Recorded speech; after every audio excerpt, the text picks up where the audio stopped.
The Cursed Witch, A Paranormal Enemies to Lovers, written by R.L. Perez, narrated by Naomi Rose Mock. Chapter 1. Leo, Segovia, Spain, 1735. The city was quiet, still, peaceful. Though my enhanced hearing picked up every crawling critter and chirping insect in the darkened forest, the noises soothed my ears, inviting a calmness that I shoved away. Not now. Not tonight. My eyes were fixed on the Castillo de Coca, the home of Count Antonio de Silva, the man who currently held my brother captive. I sensed a presence behind me and stiffened. The magic within me prickled to life, preparing to shift me to another form should I have the need to escape. Then a whiff of wood smoke and cinnamon tickled my nose, and I relaxed. I knew that scent. "Fancy yourself a midnight stroll, Jorge?" I asked without looking away from the castle. "You've been brooding out here for hours." Jorge silently approached from behind a large oak tree and followed my gaze. "Still no sign of Ronaldo?" I shook my head. "He's been gone for 2 days now. If he hasn't emerged by now, the Count must have him." I took a half step forward, undecided. Jorge grabbed my shoulder. "If this is true and you interfere, you will surely be captured along with him. You must wait.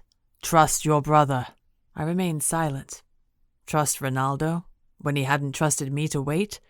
He'd been foolish and reckless to rush in unaided. His impulsive and stubborn behavior often manifested itself in me as well, but as my elder brother he should have been the responsible one, the coven's leader. Instead, that responsibility had fallen to me despite being only 19. We needed him back. I couldn't do this without him. "I could shift to an insect," I said quietly, tying back my long, curly black hair. "Creep inside undetected. No one would know I was there." "Except they can smell you," Jorge argued. "There are warlocks in there, light warlocks trained to smell demons like us." I flashed a grin at him. "We aren't normal demons, Jorge." Jorge raised his eyebrows, acknowledging this. "Perhaps not, but with Ronaldo gone, our coven looks to you now. Don't leave us without a leader." I shook my head, though I didn't know why. I knew he was right. "How long has it been since you fed?" I waved a hand. "I drank from Estrella a few days ago. I can last a bit longer." "Leo?" "I still feel her blood inside me," I said sharply. "I know when I'm hungry, Jorge. Don't patronize me." Jorge fell silent. I sighed. "Oh, forgive me. Tonight I am not myself." "None of us are," Jorge whispered. I stared hard at the castle as if by my sheer will I could make it move, but it remained still as death, silent and unyielding like a mountain. "I need to get closer," I said, surging forward. "Leo!" Jorge hissed. I ignored him. Dark magic pulsed within me, roaring to life, and I shifted into my bat form. My body shrank and my vision darkened, leaving me blind. But I didn't need my sight. Vibrations thrummed and pulsed around me, guiding me toward my destination. Perhaps with my bat's unique senses I could detect something my vampire form might have missed. My true form was a vampire, but I could shift to various smaller animals thanks to my family's bloodline of shapeshifters. I flapped my wings fiercely, flying toward the castle. A burst of magic behind me indicated Jorge followed, though I didn't know what creature he shifted to. His magic differed from mine.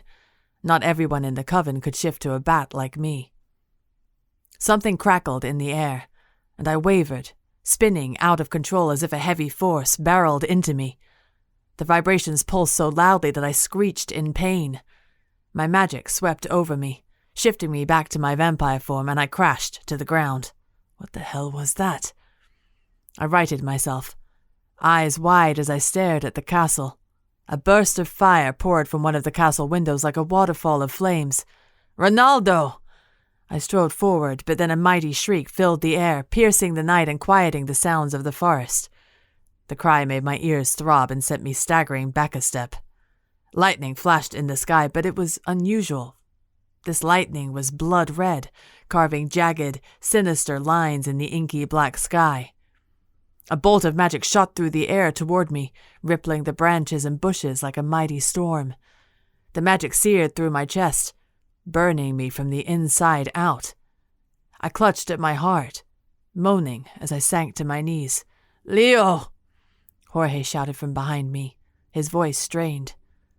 Another boom shook the ground. Hunks of concrete cracked and fell from the castle, creating a wide crater.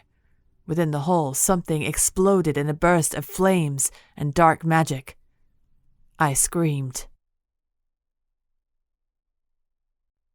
Chapter 2. Brielle, Miami, USA, 2020. I spent my 16th birthday hunting demons. The day itself had been mundane, a typical Tuesday, trudging through school, combating my frustrations through an afternoon of kickboxing, forcing a smile as my parents and sister sang "Happy Birthday" and thrust a giant buttercream cake in my face, then pretending to watch TV when my parents left for their coven meetings. The local covens of witches and warlocks in our neighborhood met once a month. Mom and Dad belonged to separate covens since Mom practiced light magic and Dad was a dark warlock. Technically, a demon. Even though I possessed light magic like my mom, I was prohibited from attending her coven meetings ever since Joe Velasquez cornered me and beat me to a pulp for being a worthless witch who was a waste of space. That was 5 years ago, and also the day I took up kickboxing. I drew my hoodie over my face, obscuring my long sand-colored hair. My older sister, Angel, was resting upstairs. She'd had another seizure yesterday and was on a special medication that made her extra drowsy. It also made it easier for me to slip out unnoticed. I eased open the door, and the pulse of vibrant Latin music echoed down the street.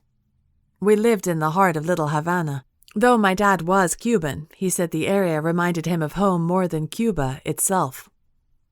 I pulled the strings of my hood so that only a small pocket of my face was visible. Though the air was thick with heat and humidity, it didn't bother me. I was always cold. The weight of my weapons was a comfort to me as I walked. The holsters secured around my waist and chest held my stakes, daggers, and potion vials. To effectively hunt demons, I needed all three, especially since I was a worthless witch. Joe Velasquez hadn't been completely wrong about me. I crossed the street to where the music was loudest. A nearby club resonated with energy and enthusiasm. The music pulled me in, lulling me with its upbeat melody and striking rhythm. No, I told myself, you're here to work. I slipped between two clubs and hovered in the alley, keeping myself out of sight. If any demon was hungry for an unsuspecting victim, this was the perfect place, hidden and secluded. Anyone who stepped outside of the club would be easy prey. So I waited, shoving my hands into my pockets and feeling the familiar weight of my favorite blade, a jewel-encrusted athame given to me by my mother when I was 12. Back when she still thought I could prove myself a powerful witch. The blaring music rattled my eardrums. I closed my eyes, allowing the sounds to wash over me like white noise. An array of scents tickled my nostrils: alcohol, sweat, cigarette smoke. My nose filtered through all of these, searching, hunting. Then, I found it, and my eyes snapped open. The sharp stench of demon. It reeked of vinegar and onion, practically stinging my eyes. I drew my athame and hid it in the pockets of my hoodie, surging toward the smell. I followed it down the street, away from the clubs. A gaggle of women stood by the lamppost laughing and swaying drunkenly to the muffled music. One of them peeled off from the others, stumbling up the road toward the parking lot. I stiffened, sensing movement nearby. A shadow lingered, watching her. I shuffled forward, keeping a protective distance, but still close enough to see the woman. Her long dark hair was plastered to her face by sweat. She squinted, looking into the depths of her purse, no doubt trying to find her keys. A whoosh of air breezed past me, sweeping in a burst of demon stench. I broke into a run, rushing toward the woman. A black shadow crept toward her, but she paid no attention. I wanted to shout, to warn her, but if I did, the demon would vanish and find someone else to attack. Just a few more steps. The shadow was right on top of her. Then I shouted, "Hey!" The woman looked up and the shadow froze, melting backward as it retreated. The woman blinked, squinting at me. In Spanish, she said, "Do I know you?" I pressed my palms together as if in prayer and muttered a spell. I summon the magic from spirits on high. Reveal the predator lurking nearby. My hands glowed blue, and a faint vibration tickled my fingers. From behind a black sedan emerged a figure. He straightened, his head whipping around as if trying to locate the source of magic. My magic. My eyes narrowed as I scrutinized the demon.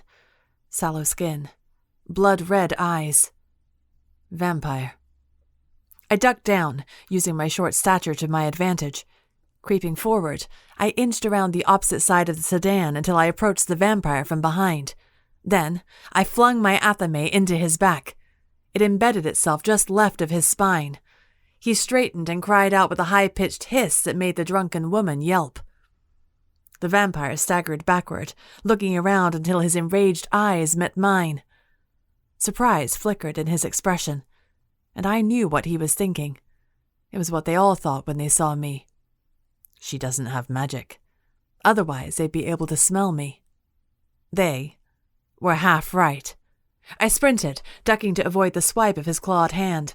I yanked my athame from his flesh, and he screeched. I used it to slice his thigh, then his forearm. I spun around to embed it in his stomach when he snatched my wrist, his expression murderous. "You're no witch," he spat. "Leave me alone and I'll spare you." I smirked at him. Not a chance. I yanked him forward, drawing on the strength from my kickboxing lessons, and flung his body against the pavement. Something within him cracked, and he howled in agony. I lifted my athame, ready to drive it into his gut. Before I could, his foot hooked around mine and pulled. With a grunt, I tumbled to the ground next to him. I popped up on all fours, trying to wriggle away, but then he snatched my legs, dragging me toward him. "I warned you," he hissed. My hands reached out, trying to grab onto something. I snatched the underside of the sedan's bumper and held fast. The vampire grunted from the resistance. His long claws dug into my leg, and I gritted my teeth against the pain seeping into me.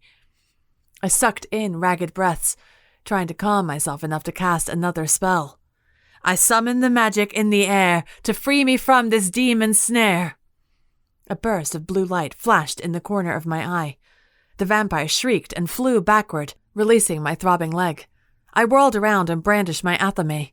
I slid my hand under my hoodie to draw my stake as well. The vampire scrambled to his feet, his eyes wide and his face slack with disbelief. He pointed a shaking finger at me. You're a witch?" I cocked my head and smiled. "Just barely." I lunged for him, taking advantage of his surprise and hesitation. I slammed into him, knocking him into the concrete and landing on his chest. With one hand I slit his throat, and with the other I drove the stake into his heart. His chest shuddered, and then went still. A moment later, he disintegrated into ash that filled the air, stinging my eyes.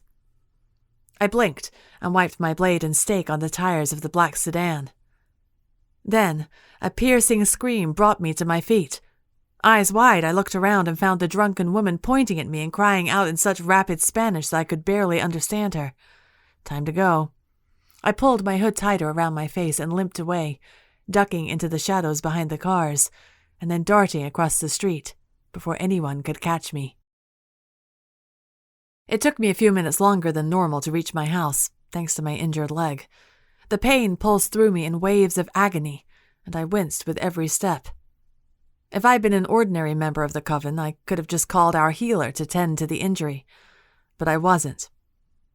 Demon hunting without a coven was illegal, and I didn't want to draw attention to myself. Most witches had an affinity like an elemental, a thinker, a seer, a pusher, or a jumper. I was the oddball. I had no affinity, but I could still perform spells. Somehow. Which meant I had access to magic, but something within me was broken. Mom and Dad had been hopelessly optimistic, certain my powers would manifest themselves sooner or later. They hadn't. I slipped through the front door and immediately hobbled to the kitchen to get some ice. A familiar smell touched my nose as I turned on the light. Damn it. I sighed and met my mother's stern gaze. She crossed her arms, her blue eyes furious and her jaw rigid. Her gaze roved up and down my body, no doubt taking in the bloodstains, a mixture of my blood and the vampires. "Where were you?" Mom asked in a clipped tone.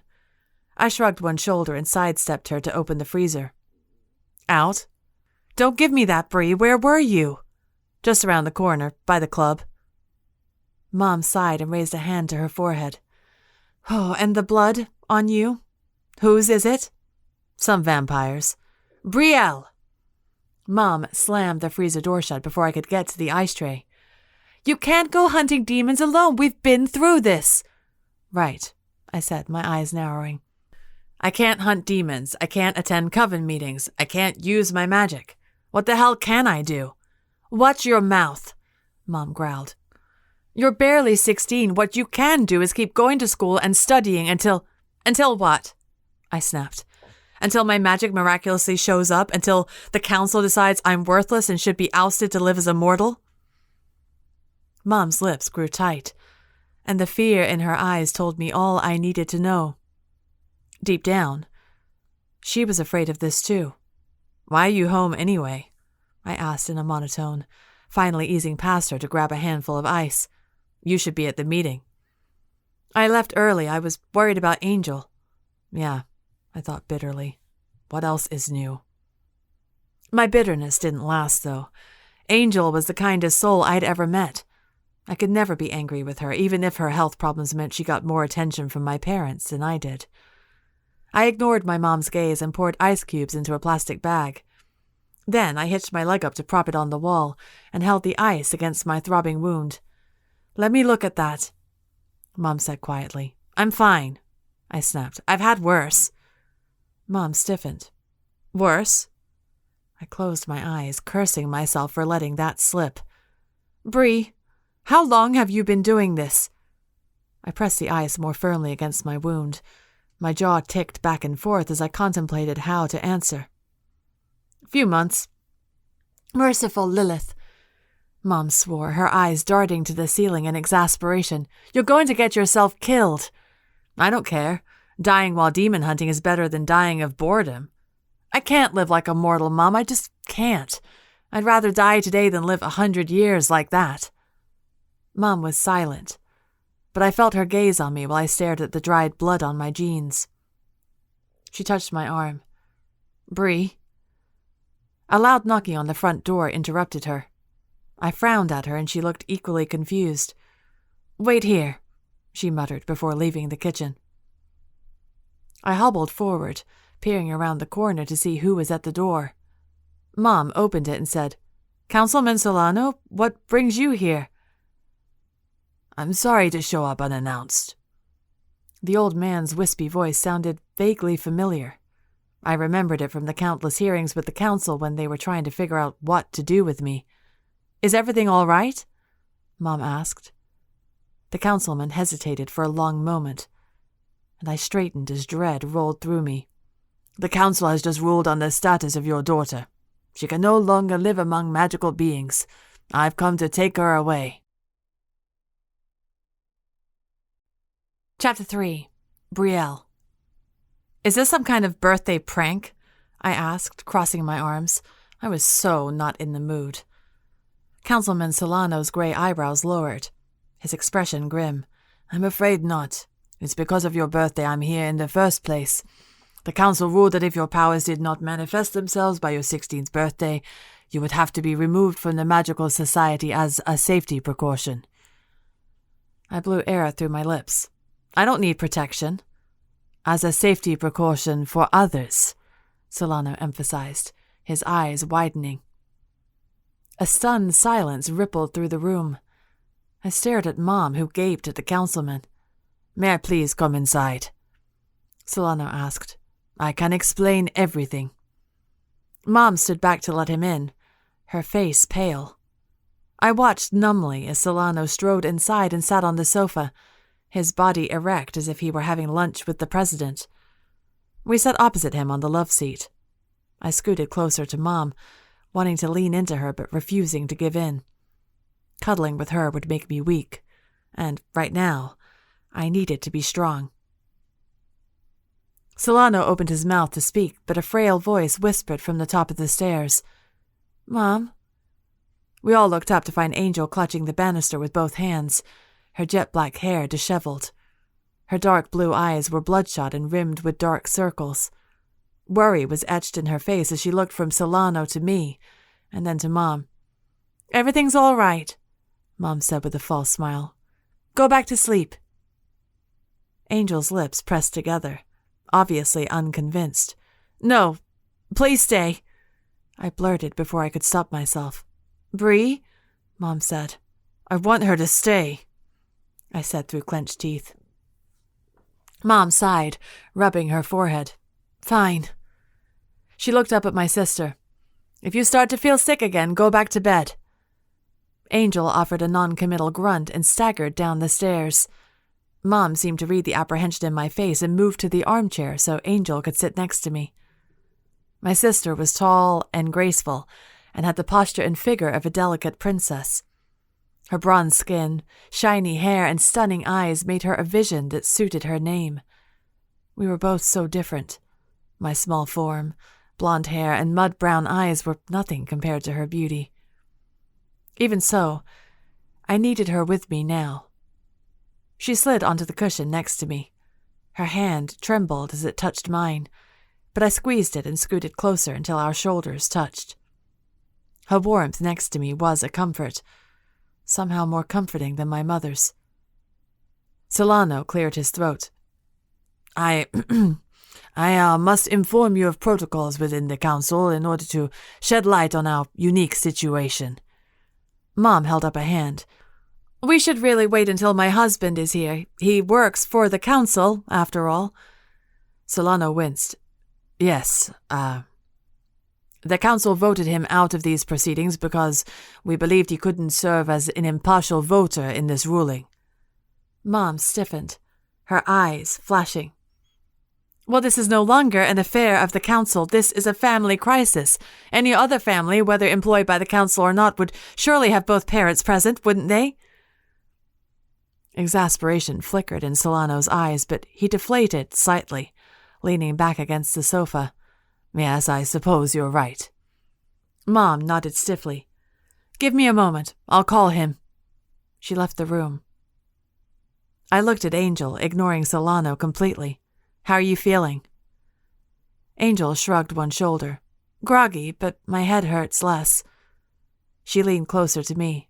"What's going on?"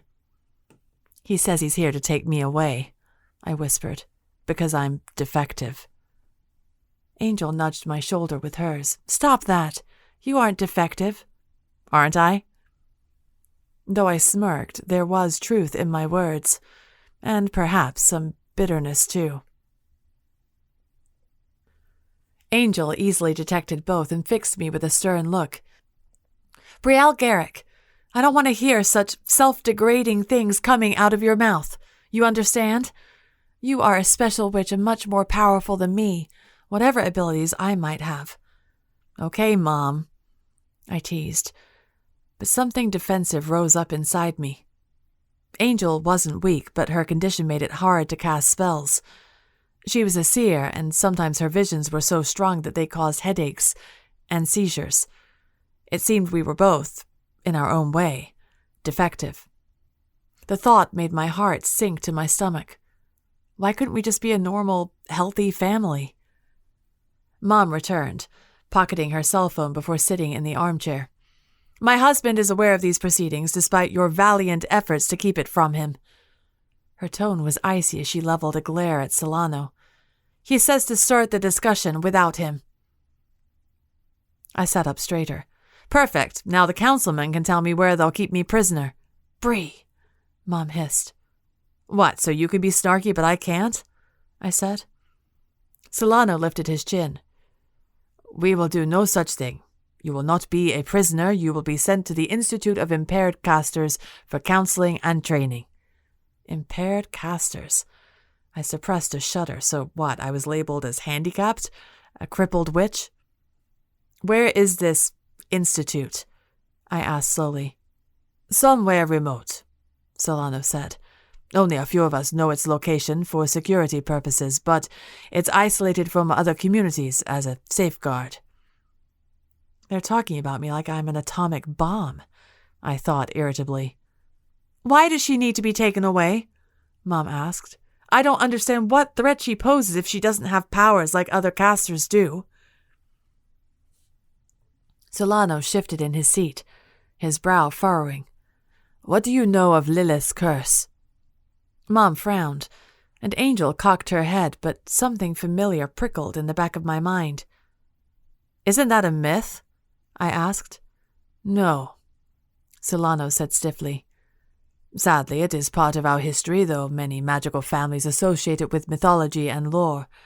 Lilith's curse is a defect in a witch's blood that marks her as a child of Lilith, cursing her and those around her, I recited. I'd spent years poring over magical texts, hoping that by studying my heart out, my magic would ignite somehow. I'd been wrong. Precisely, Solano said. We haven't seen a cursed witch in over 300 years, but the telltale symptom is a witch who is unable to access her magic.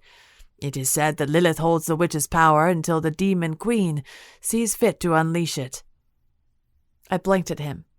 You think I'm cursed? That's ridiculous, Mom scoffed.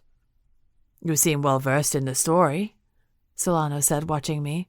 Perhaps you can tell us all of the damage a cursed witch is capable of. I sighed. The last occurrence unleashed some sort of monster that wiped out an entire country. Councils from all over the world had to unite to subdue the creature and kill the witch to protect everyone from her slaughter. I shook my head. But that can't possibly be me. How am I supposed to conjure some monster when I can't perform any magic? I don't make the rules, Solano said. I wish I could grant you the freedom to do what you want, but unfortunately the risk is too great. We simply can't afford a loss like that. Too many lives are at stake, and if we run this risk, we risk your life as well. Should the worst happen and you unleash Lilith's power, we will have no choice but to hunt you down for the sake of the entire magical world. But if we send you away now to properly train you to access your powers, perhaps you will prove us wrong and tap into your abilities. If this should happen, you are, of course, free to return. I swallowed, my head spinning. This was starting to feel real. Too real. It had felt like a joke before, but now I was genuinely afraid of being ripped away from my family, my home. The front door opened, and Dad entered, his dark blonde hair disheveled and a sheen of sweat coating his forehead. Sorry, he muttered. I got here as fast as I could. He removed his shoes and sat cross-legged at Mom's feet. His scent immediately overwhelmed me. Since he was technically a demon, the smell of him often tickled my nose. But he still smelled like my dad. An outdoorsy scent like freshly mown grass mingled with the sharp vinegar smell of demons. Dad's green eyes met the councilman's, and Dad offered a curt nod. Tony, Oliver, Solano said tightly. We were just discussing Lilith's curse, Dad said. Yes, I'm aware, and I think it's insane to send away a child based on this fairy tale. I assure you it's no fairy tale, Solano said coldly. The devastation was very real, as you should know, having served on the council for several years. The highest officiating councilman went to great lengths to cover up the trauma of that event for the sake of protecting the people. As such, the event was tossed aside as nothing more than a cautionary tale. Dad raised his eyebrows and shrugged. Perhaps you shouldn't have covered it up then, but I'm not letting you take my daughter. Pride swelled within my chest, and I tried not to smile at the fire in my dad's voice. Instead, I stared at my lap. Angel's grip on my hand tightened. Solano sighed, closing his eyes briefly. I'm afraid you have no say in the matter. If we must remove Miss Garrick by force, we will, and your family will be imprisoned for interfering with a motion sanctioned by the council. Dad's eyes blazed, and he opened his mouth to argue, but Mom raised a hand. Wait, she said. Can't we go with her? We'll sign some affidavit swearing we'll accept the risks. I'm afraid that's out of the question. There are other casters at this institute, and we simply can't allow the presence of loved ones due to a limited capacity in the manor. Manor? I repeated, wrinkling my nose. What was this, some murder mystery? Yes, the institute is a grand, secluded estate, Solano said in a tired voice. It's meant to serve as a comfortable home instead of a... He trailed off, his face twisting with a grimace. Prison? I raised my eyebrows. Mom sucked in a breath. You can't do this. She's underage. Yes, and the previous curse witch was only 15 when she tapped into Lilith's powers, Solano snapped. We have given your daughter an extra year, but we can't be any more lenient. As I said before, lives are at stake. But you said it's been hundreds of years, I said. How can you possibly think this is the year a cursed witch will show up? Solano's jaw went rigid. Because you are the first witch in 300 years to have no powers. An icy silence filled the room, chilling me to the bone. Impossible, I thought immediately. Surely there's some other caster who has trouble accessing their power. Surely I'm not the only one. But I knew well enough, from the demons who stared at me in shock when I fought them, and the witches and warlocks within the coven who'd made my life hell as they taunted my weakness. This was not normal. No one else was like this. Everyone here knew I wasn't a normal witch, and I certainly wasn't mortal either, since I could still utter spells and summon a glow with my hands. It can't be, I thought, my throat feeling tight. I can't be cursed. I'd feel it. I'd know. I'd know if Lilith were trying to control me. I cleared my throat. Let's say I am cursed by Lilith. I paused, struggling to keep my voice even. How do I stop this transformation from happening? Solano stared at me for a long moment. If you truly are cursed, then I'm sorry, but there's nothing to be done. Eventually Lilith will claim you for her own. My whole body stiffened, and I sat there, frozen for a full minute. I felt everyone's eyes on me, watching me process this information. I swallowed and leveled a stare at Solano. Then I'll do it. Angel gasped, and Mom cried, No, Bree! It's fine, Mom, I said, grateful I managed to keep my voice steady. I'm sure it's nothing. Like he said, if I'm not cursed, I can just come home. I'll go to this Manor Institute thingy, prove them wrong, and come home before you know it. I met Mom's gaze. I promise. Mom bit her lip and exchanged a look with Dad. Angel squeezed my hand with trembling fingers. Can we keep in touch with her? Mom asked in a shaky voice. Of course, Solano said immediately. I watched my mom communicate wordlessly with my dad, deliberating this. Though I'd volunteered, though I knew in my heart I had to do this, something within me still shattered, knowing they weren't fighting for me right now. When Mom's gaze flicked to Angel, I understood why. My sister needed them. She was sick, and if they broke the law to keep me here, no one would be able to take care of her. I tried to squash the bitterness that swelled in my chest at the thought. As if sensing my conflict, Angel leaned her head on my shoulder, erasing all my anger. I couldn't possibly resent her. It wasn't like she asked to be sick. If she weren't the sweetest person on the planet, I'd probably try to hold on to that anger, but instead, I let it go like a leaf in the wind. I exhaled and closed my eyes, leaning my cheek against her soft hair. All right, Mom said in a choked voice. She looked at me. If you're sure about this. I'm sure. I'm going with you, Dad said, his eyes hardening. Solano sighed like he was talking to a petulant child. Oh, Oliver. I know, Dad snapped. "But let me at least travel with her as far as I can go, just to ensure she gets there safely." Solano's nostrils flared and his lips tightened, but slowly he nodded. Relief spread through me. I won't be alone. At least, not yet. Mom packed a bag for me, and then I made sure my goodbyes were quick. I didn't want to prolong this, and if I didn't rush out of there soon, I knew I'd break down or change my mind. Or both. Mom embraced me, and Angel hugged me for a solid minute. I clung to her as if I could take her essence with me.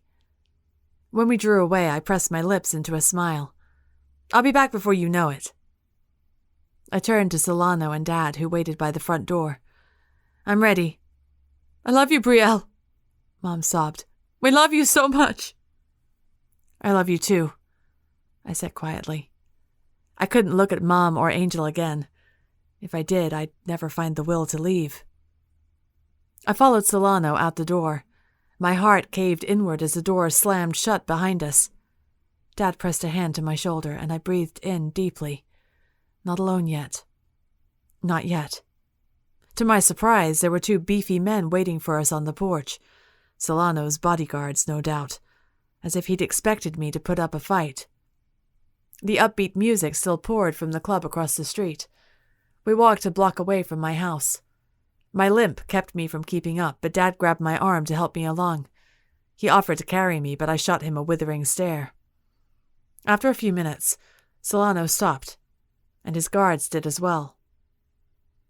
I frowned, looking around. "Hayes will take you from here," Solano said, turning to face me. "Good luck, Miss Garrick." "Wait," Dad said, raising a hand. "Where is he taking her?" Solano looked at Dad. "To the portal." Dad straightened.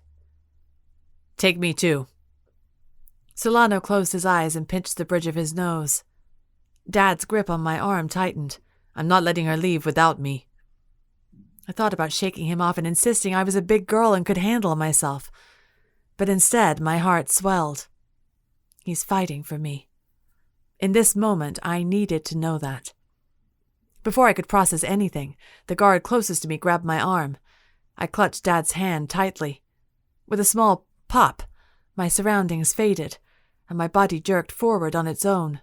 Magic spun around me, making me dizzy. We landed in an enormous, empty warehouse larger than 3 football fields put together. The guard guided us forward, and our footsteps echoed. A single fluorescent light illuminated the eerily still surroundings.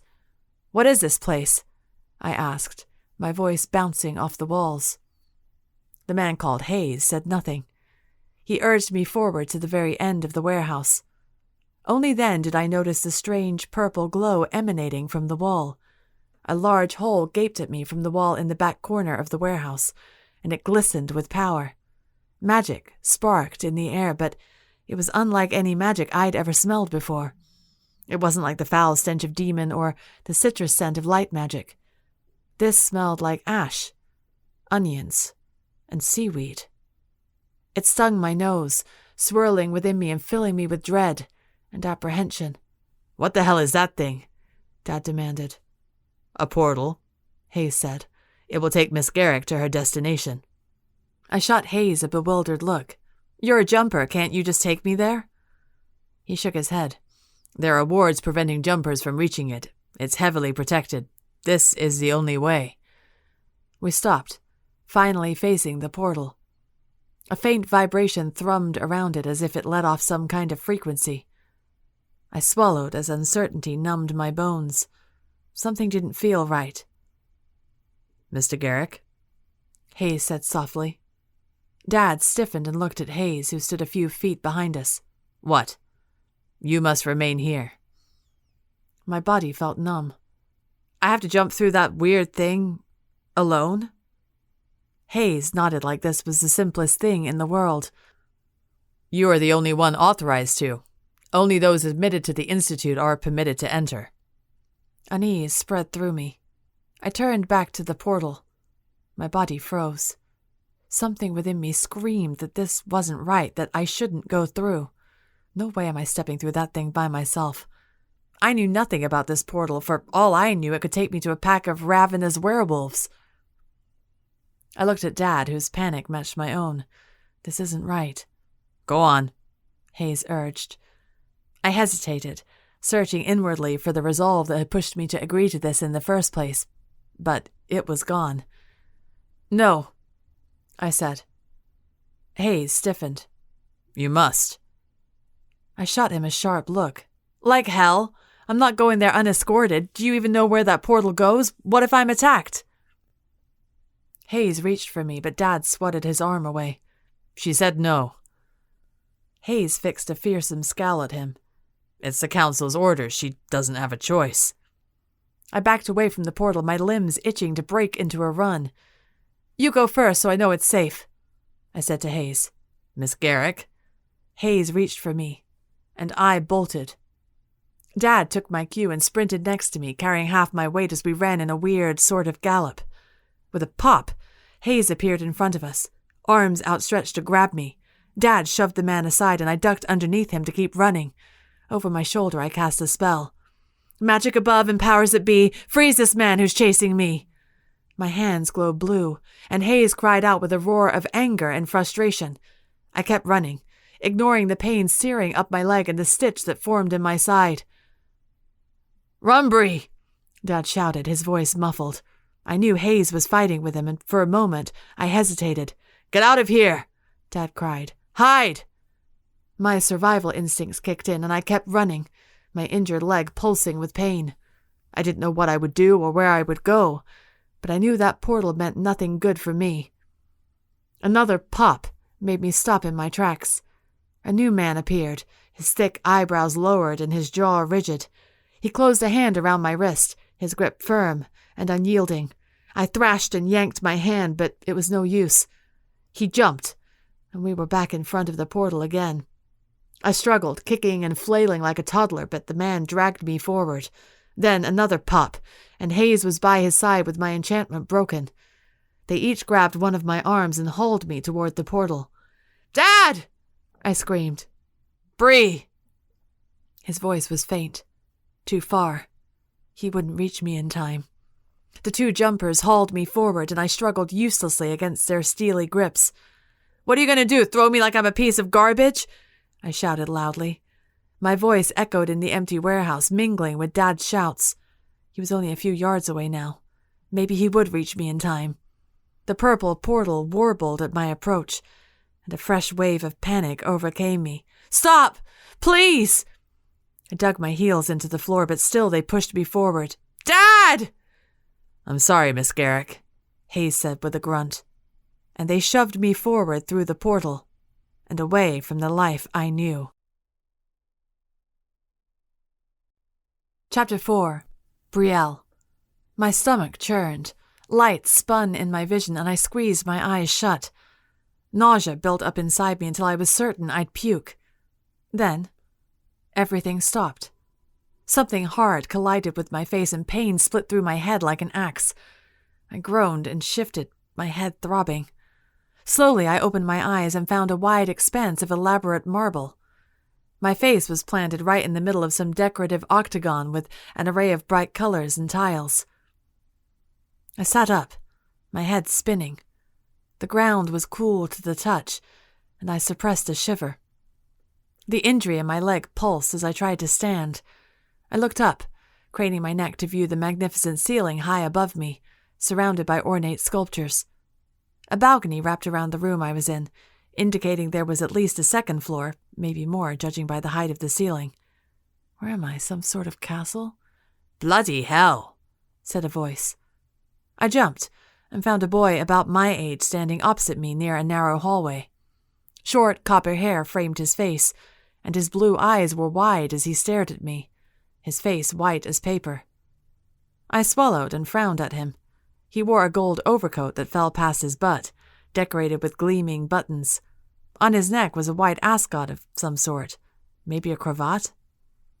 He seriously looked like some royal courtier from a play. If I hadn't known any better, I would have expected him to start belting Shakespeare or burst into song. Who are you? I asked. The boy blinked and looked behind him like he thought I spoke to someone else.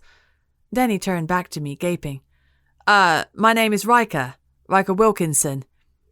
He spoke with a thick British accent, which explained the bloody hell. Where are we? I looked around the vast room again, taking in the small details like the grand paintings hanging on the wall and the beautiful rugs lining the floors of the hallway. Something sharp stung my nose. Something familiar. There were demons here. I stiffened, my fingers itching to grab weapons I didn't have. Unfortunately, Solano had forbidden me from bringing any. Where are we? I asked again, louder this time. I stepped toward Riker, preparing to slap the shock off his face if I had to. The Castillo de Coca, Riker said. Fear stirred in his eyes at my approach. I blinked. What? It's a castle located in the province of Segovia, central Spain. I staggered back a step. Spain? This top-secret institute was located in Spain? Mother of Lilith, I whispered, feeling faint again. You're unwell. Riker strode toward me and offered his arm. Allow me to escort you to the guest room. I shot him a bewildered look. Escort me? I'm perfectly capable of walking myself. Most of us weren't well enough to arrive without vomiting, Riker said in a conspiratorial whisper. So it's not a question of your capabilities, Miss... I sighed. Oh, Garrick. Brielle Garrick. Riker raised his eyebrows. Brielle, are you French? I snorted. No, my mom just has an odd sense of humor. I'm Cuban, actually. Riker frowned and cocked his head, eyeing me up and down. You seem rather fair for a Cuban. I nodded, rolling my eyes. Tell me about it. I stilled and narrowed my eyes at him. What do you mean you didn't arrive without vomiting? There are others who... I trailed off, unsure of how to word my question. Riker nodded. His gaze darted down to his elbow, which was still extending toward me. I'll explain on the way. It's quite a long walk. As much as I wanted to shove him away and find the guest room myself, I knew I wouldn't last very long with my injured leg. Begrudgingly, I rested my hand on the inside of his arm, surprised by the strength I found there. We all arrived at different times, he said, guiding me down the hallway he'd just come from. Armin was the last to arrive. He came from Mumbai and he's been here about 3 years. I tried to focus on his words and not the number of statues we passed that put the statue of David to shame. Arrive how? I didn't want to outright say through a magical portal, on the off chance he was just a mortal. Riker smirked. I think you know. An abandoned warehouse with a glowing purple light. We were all taken there. So this castle is really the institute, then? Yes. The Count doesn't like the term institute. He thinks it diminishes the grandeur of such a place. Honestly, he treats it more like a shrine. The Count? Count Antonio da Silva. He runs the place. So, Miss Garrick, what time are you from? I stared at him. What time? Riker glanced at me and then stopped walking. We're in the year 1735. The portal you stepped through sent you through time. I raised an eyebrow, waiting for the punchline. When he didn't say anything, I said, Do you really expect me to believe that? Riker laughed. We all questioned it at first, but it's true. You'll see soon enough.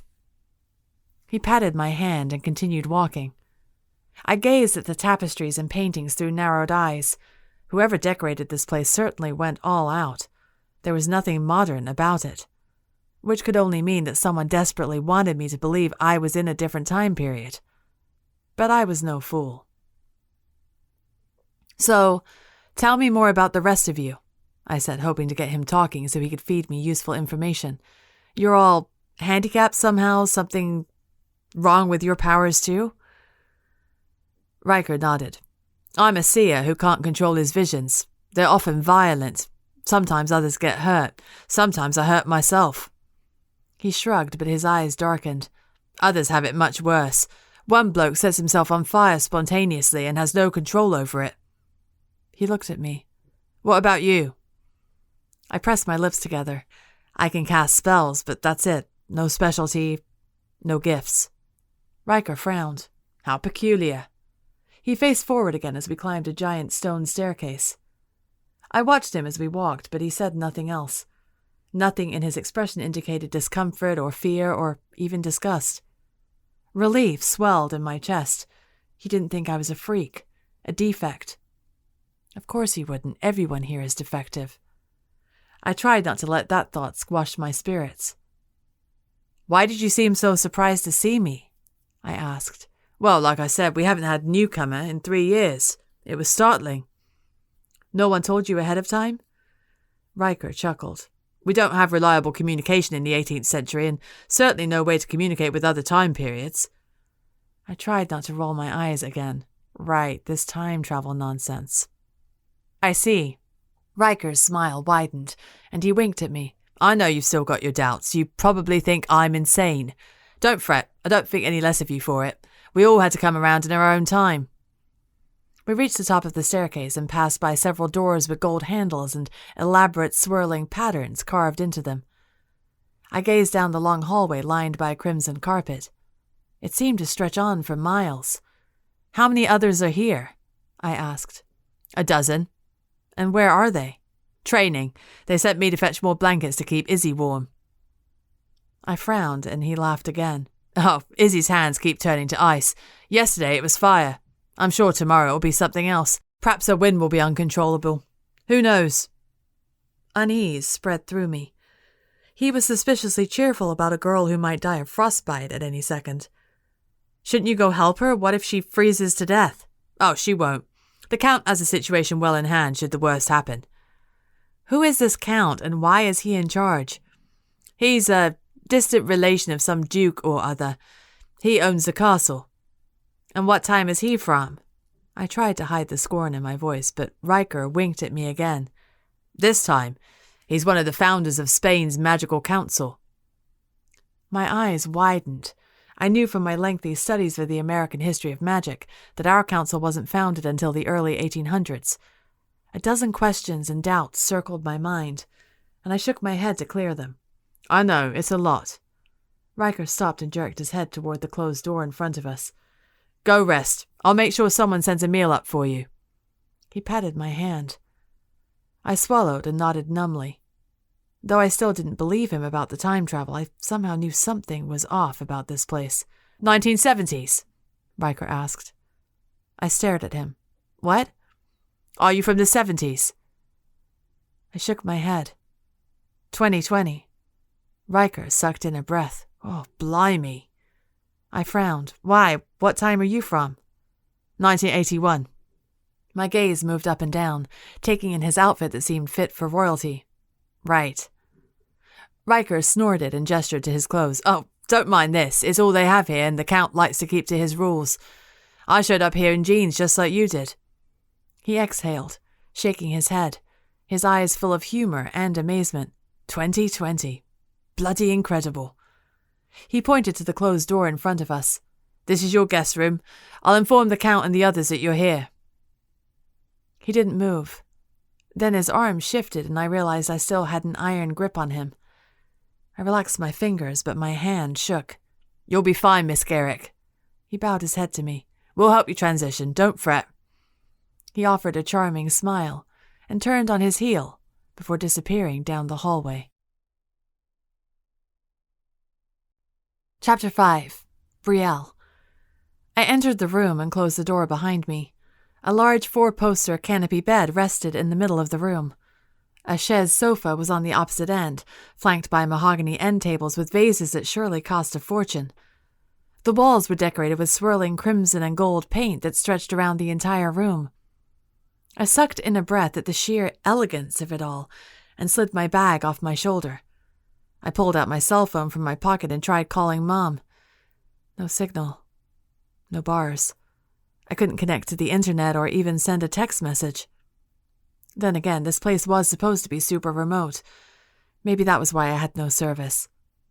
Groaning, I flopped down on the bed and rubbed my eyes. Despite the sun streaming through the window, I was exhausted from the effort of demon hunting and saying goodbye to my family. My stomach twisted at the thought. How was I supposed to contact them if there wasn't any signal out here?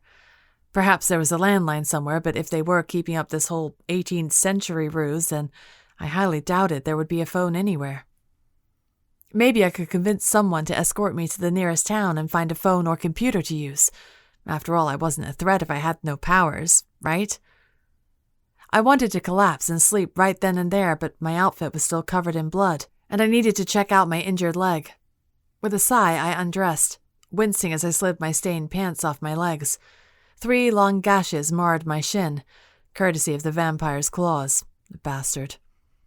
I dug through the bag Mom had packed for me and found a first aid kit. Thank you, Mom.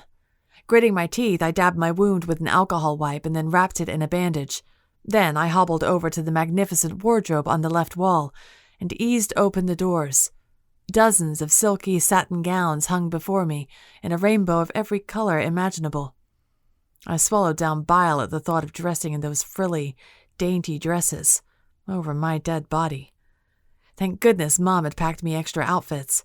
If I found a way to wash them myself, I'd never have to wear a dress. I reached into my bag until I found an extra pair of jeans and a tank top. After changing, I collapsed on the giant bed, which smelled of honey and roses, and instantly fell asleep. A light knock sounded at the door. I grunted sleepily, turning over on the pillow. Su criada, mi signora, said a soft voice. I opened my eyes and frowned. Criada? A handmaid? Si, mi signora. Può entrar?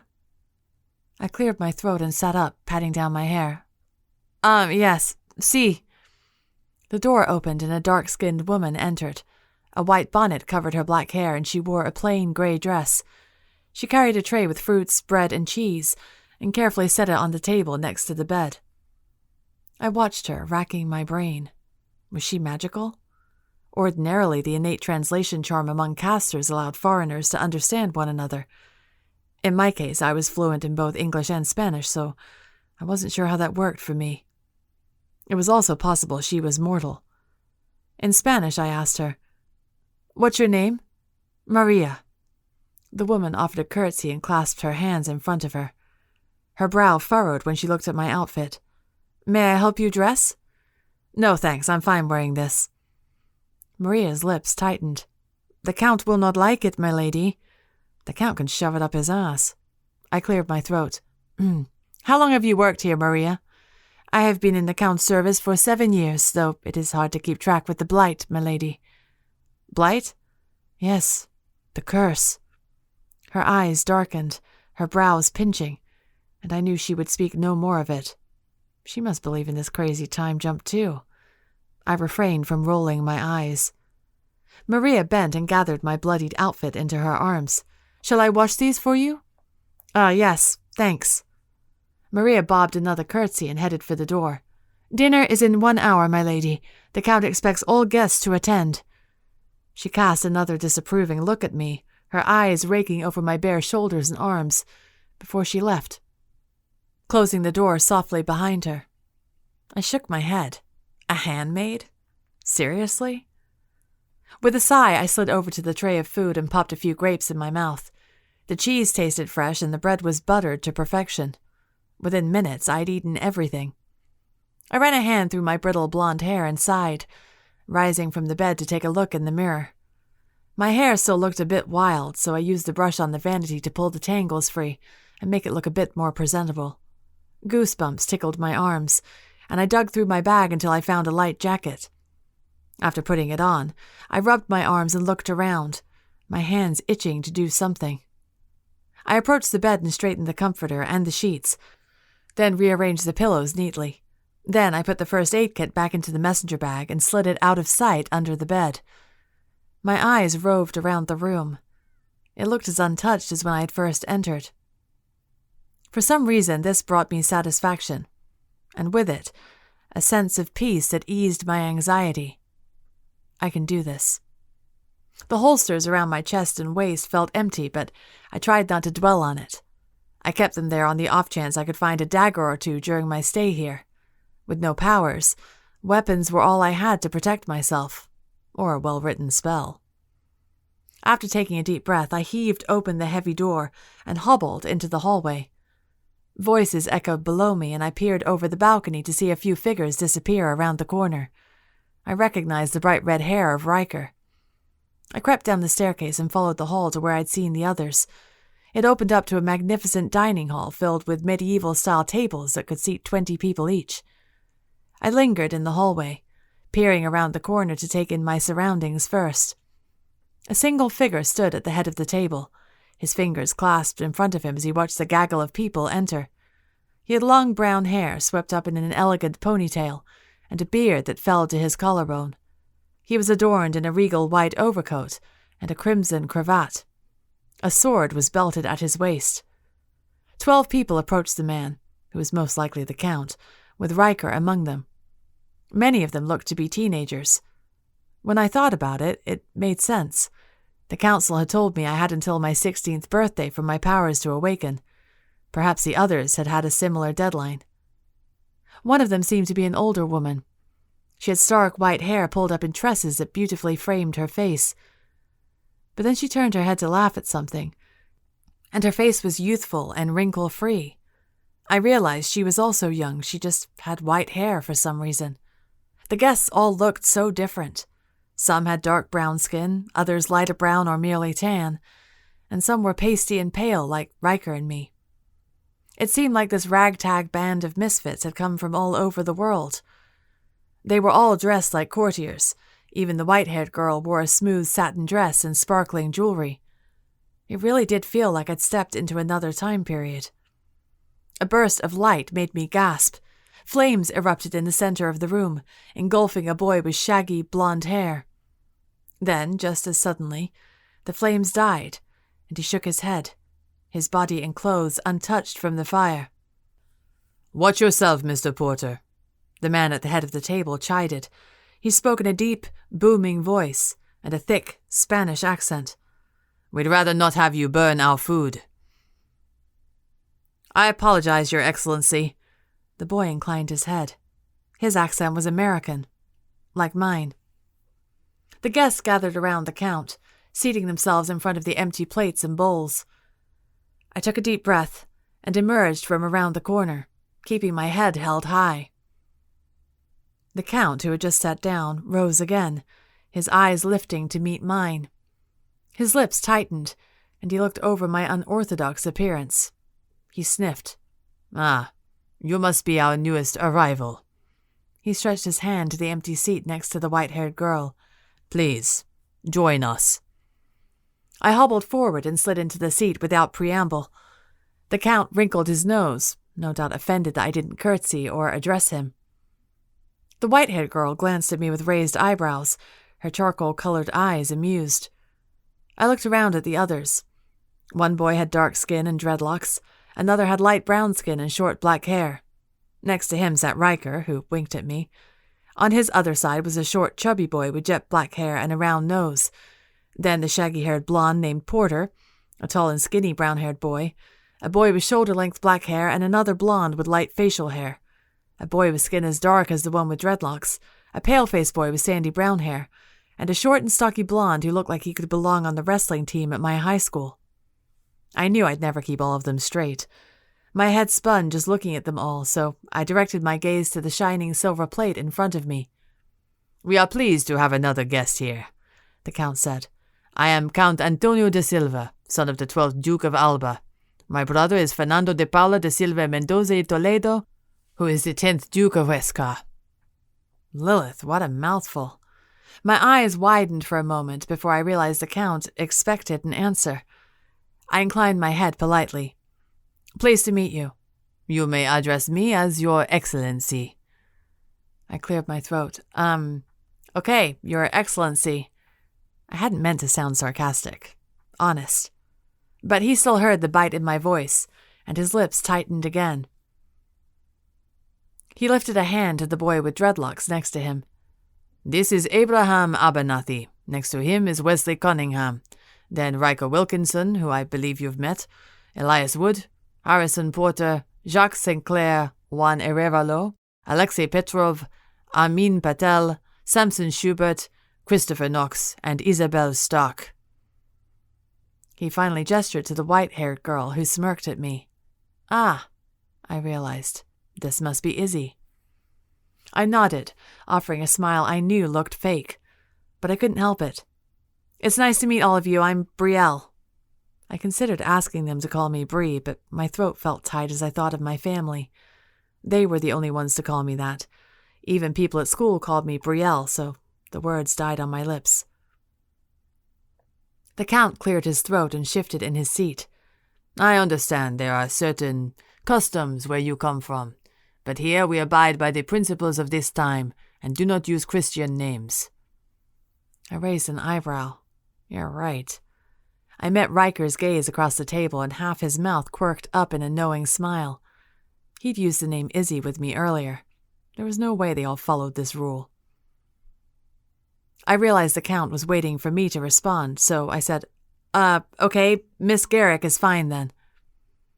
The Count nodded and directed his gaze to the door, where several servants poured in carrying trays laden with food, a roast pig, potatoes, seasoned vegetables, sliced bread and cheese, and fresh fruit.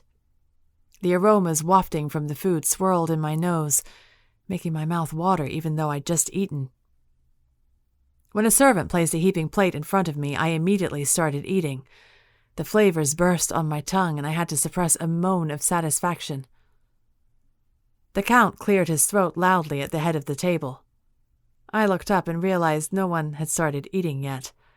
Riker was smirking at me again. I set my fork down and raised my eyebrows expectantly. We say grace before each meal, the Count said stiffly. I had to refrain from rolling my eyes, of course, keeping up the time travel facade. The Count bowed his head and said a prayer in what sounded like Latin. When he finished, several others around the table whispered, Amen. Many didn't, however, including Isabel next to me. The Count crossed himself and then began eating. I stared at him, frowning. Once again, the translation charm hadn't converted his words to English. I made a mental note to do some research with whatever text I could find here about the translation charm and how it worked. It's nice to finally have another girl around here, Isabel said, nudging me with her elbow. Her skin felt ice cold. I looked at her, trying to place her accent. Australian? I asked. Isabel grinned. Pure Aussie right here. You're American, right? Yep. You can call me Izzy if you like, Isabel said. It's Brielle, isn't it? I nodded, taking another bite of food. Just so you know, Izzy said, pointing with her fork. St. Clair, Aravalo, and Petrov don't speak English. She gestured to the skinny brown-haired boy, the one with shoulder-length black hair, and the blonde with facial hair. Patel speaks some broken English, but he's still hard to understand. She pointed to the dark-skinned boy next to Petrov. Armin Patel, I remembered, the newest one here besides me. What do you mean they don't speak English? I asked. The translation charm should allow us to understand each other, right? Izzy shook her head. It hasn't been invented yet. I gaped at her. Invented, but it's built into our bodies. Right, but it developed from some serum in the late 18th century that the council mandated we inject ourselves with. From there, all magical offspring were born with it in their bloodstream. A chill swept through me. It hasn't been invented yet. Lilith, it couldn't be true. It just couldn't. You're looking kind of pale there, Brielle. Izzy leaned closer to me. You all right? I swallowed. What year are you from? 1968. I closed my eyes, suddenly feeling sick. You? She asked. 2020. Crikey! Izzy whistled. What's it like? Do we have vehicles that fly or communication devices small enough to fit in our ears or a cure for the deadliest disease? Merciful Lilith, I can't breathe. I ducked my head, sucking in sharp gulps of air, trying to ignore the way her questions circled through my brain. She was right about all but the flying cars. It's true, then? I asked in a raspy voice. This really is? The year 1735. It's a bloody inconvenience. There isn't a single dunny round here. I blinked, feeling dizzy. Dunny? Right, latrine, toilet, John, loo, whatever you Americans call it. I'm going to be sick, I muttered. Izzy just laughed. We've all been there, Brielle, trust me. You'll get over it. I gritted my teeth. I don't want to get over it. I want to get the hell out of here. I jumped up from my seat so fast that the dishes clattered on the table. The chatter surrounding me died, and the Count looked at me, his dark eyes sharpening. "I'm sorry," I said loudly. I can't do this." Without preamble, I fled from the room as fast as my injured leg would allow.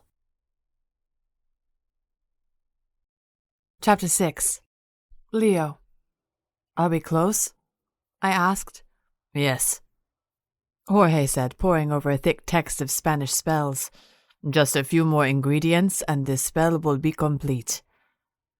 I nodded, looking around the vast, homey cavern of our library until my gaze rested on my cousin, Guadalupe. "Do you have it?" Guadalupe lifted a large, ceramic bowl. "A drop of blood from everyone here." I knew this, of course. I could smell the unique tang to every creature's blood, both from my vampire coven as well as our human donors. But I needed reassurance all the same. "Are you certain the right spell is in Spanish?" Jorge asked, glancing up at me. "What if you use Latin?" I shook my head. "Latin spells are risky. There are too many variables, too many interpretations that might go awry if cast incorrectly. If the Count wanted to be certain the spell would work, he would use his native tongue. I'm certain of it." Jorge pressed his lips together doubtfully, but made no argument. Estrella strode into the cavern, her cheeks still flushed from our last feeding. "The other donors are secure." Her warm brown eyes met mine, and my blood boiled, coming to life from her proximity. The bond between vampire and donor was a volatile thing, and too dangerous for me to toy with during an event as important as this. I waved a hand at Estrella. "Thank you. Please go to your quarters and stay hidden until we are through." Estrella bowed her head, reading the need in my voice, and left the cave quickly. She understood the bond, too. It thrived within us like a living creature, awakening when we drew near, growling when we parted. I shoved the discomfort down and willed my blood to take control again. My body was always chaotic after a feeding, but I had to be sure I was at full strength. Today was the day we would break through the Count's barrier surrounding the city. I was sure of it. We'd been trapped in his magical dome for months now, unable to travel outside the province of Segovia. But no more. Today we would break the enchantment and free ourselves. I clapped my hands together, grinning at Jorge and Guadalupe. "The time is near, my friends. Gather round and bring the ingredients." Guadalupe hefted the large bowl and strode toward me. Jorge brought the book and the cauldron of ingredients which reeked of mucus and rotten leaves. Jorge placed the large text on the table in the center of the room. Guadalupe set the bowl on the floor and used a dagger to etch runes into the cavern floor. I stood over the cauldron, running my hands along the rim. Black wisps of magic poured from my fingertips and settled on the mixture within. Power thrummed from the cauldron. "This is it," it seemed to say. Guadalupe rejoined us once the runes were complete. She slid her dagger along her palm and passed it to Jorge, who did the same. I followed suit, ignoring the stinging cut against my skin that quickly healed itself. The three of us clasped hands. Though a full coven would be more powerful, I couldn't risk it if something went wrong. Besides, we were part shapeshifter and part vampire. 2 lines of magic flowed through our veins. Our power would be enough. I peered at the text and the notes I jotted down on the edge of the page. Then I uttered the spell in Spanish. "Magic above, I call upon thee. Respond to this spell. Seal this blood and free us. Unlock the curse and enchant us. Eliminate this force that traps us, and break us free of this magic." More magic poured from my fingers like smoke, engulfing the cauldron and the bowl of blood. The ground trembled. Magic crackled in the air around us. Guadalupe's hand tightened in my grip. Energy thrummed in my chest, swelling and growing until, like a snuffed-out candle, the magic vanished. The cave grew still, and the energy seeped out of my body, leaving me cold and empty. "No," I whispered. "It didn't work," Guadalupe said in a hollow voice, releasing my hand. A flash of heat bolted through my chest, and I sucked in a breath. I looked at Jorge with wide eyes. His stunned expression indicated he'd felt it too. "That feeling," he murmured, his eyes unfocused. "I have felt it before." "I have too," I said, struggling to remember. Images flashed through my head, bits and pieces of memories I couldn't grasp. Then, finally, an image I recognized, the Castillo de Coca. That same bolt of heat seared through me the last time I'd entered the castle, which was several miles away from our caves. I stiffened and stared at Jorge, finally putting the pieces together. I hadn't considered the Count had enchanted the castle as well as the city. A wide grin stretched across my face. "The castle was enchanted?" Jorge asked slowly. "Yes," I said, laughing at this unexpected victory. "We might still be trapped within the city, but at least we had another advantage. And we've just broken that enchantment." Chapter 7. Brielle. I darted down hallways and up and down staircases, trying to find the marble floor I'd appeared on earlier. I had to find a way back through the portal. My injured leg throbbed with each step. Panic raced through me, urging me to go faster. Footsteps echoed behind me, but I kept going. I have to get out of here. They're all insane, every one of them. It really is an insane asylum. I thought of the food I'd ingested. Had it been drugged? Was I about to take part in the same collective hallucination? "Brielle!" a voice shouted. "Izzy." Ignore her, I told myself. Keep going. I rounded the corner, and there it was, the colorful octagon of tiles on the floor, shining in the moonlight pouring from a window up high. Rushing forward, I got down on all fours and lay on the ground, just as I had when I'd arrived. I knew I was being ridiculous, but I didn't care. I had to get home. Now. I took a deep breath, waiting for the familiar thrum of magic. When nothing happened, I wiggled my fingers and murmured, "Magic above and powers that roam, surround me here and bring me home." Magic crackled from my fingers and a blue glow emanated from my hands. But then it flickered and faded out like a burnt-out light bulb. "No," I whispered. I closed my eyes and tried again. "I call on magic within my soul. Carry me home and make me whole." Still nothing. I swore and spat another spell. "Magia rota sana y devueleme, levame a casa 2020. Again. Nothing happened. A frustrated scream tore against my throat. I lifted my hands to my forehead and tugged at my hair, trying to ignore the mounting panic within me. Have to get out. Now. I sucked in a breath and bolted, racing down hallways and passing stunned servants until I finally found a giant set of oak doors. Yes, the way out. I reached for the doors, but a servant stepped toward me. "May I help you, my lady?" he asked in Spanish. "I have to get out of here," I muttered, trying to sidestep him. But he continued to block my exit. "I'm afraid His Excellency has strict orders for the guests to—" "I don't give a damn!" I roared, clenching my fingers into fists. "Either step aside or I will fight you." The servant stared me down, his dark eyes shifting from apathy to genuine fear. He swallowed and quietly shuffled out of my way. I threw open the doors, and a cool evening breeze rippled over me. Just a gulp of fresh air was enough to soothe the hysteria in my mind. I can do this. I can find a way out of here and get back home. Voices echoed behind me. I surged forward, slamming the doors shut. Then, I sprinted down a massive set of concrete steps. The faint light of the moon in the sky illuminated the path before me. Neatly trimmed hedges lined the stairs, and a plethora of floral scents flooded my nose, though it was too dark to make out any flowers. I flew down the steps. My breaths came in sharp wheezes, and a sheen of sweat formed on my brow despite the chill in the air. When I reached the bottom, I stopped short. A lush forest surrounded a narrow dirt road, but something tickled the air. Something magical. Slowly I moved forward, following the scent. It crackled and shifted in the air like it was alive. I took another step, and something invisible slammed into me. I bounced backward and almost fell over.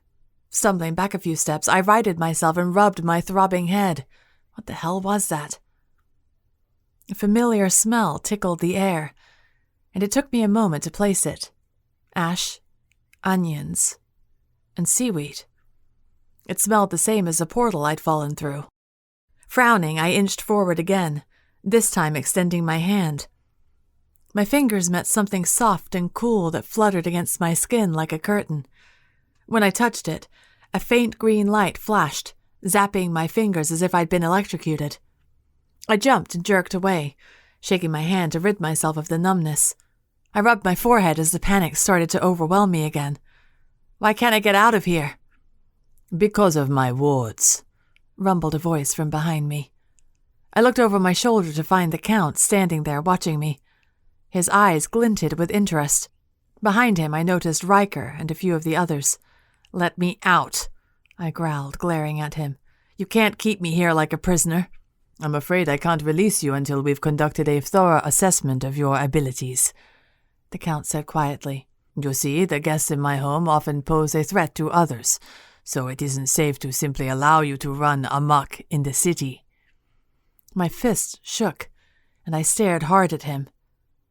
"Miss Garrick," the Count said, stepping toward me. "I believe it's time we spoke in private so I can explain the situation to you." I briefly considered trying to fight him, but between the other teenagers behind him and the host of servants in the castle, I knew I was outnumbered. Begrudgingly, I followed the Count back inside the castle and into a vast library with shelves climbing higher than my house in Miami. We sat across from each other in grand armchairs next to a crackling fire. I wrung my hands together on my lap, itching to tidy something. With these bookcases surrounding me, all I wanted to do was spend a day reorganizing them. Oh, the satisfaction that would give me. "So, Miss Garrick," the Count said, rubbing his bearded chin, "you were trying to return home?" "I can speak Spanish if that's easier for you." The Count smiled, though it didn't reach his eyes. "I am quite comfortable speaking English. Don't trouble yourself." I sighed and slumped back in the chair. "Yes, I was trying to leave." "I fear I must inform you that that's impossible." I stilled. "Why?" The Count stared pensively into the fire for a moment before responding. "What do you know of Lilith's curse?" My blood ran cold. "I know she is said to possess a witch and harness her powers to summon a demonic monster." The Count chuckled, sounding impressed. "Well then, you know much more than my other pupils did when they arrived. You see, in 1735, a monster was unleashed upon the province of Segovia, slaughtering thousands. My magical comrades and I did everything we could to prevent the destruction, but we were too late. One of us, a powerful dark warlock, cast a wild and uncontrollable spell that turned into a curse. He wanted to bring back those who were lost, but he didn't word the curse carefully enough. Instead, his magic trapped the entire province in a sort of time loop, as Mr. Wilkinson would put it. The same year repeats over and over again. None of us can leave the province. At the end of every year, the beast attacks and we can do nothing to stop it. Then the year resets again and everything is restored to what it was before. We are trapped here, forever preserved in time as we relive the same year again and again." I narrowed my eyes. A time loop? Really? And all because of Lilith's curse. This can't be a coincidence. Someone is playing a joke on me. The Count shook his head, smirking. "I realize how truly inconceivable this all sounds." "What about the rest of the world, outside of Segovia? Are they frozen too?" "No." My brow furrowed. "How do you know?" "We have been to the barrier separating the province from the outside world. We can see through it, though no one can see us." "And you can't get through it? You don't have a teleporter who can jump you through it?" The Count wrinkled his nose, no doubt offended by the offensive term, jump. "No, there are no teleporters here. Otherwise, I would have had one teleport us to the other side of the barrier long ago." "And your wards?" "They are there to protect the city from any accidents my guests might cause." "But if the year resets, won't the civilians just forget whatever happened?" "Yes, but each year I'm hopeful we can find a way to break this curse. When we do, everyone in the city will keep their memories. It is a risk I'm unwilling to take." I crossed my arms, raising an eyebrow. So, the council just sent me into a portal through time to a place that was frozen in the year 1735. "The councils across time are not aware of the situation. We have no way to communicate our problem to them, and even if we could, we aren't sure the message would get through the barriers of the curse." "Why is there even a portal to begin with? Can't someone close it to stop people from coming here?" "We've tried. When I first established this as a refuge for injured casters, I proclaimed it as a rehabilitation center, welcoming any who needed assistance with their magic. I'm not sure how that proclamation traveled through years and even centuries, but it seems that even in your time, the council still sees this as a refuge for those with magical maladies." "What about the council here? Riker said you founded them. Did you tell them of this place?" "Of course I did." I scoffed, letting my arms fall on my lap. That was a stupid move. They've obviously passed on the information for generations. That's how the word was spreading. The Count's eyes tightened. "I assure you that had I known we would be cursed, I never would have shared the information." "So, who designed this portal in the first place?" The Count straightened in his chair. "I did, but no matter what spell I attempt, I have no way of accessing the portal on this end while we are cursed." I remembered the familiar smells of the portal in the wards. It made sense. If the Count created both, they would smell like his magic. "Can't someone reverse the curse and free you?" I asked. "Unfortunately, the Dark Warlock who cast it wasn't in his right mind. He wrote the spell himself. It would be impossible for us to reverse it without knowing the exact words he used, and he is dead." Mother of Lilith. I ran a hand through my hair and laughed without humor. "This is a real sick prank you're pulling on me, Your Excellency." "I assure you it is not a prank." He fixed a stony stare on me. A small part of me wanted to wither under his scrutiny, but I firmly held his gaze. "And you all just carry on here like normal then, training these inept and broken witches and warlocks?" The Count lifted his hands. "What else am I to do?" My hands curled into fists on the arms of my chair. "So there is no way for me to get home, no way out of here whatsoever?" "I'm afraid not." The panic rushed inside me like a dam had burst. I can't get home. I can't leave. Mom might already be freaking out because I hadn't contacted her yet. My palms started to sweat. I had to move. I had to do something. I jumped up from my seat and approached the nearest bookshelf, pulling out several books at a time. I took a moment to inspect each one. Some were in Greek or Latin, so I focused on the color instead. Green books over here, blue over there. This one's bluish green. Yes, right there. "What in Lilith's name are you doing?" the Count asked. I just shushed him and continued reorganizing. When I created an aesthetically pleasing shelf of rainbow books, I stood back to admire my work. My heart rate settled into a steady rhythm, and my body felt less restless. I took a deep breath and slowly sat back down again, meeting the Count's bewildered stare. "It's how I cope with stress," I snapped. "It's either that or kickboxing, but I don't imagine you'd like me doing that in your precious castle." The Count wrinkled his nose. "No, I would not." I blew out a breath through my lips, puffing out my cheeks. "So, what am I supposed to do?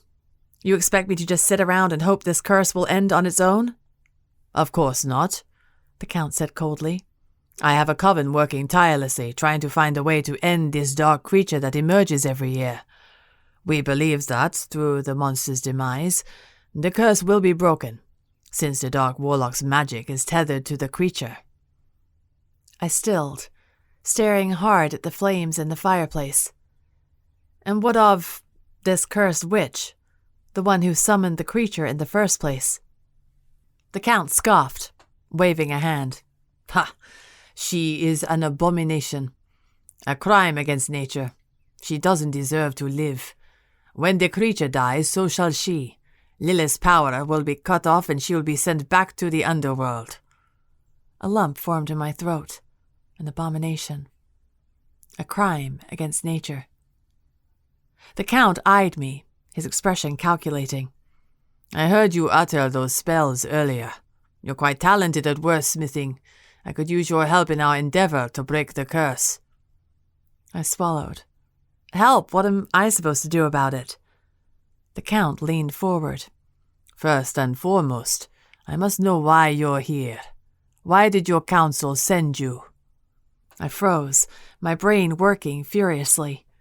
I couldn't tell him I was suspected of being Lilith's cursed witch. He would murder me on the spot. Instead, I took a breath and said, My powers aren't working. I'm an elemental, and they were working fine until about 5 years ago. Then they just flickered and died. I haven't been able to access them since. The Count stroked his chin again. Fascinating. I've never heard of such a problem. Are you quite certain your gifts were of an elemental nature? I nodded, dropping my gaze. Yes, of course. I see. He dropped his hand. Well, a few examinations and training should sort you out. Several of my pupils have already greatly improved, so much so they are able to help me in my efforts to protect this city and restore the timeline. You, of course, must remain here in the castle and abide by our rules. He wrinkled his nose, his eyes roving up and down my body. Please note that we adhere to the customs of this time period, and you must blend in if you are to remain here. I grimaced. Just imagining having to wear one of those frilly dresses made me feel nauseous. I shifted in my chair. Fine. The Count's eyes sharpened. So, you'll assist me? I waved a hand vaguely. Sure, I guess. I don't have much of a choice, do I? The Count smirked, sitting back in his chair. I'm glad we understand one another. Chapter 8. Brielle.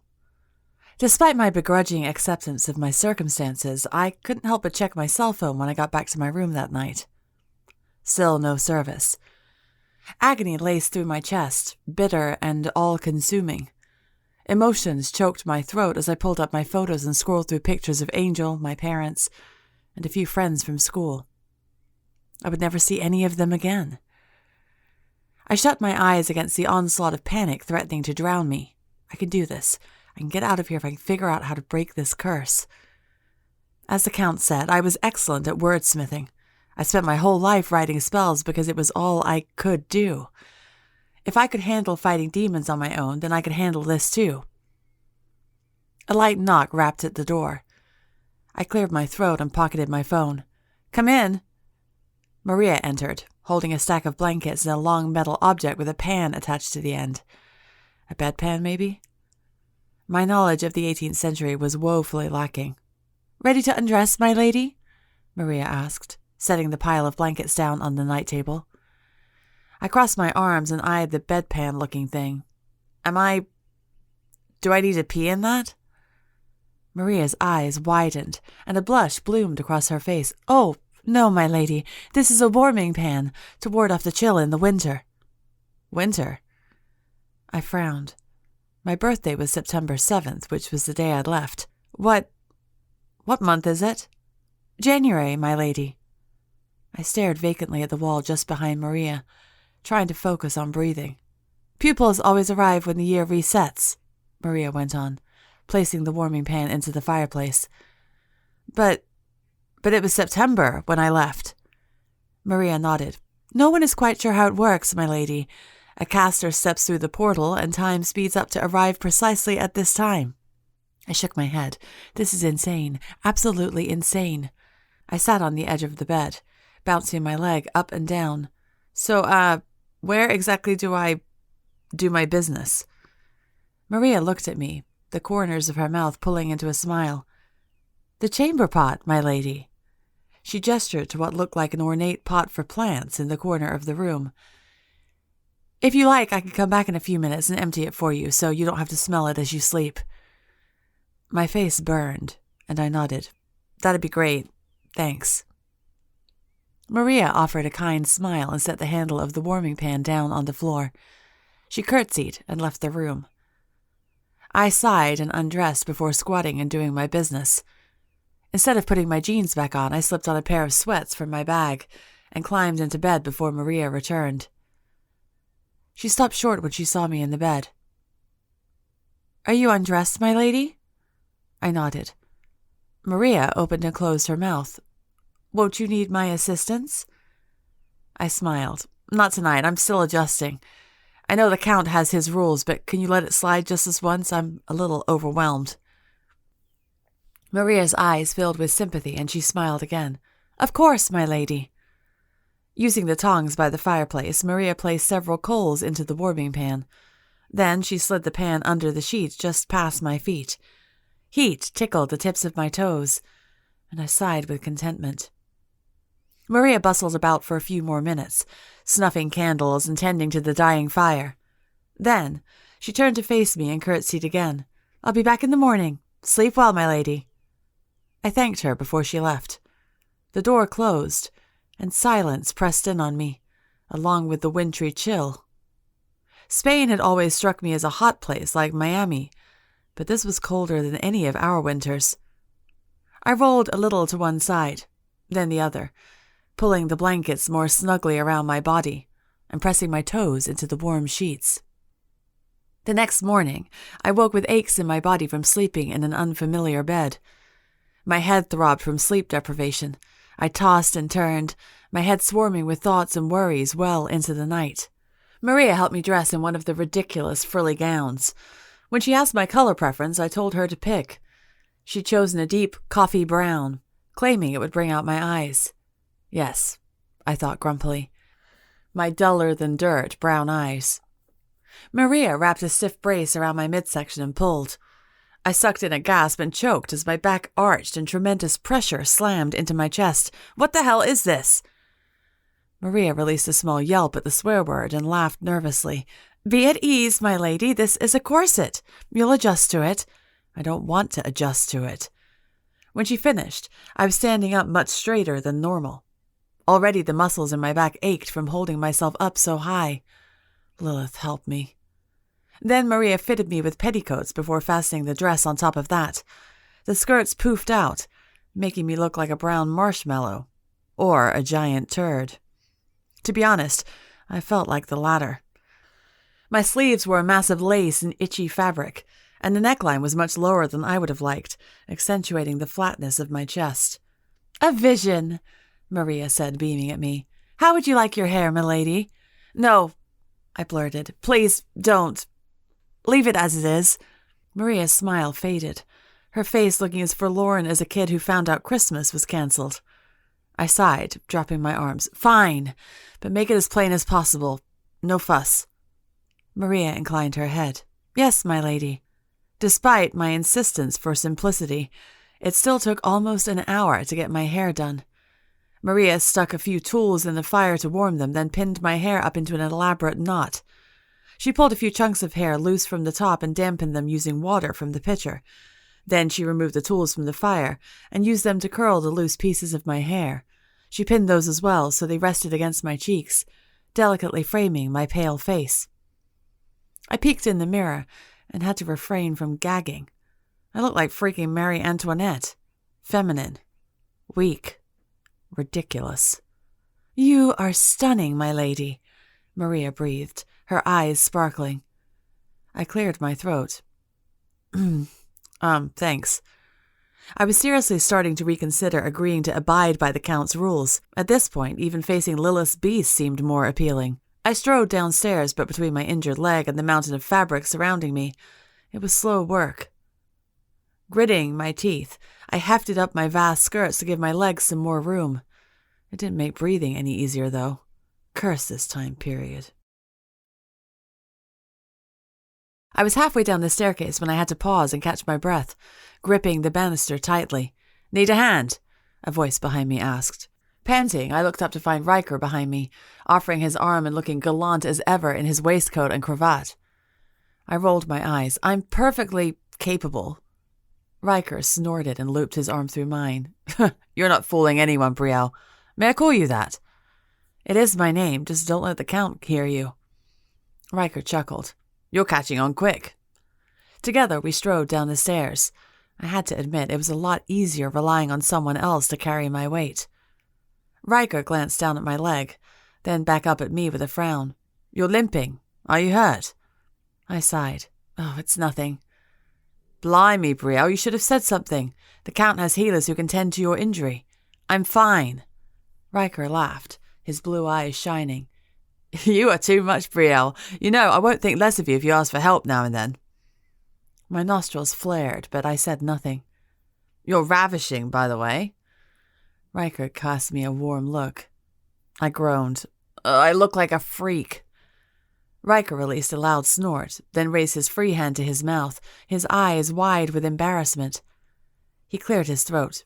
"You'll get used to it, but no matter how long we've been here, we all look forward to the days when we can wear trousers." I raised my eyebrows. "The Count allows that?" Riker nodded. "Only on the days when the demons attack."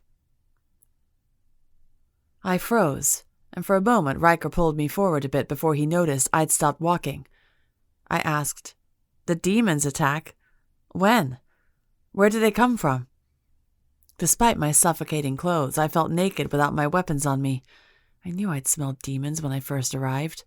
"A few days every month, the local demon coven attacks the castle," Riker said. "We aren't sure why.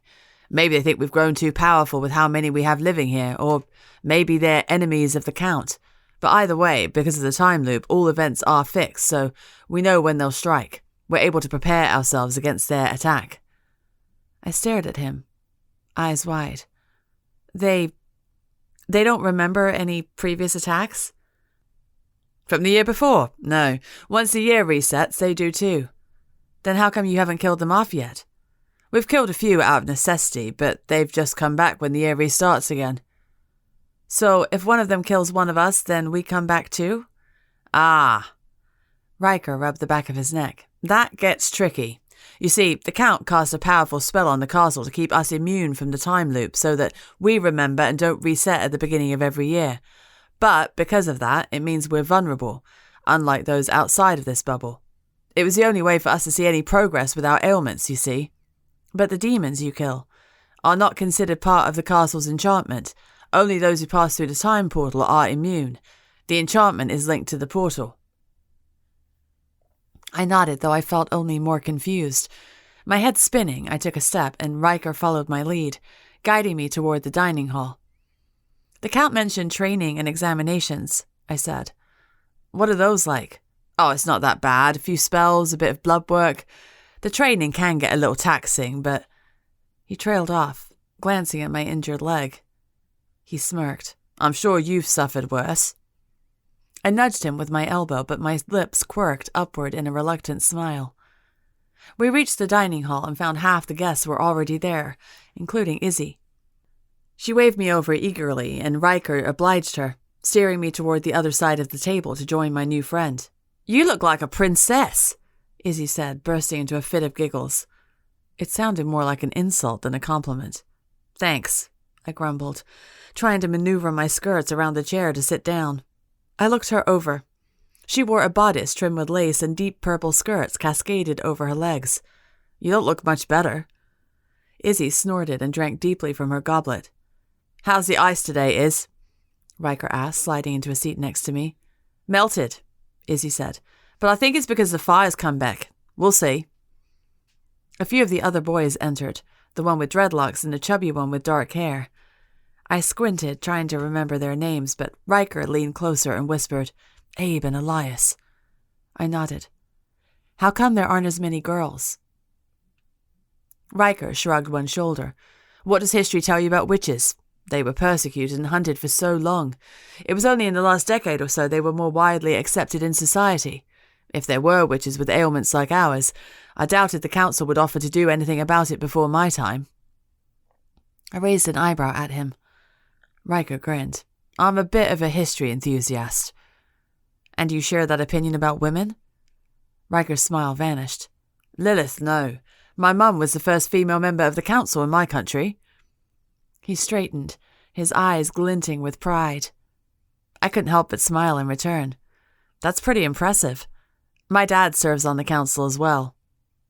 "That's Alexei and Jacques," Riker said, gesturing to the skinny brown-haired boy and the blonde with light facial hair. Those blokes are mates because they're the only ones who speak French. You don't? I raised an eyebrow. Un peu, ma chérie, Riker said, winking at me. I blushed and looked away. I knew little to no French, but I knew enough to understand he was flirting with me. That's Wes, Harrison, Sam, and Chris, Riker said, pointing to the tan boy with black hair, the shaggy-haired blonde, the pale-faced sandy-haired fellow, and the one who looked like a wrestler. I call them the 4 Musketeers. I raised an eyebrow. But weren't there 3 Musketeers? Ah, that's the thing. Riker grinned at me. The book is called The 3 Musketeers, but when you add D'Artagnan, it's actually 4. Anyway, those 4 are inseparable. They're all from America. My eyes widened. Really? I glanced at the others and pointed to Abe and Elias. What about them? Riker cleared his throat and rubbed the back of his neck. Also American, but... He trailed off, looking uncomfortable. I frowned at him, then looked back at Abe and Elias. Izzy leaned forward and chimed in. The Musketeers aren't the friendliest of blokes, and they're a bit judgmental. Realization settled in my stomach like a heavy weight. Oh. Abe was black and Elias was overweight. They were the outcasts. That's ridiculous, I said, balling my hands into fists. Shh! Riker said hastily as the boys seated themselves around the table. Keep your voice down. You're right. But the 4 Musketeers don't see it that way. They're from the early 1900s. They say things differently than you and I do. Idiots. My eyes narrowed as I watched the 4 boys grin at each other and sit at the table. One of them, the wrestler, Chris, swept his gaze over me and flashed a leering grin in my direction. Douchebag. I gave him the finger. Riker choked on his drink, spitting onto the table. He grabbed my hand and shoved it out of sight. The table groaned as Chris rose to his feet, his brows lowering over angry eyes. I beg your pardon, miss, he growled. Riker chuckled nervously, waving his hand. Pay her no mind, mate. She's still adjusting from the transition. Chris shot a nasty look at Riker before sitting back down, his jaw tense. The last guests to enter were Armin and the boy with shoulder-length black hair. Armin and Juan, Riker said to me. He leaned closer. Try not to insult them, okay? No promises. Riker sighed with exasperation, but his eyes danced with amusement. As soon as Juan sat down, servants appeared with fruit and bread to serve us. Riker immediately started scarfing down food, but I looked around, remembering my grave error from last night. Where's the Count? I asked. Riker waved a hand. He stays in his room through most of breakfast. Be as unladylike as you wish. I laughed and leaned forward to take a bite, but my damn corset stopped me from slouching over like I usually did while eating. I lifted my arms and scooted forward, then swore so loudly that half the table stopped eating to look at me in shock. I ignored them and managed to lift the plate to my face to take several large bites.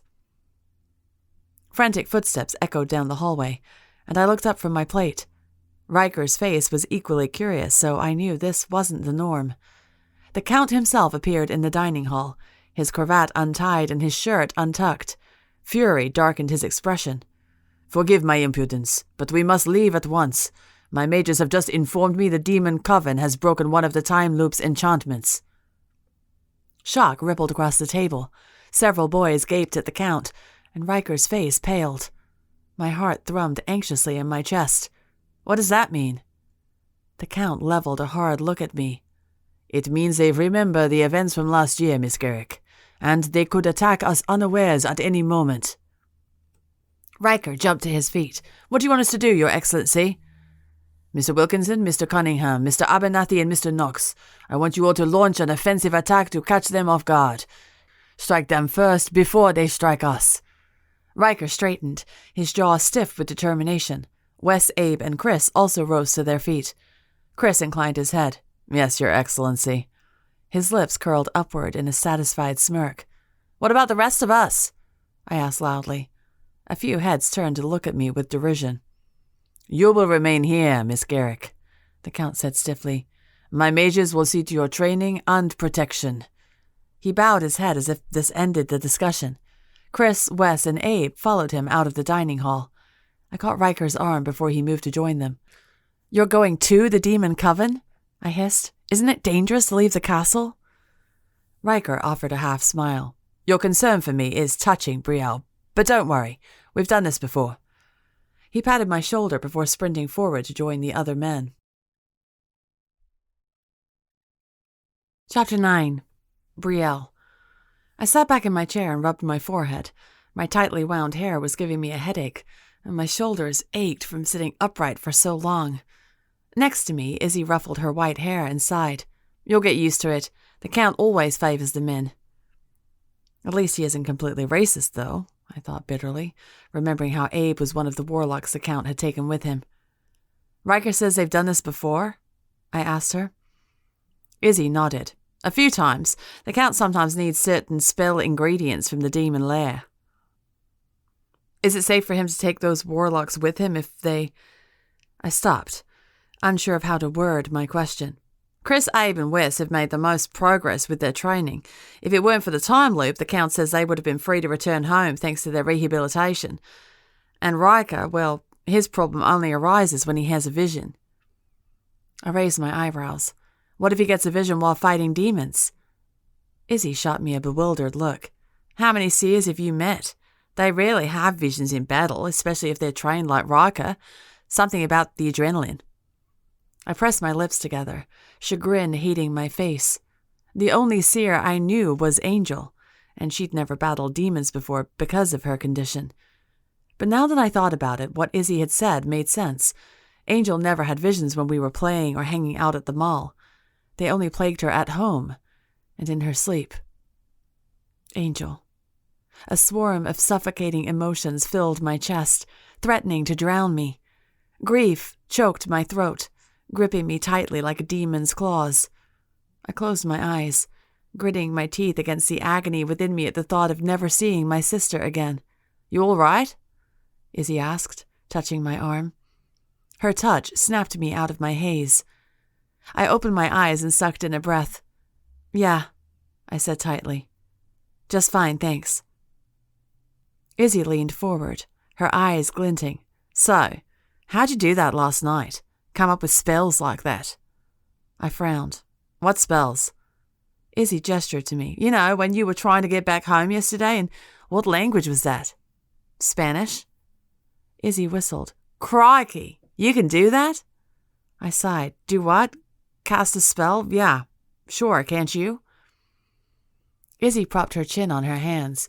"Well, yeah, but I didn't recognize those spells from the grimoire, unless they're spells from your time." "No, I wrote them myself. It's a gift I have. Because of my magical issues, I needed to find something I was good at, so I worked at writing spells." I shrugged. Izzy's face split into a huge grin. "That's really sick, mate. Good on you. Wish I could do that." Her smile was so infectious I couldn't help but return it. After breakfast, those of us who remained were ushered by servants into a ballroom with windows stretching from floor to ceiling, bathing the bare wooden floors in sunlight. Our footsteps echoed in the empty room. The servants who escorted us left without a word, slamming the doors shut with their departure. Elias stood off to the side while Sam and Harrison muttered to each other. Jacques and Alexis started speaking rapidly in French, and Armin stood alone, his eyes fixed on Izzy. She didn't seem to notice. I looked at Juan, who was watching me with a peculiar look in his eye. "Something wrong?" I asked him in Spanish. He blinked, his face splitting into a huge grin. "I thought I heard you speaking my native tongue earlier." He bowed his head, his hands sweeping backward in a grand gesture. "A pleasure to meet your acquaintance, Miss Garrick." I raised my eyebrows. "And when are you from?" 1772. Spain." "Ah, so you're not too far off from the Count's time, then?" "Not at all. In fact, he's acquainted with some of my relatives near the area." I offered a fake smile. "How nice." He cocked his head at me. "If you don't mind me asking, how is it you come to speak this language?" "My father taught me. He's from Cuba." Juan's eyes widened. "Cuba. I have heard stories of the little island in the Caribbean, though I have never been myself. What's it like?" "Hot," I said flatly. Juan stared at me. obviously waiting for more. When I said nothing, he burst into laughter. "Ha! Very amusing, Miss Garrick." I refrained from rolling my eyes. Izzy nudged me with her elbow. "Making friends?" "Hardly. What are we standing around here for?" "Waiting for the Count's mages to come work with us. No one else is allowed in here in case we injure someone." "Who are these mages?" I asked. In my time, the term wasn't used, but I'd often read stories of mages. The Great Mage War had taken place barely a decade prior to this time. "Fancy word for scholarly casters. They train and abstain from marriage like monks, pledging their life to serving royalty in honor of guiding those with magic." "Do you have mages where you're from?" I asked curiously. I knew quite a bit about American and Spanish magical history due to my heritage, but I didn't know much about other countries. Izzy shook her head. "No, my country eliminated them about the time of the Great Mage War, similar to yours, I'd wager." The large oak doors burst open, and 4 bald men in sweeping purple robes entered, their postures stiff and regal, and their heads held high. One of them approached me and bowed so low I thought he'd fall over. When he straightened, he clasped his hands in front of him. "Miss Garrick," he said softly in accented English, "it is a pleasure to meet the newest guest of the Castillo de Coco. Please, follow me to complete your preliminary examinations." My stomach did a backflip, but I nodded and limped toward him. He frowned and eyed my injured leg. "Are you well, my lady?" My lady? Was I technically his superior? I shifted my weight uncomfortably. "I'm fine." "May I heal that for you?" I sighed and nodded. "Yeah, sure." As much as I wanted to prove I was capable of letting it heal on my own, it would be nice to be able to walk freely in this monstrosity of a castle without feeling like I might fall over at any minute. "Please remain still," the man said, kneeling in front of me. "This will only take a moment." He moved his hands in the air directly in front of my injured leg, performing grand, sweeping motions that tickled my nose with magic. His voice was low as he murmured words I couldn't understand. It sounded a bit like Latin to me. His hands glowed blue, and my leg stiffened as pain shot up my body. I gritted my teeth and closed my eyes. Then, the pain was gone, and with it my injury. I exhaled and stretched my leg. I felt nothing at all. A relieved smile spread across my face. The man stood and bowed to me. "Thank you, Mr. Ignacio Cortez." "Mr. Cortez." I nodded to him. He stretched his hand toward me. "Come, this way, please." I followed him out of the ballroom, casting a glance over my shoulder at the others. Izzy, Wes, and Elias crowded around one mage while the rest of the guests spoke with the other 2 mages. I vaguely wondered how they were grouped before the ballroom disappeared from view. "How long have you worked for the Count?" I asked Ignacio. "Many years," Ignacio said in a hushed voice, as if we were in some sort of sacred chapel. "I am one of the few mages left in his employ after the Great War." We strode down an empty hallway and turned into the library where I'd spoken with the Count the night before. Ignacio scooted a small table forward and placed it between the 2 armchairs. Then he gestured that I sit. I hefted up my skirts and awkwardly backed into the seat until I flopped backward onto the cushion with a oof. A tiny smile pinched the corners of Ignacio's mouth, but he said nothing as he sat across from me. "Tell me of your magical ailment, Miss Garrick." I cleared my throat, trying to remember the details I told the Count the night before. "I'm an elemental. My powers were working fine until I turned 11. Then they faded and stopped working altogether. I can still cast spells and summon my blue magic, but nothing else. I've tried taking potions and writing my own spells to summon my magic back, but nothing's worked." Ignacio nodded. His gaze directed to the floor as he contemplated this. "And when your powers were intact, you were able to conjure each of the elements without difficulty?" I shifted in my chair. "Yes. Did you have an affinity for one over the others?" "Fire," I blurted without thinking. It had been the first thing that popped into my head. Dad had told me he'd had the same affinity, and his father had as well. Ignacio's eyebrows lifted. "I see. Did you ever find this fire uncontrollable? Did it ever take over your body?" I shook my head. "No, I always had control over it, but my father can set his entire body on fire without feeling anything. Maybe it's genetic." I shrugged. avoiding Ignacio's gaze. Ignacio nodded thoughtfully. Interesting. Miss Garrick, would you mind if I cast a few spells upon you? They are not harmful and will not alter you in any way. Discomfort wriggled in my stomach. Sure. May I have your dominant hand? I stretched out my right hand, and he gripped it in his. His palms were calloused, but his long, thin fingers were soft. He flipped my hand over and ran a finger down several lines in my palm. I suppressed a shiver at the feeling of having this stranger touch me so gently. Ignacio clasped my hand in both of his and muttered another spell in Latin. A blue glow encompassed our clasped hands, and a sudden tightness gripped my chest. I tried sucking in a breath, but no air came. Spots danced in my vision. My lungs struggled for air. Finally, the pressure in my chest eased, and I sucked in several gulps of air. What was that? I choked. Ignacio released my hands, his brows knitting together. I tried assessing your affinity, but I was blocked by another source. I stilled. Another magical source? I cannot tell. It is most likely the cause, although I have encountered a few individuals whose physical ailments blocked me from accessing their affinity. Again, I thought of Angel and her illness. Would her condition prevent a spell like that from getting through? Has this happened to anyone else? I asked. Ignacio nodded. It is quite common for impaired casters to be blocked somehow. That was just the first test. For the next one, would you mind reciting the cloaking enchantment for me? If you don't know it, I know it. I leaned forward and closed my eyes. Magic above, I summon thee, to obscure me from this enemy. As my hands started to glow blue, Ignacio waved his fingers in the air in front of me, conjuring purple sparks that stung my nose. The sparks flew closer to me, and I held my breath, afraid I might accidentally inhale them. Then, the sparks flew back toward Ignacio's hand, surrounding his fingers until they disappeared. I watched with wide eyes, waiting for some kind of explanation. When it didn't come, I asked, "What was that?" I was trying to discern whether you have an affinity or not.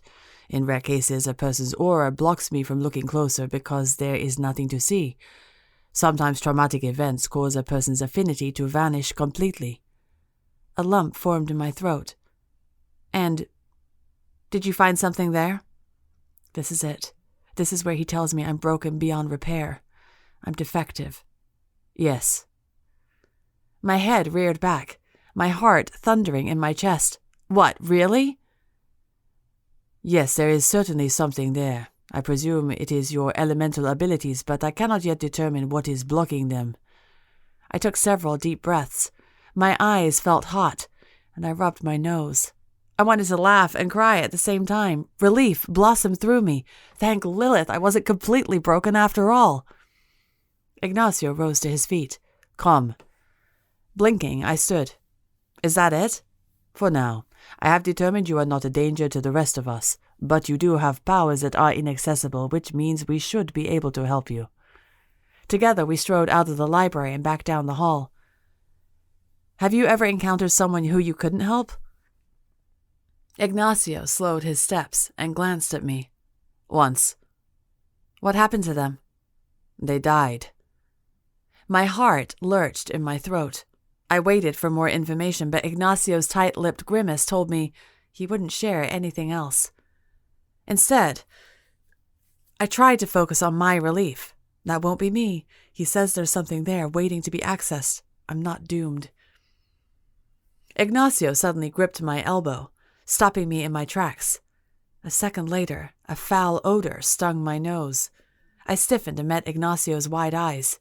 Demons, he whispered. They're here. My heart racing, I gritted my teeth. I need weapons. Ignacio's mouth opened and closed, his face pale. I gripped his arm tightly. Ignacio, where are your weapons? The armory, downstairs, past the kitchen. I gathered my skirts and ran, grateful Ignacio had healed my leg earlier. I took several wrong turns and swore loudly. The stench of demons grew stronger. Shouts and crashes echoed around the castle. I thought of the other casters here and the ailments that kept them from battling properly. They needed my help. I pushed faster, my chest aching from the damned corset restricting my airflow. At long last, I descended the staircase and found an armory stocked with shields, armor, swords, daggers, pistols, rifles, and stakes. There were some more menacing weapons with spikes and chains that I skirted away from. Instead, I snatched a small dagger and a stake and slid them inside my bodice, allowing them to take up the room my flat chest provided. I hurried back out and came face to face with a demon. Chapter 10. Leo. I stood frozen in the doorway of the armory, stunned, as I watched the girl with straw-colored hair sift through weapons. How had I not smelled her? Was she mortal? I'd been quite certain the area was empty, otherwise I wouldn't have risked going to the armory. Jorge, Miguel, Eduardo, and I split up to cause more chaos. Jorge and Miguel had been closest to the staircase, so I left to grab weapons while my men searched for my brother, if he was here. It was probably better that I gather supplies. The Count's men would be looking for me, the coven leader. I could provide a distraction from the important task at hand. But I hadn't expected to find a young woman in a mahogany gown reaching stiffly for weapons she looked far too small to handle. The girl rose and whirled to face me, then took a startled step backward. Her face drained of color, and I sensed her heartbeat quicken. The way the blood pulsed in her veins called to me, but I squashed it down. I watched her scrutinize me as I had her just moments ago. Her eyes raked up and down, taking in my leather attire and boots, my curly hair tied at the nape of my neck, and my silver-rimmed eyes. The eyes were always a shock upon first glance. Though I'd been born with dark eyes, my vampiric and shapeshifter forms added a ring of silver around my eyes that glowed like moonlight. I bowed deeply to the woman, smirking when I straightened. "Forgive me, my lady. I did not expect to see someone as elegant as you down here." To my surprise, the girl fixed a fearsome scowl at me and brandished her dagger. I almost laughed. She was so petite that wielding such a weapon looked utterly ridiculous. I raised my hands in mock surrender. "Please, my lady, have mercy." The girl's nostrils flared, and she lunged for me. Surprised, I jumped backward with a yelp, but she was quicker than I thought. Her blade sliced into my arm, and fire burned from the cut. Little viper. I laughed to mask my shock, pressing a hand to my wound. Blood glistened on my fingers. Impressive. I looked at her, assessing the fire and determination blazing in her eyes, like she had something to prove. I taunted her, and she hadn't liked it. Perhaps that could work in my favor. "You're a fiery little thing, aren't you?" I asked. The girl attacked again, but this time I was ready for her. She aimed a kick at my chest, but I caught her foot in my hands and twisted until she collapsed to the floor in a heap of satin skirts. Chuckling again, I stepped over her toward the weapons. Then, a sharp pain exploded in my shoulder. Hissing, I stiffened and glanced back at her. She'd flung her dagger into my shoulder. My, I said through clenched teeth, groping blindly in search of the dagger. "You are persistent." The girl jumped to her feet and tackled me. Together we collapsed on the floor. She landed a punch squarely in my face with a crack. Blood poured from my nose. I dodged her next blow and smashed my forehead against hers. Dazed, she reared back, her eyes wild and incoherent, her brows knitted together, and her expression crumpled in pain. I almost felt bad for her. I gathered the weapons that had fallen to the floor, taking advantage of her injury. I strode toward the doorway, but then the girl uttered a spell. "Magic within me, gather near. Trap this man and keep him here." Her hands glowed blue, and my eyes widened. She's a witch. How had I not smelled her magic?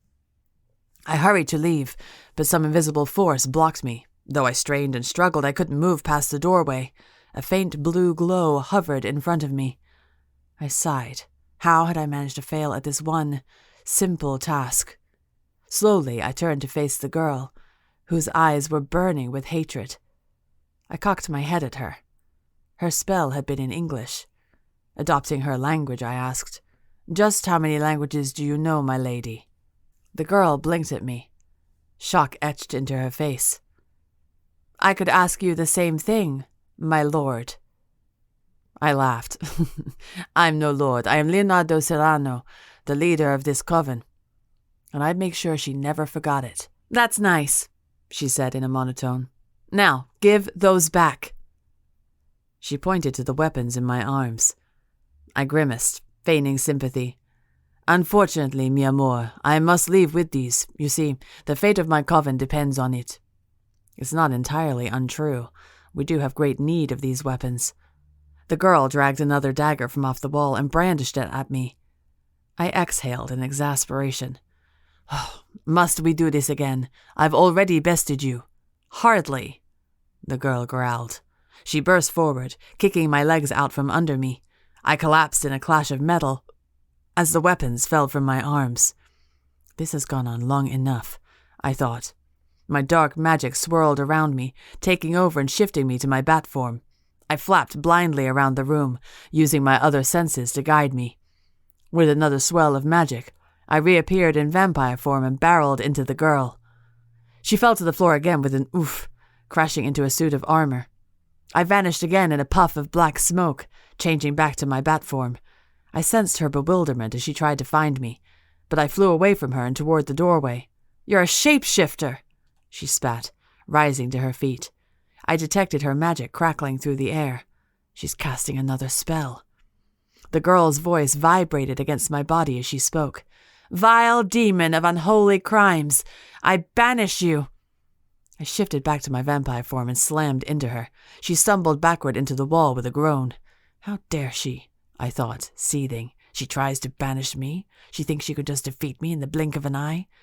Fury roared within me, and I felt her pulse quicken from my nearness.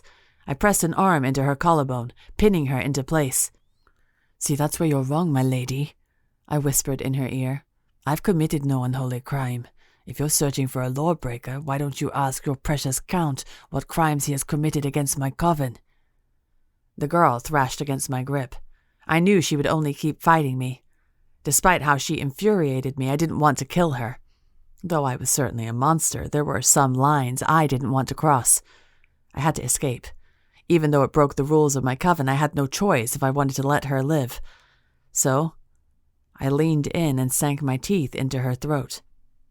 Blood flooded in my mouth, sweet and delicious. I hadn't expected to feed today, and my body thrummed with excitement from the prospect. The tangy fluid gushed down my throat as I swallowed it like nectar. The girl's body fell slack in my arms as she responded to the numbness of my venom.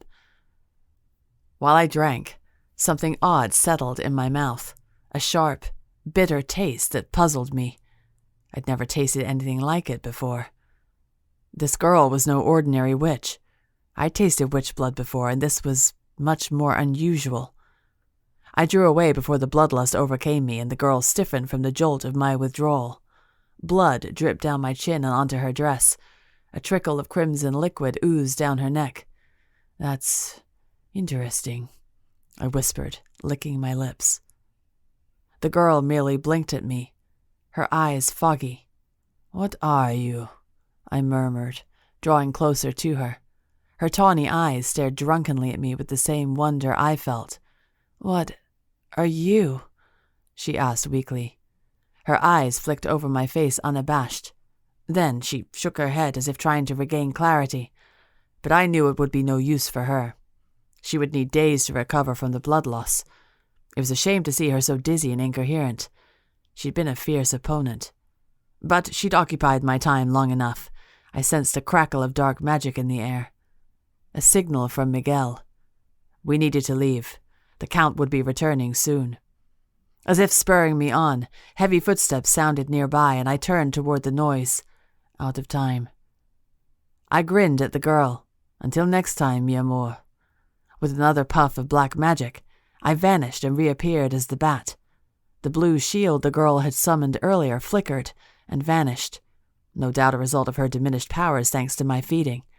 I flew in a circle before darting out the doorway. Just before I left, I heard the girl mutter angrily, "Bastard." Chapter 11. Brielle. "Brielle? Brielle!"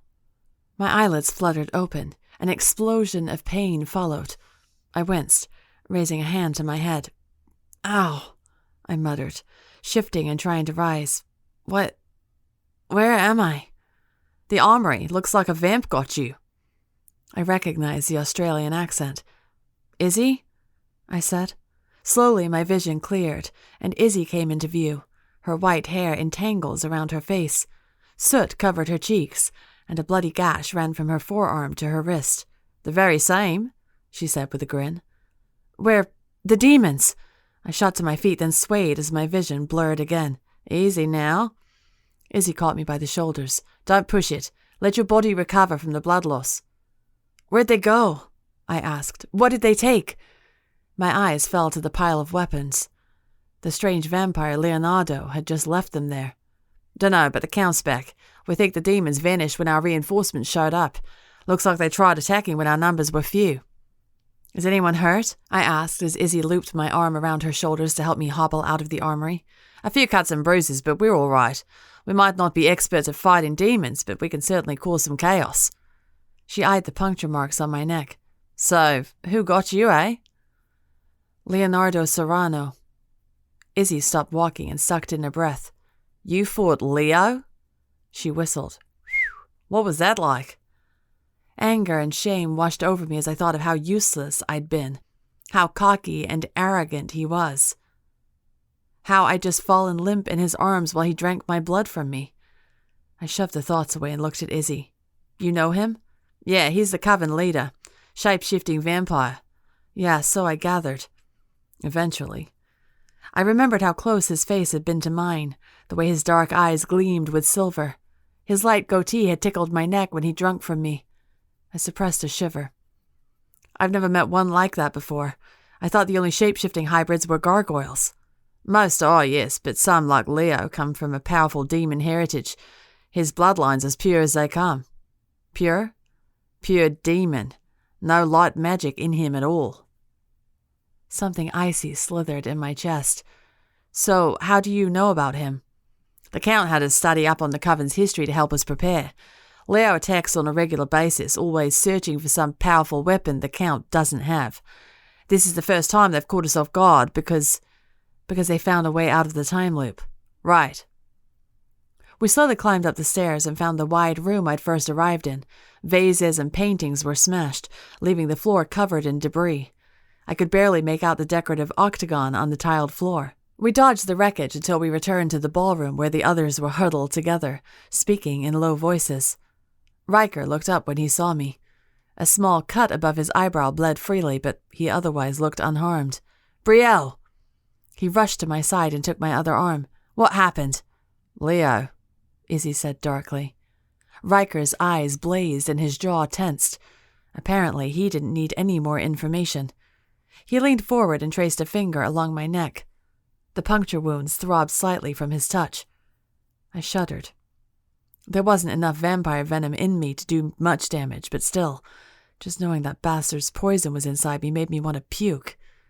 Riker drew his hand back, his face contorted with anger. "I'll kill him." "Not if I kill him first," I growled. Surprise mingled with satisfaction in Riker's eyes, and the corners of his mouth twitched. The Count was speaking with one of the mages in rapid Spanish. Both of them looked up at my approach. The Count's eyes widened, but he quickly recovered. He snapped his fingers and said, "Ignacio, tend to her wounds." Ignacio appeared before me and looked me over. "Where is the most pressing injury, Miss Garrick?" I shook my head. "I'm fine, just blood loss from a vampire." Ignacio's lips tightened, and I knew we were thinking the same thing. Blood loss was one of the few things that couldn't be healed by magic. Only time could help me now. "I'll send for your handmaid to escort you to your chamber." Ignacio strode out of the ballroom, his purple robe sweeping behind him. I wanted to object, but the persistent throbbing in my head urged me to comply. As soon as I recovered, I could figure out who those demons were, what they wanted, and how to stop them. I still saw Leo's taunting smile in my head, his patronizing laughter as he mocked me. I'd make him regret underestimating me, even if it killed me. I woke up with my cell phone clutched in my palm, though I didn't remember going to bed with it. When I tapped the screen, I found a picture of Angel and my mom. My throat tightened with emotion. I gritted my teeth and turned off the phone. My battery would die soon. Even though my phone didn't work in this time, the idea that the screen would go dark forever made me feel lost inside. It was my only connection to my time, besides the bag I kept stashed under the bed. I groaned and sat up, rubbing my forehead. A dull ache throbbed there, but other than that I felt stronger, more coherent. I didn't even remember climbing the stairs and getting into bed. The sheer nightgown I wore meant Maria must have helped me undress. I suppressed an eye roll at that. If I'd been in my right mind, I would have insisted on getting ready by myself. Leo's black and silver eyes flashed in my vision, and I flinched. I balled my hand into a fist. He had bested me. I didn't want to admit it, but he'd won. It had been years since a demon had beaten me in a fight. Since I'd taken up kickboxing, I triumphed almost every time. I gritted my teeth and jumped out of bed, eager to throw myself into a new task to get my mind off my failure. After sliding my messenger bag out from under my bed, I reached inside to grab my jeans. I didn't care about the Count's stupid rules today. Perhaps if I'd been in more comfortable clothes, I would have beaten Leo yesterday. I just pulled out a t-shirt when a light knock sounded at the door. Maria edged inside, holding a tray of food. Her eyes widened when she saw me crouched on the floor by the bed. "My lady," she breathed, hurrying inside to place the tray on the table. "You shouldn't be out of bed. You need rest." "What I need is to get dressed and figure out how to be useful," I growled, digging through my bag for a pair of underwear. When I looked up, Maria's brows were knitted, and she opened her mouth to object. I raised a hand.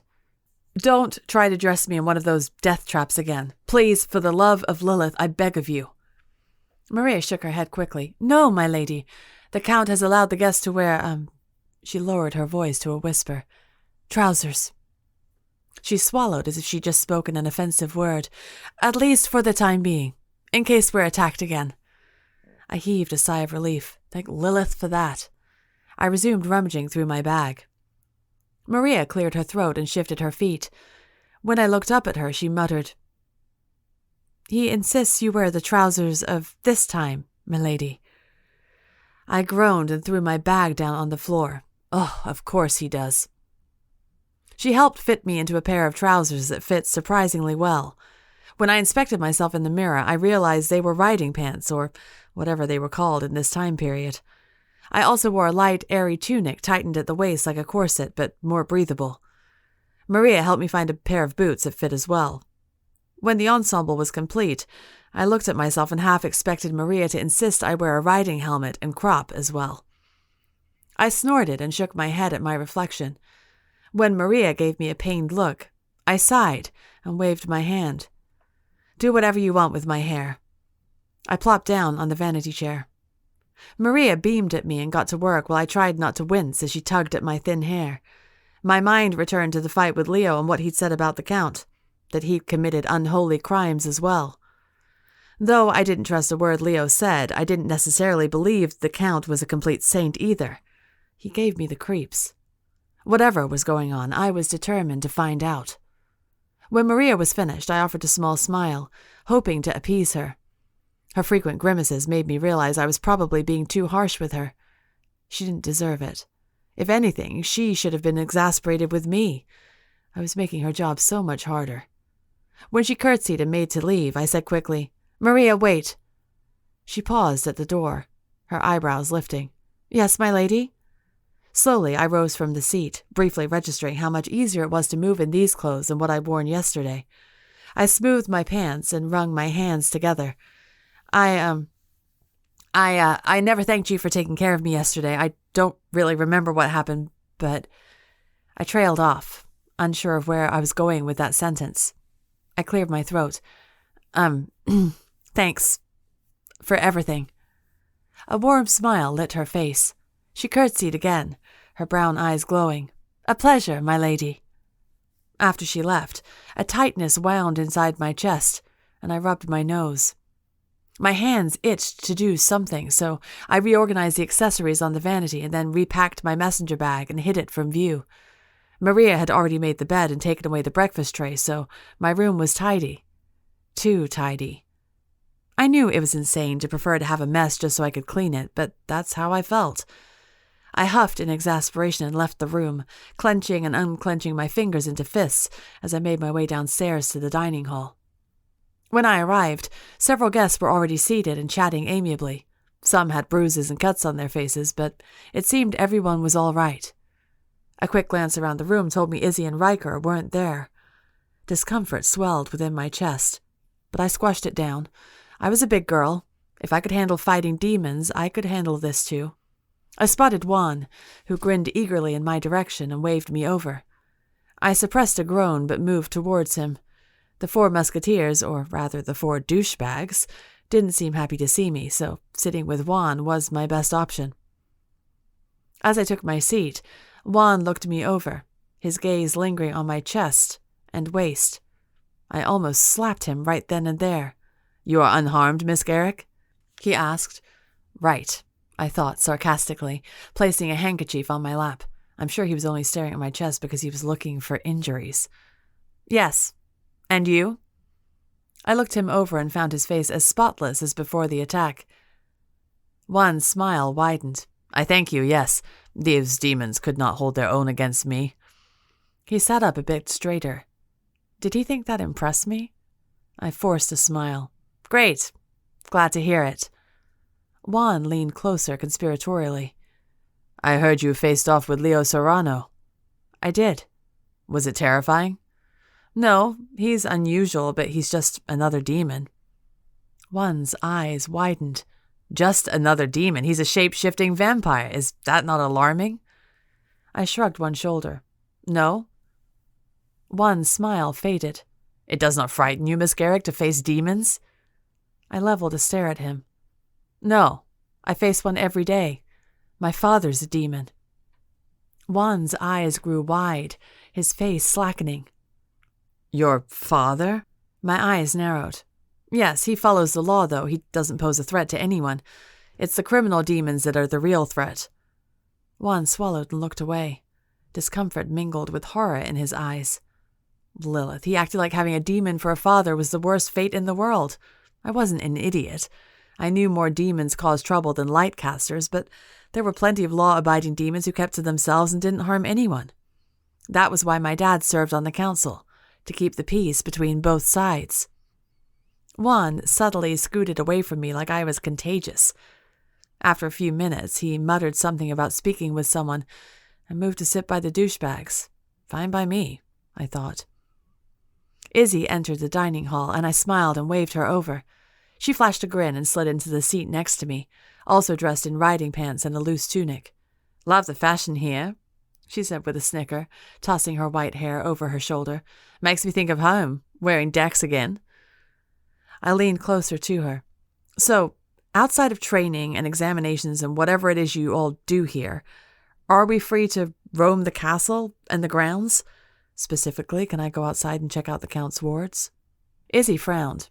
"Sort of. The Count doesn't like us being outside. He says it runs the risk of exposing who we are to the civilians. He doesn't like us exploring the lower levels either, but we can visit the main rooms and the guest quarters." "Why?" I deflated. If the Count was so strict about people going outside, I probably wouldn't be able to slip out unnoticed. All right, then. Plan B. I was just thinking of doing some research in the library later." Izzy wrinkled her nose. "Ugh, why?" I laughed. "I just want to catch myself up with the history here." "Want some help?" I stilled, then quickly shook my head. "No, thanks, I'll be fine."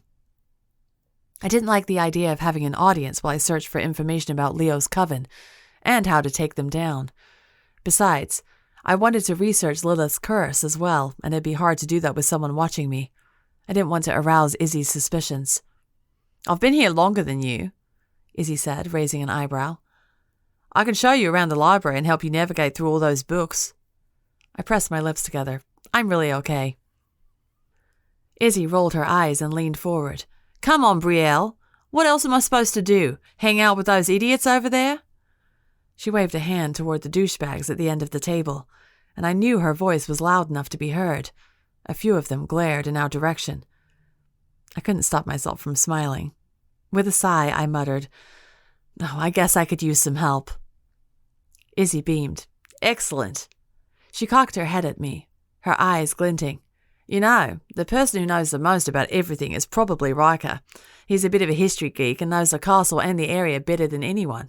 I made a face. Though I was fond of Riker, he made my stomach spin in ways I didn't like. I waved a hand, feigning nonchalance. I don't want to bug him about this. Izzy raised her eyebrows but didn't press me about it. I knew I was a terrible liar, but I couldn't even explain it to myself why I didn't want to involve Riker. I just didn't feel like feeling uncomfortable or thrown off, especially not now when I was so focused on finding out more about Leo and his coven and how to stop them. As if summoned by my thoughts, Riker himself entered the dining hall, wearing a gold waistcoat that made his hair look exceptionally red. His blue eyes roved around the room until they settled on me. When the butterflies swarmed in my stomach, I cursed under my breath. Oh, Brie, you've got to be kidding me. I chided myself. I wasn't ordinarily the type to swoon over a guy, but I had my fair share of crushes. I was a sophomore in high school, for crying out loud. How could I not? I subconsciously straightened in my chair, then clenched my fist on my lap to scold myself. Stop it, you barely know him. You just like him because he was nice to you. Stop it. Good morning, Izzy, Riker said, sliding into the seat opposite us. He nodded at me. Brielle? I pressed my lips together in the barest attempt at a smile. How are your injuries faring, ladies? Riker asked, straightening his waistcoat. Izzy responded by shooting a jet of wind over Riker's shoulder. She swore. Oh, sorry, mate. After flapping her hand rapidly, the wind died down, but not before shattering a plate on the table behind Riker. A few chuckles and murmurs rippled through the four douchebags. Izzy's cheeks reddened, and she slid lower in her chair, tucking her hands in between her legs. Bloody powers, they strike at the worst time. Riker laughed. Don't fret, Izzy. No harm done. I'm lucky you didn't blast me against the wall. Izzy snorted. I'm surprised I didn't. Servants entered and served us breakfast. Riker took several large bites of fruit and pointed his fork at me. You haven't told us what your magical problem is yet, Brielle. He eyed me up and down. I haven't witnessed any accidents yet. I swallowed my food and cleared my throat. Oh, yeah. Well, it's kind of boring. I don't have any powers. Izzy and Riker stared at me, their eyes wide. Any more, I added quickly. I don't have them anymore. Used to be an elemental, but years ago my powers just vanished. I dropped my gaze and took another bite. Stupid, stupid, stupid. With Lilith's beast roaming free at the end of every year, of course everyone would be on high alert for anything remotely related to Lilith's curse. Izzy exhaled and laughed. Oh, that'd be a nice problem for me to have. It'd mean I'd stop hurting people. Yeah, well, it's not that great, I grumbled. I'm not mortal, so I don't fit in there, but I'm not allowed to be part of my mom's coven, so... I lifted my shoulder in a shrug. Your mom's coven, Riker said. What about your dad? He's a demon, so he belongs to a different coven. Riker's fork fell on his plate with a loud clatter. Several voices fell silent as some of the other boys turned to look at us. Riker chuckled and said loudly, Bit my tongue. Don't fret over me, you lot. A few of the douchebags rolled their eyes before returning to their food. Riker leaned closer to me over the table and hissed, Your dad's a demon? I nodded. My throat felt dry. I met Juan's gaze from farther down the table, and he quickly looked away. Remembering his reaction when I'd mentioned my father, I whispered, You guys hate all demons then, even the ones who follow the law? Riker shook his head, closing his eyes. It's not just that, Brielle. The Count believes all demons are inherently evil, that they're all going to hell no matter what. Remember what time period you're in. Religion is a lifestyle for these people. They think demons are crimes against nature and can't be cured. It doesn't matter if your father is the most charitable saint in the world. He's a demon. And you need to be careful. If the Count finds out, Izzy said quietly, her face grave, there's no telling what he'd do. My blood ran cold as I looked at Juan again. He was speaking with Armin and avoiding my gaze, but I couldn't help remembering that he was from the 18th century. He knew the Count. It was only a matter of time before he shared the information with him. If he hadn't already. I've got to find a way out of here. Fast. Chapter 12. Brielle. After breakfast, the Count announced we had the day to ourselves while he and the mages repaired things from yesterday's attack, and no doubt scoured the castle to see if anything important had been stolen. I found it odd that the Count volunteered to do this himself, instead of leaving it to the help, but I wasn't going to complain, not when it provided me a full day of research. Knowing I might be in some kind of trouble because of my demon lineage, I was even more determined to find out more about this stupid time period, and how to escape. Izzy showed me to the library so I could get to work. The room itself was as big as a cathedral and had shelves climbing all the way to the ceiling. It made me feel grateful for the help, though I turned my nose up at it earlier. Tackling it on my own seemed way too intimidating. "The books are arranged by topic and then date," Izzy said, stretching out her hand to gesture to the monstrosity of books. "But very few of them are in English." She smirked at me. "I have a way around that," I said quietly, approaching the nearest bookshelf and squinting at the titles. Under my breath, I uttered a spell. "Magic above and powers that be, translate these words here before me." My hands glowed blue, and the titles shifted before my eyes. I read through labels of medieval magical battles and warfare, then strode past them to the next set of shelves. Izzy let out a low whistle. "That's amazing." She approached the shelf and frowned, cocking her head. "It still looks the same to me." "It only works for the caster," I said absently, running my fingers along the old leather-bound text as I searched. Izzy chuckled. "That's a shame. I was thinking you could invent the translation charm early." I didn't answer. My brow furrowed as I moved past the books about wars, medicines, indigenous cultures, and education before I found a book about the history of demon covens. I hefted the large book off the shelf and wiped dust from the surface, coughing as the particles filled the air. I slammed the book on the table between the two armchairs. "Can I cast the spell too?" Izzy asked, squinting at the foreign text. "Then I can help you." I hesitated for a moment, but the eagerness in her eyes told me she wouldn't back down. I sighed. "Yeah, you can cast the spell yourself." "Fantastic. What am I looking for?" "Any information about this time period, Leo and his coven and where they came from, the dark warlock who cursed the city with the time loop, anything that might help." I returned to the shelves and scoured them until I found what I was looking for: demon mythology and origins. I glanced over at Izzy and found her poring over the book, leaning closer as her eyes narrowed with concentration. My heart racing, I selected a book and pried it open, holding it against my chest as I flipped through pages. Then, I found it. Lilith's Curse. My eyes flew back and forth as I quickly read through the section, skimming for anything helpful.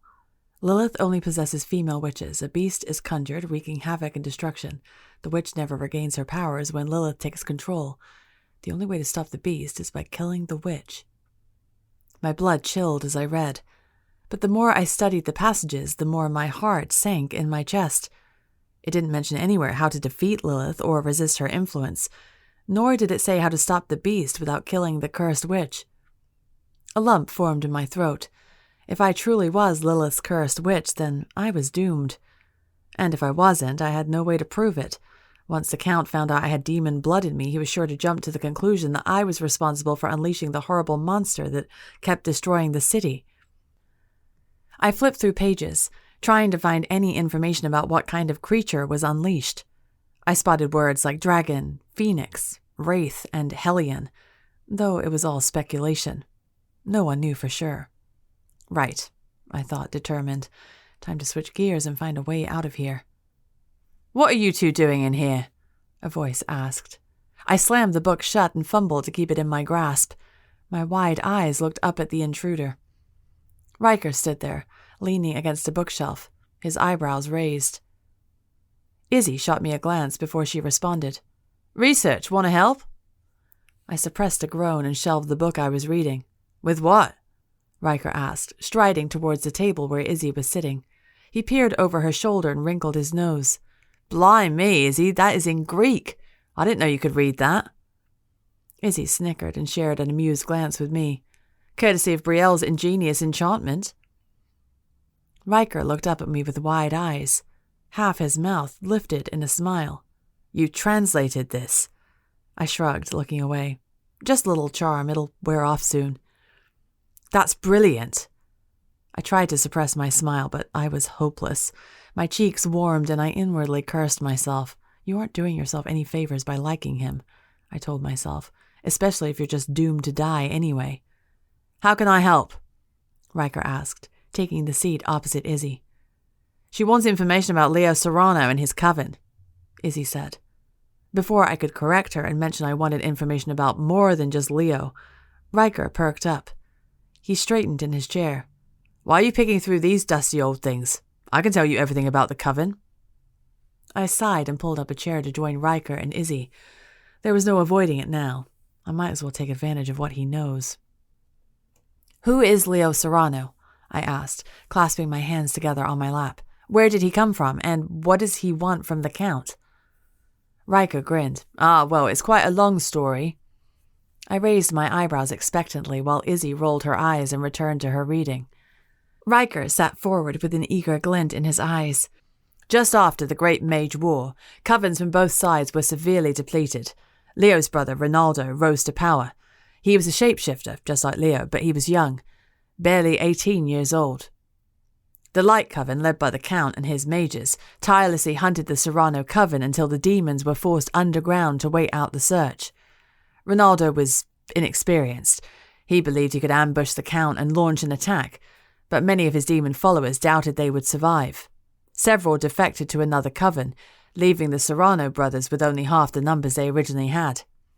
According to the history I studied, Leo and Ronaldo had a falling out. Leo wanted to abandon the idea of an assault and rejoin the demons who had left, but Ronaldo was determined to prove himself. Leading just a few men, Ronaldo crept into the Castillo de Coca and slaughtered many of the soldiers. He stumbled upon something large and powerful that caused a great explosion, reducing many of the rooms to rubble and ash. When the area was cleared, Ronaldo and his men were gone. Never found. It is said that ever since then, Leo has regrouped his coven and launched attack after attack, trying to find the weapon his brother had stumbled upon to get it out of the Count's hands. The historians of my time were never certain if Leo sought revenge or somehow still believed his brother was alive. I frowned, staring hard at the smooth mahogany of the table. And is there a weapon hidden here? Lilith, no, Riker said with a laugh. I've seen the Count's mages perform some powerful, explosive magic. I'm certain that Ronaldo was attacked and cursed into oblivion, and that's what caused the explosion. Leo is as stubborn and persistent as his brother, but he's clever and patient as well. He hid away for years, training and recruiting more demons to his coven to rebuild his numbers. Every attack of his was planned and calculated, and even though we always saw them coming, they were quite a challenge for us. And what about the time loop? I asked. When did that happen? Riker stroked his chin thoughtfully. After Ronaldo's death, I believe. Lilith's beast emerged right around the same time Ronaldo was killed, so Leo's counterattack was put on hold as the city was under siege by the beast. Then the Dark Warlock trapped the city in the time loop and... Riker sat back and spread his hands wide. Now you're all caught up. My brows knitted together as I tried to sort through all the information. Leo's brother snuck into the castle. There was some huge explosion.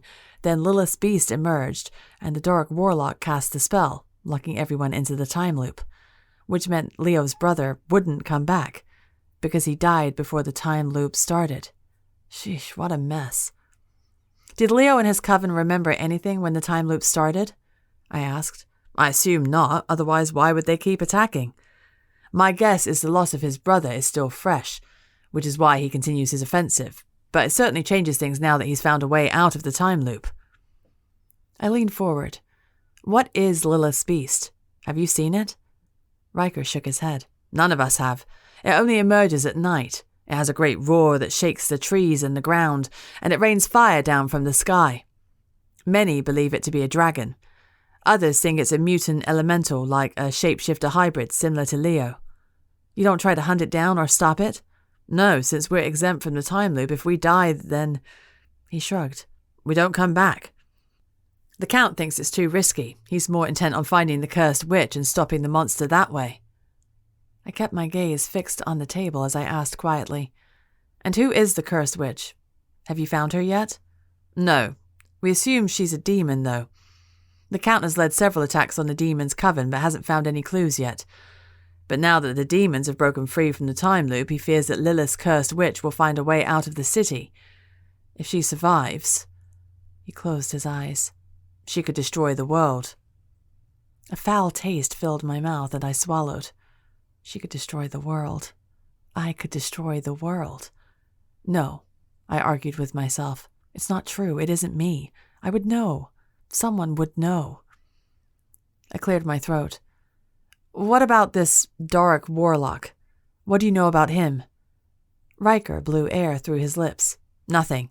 According to history as I know it, this time loop never happened, so whoever cast it never went down in history.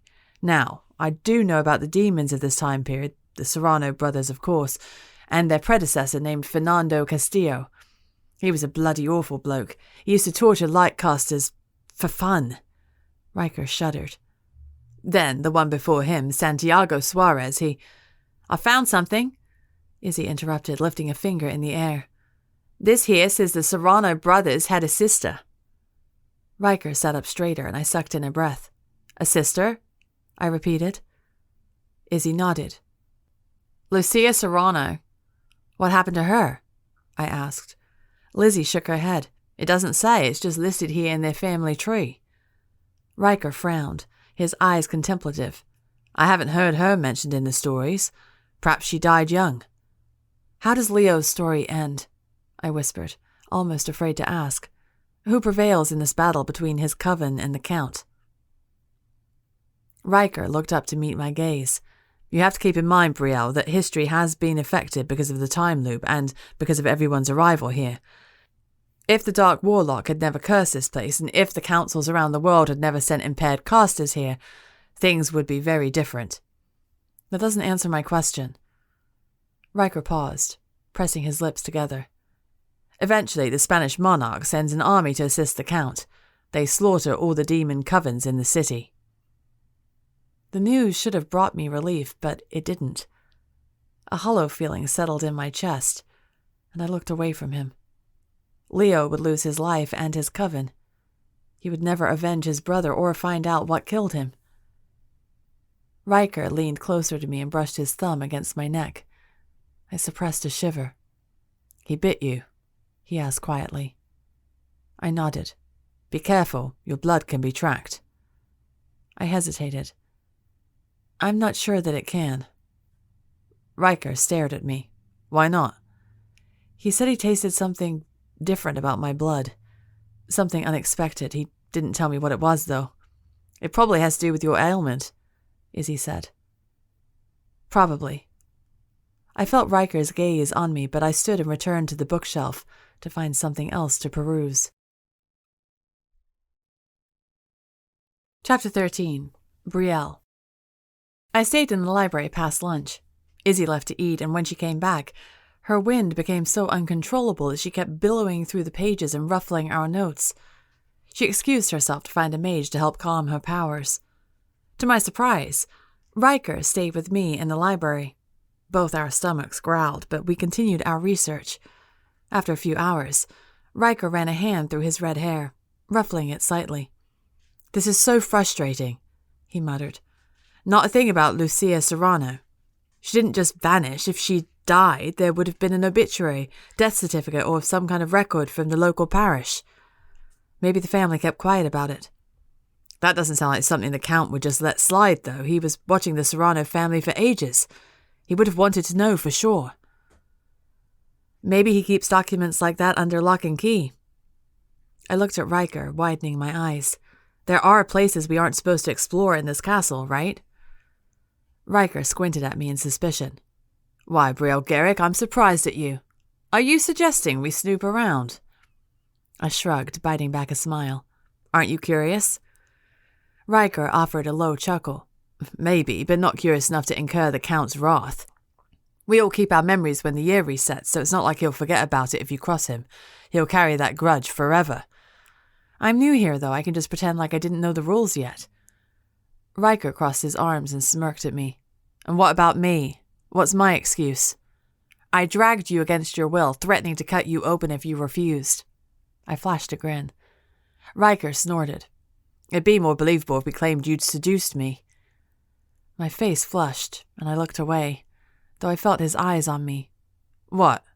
he said quietly. "You don't believe that's possible?" I raised my eyebrows and said nothing. My face still felt unbearably hot. "You're right," Riker said, his tone suddenly serious. "It would be better to convince them it was my idea and I'd seduced you." A loud snort burst from me before I could stop myself. I clapped a hand over my lips, giggling madly. Riker joined in, pointing at me with glee all over his face. "Very ladylike," he choked, wiping a tear from his eye.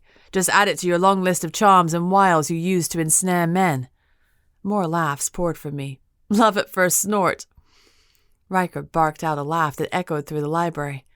In a smooth, narrator-like voice, he said, "And he knew right then and there, when he met her gaze and she squealed like a pig, that he was truly enamored with her." I slumped forward onto the table, slapping my palm against the surface as I giggled uncontrollably. "Lilith, it's a wonder I haven't lured the Count under my control by now. With my charms, I'm unstoppable. He would escort me to his secret lair immediately." Riker's face was now as red as his hair. He hunched over, his shoulders shaking as his chuckles turned into high-pitched wheezes. Tears streamed down his face as he croaked. "Now I'm picturing the Count with a lovesick look in his eyes while you're snorting and grunting like a warthog." Envisioning the stern Count with his rules and propriety watching anyone with lovesick eyes was too much for me, let alone imagining him smitten by someone as awkward and unladylike as me. My eyes filled with tears, too, and my stomach ached from laughter. For several minutes we succumbed to the endless chuckles and grins, our breaths becoming weaker and our voices hoarser. My face hurt from smiling, and when the laughter finally faded, I felt suddenly tired. The library was quiet when we settled into silence. The sky darkened outside, casting shadows on the bookshelves. I glanced upward out of habit, only to realize there weren't any lights. Someone would have to light candles. My stomach growled, no doubt spurred on by our laughter. I sighed and rubbed my eyes. "We should probably call it quits." Riker nodded, rising to his feet and stretching. My eyes were drawn to the pull of his biceps before I realized I was staring, and dropped my gaze. Riker approached me and offered his hand. "My lady," he said with a smirk.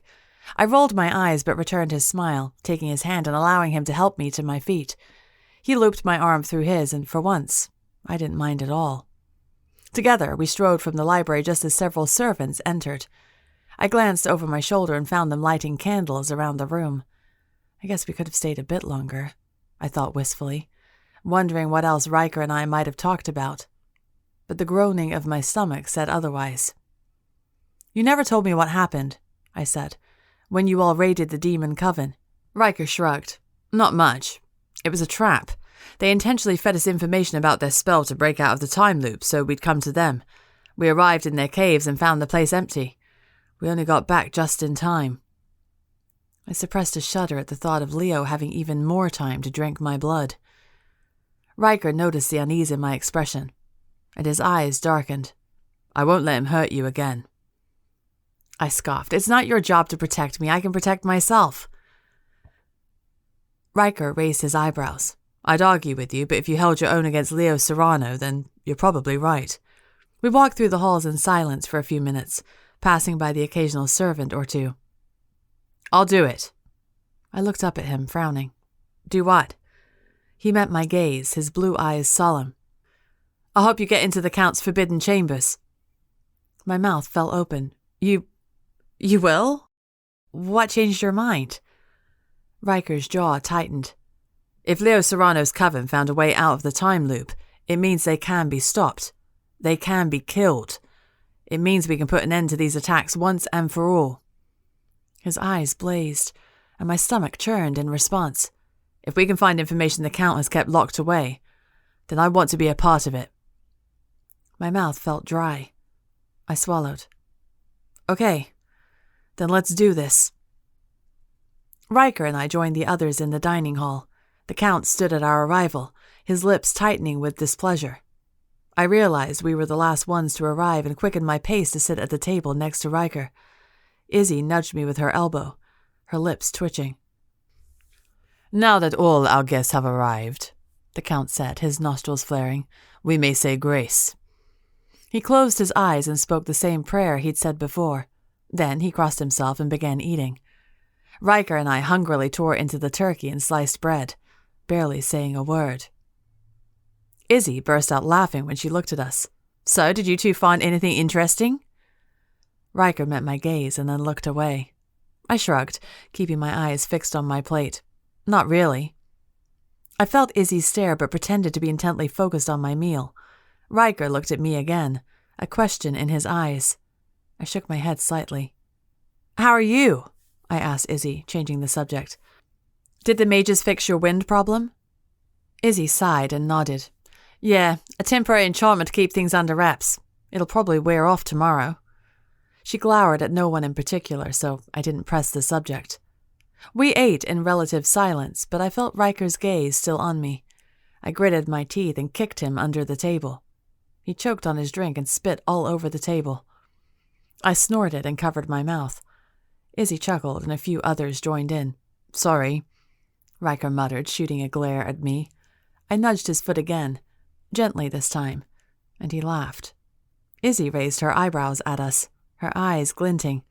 When Riker wasn't looking, she winked at me. I rolled my eyes. It didn't take me long to fill my stomach. I took one last bite and sat back in my chair, grateful I wasn't wearing the dreaded corset anymore. My eyes fell on the Count, who was muttering something in Spanish with Juan at his left. I grew still and watched them. Their expressions were both solemn, but neither of them looked my way. Perhaps they were talking about the demon situation. I wasn't close enough to distinguish what they were saying. It was probably nothing. I cleared my throat, suddenly feeling exhausted. Slowly, I rose from the table. The other boys surrounding me stood politely, though the 4 douchebags looked a bit peeved at having to rise. "I'm finished too," Riker said, jumping to his feet as well. "I'll walk you up." My face was hot as I felt Izzy's eyes drilling holes into me. Forcing a smile, I nodded, trying to ignore my sweaty palms. Riker offered me his arm, and I took it as we left the dining hall together. I felt several pairs of eyes on us as we exited. "You know they're probably talking about us," I muttered to him when we reached the hallway. "Entering and leaving together is practically a scandal in this time." Riker laughed. "Let them talk." I couldn't help how my stomach contracted at those words. Riker steered me off to the side in an alcove filled with paintings of waterfalls and mountains. My heart raced as he ducked his head to meet my gaze. "Should we include Izzy in this?" he whispered. Momentary confusion flickered in my mind. Then I understood. My heart plummeted and I swallowed down my disappointment. Of course he wants to get me alone to talk about our plan. "I prefer not to." Riker frowned. "Why?" "Her powers are uncontrollable. What if she hurts someone or hurts herself? Besides, I wouldn't want to implicate her in this. The fewer people involved, the fewer people might get caught." Riker nodded. "Yes, you're right. Besides, that would put a damper on our story of how I seduced you to perform my bidding." I chuckled and slapped his arm. "Oh, stop." Riker's eyes glittered with mischief. He leaned closer. "Well, if you change your mind, I'd be happy to revert to my original suggestion, claiming I was powerless against your charms." My breath caught in my throat. His face was much too close to mine. "It wouldn't be hard, you know," he went on, capturing a lock of my hair and tucking it behind my ear. "You do have the most captivating smile, and the most alluring brown eyes." Lilith, I can't breathe. I really can't breathe. My face was an explosion of heat, and I couldn't move my tongue to speak at all. I realized my mouth was open, and I clamped it shut. Even if I could talk, I had no idea what to say. Riker smiled, as if he could sense my awkward speechlessness. He took my hand in his, bent his head, and pressed his lips to my fingers. A shiver of pleasure raced up my spine, and I sucked in a breath. "Until tomorrow, Miss Garrick." Riker winked at me, and then he was gone. I lingered in the alcove for an extra moment or two to clear my head of the all-consuming fog of Riker's presence. I was such an idiot, a hopeless idiot. I clenched and unclenched my fingers into fists and took several deep breaths.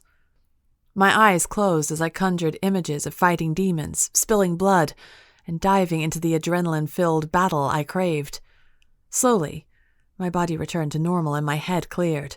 My heart still raced, but it was from something different, something familiar that I felt when fighting. An excited energy, but one I could control. Satisfied, I ducked out of the alcove and ran straight into one of the 4 douchebags. He staggered backward with an oomph, and then straightened to glare at me. I stared at him and backed up a step. "Oh, sorry, didn't mean to bump you." It was the pale-faced boy with sandy brown hair. I couldn't remember his name, though. He straightened his waistcoat, his gaze raking up and down my figure with unnecessary slowness. "That's quite all right," he said, his lips spreading into a smile that looked more like a leer. "Miss Garrick, is it?" "Yeah, sorry, what's your name again?" "Samson Schubert, at your service." He bowed low and popped back up to smirk at me.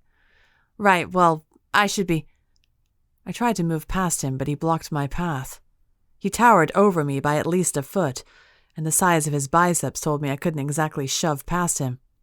"Why are you running off? We've barely gotten to know each other." I glared at him. "You and your friends haven't shown any interest in getting to know me." "Well, it wouldn't be much fun like that, would it? Then I'd have to share you with them." Samson grinned widely at me, leaning closer. I sucked in a breath, suddenly realizing what was happening. His arm pressed into the wall behind me to corner me into the alcove. I dropped to the ground, ducking under his arm, and raced toward the staircase. Samson snatched my arm, his fingers gripping me like a vice as he tugged me back toward him. "You're a slippery little thing, aren't you?" He smiled as if my escape attempt were endearing to him. "Do you know how long I've had to go without decent female company?" He yanked me closer and pressed his face against my hair, inhaling deeply. Nausea and anger swirled in my chest. I jerked my head up, smashing into his face with a sickening crack. Samson yelped and stumbled backward, releasing my arm. I ducked low, using my small size to my advantage, and slammed my fist into his kneecap. He howled and swung his arms toward me, but I dodged and aimed a kick straight into his gut. He collapsed onto the floor in a heap, moaning and clutching at his stomach. I stepped closer to him and nudged him with my foot until he rolled onto his back, glaring at me. "I don't care what kind of company you keep, asshole," I hissed. "Stay the hell away from me." Fury burned in his eyes. "You're dead, bitch." I spat in his face and turned on my heel, leaving him lying there like a baby.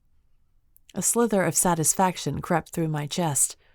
I hadn't realized how much I'd missed beating someone in a fight. Chapter 14. Brielle.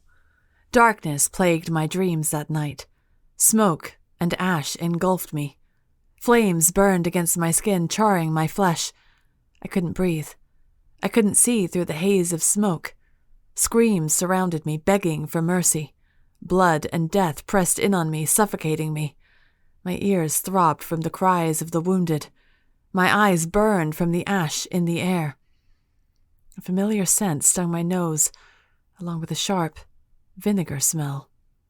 Everywhere around me was pain, destruction, tragedy. When I awoke, I was covered in sweat, my heart racing a mile a minute. Panting, I peeled my sweaty hair off my face and rolled over, squinting at the purple rays of dawn peeking through my window. I'd had nightmares before, but never like this.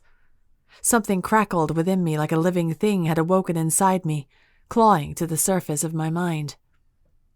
I sat up, crossing my arms to keep my hands from trembling. My shoulders shook. I bent over, sucking in deep breaths to calm my nerves. In the dream, I had smelled demons as sharply as if they were breathing down my neck.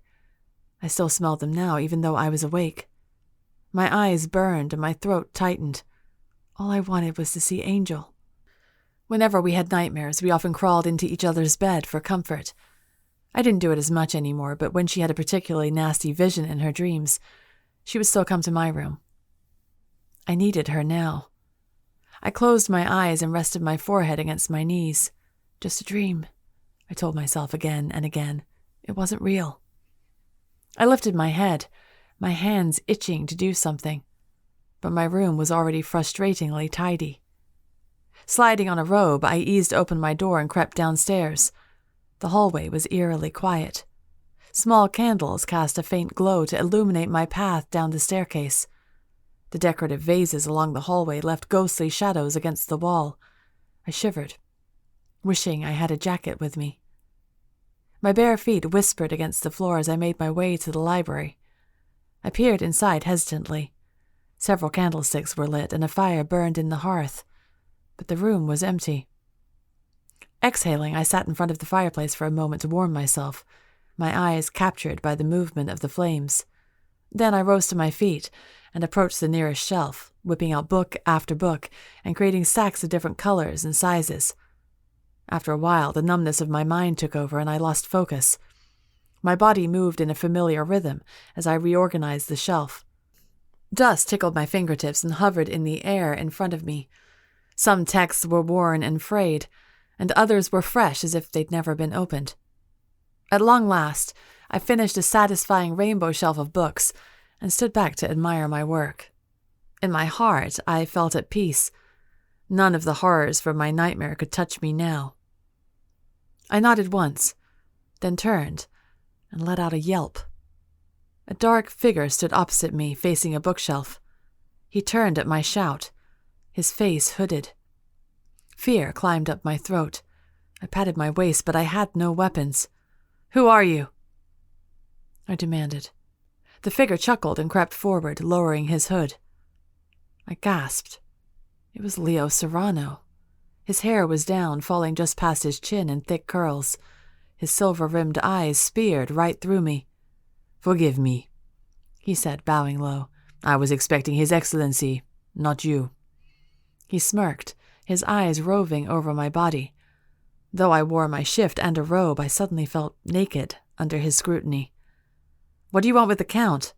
I asked, edging back toward the fireplace. I arranged a frightened look on my face. Better to make him think I was afraid of him instead of trying to grab a weapon in the form of a fire poker. Leo took a step toward me. "That's none of your concern." "It is if you're about to attack me for being in the wrong place at the wrong time." Leo lifted his hands, his eyebrows raising. "Who said anything about attacking you?" I scowled. "So what, you'll just let me go? I find that hard to believe." Leo grinned widely. "Well, if you assured me you would let my intrusion here go unnoticed, then I'm certain we could come to an arrangement." I glared at him, and he laughed. "I figured as much." He drew closer. I bumped into the bookshelf next to the fireplace, my hand groping blindly for the tongs. "You don't want to fight me," I growled. "I bested you before." "You did not," I snapped before I could help myself. Leo chuckled again, his eyes alight with amusement. "It bothers you, doesn't it, that I triumphed against you?" He cocked his head at me, his eyes moving up and down my body, much more slowly this time. I resisted the urge to cross my arms. My nostrils flared. I wish people would stop doing that. "For a small thing like you, that's surprising," he murmured thoughtfully. "Do you fight many demons, mi amor?" "Don't call me that," I said. "Then what should I call you?" My fingers clasped something cool and metal, and I offered Leo a half-smile. "Your worst nightmare." With a shout, I lunged, swiping the poker at him. It sliced into his cheek, and he stumbled back, his eyes wide with shock. A trickle of blood trailed from the cut on his cheek. He pressed a hand to it in disbelief, and then laughed. He actually laughed. Anger roiled within me, and I advanced, swiping again and again. But he was ready for the fight now. Black magic pooled from his hands like shadows, engulfing him until he shifted. When the magic faded, he was gone. I blinked and stepped backward. He hadn't just vanished. He was a shifter, so what had he shifted to? Thinking quickly, I recited a spell I'd written. Surrounding magic, guide my eyes, reveal this enemy's deceptive disguise. My hands glowed blue. A jet of magic speared from my fingertips, hovering momentarily in the air until it shot forward, colliding with something invisible. No. Wait. Not invisible. Minuscule. He must have shifted to an insect. Leo shifted back to his human form and grunted as the force of my spell slammed him against the bookshelf. He was out of breath, but still grinning. "Reveal this enemy's deceptive disguise?" Panting, he straightened his sleeves. "That's clever. I've never heard of that one before. I lifted my chin. That's because I wrote it. I stepped forward, brandishing the poker. Care to try again? Leo arched an eyebrow, his eyes glinting. Tell me, Miss, Worst Nightmare, what is your affinity? I fear I hold an unfair advantage over you by shifting. He spread his arms wide. But I feel you have not responded in kind. Surely you must be holding back. My jaw went rigid. Glaring, I muttered another spell. Magic above, surround this space, freeze my enemy and hold him in place. Blue jets of magic spilled from my hands and surrounded Leo in a bright glow. He froze in place, still wearing that infuriating smirk on his face. I bounded forward and rammed the poker into his shoulder. It went right through his flesh. Something unreadable flared in his eyes, but he didn't so much as flinch. I yanked the poker free and lunged again, but this time my spell wore off. He collapsed to the floor, moaning as he tried to rise. Blood poured from the wound in his shoulder. A weary chuckle escaped his lips. Groaning, he climbed to his feet and clutched at his injured arm. Impressive, he said hoarsely. Amusement still danced in his eyes, but his face was wary. Nervous, even. It brought me a tiny bit of satisfaction to see his expression shift, even if the change was subtle. I raised my eyebrows, challenging him. Leo's chest heaved with ragged breaths. His face looked paler than usual, and when he stepped toward me, he winced, his expression crumpling.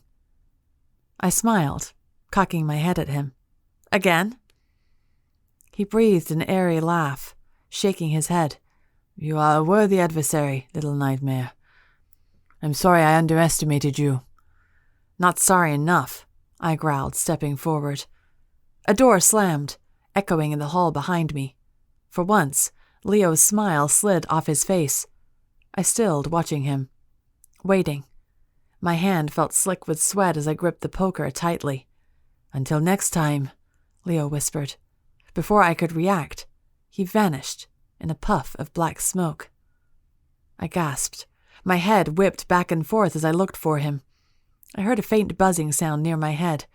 I whispered hastily. Surrounding magic guide my eyes, reveal this enemy's deceptive disguise. Blue magic poured from my hands again, circling the room. But nothing happened. Eventually the light faded, and my magic vanished. Swearing, I whirled around to look for Leo, but I already knew I wouldn't find him. He was gone. My face was covered in sweat. Panting, I looked around. Footsteps echoed in the hall. I was gripped by the sudden urge to hide or conceal my weapon, but I didn't know why. Then, I focused on the tip of the fire poker. I hastily drew it closer and wiped the tip with the sleeve of my shirt. Now it looked like I'd been injured. I had no idea why I'd done that, but something told me I needed to keep Leo's blood. And I didn't trust the Count with it. If I could use it for a locator spell or some spell of my own invention, maybe I could hunt Leo and his coven down myself. Several figures appeared in the doorway of the library. The Count stood in front, dressed in a satin robe. His hair surrounded his face and his eyes were wide and bloodshot. Miss Garrick? He looked around the room. Aside from a few books that had fallen from their shelves, the library was otherwise undisturbed. What happened here? I wiped my forehead. Leo Serrano was here. We fought. He left. You fought? The Count sputtered, glancing over his shoulder. Just behind him I recognized Ignacio and a few others who were obscured by shadows. Yes, I said through clenched teeth. I wounded him, and he left.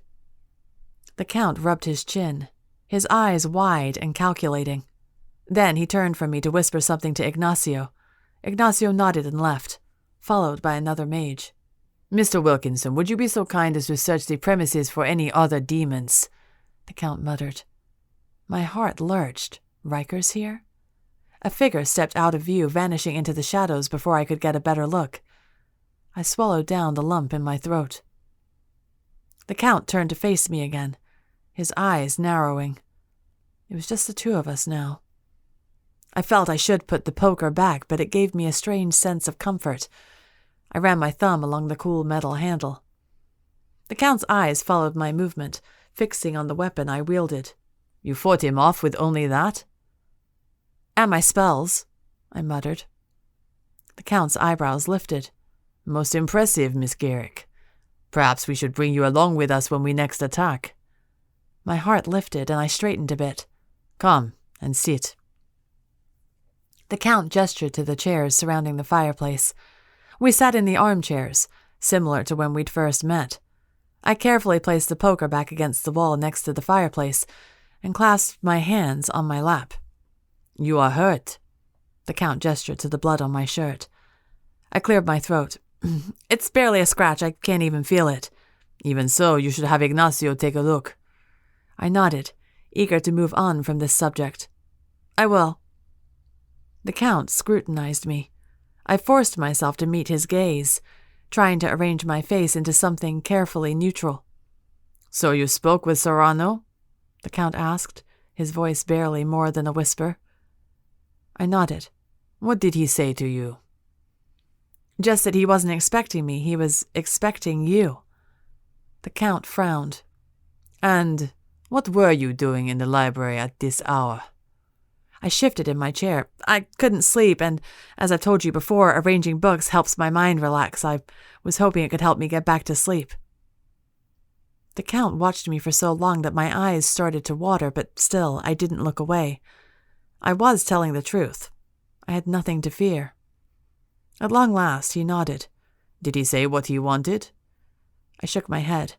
"He was cloaked. I didn't recognize him at first. I think he came alone. This wasn't like before when they all attacked at once. I felt like he crept in here on his own." "Why?"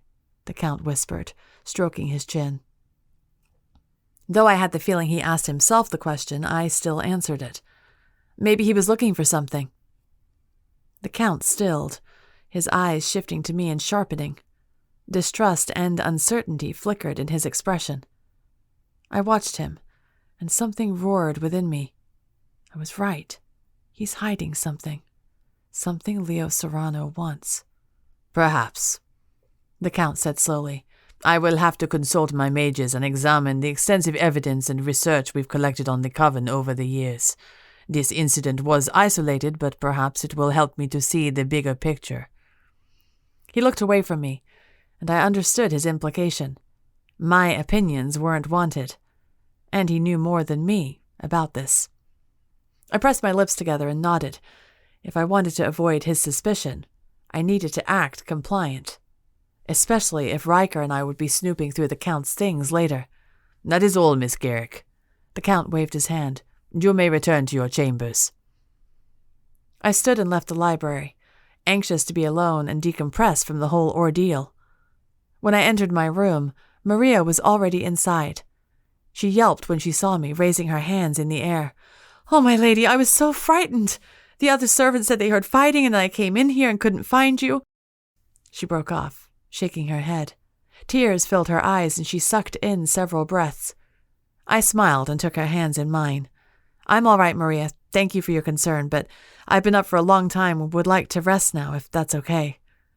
I glanced toward the window and found sunlight bleeding into the room. Maria followed my gaze and squeezed my hands. "It's all right. His Excellency is always more lenient after demons attack. I'm certain he won't mind if you rest a bit longer." She exhaled and wiped her hands on her apron. "Relax, Maria," I said. "Everything's fine. It was just one demon and he's gone now." Maria offered a wobbly smile. "I only need my nerves to settle, my lady." "You go and rest too. I don't need your help undressing or anything. I'll be fine. I promise." Maria looked at me, her eyes wide and fearful. "Really?" I fixed a stern look at her. "I insist." Maria chuckled shakily and curtsied. "Thank you, milady." Then she left. I heaved a sigh and strode to the window. Rolling hills and small concrete buildings stood in the distance, surrounded by a thick forest. Just barely visible near the horizon were the peaks of small mountains. The air smelled of dust, dirt, and decaying leaves. I gripped the edge of the window, staring for a moment at the scene below me. How had I never wondered what this city looked like? The one time I'd been outside, I'd been in a panic and intent on finding a way back home. I hadn't really appreciated my surroundings. Resolving to explore later, I drew the curtains closed and settled into bed, my mind and body so exhausted that I didn't think once of my nightmare before drifting off to sleep. Chapter 15. Brielle. I slept well past noon. Maria came to fetch me when lunch was being served. She helped me dress in a shirt and pants similar to what I'd worn yesterday. She also insisted on pinning my hair up into something elegant. I entered the dining hall and realized I was the last to arrive. Everyone had already begun eating, including the Count. The men all stood at my entrance and then sat down when I seated myself between Riker and Izzy. "You will forgive us for dining without you, Miss Garrick," the Count said, nodding toward me. "I thought it best to let you sleep after your ordeal last night." I inclined my head politely. "Thank you, Your Excellency." I ate in silence, so I felt Izzy's gaze on me during the meal. Just before I stood from the table to excuse myself, a blinding light exploded from the other end of the table. A boy was completely on fire. I sucked in a gasp, looking around in horror for something to douse the flames. After barely a minute, the flames died, revealing the shaggy-haired douchebag. I swallowed down the panic in my throat, pressing a hand to my chest. Several boys jumped up to pat down the flames on the table and chairs with their waistcoats. Vaguely, I remembered the same boy setting himself on fire my first day here. His name was Porter. I stared at him, wide-eyed. Chagrin filled his face as he hurried to help clean the ash and soot lingering on the table from his accident. The Count waved a lazy hand toward the door, and a mage appeared. "Take him." He pointed to Porter. Red splotches appeared on Porter's face, but he nodded in dejection and followed the mage from the room. "Where are they going?" I whispered to Izzy, slowly lowering myself back in my seat. "Probably more training. That's what they do for me. If they can't subdue his flames, they'll give him a sedative. It's happened to me once or twice." She rubbed her nose, dropping her gaze. "It's nothing to be ashamed of," I said sternly. "We all have problems here. It's not your fault." Izzy offered a bitter smile. "It doesn't feel that way when someone you love gets hurt." I stared at her as she took another bite of food. Horror climbed up my throat. I didn't know what to say. Sure, I'd had my own problems, but I'd never hurt someone else. If anything, I'd been the one hurt so many times because of my incompetence. The tightness in Izzy's jaw and the darkness in her eyes told me she didn't want to talk about it, so I didn't pry. But my heart twisted in agony for whatever tragedy she'd suffered. On my other side, Riker nudged me with his elbow. "You all right?" I nodded, offering him a weak smile. "I'm fine." "Last night," he said, then paused and swallowed. I'm sorry I wasn't there." I frowned. "Why?" "To help you fight him, of course." I snorted. "I don't need help. In case you couldn't tell, I beat him. He bolted." Riker's brows knitted together. "Or he fled because he heard the other guests waking up." I shot him a glare. "You think I can't handle myself in a fight?" Riker raised both hands in surrender, the corners of his mouth curving upward. "I said no such thing, my lady." His mocking tone and disarming smile easily soothed my anger. "Good," I muttered, but I couldn't help but smile back. Riker chuckled. "You are a feisty one, Brielle Garrick." My face warmed at his use of my full name, but I said nothing. After the meal, the mages met with us again. This time, I was grouped with Armin, Abe, Elias, and, to my disgust, Samson. His eyes were full of fire when he looked at me, which told me he hadn't forgotten about our altercation the night before. We sat in a circle as Ignacio coached us through some tedious breathing exercises. He chanted some words in Latin while lifting his hands as if in prayer. I wouldn't be surprised if he and the Count actually believed we could be cured through some divine intervention. He urged us to take deep, cleansing breaths and point our hands toward him, who was to be a conduit to our powers. As I expected, nothing happened, and when we were dismissed, I grumbled to myself about what a waste of time that had been. I could have spent that hour researching or exploring the Count's wards. The days turned into weeks. After the incident with Leo's coven, the Count had been relentless with our training, claiming that if the demons could attack at any moment, then we had to work non-stop to master our powers. I could hardly call it training, though. It was really more like yoga and meditation, and it made me gag every time. For the next week, when I wasn't busy listening to Ignacio spout on about deep breathing garbage, I was creeping around the castle at mealtimes as I tried to find a way out. But the Count's guards were stationed at every door. I often spent time in the armory practicing with weapons. I couldn't exactly use a punching bag in this time period, so I had to release my frustrations through other means. My favorite was a small dagger. With my stature, I couldn't wield a heavy sword easily. Sometimes Izzy would join me and I'd teach her some basic sparring moves. I was never satisfied until I'd broken a sweat. Juan often avoided me or shot me frightened looks, which was fine with me. I had no desire to become close friends with him, but after a while, unease wriggled through me, especially when I saw him chatting with the Count like they were best buds. After a few weeks, I knew I had to clear the air. Even if he'd already told the Count about my father, I had to know. After dinner one night, he darted out of the dining hall, and I hurried to catch up to him. "Juan!" I called out, then clamped my mouth shut. Mr. Arevalo, can I speak with you?" Juan went still, his eyes guarded as he looked at me. "Of course. What can I do for you, Miss Garrick?" I glanced around before drawing closer to him, trying to ignore how he leaned away from me like I was contagious. "I want to apologize for speaking so freely about my father and his dark magic." I dropped my voice even further. "Can you forgive me for being so blunt and forward? I realize now it was a mistake to discuss something so sensitive with you." Something like relief flickered in his eyes, but he remained wary. "Not at all, Miss Garrick. Think nothing of it." He turned to leave, but I hissed, "Wait! Please. There's something else." Juan stopped, his brows knitting together. "Yes?" "I must ask that you keep the information to yourself." I tried to look innocent and weak, but I was sure it came off as more of a pained grimace. I realize now the error of my careless comments, and I would hate for it to offend someone else. Juan straightened, and something unreadable stirred in his eyes. "I'm afraid I cannot make such a promise, Miss Garrick. I do not feel comfortable keeping secrets from my peers and my superiors." Panic swirled within me. "Juan, please," I whispered, dropping the prim and proper act. "I'm in danger here. I swear to you, I practice light magic. I don't follow in my father's footsteps. Please." "Miss Garrick, as you're well aware, the Count despises demons. Even if I didn't share his beliefs, I would feel like I was betraying his trust if I kept this information from him. He is already on edge due to his efforts to find a way to free us from this blight, and since he doesn't know much about the dark warlock who casts a spell, the task has proven difficult. I cannot add another burden with my deceit." Juan's lips tightened, and he stepped away from me. "I'm sorry." And then he left. I stared after him numbly until his words struck me like a blow. Demons.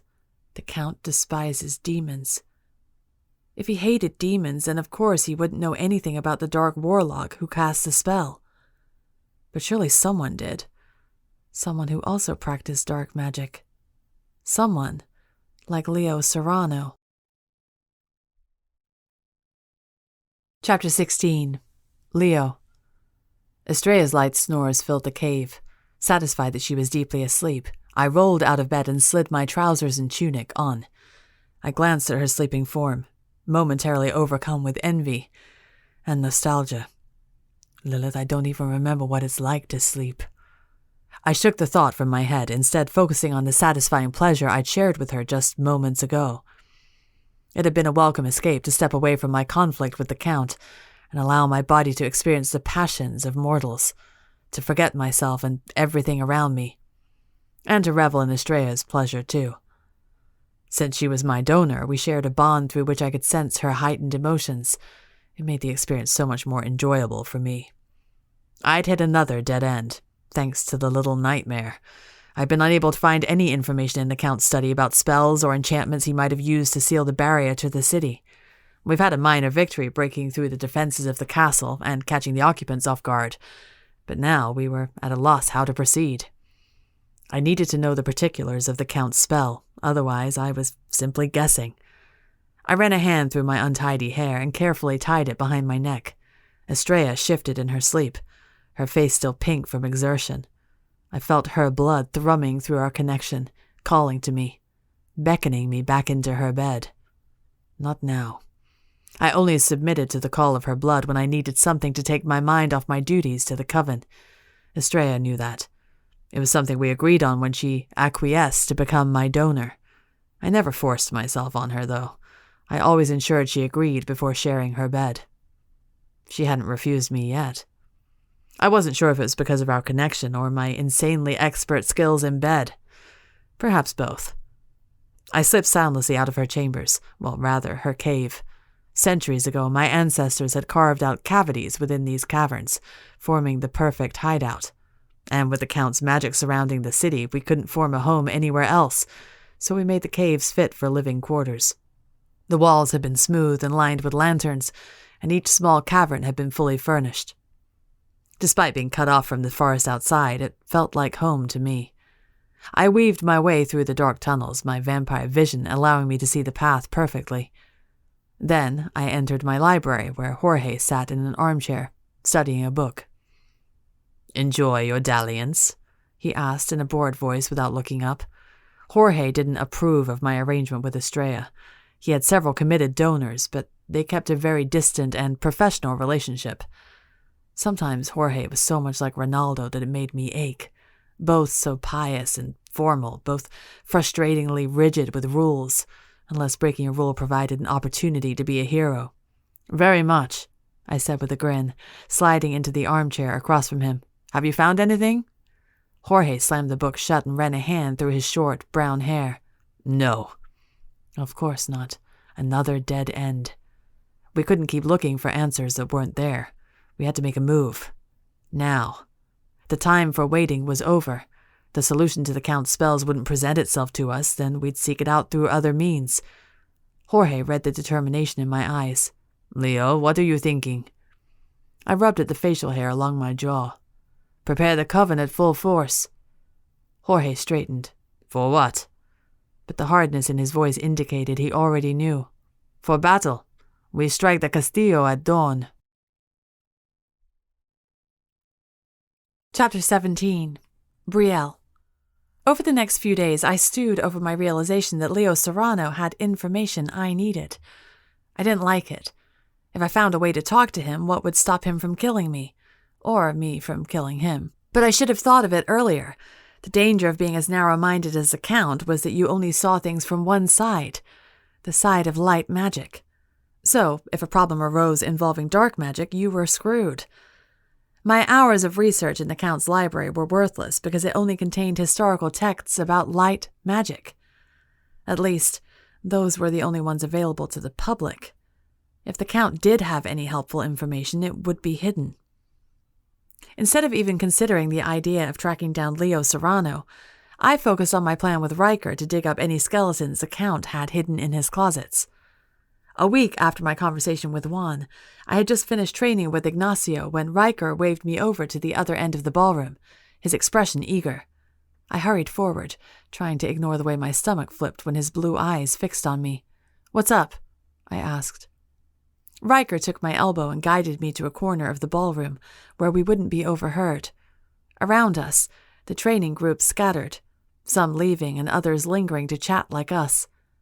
"My valet told me this morning that the Count is taking a journey tomorrow," Riker said breathlessly. "He'll be visiting a village on the other side of the city to converse with his other mages." My eyes grew wide. "He has other mages?" Riker nodded. "Apparently he stationed them around the city to monitor things and ensure nothing is different about the time loop. My valet says he plans to take his servants with him since this journey will take longer. I think the demons breaking free of the time loop have made him anxious." I couldn't blame him. My brows furrowed. So, my heart lurched as I realized what he was implying. "We can snoop around while he's gone." Riker nodded, his eyes glinting. "Indeed we can, my fair lady." I grinned at him. "When should we do it?" "Let's give the Count a day, just in case he comes back claiming he forgot something." I nodded eagerly. "And what about the mages?" "Just stick to our story. You didn't know the rules and we'll apologize profusely. I'll claim I was smitten by your charm. I rolled my eyes. Riker. No, really, that's appropriate in this time. Let me say I was worried for your protection and wanted to keep you safe. I tried to stop you. He raised an eyebrow as if asking my permission. I sighed, my cheeks warming. All right, that's fine. Riker leaned closer to me and whispered, What do you think we'll find? My skin felt hot with his nearness. I swallowed, but my throat felt dry. I'm not sure, maybe some sacred shrine? Riker snorted. A shrine to himself. A loud laugh burst from my lips, and I covered my mouth. A few of the lingering guests looked in our direction. Riker winked at me, and I slapped his arm. He stuck out his elbow, and I laced my arm through his as we marched regally to lunch. All the while, my heart fluttered in anticipation. Perhaps I'd finally be able to discover what exactly the Count was hiding. The next day, my entire body seemed to thrum with anticipation. I was up before dawn and dressed myself, making my way to the library to rearrange books and keep my restless hands busy. At breakfast, Riker and I sat next to each other, casting exciting glances back and forth. Izzy, ever alert, eyed us with suspicion. She caught my arm after breakfast, holding me back while everyone else exited the hall. What's going on with you two? She asked, jerking her chin toward Riker's retreating form. I blushed. Nothing. Izzy raised her eyebrows. Her eyes were stern as they drilled into me. You can't lie to me, Brielle. You two are flirting constantly. My mouth opened in indignation. We are not. Are too. I sputtered incoherently. I don't even know how to flirt. Izzy crossed her arms. You certainly do. Whatever you do around Riker, that's called flirting. I swallowed. Do you think he knows it's flirting? Izzy leaned forward conspiratorially. I'm pretty sure he knows. And he likes it, too. My tongue turned to sandpaper, but I couldn't stop the goofy smile from spreading across my face. Izzy laughed. Crikey, you are so green, Brielle. Have you never had a chat before? My blush deepened. No, I muttered. I've never even kissed a guy. Izzy's eyes grew wide, and I wanted to smack her. Fair dinkum, she said loudly, gaping at me. I shushed her, waving my hands to keep her quiet. I don't know what that means. It means, are you telling the truth? I shoved her shoulder, and she laughed again. No worries, Brielle. I'll teach you everything you need to know about your first pash. She patted my shoulder and offered a condescending smile. I gave her my most withering stare. You talk funny. Izzy laughed, and I couldn't help but join in as she steered me out of the dining hall. We participated in our training as normal. I kept stealing glances across the room at Riker. Oftentimes I found him with his jaw rigid and a determined fire in his eyes that made my stomach churn. Other times he caught my eye and winked or grinned at me, which also sent my insides spinning. I hated myself for being so Twitter-pated, for losing focus during my training and not even feeling remotely sorry when nothing happened during Ignacio's exercises. Get a grip, Bree, I told myself. This is why you're here. But I was also here because I was suspected of being cursed by Lilith. And if the Count had any information hidden about it, I had to find it. Then why was my heart racing and a ridiculous smile spreading across my face? You're such an idiot, I thought. Training ended and the mages excused us. Riker immediately bounded toward me, his face alight and his eyes dancing. How did training go? I rolled my eyes. I couldn't focus. Me neither, he said breathlessly. We grinned at each other, our eyes locking for a moment longer than necessary. Then he cleared his throat and rubbed the back of his neck. I figured the best time would be during lunch when the others are preoccupied. I nodded. Good, yes. I agree. Stop talking, Bree. Just shut up. Riker chuckled nervously. I'll meet you on the staircase at noon, okay? Okay. We both smiled again. Neither of us moved. He inched closer, his smile fading. Are you sure about this, Brielle? I swallowed. Yes, I need answers. He stared at me for a moment. About what? I hesitated. About the Count and what he wants hidden, and if it might possibly have anything to do with me and my ailment. Riker frowned. Brielle, why would he hide that? I opened my mouth to speak, but then thought better of it. I still wasn't ready to open up to him about my fears or my secrets. Instead, I chose something else. You already know my father's a demon. I thought maybe something about me having demon blood might be affecting my magical issue. I can't exactly go to the Count or mages about it because they hate demons. He grimaced and nodded. Right.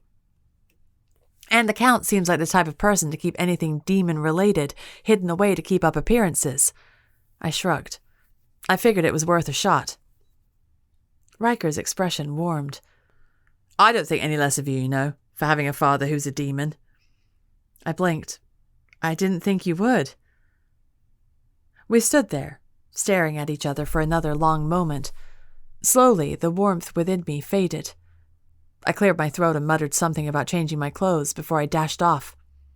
Though I did change into a lighter tunic, I really wanted to slip into the armory and load up on weapons, just in case. I didn't expect any trouble, but one could never be too careful, and I felt more comfortable fully armed. I swiped a few athames and stakes and then hunted for holsters. When I found a few that fit, I pocketed the sheathed weapons and made sure they were secure in my trousers. For the next hour, I busied myself in the library, rearranging books to keep my mind at ease. At long last, the clock chimed, jolting me from my therapeutic organization. My heart racing, I darted back up the stairs and tried to stand as casually as possible while waiting for Riker. It didn't take him long. He spotted me from the opposite side of the guest rooms and strode toward me. Something in my chest squirmed, seeing his gaze fixed on me as he walked toward me with such purpose and vigor. "Shall we?" he whispered, glancing around. His cheeks were pink and his eyes glinted. I nodded, my throat too dry to say anything.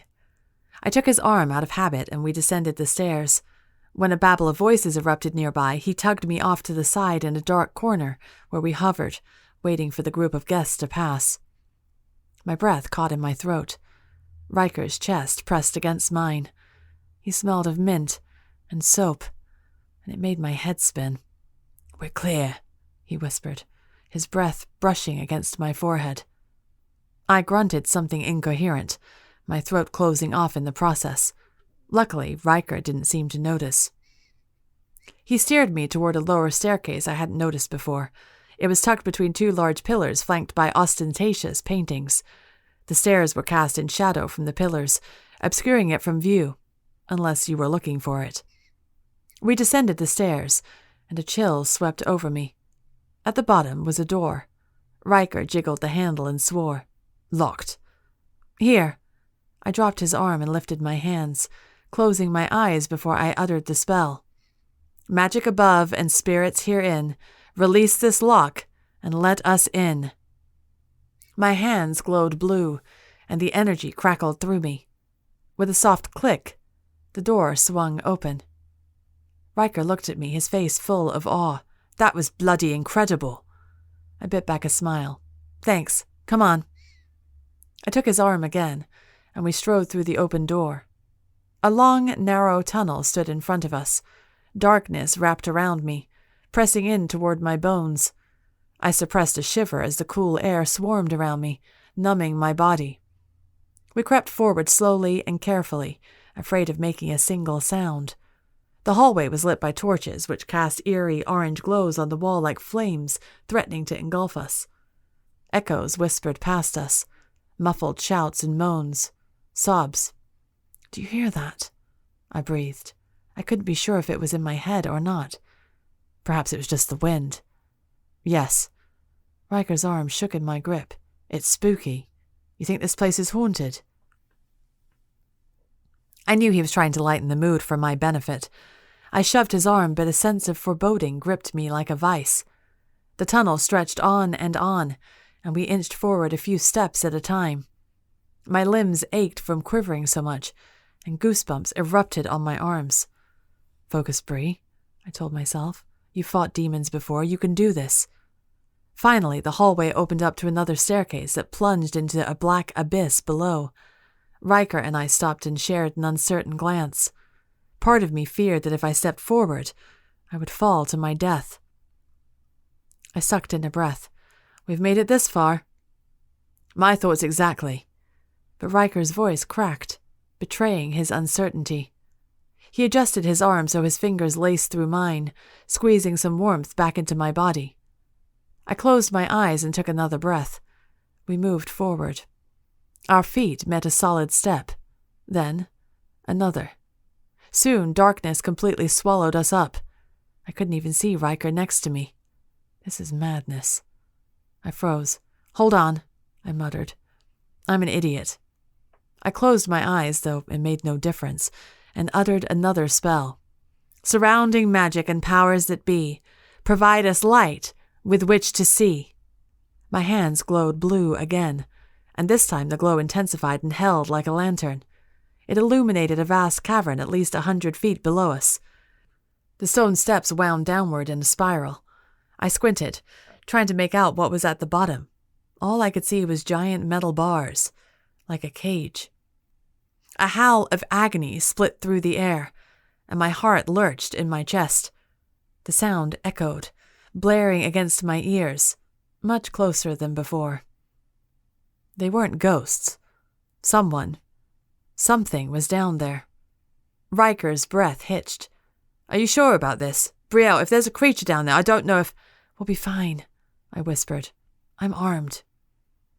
He shot me an unreadable look, but said nothing. What could the Count possibly be hiding down there? I was expecting a locked library or study, perhaps a few scandalous letters, but not this. Too late to turn back. Curiosity melted my fear, and I surged forward, dragging Riker with me. Using my hands to light the way, we crept downstairs, stepping carefully to avoid slipping. The chill only worsened the deeper we got, and the moans and noises intensified. But something within me resonated with the creepiness of it all. My brain suddenly switched modes, and now this was a mystery to be solved instead of a horror to be feared. Riker's hand trembled in my grasp, and this time I squeezed his fingers for comfort. Almost there, I muttered. When we descended the last few steps, my eyes widened at the scene before me. It wasn't a cage. It was a prison. An array of crisscrossing metal bars stood in front of us, each cell holding a small cot and a table with jars and tools. The air reeked of demons, stinging my nose and filling me with dread. Dropping Riker's hand, I hurried toward the first prison cell and peered inside. A low voice sobbed from the other side. "Hello," I called. "Who's there?" The sobbing stopped for a moment, but whoever it was said nothing. I squinted, holding up my hands to see better, but all I could make out was a massive shape crouched on the ground, facing away from me. "Brielle, over here!" I followed the sound of Riker's voice to another prison cell. When I lifted my hands to provide light, Riker and I both gasped. Inside the cell was a vampire. His eyes were all black, and his fangs dripped with blood. A huge gash ran from his eye socket to his jawline, oozing blood down his shirt. "Bloody hell!" Riker choked. Horror numbed my bones, chilling me worse than the cold air. I hurried to the next cell and found a werewolf tied up with silver thread. The next one held a woman whose eyes were closed, but her shoulders rose and fell with labored breaths. Then another vampire, some troll-like creature, and a shapeshifter, his skin riddled with so many pus-filled boils that he could no longer shift forms. I covered my mouth, holding back bile, and rushed back to Riker's side. His face was ashen, and his mouth turned downward in a nauseous grimace. "Brielle, look at the tables next to their beds," he hissed, pointing. I held up my hands and noticed the jars held liquids of various colors. The tools looked like thin skewers and blades, and some of them glinted with fresh blood. "This isn't just a prison cell," I whispered, horrified. "This is a torture chamber."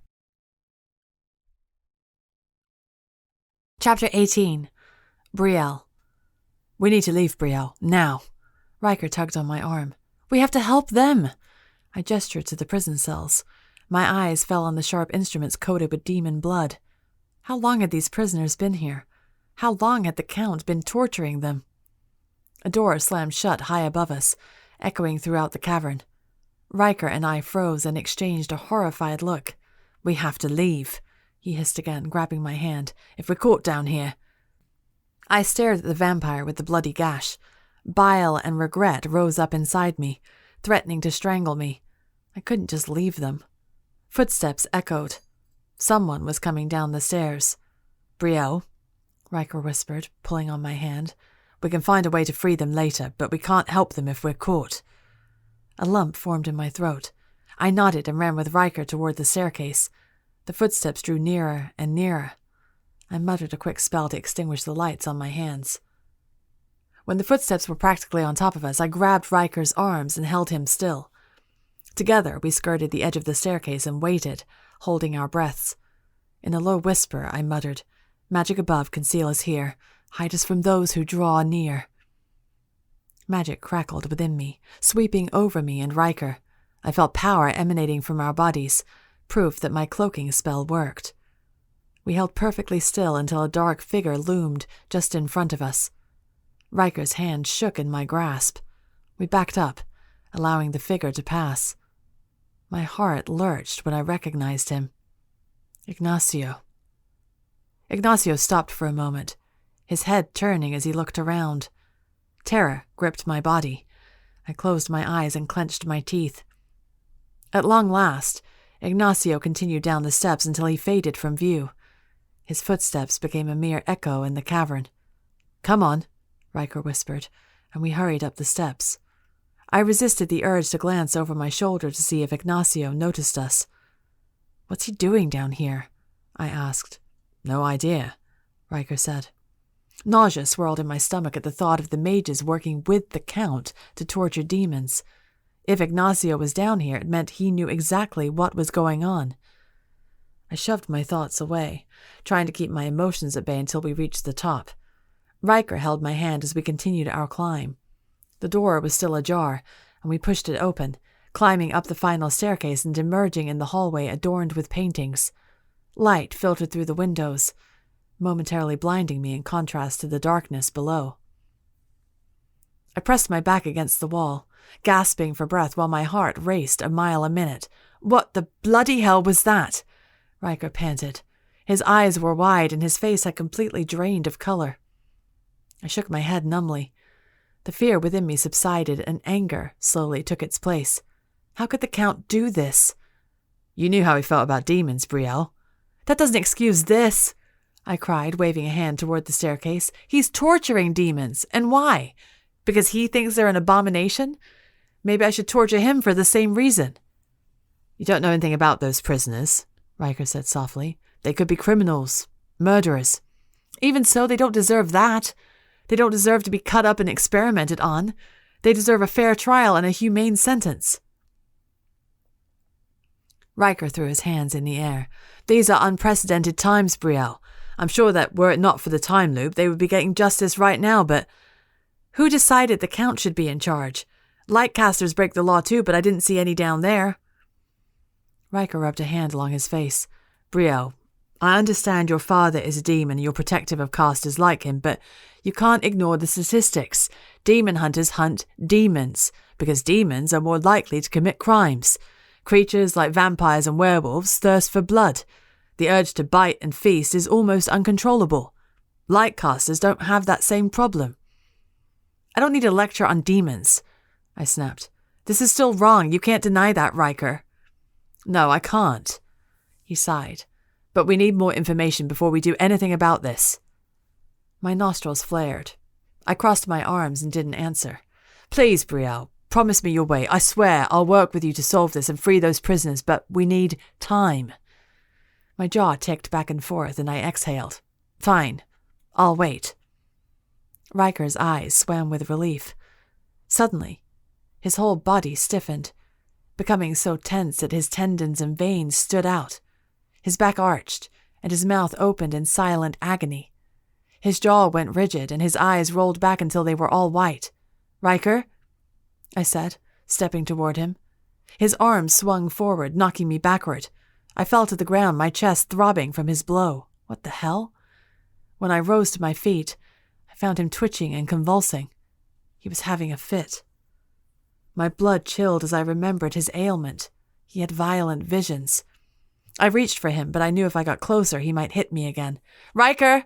I shouted, trying to get through to him. But his white eyes didn't even blink.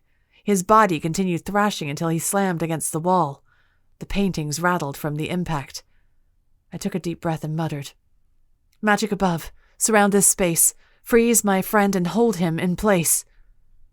My blue magic surrounded Riker until he went completely still, his mouth still hanging open and his face taut with agony. His limbs were outstretched at odd angles. He looked completely alien, like some creature instead of the Riker I knew. My stomach swirled with terror. Was the vision hurting him? Was he in pain right now? I had to do something before the spell wore off. I glanced up and down his body, knowing he was too heavy to carry by myself. My heart pounding, I looked down the hallway and peered around the corner. My eyes fell on the open doors of the library. Perhaps I could drag him there. For a moment, I glanced in the other direction toward the dining hall. Soft voices echoed as the others finished their lunch. But I couldn't ask for help. I didn't trust the 4 douchebags, and I certainly didn't trust the mages anymore. I had to do this myself. I took a deep breath and carefully lowered Riker so he lay on the floor. Then I lifted his arms and dragged him. His backside slid easily on the polished wood floor. My arms quivered from the strain of pulling so much weight, but I gritted my teeth and pressed forward. Sweat coated my face and neck. Pain flared in my arms. "You can do this. You can do this." Finally, I reached the library. I gingerly lowered Riker's arms so he lay in front of the fireplace. Then I collapsed next to him, gasping for breath. Energy seeped out of me. The spell was wearing off.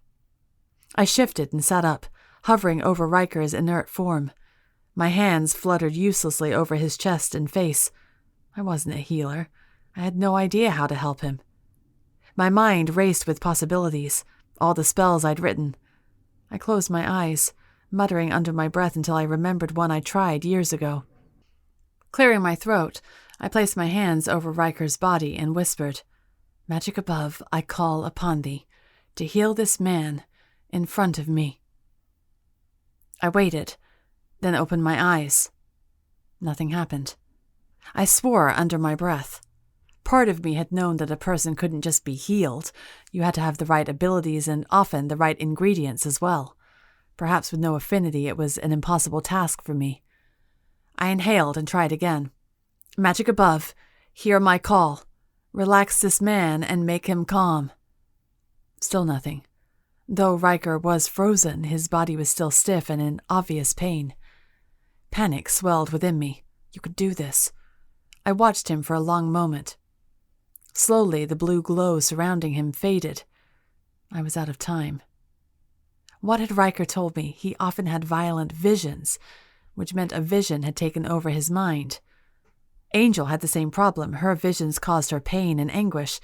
Mom had once said that when that happened, it meant the vision had overpowered her mind, that her brain wasn't capable of processing it on its own. Maybe Riker had the same problem. Closing my eyes again, I placed my hands over his chest and whispered, "Magic above, empower his brain, release the vision that causes him pain." Power thrummed through me, vibrating like an engine. I gasped and opened my eyes. The blue glow surrounded Riker again, and my magic rippled like water. Then, a sharp, rattling gasp poured from Riker's mouth. His body quivered, but he no longer thrashed. Instead, he shook violently as if he were freezing. Gradually, his face relaxed, but his eyes were still white. He sat up slowly, facing me with those terrifying, empty eyes. My breath caught in my throat. In a hoarse, ethereal voice that wasn't his own, he said, 3 months hence, a choice will be made. A threat will emerge powerful and afraid. Darkness will rise and cover us all, and then her magic will make us fall. A chill raced through my body. I stared at Riker, numb with shock. He exhaled, his body drooping. When he crumpled, I lunged forward to catch him before he face-planted. I held up his shoulders and propped him up against the wall next to the fireplace. He sucked in several ragged breaths. His eyes closed, his mouth open as if he were asleep. Worry clenched my stomach. I scooted closer to him and took his hand in mine. It was cold and clammy. "Riker," I whispered. He inhaled deeply, his eyelids fluttering open. Then his blue eyes fixed on me, filled with confusion. "Brielle?" "Oh, thank Lilith." I leapt forward, wrapping my arms around him and clutching him tightly. I was so scared. Oh, bloody hell, tell me I didn't." I nodded before pulling away from him. "You had a vision." Riker's eyes closed. He ran a shaking hand through his hair. "Damn it, what happened? Did I hurt you?" He opened his eyes, looking me over. "No." I paused. You don't remember?" Riker shook his head. "I cast a spell on you to freeze you in place, then I dragged you here. By the way, sorry if your butt hurts." Riker looked at me in bewilderment, but amusement flickered in his eyes. "That's incredible, Brielle. No one has been able to subdue my visions before." I bit my lip. "That isn't all. I cast another spell."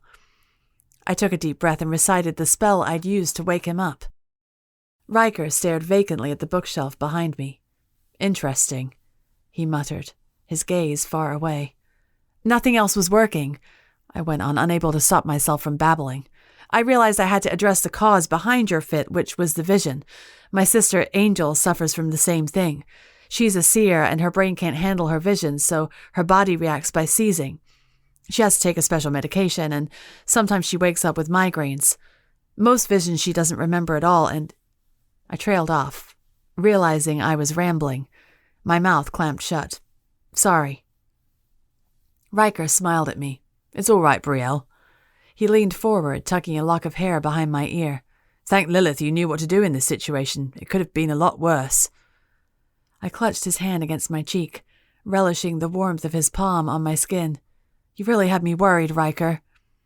Riker chuckled. "You? Worried? Well, then I've achieved the impossible." I shook my head, grinning. "Your humor is back. That means you must be feeling better." His smile faded, and he looked at me with warm eyes. "I am." For a moment, I was lost in his gaze. Then I cleared my throat and looked away. "Riker, your vision."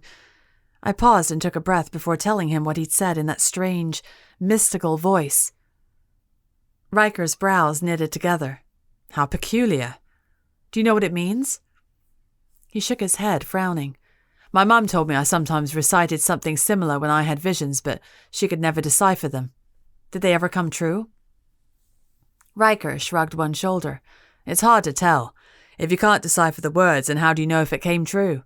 According to Mum, I once foretold of a great battle between gods and monsters, but obviously that never came to pass.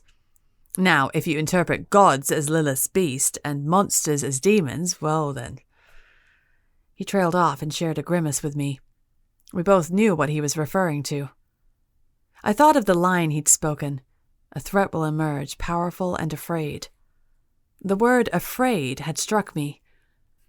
How often did you imagine a terrifying and powerful adversary that was afraid?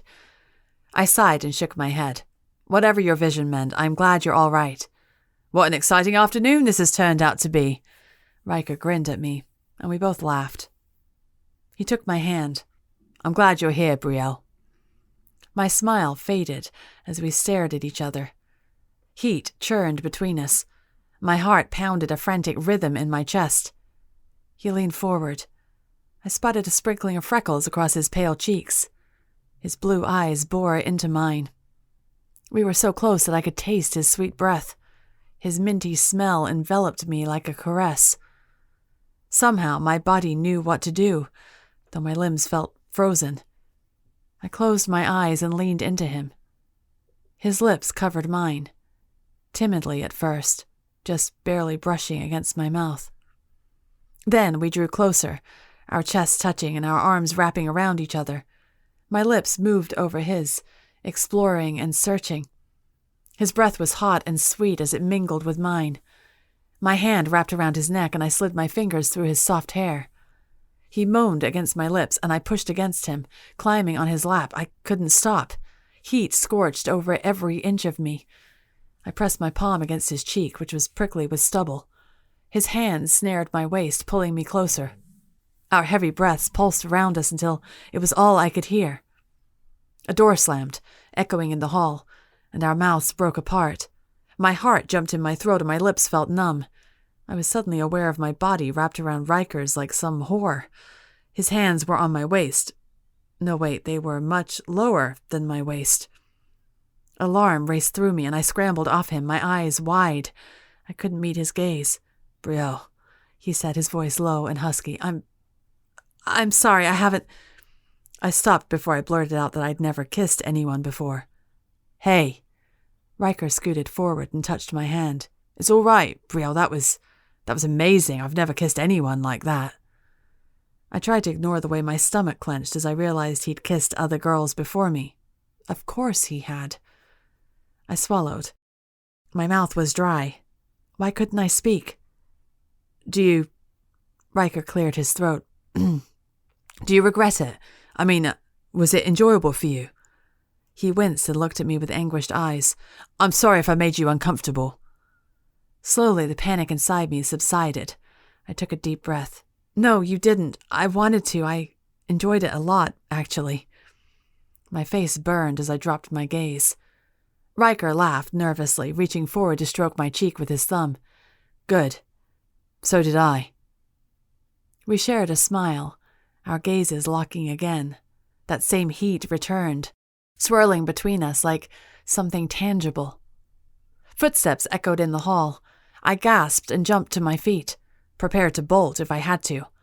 Then I stopped, realizing how ridiculous I was being. I wiped my sweaty palms on my pants and extended a hand to Riker.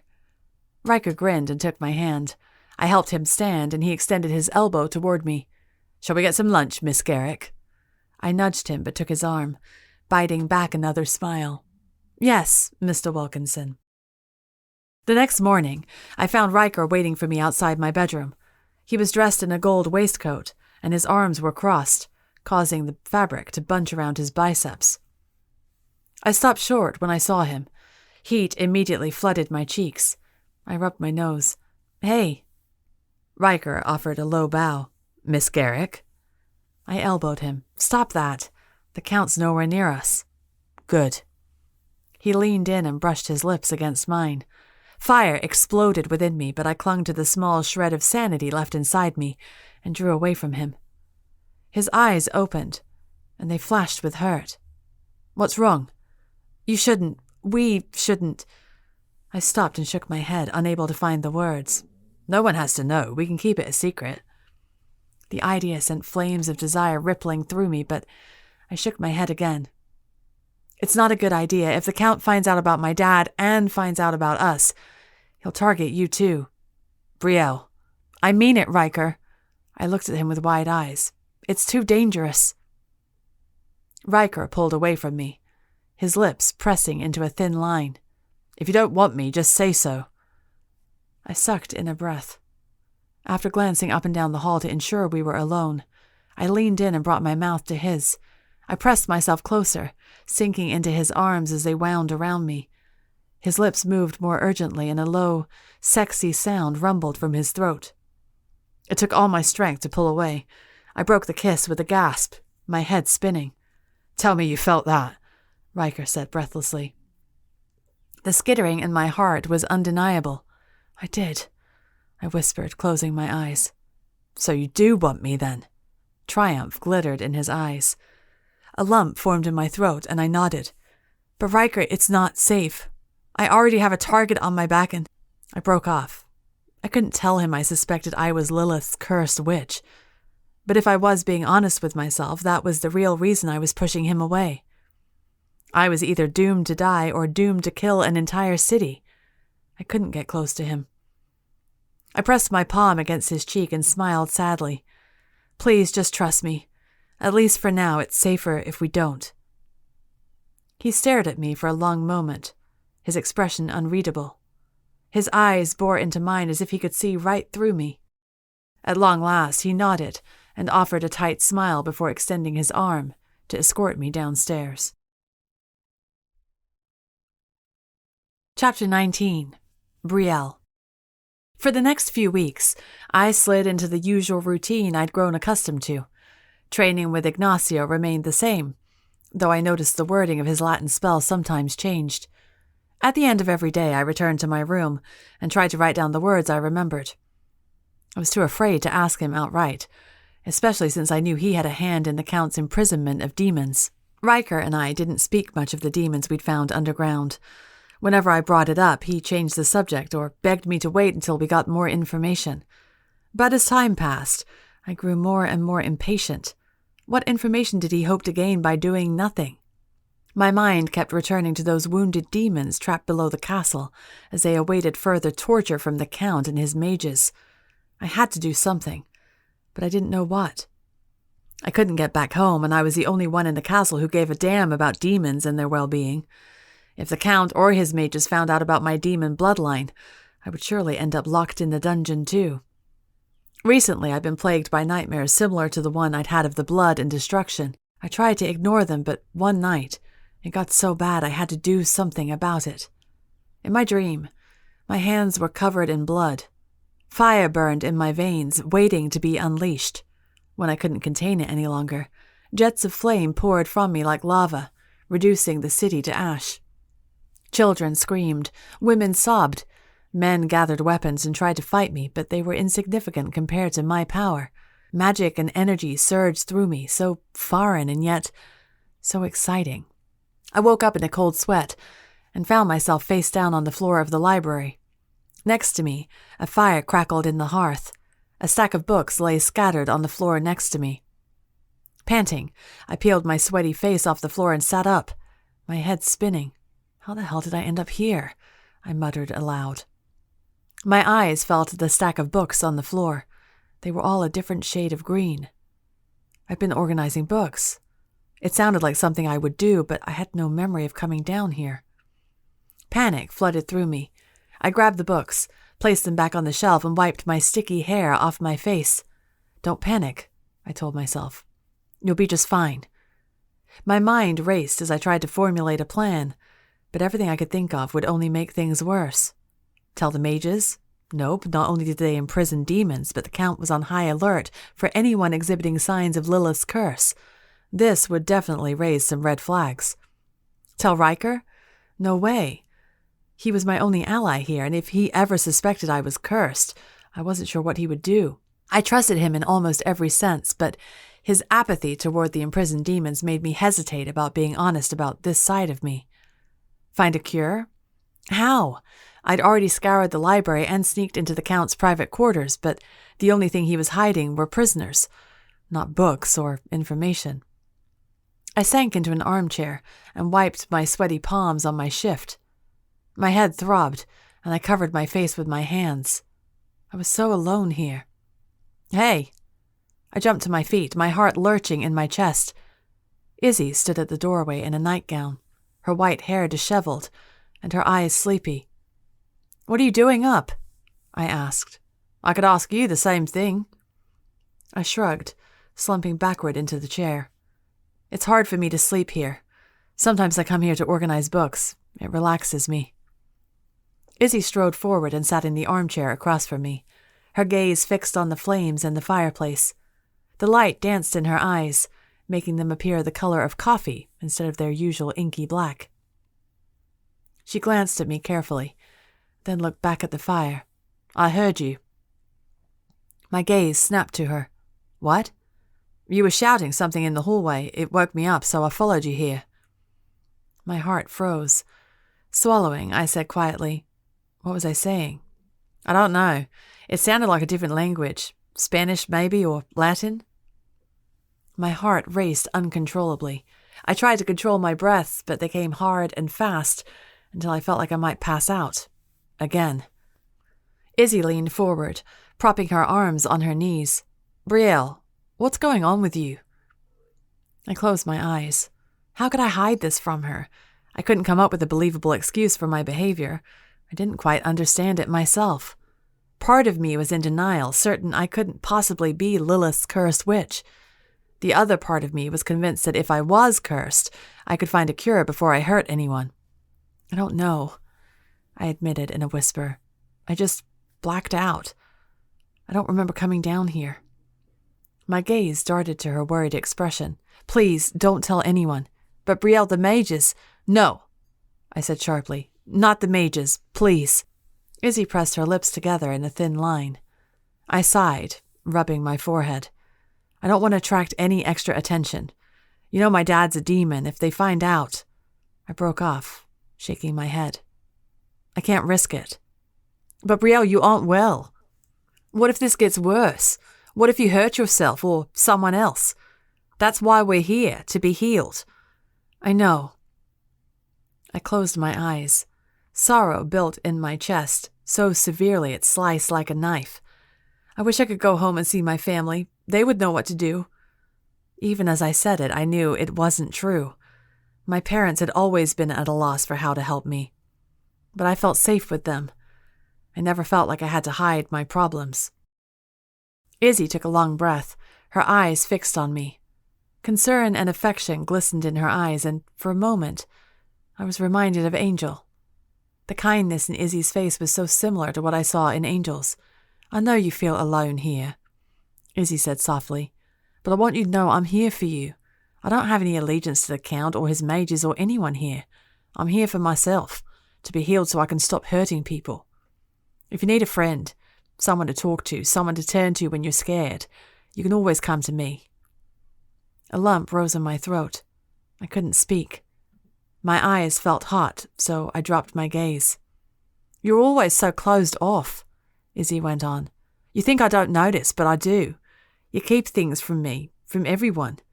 I know better than to ask, but I hope one day you'll trust me with the truth. You can't do this alone, Brielle. I closed my eyes, knowing that if I looked at her, I would start to cry. I wanted to say, yes, I can. I was so used to taking on everything by myself. But a foreign and frightening uncertainty filled my chest like icy water. For the first time in a long time, I felt helpless, cold, afraid, weak. I despised the feeling. I needed to feel capable and powerful again. I needed to fight a demon and beat him, which was ironic since all I could think about were the poor demons the Count had imprisoned and tortured. I'm not like him, I told myself, though I wasn't sure I believed it. Unbidden, my mind turned to Leo Serrano. I hadn't seen him or his coven in over a month. He was suspiciously quiet, and it made me wonder if he'd found what he was looking for. Or if the Count had found a way to neutralize the threat. If I crept downstairs again, would I find Leo and his coven trapped with the other prisoners? I suppressed a shiver at the thought. When I opened my eyes, Izzy was gone. It was just me and the roaring fire. I wrapped my arms around myself and stared at the fire until I fell asleep. I mulled over Izzy's words over the next few days, knowing she was right and knowing I had to do something before these blackouts got worse. As much as I wanted to believe it was an isolated incident, a chilling feeling inside me told me it wasn't. It would happen again. I couldn't do this alone. The cold winter days melted into early signs of spring, thawing the icy walls of the castle. I tried not to think of the prisoners down below, and how they must be suffering in their freezing prison cells. One night, another nightmare overcame me. This one was much stronger than the others, so vivid. An explosion of fire consumed me. Screams echoed. Blood poured from my body, but I felt nothing. Someone was sobbing, begging for mercy. But I refused to give it. Something within me roared with satisfaction hearing these pitiful mortals beg, because it meant I was powerful, unstoppable. I jolted awake with a gasp. The thrill of my vision made my heart race and my blood boil, and it took a moment to settle my body back down. Gradually, horror crept into me, making me feel sick. Swallowing down bile, I bolted out of bed and ran a hand through my hair. I didn't want to go back to sleep. I feared I'd return to the nightmare. The thought made me shudder. Wrapping my robe around me, I slid out of my room and crept downstairs toward the library. A small, insane part of me hoped Leo Serrano would show up again, not because I particularly wanted to see him, but because he was a demon. He might have answers for me. An ache built in my chest as I thought of how alone I felt here in this giant castle. I was the only person in this stupid place who gave a damn about demons and what happened to them. I missed my dad. Like a little girl, I missed him. I missed his comforting smell, the way I could tell he was a demon, but it was mingled with something outdoorsy that was just so him. I missed his level-headedness and the way he proved that demons could live a moral life. Being in this place made me long to see him, to know he was okay, to know there was somewhere out there where demons didn't have to live in fear. I figured you wouldn't be sleeping. I nearly dropped the stack of books in my hands. Whirling around, I found Izzy standing at the open door of the library. I exhaled, my heart racing. I hadn't realized how much my body had tensed and seized at the thought of an unwanted guest joining my midnight shelving. Slowly, I relaxed and offered a weak smile. "Do you organize them all by color?" Izzy asked, approaching me with her arms crossed. I nodded. I don't have the energy for the translation spell, plus if I don't pay attention to the titles, it helps me zone out. Forget about everything. Izzy nodded. "Can I help?" "Sure, you do the blues." Izzy grinned and slid a stack of navy and pale blue books over toward her. We worked in silence for a moment as we organized our rainbow books. "I might be cursed," I whispered. I didn't know why I said it. I hadn't even registered I'd spoken at all until Izzy froze, her hands hovering over a book with a sky blue cover. I clamped my mouth shut. What the hell was wrong with me?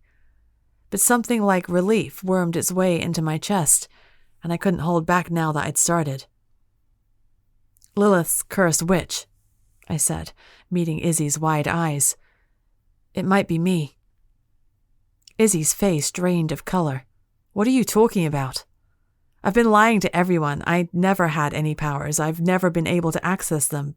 But I couldn't say anything because they're looking for the cursed witch, to stop the monster." Izzy's voice was hushed, and she swallowed. "But that can't be you, right? I mean, you just got here. The monster's been attacking the city for years now." "But it's a time loop," I whispered. "How do we know how it works if it just resets every year?" Izzy shook her head. "Brielle, it can't be you." I pressed my lips together and dropped my gaze. I can't do this anymore. The lies, the fears, the demons. Demons? What demons? I took her breath and told her what Riker and I had found in the dungeon. Izzy's face turned ashen. "Crikey, that's bloody insane, keeping them locked up here." I looked at her carefully. "Because they might escape? Well, that too, but because they belong to someone's coven. A demon coven. The Count must be nuts to risk retribution like that." I stilled at her words. A demon coven. I remembered what Izzy had said after the first attack. Leo attacks on a regular basis, always searching for some powerful weapon the Count doesn't have. What if he wasn't searching for weapons, but demons? What if he was searching for his own people? Like his brother. I dropped the book I was holding. My hands shook. I couldn't ignore this any longer. It was my only option. "Brielle?" Izzy stepped closer to me and touched my shoulder. "You look pale. Come, sit by the fire." I shook my head and looked at her with wide eyes. "I need to talk to Leo Serrano." Chapter 20. Leo. "How many centuries?" I asked Miguel. We stood in the shade of several oak trees nestled deep in the forest less than a mile away from the Castillo de Coca. "A dozen, but I slipped by unnoticed, easily." Miguel scratched his chin. "Are you certain about this? Usually the Count has more than that. This feels like a trap." I grinned. "All the more reason to proceed. We wouldn't want to disappoint the Count in all his careful planning now, would we?" Miguel shared a doubtful look with Jorge, their expressions equally rigid. My smile faded. Sometimes I'm the only one here with a sense of humor. I sighed. "The Count can't possibly know we're coming. We've swept the forest twice and found nothing. The castle grounds are quiet. We've taken a slow journey through the woods to ensure we weren't followed or spied upon. Our time to act is now." Guadalupe swooped down on us in eagle form and shifted when she touched the ground. The Count's carriage and several horses are missing." I stiffened, my skin prickling with suspicion. Perhaps this is a trap. It rang with familiarity, reminding me of when we'd lured the Count to our home only to attack the castle in his absence. How could he possibly know? I shook my head. He must be visiting the other mages in the city, though I don't know why. I rubbed my jaw. We tracked the Count's movements often over the past several months. Ordinarily, he only visited the mages once every 2 months, but this was an unusual visit. What was so important it couldn't wait another month? Jorge, who was sharpening his knife, glanced at me briefly. "Do you want me to track him and see where he's gone?" Something in me yearned to say yes, to succumb to the curiosity, but I shoved the thought away, thinking of Ronaldo. That's exactly the kind of thinking that got him captured. Impulsive, reckless. I need to be smarter than that, for his sake. "No," I said quietly. "We proceed as planned. If this is to be our final strike, we'll need our full force." Jorge nodded, sliding his knife into his holster. Once again, my skin prickled, and I stiffened. I inhaled deeply, searching the air for scents, for anything that seemed amiss, but the familiar forest smells surrounded me. Nothing out of the ordinary. My ears tingled, listening, waiting. A faint whisper hissed among the wind. A voice. "Do you hear that?" I asked. My comrades shook their heads, frowning at one another. I closed my eyes, focusing on the sound. It was a small voice, perhaps that of a child. My brows knitted together in concentration. Then I realized the voice was uttering a spell. "Magic above and powers that be, I call on you and summon thee, to locate this being and bring him near, so I may communicate with him here." My eyes snapped open. "No!" Before I could finish my protest, a blue light engulfed me, blinding me. I flinched against the brightness. The light drew me out of the forest and into the blazing sun I tried to avoid during our journey. I fell forward, and my palms met concrete. The sun beat down on me, scorching my skin. I gritted my teeth, groaning in agony. My hair fell forward in front of my face. Slowly I raised my gaze to find myself in the courtyard of the Castillo de Coca. I glanced around to see who had summoned me. Of course, I should have known. A familiar figure approached me, crouching down to my level. She cocked her head. "Hello." The smugness in her voice made my blood boil. I tried to meet her gaze, but the intensity of the sun made me drop my head again. I managed a weak chuckle. "What have you done to me, little nightmare?"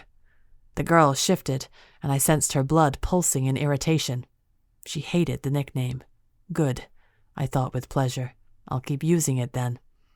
"I've summoned you here," she said. "I have some questions for you." I wanted to look around, but the brightness of the area burned against my eyes. Instead, I focused on my sense of smell. An oddly familiar metallic scent reached my nose. My blood. This girl had my blood. It must have been how she'd summoned me. Then, something else. Something more lethal burned my nostrils. A sharp, foul stench. I recoiled, sucking in a rattling gasp. Garlic. A circle of garlic surrounded me. "Lilith, are you trying to kill me?" "It's only a precaution," the girl said, "to make sure you cooperate." I lifted my face just enough to glare at her. "Have I not been cooperative until now?" The girl snorted. "Hardly." I laughed again and dropped my head. My whole body throbbed with pain, and it took all my strength to keep my voice level. "Ask your questions, little nightmare. I will answer." "What do you know about Lilith's cursed witch?" I grew very still. The silence between us was only punctuated by my rasping breaths. Though I didn't need to breathe, it was an innate habit of mine, especially when I was weak. "Lilith's cursed witch," I repeated slowly. "She knows," I thought in a panic. "She knows about Lucia. Why else would she ask about this?" "Yes." She sounded impatient. "You come from a long line of demons. I know you've heard the story. What do you know about it?" I sucked in a breath. "We call them nightcasters or brujas de la noche." "Why?" "Because when Lilith takes hold of her witch, She starts slowly when the witch is most vulnerable. At night when she sleeps."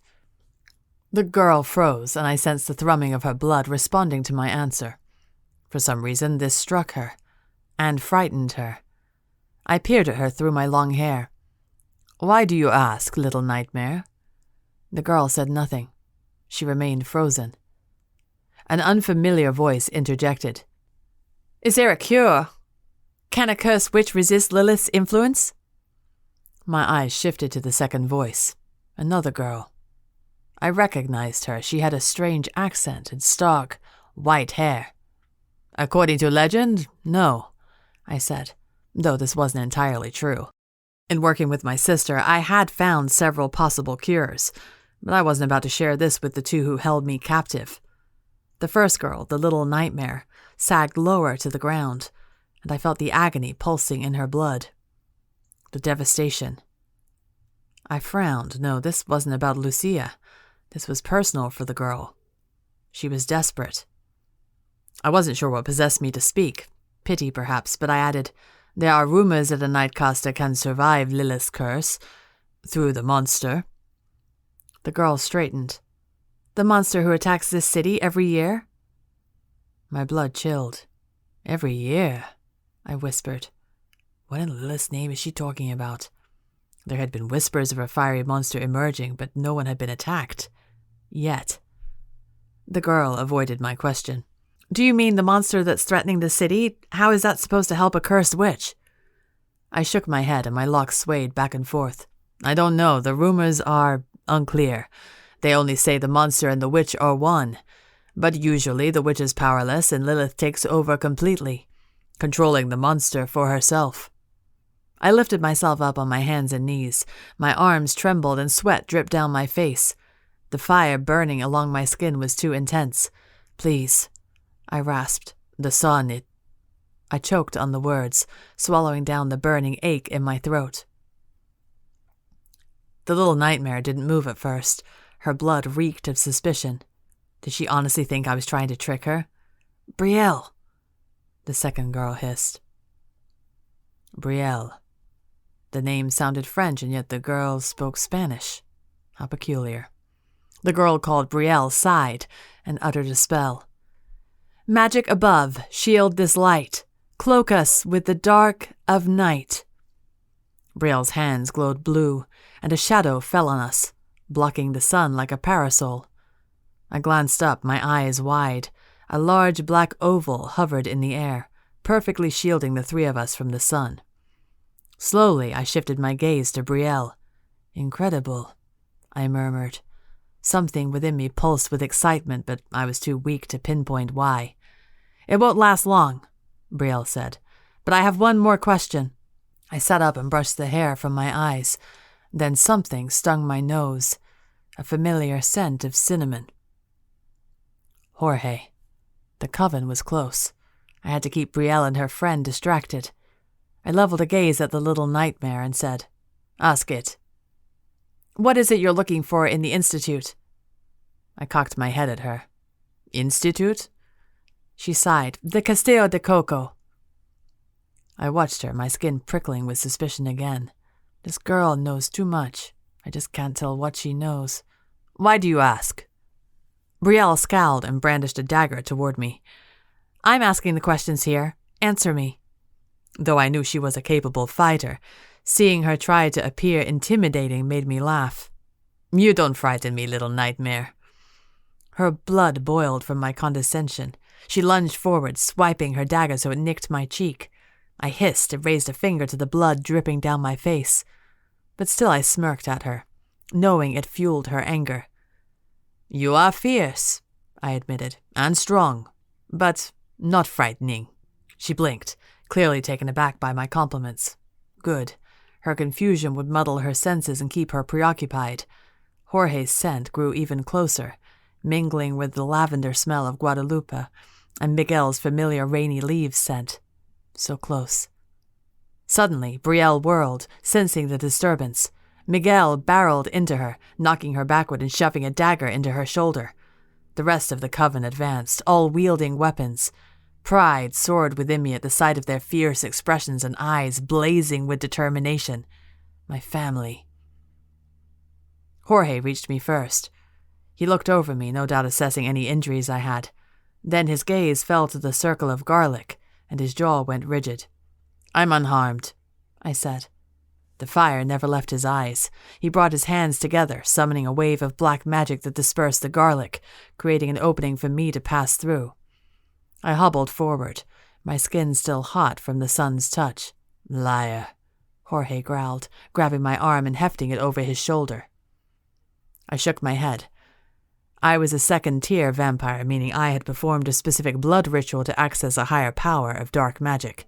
It strengthened me against small, offensive magic like garlic and sunlight, but those things still weakened me.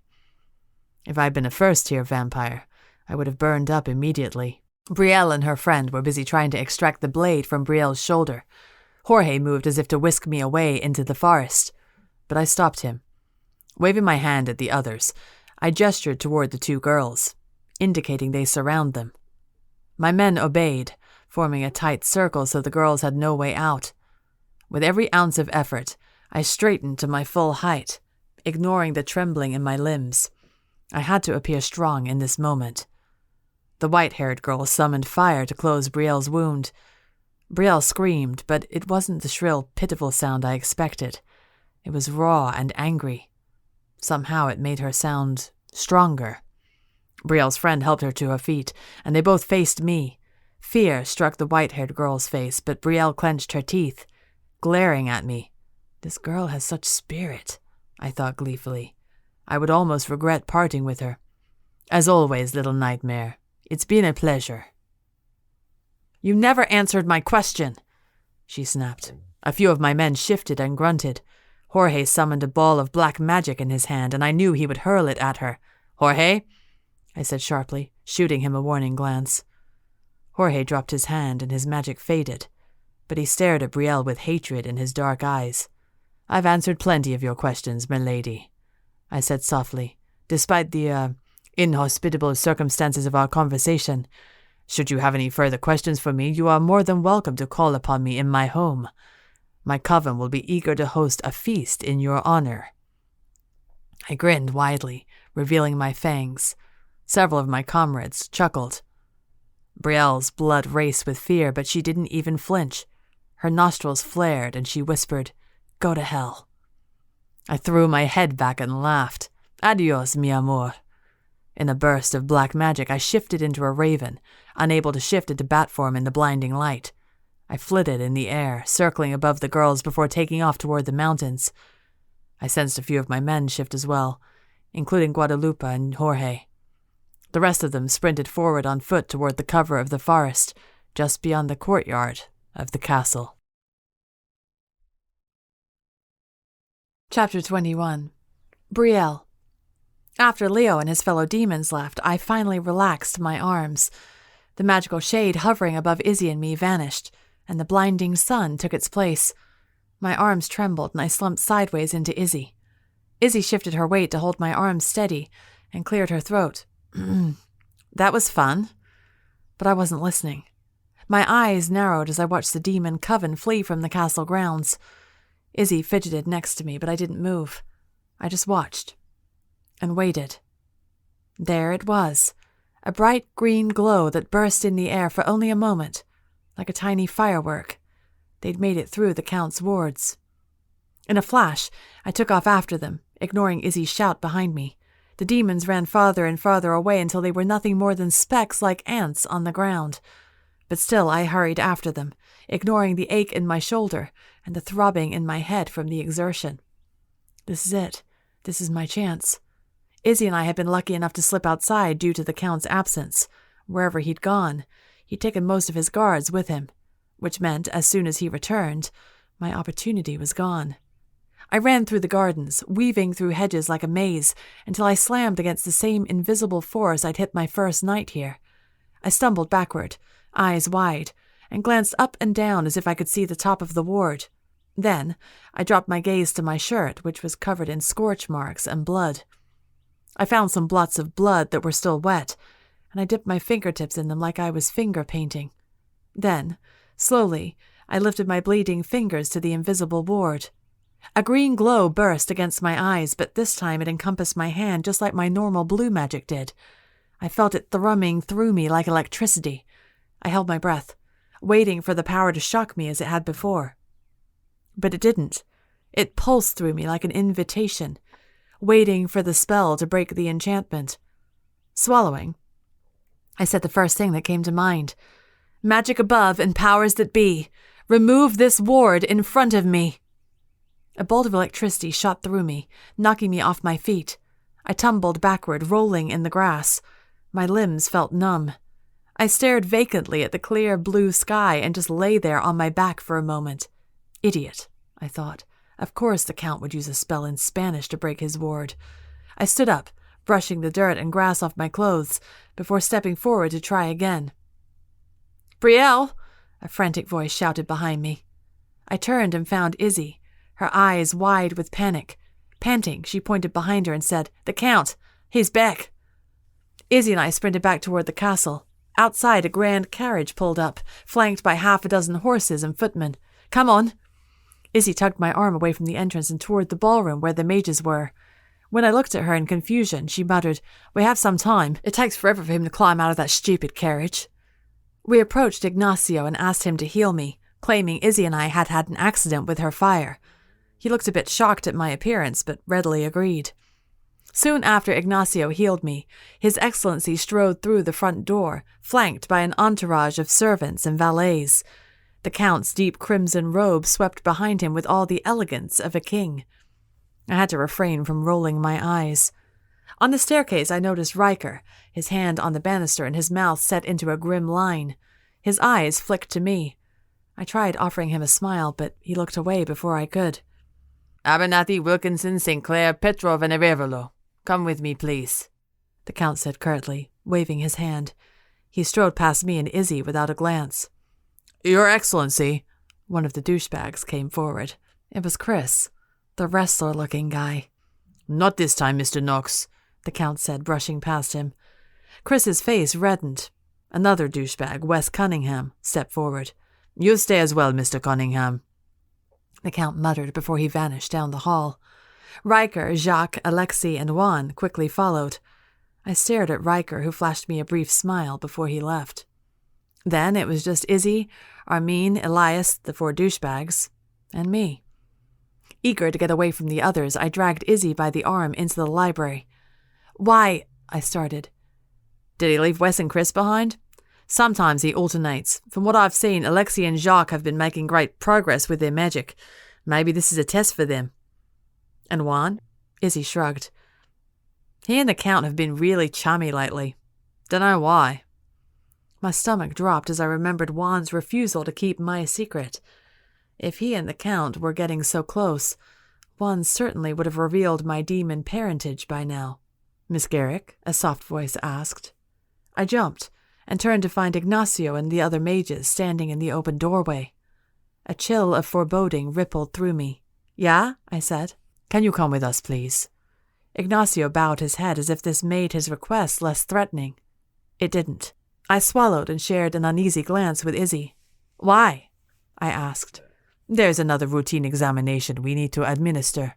I glanced at Izzy again, and she shook her head, her brows furrowing slightly. If she was confused as well, that meant she had no knowledge of this routine examination. My body refused to move.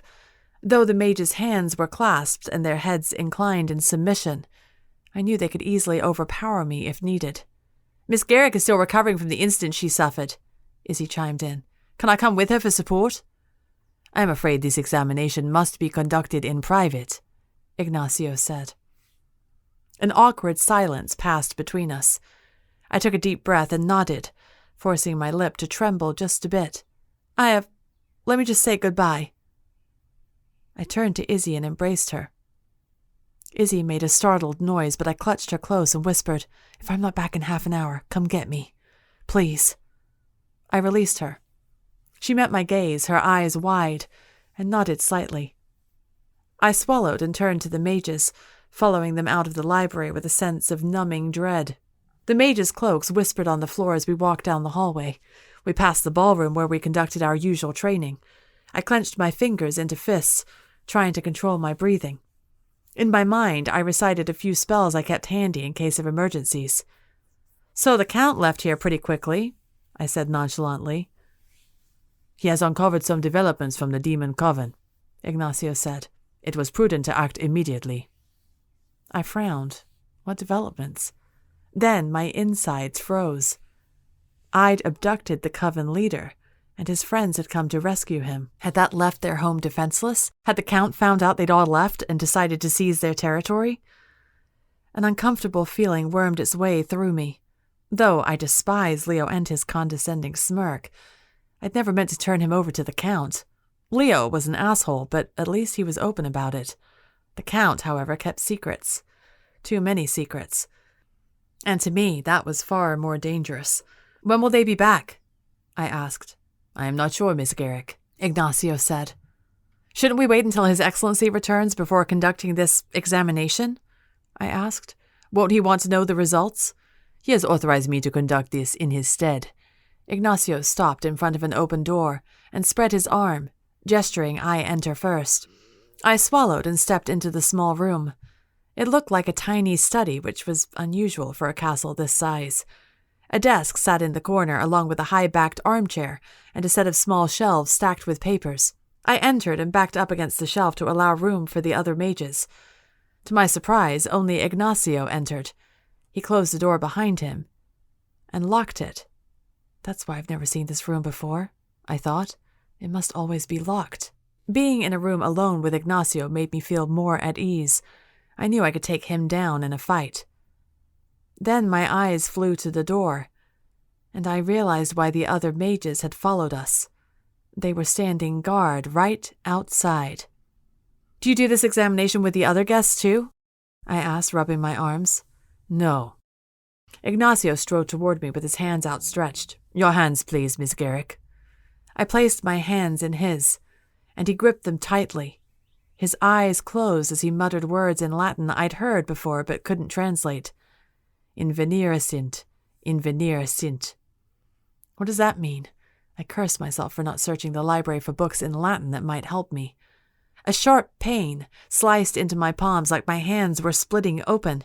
I winced, trying to withdraw my hands, but Ignacio held them tightly.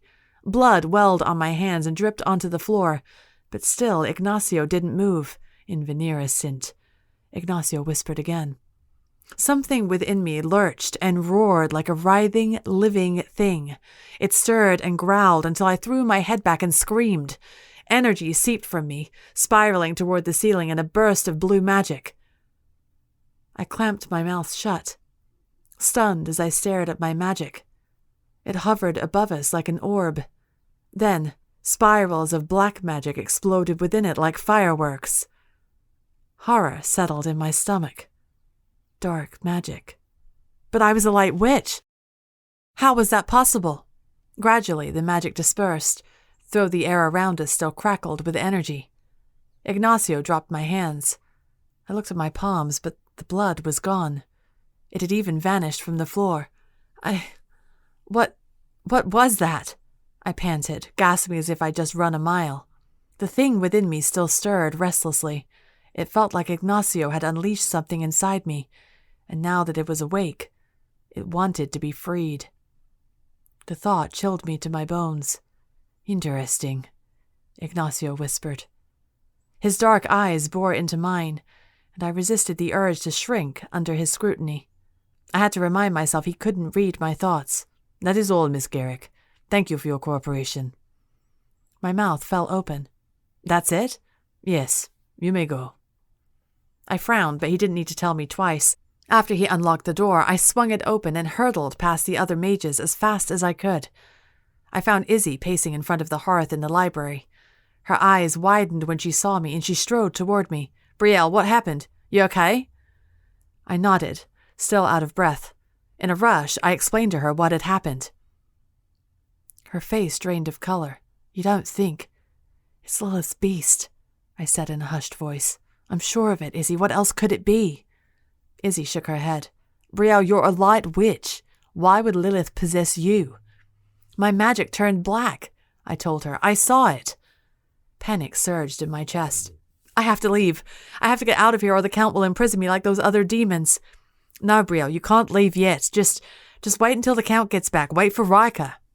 My head reared back in surprise. Riker? Why? He's in the Count's good graces. He can vouch for you. He's been reliable and obedient ever since he got here. The Count will listen to him. But the mages won't do anything without the Count, Izzy said. I'm sure of it. They aren't in charge here. If they did find out something from this test, they'll have to report the findings to him first. Izzy, where will you go? Izzy demanded. To the Serrano Coven? To the village that'll be burned by the beast at the end of the year? I fell silent, knowing she was right. I had nowhere to go. I'd rather drop dead right here than seek out Leo and his coven for help. Let me do some digging, Izzy said in a whisper. Let me ask around and see what I can find out. I've been here a while. I know how to talk to people. I swallowed and nodded slowly. All right. Just keep your head down for the next few days, okay? It'll be fine. I promise. I wanted to believe her. I really did. 3 days passed with extreme sluggishness. My brain ached from constantly looking over my shoulder, waiting for the mages to grab me and throw me in the dungeon. My limbs throbbed from the tension of being on edge for so long. And the nightmares returned. During the first night after Ignacio's examination, I woke up on the floor of the dining hall in a cold sweat. Luckily, the room was empty, but I couldn't risk that again. After waking up and rushing back upstairs, I'd knocked on Izzy's door and asked to spend the night in her room. She agreed without objection. You've been talking in your sleep, Izzy muttered to me at breakfast on the third day. Something in Latin. I stilled and looked at her. By any chance, is it invenire sint? Izzy stiffened, her eyes wide. Yeah, that's it. Do you know what it means? I shook my head, but I knew it couldn't be anything good, especially if Ignacio had been chanting it to me. He'd awakened the beast inside me, and there was nothing I could do to get rid of it. After breakfast, Izzy pulled me aside in the hallway before our usual training with the mages. Her eyes were wide as she glanced around nervously. What is it? I asked, my heart racing. I heard Chris and Sam talking, she whispered. They know the mages performed some weird test on you. She paused. They said it's the first time that's happened. Most of the blood tests have been small, like the pricking of a finger, and it's always done in public. Nothing like what you went through. I swallowed as fear numbed my bones. That's not good news. Does anyone know what it means? I hissed. Izzy shook her head, her eyes filled with concern. My blood ran cold. If I was the only one the mages had administered this test to, then that meant they'd found something unique. Perhaps something they'd been looking for years. Lilith's cursed witch. Panic solidified inside me, hardening to resolve and determination. If I don't find out anything by the time the Count returns, I'll beg for Riker's help. And then, I'll flee this place forever. Chapter 22. Brielle. 2 days later, the Count and his demon-hunting party returned to the castle. Izzy and I hurried to the entrance to greet them. My stomach churned with anxiety as my eyes flitted from each person, searching for Riker. There. His face was covered in soot, but he seemed otherwise unharmed. Exhaustion tugged at his expression, but his eyes brightened when he saw me. I need to talk to you, I muttered, stepping close to him and trying to ignore the sharp vinegar stench emanating from him. Riker's eyebrows lifted. Oh, nice to see you too, Brielle. So glad you're safe and all that. I rolled my eyes. Why else would I be standing here if I weren't worried about you? Riker leaned closer and dropped his voice to a conspiratorial whisper. It wouldn't hurt to say nice things to me every now and then. He winked, and a blush bloomed across my face. I heaved a sigh. Riker Wilkinson, I was so worried about you, and I'm so relieved you've returned safely so you can joke and tease me some more. Is that better? Riker chuckled. Much. I glanced over his shoulder as Abe and the Count strode through the doors. I tugged on Riker's arm and pulled him closer to the staircase. I need your help. Riker stared at me, his brows knitting together. Of course. What's wrong? The mages conducted some weird blood test on me, and I'm really scared.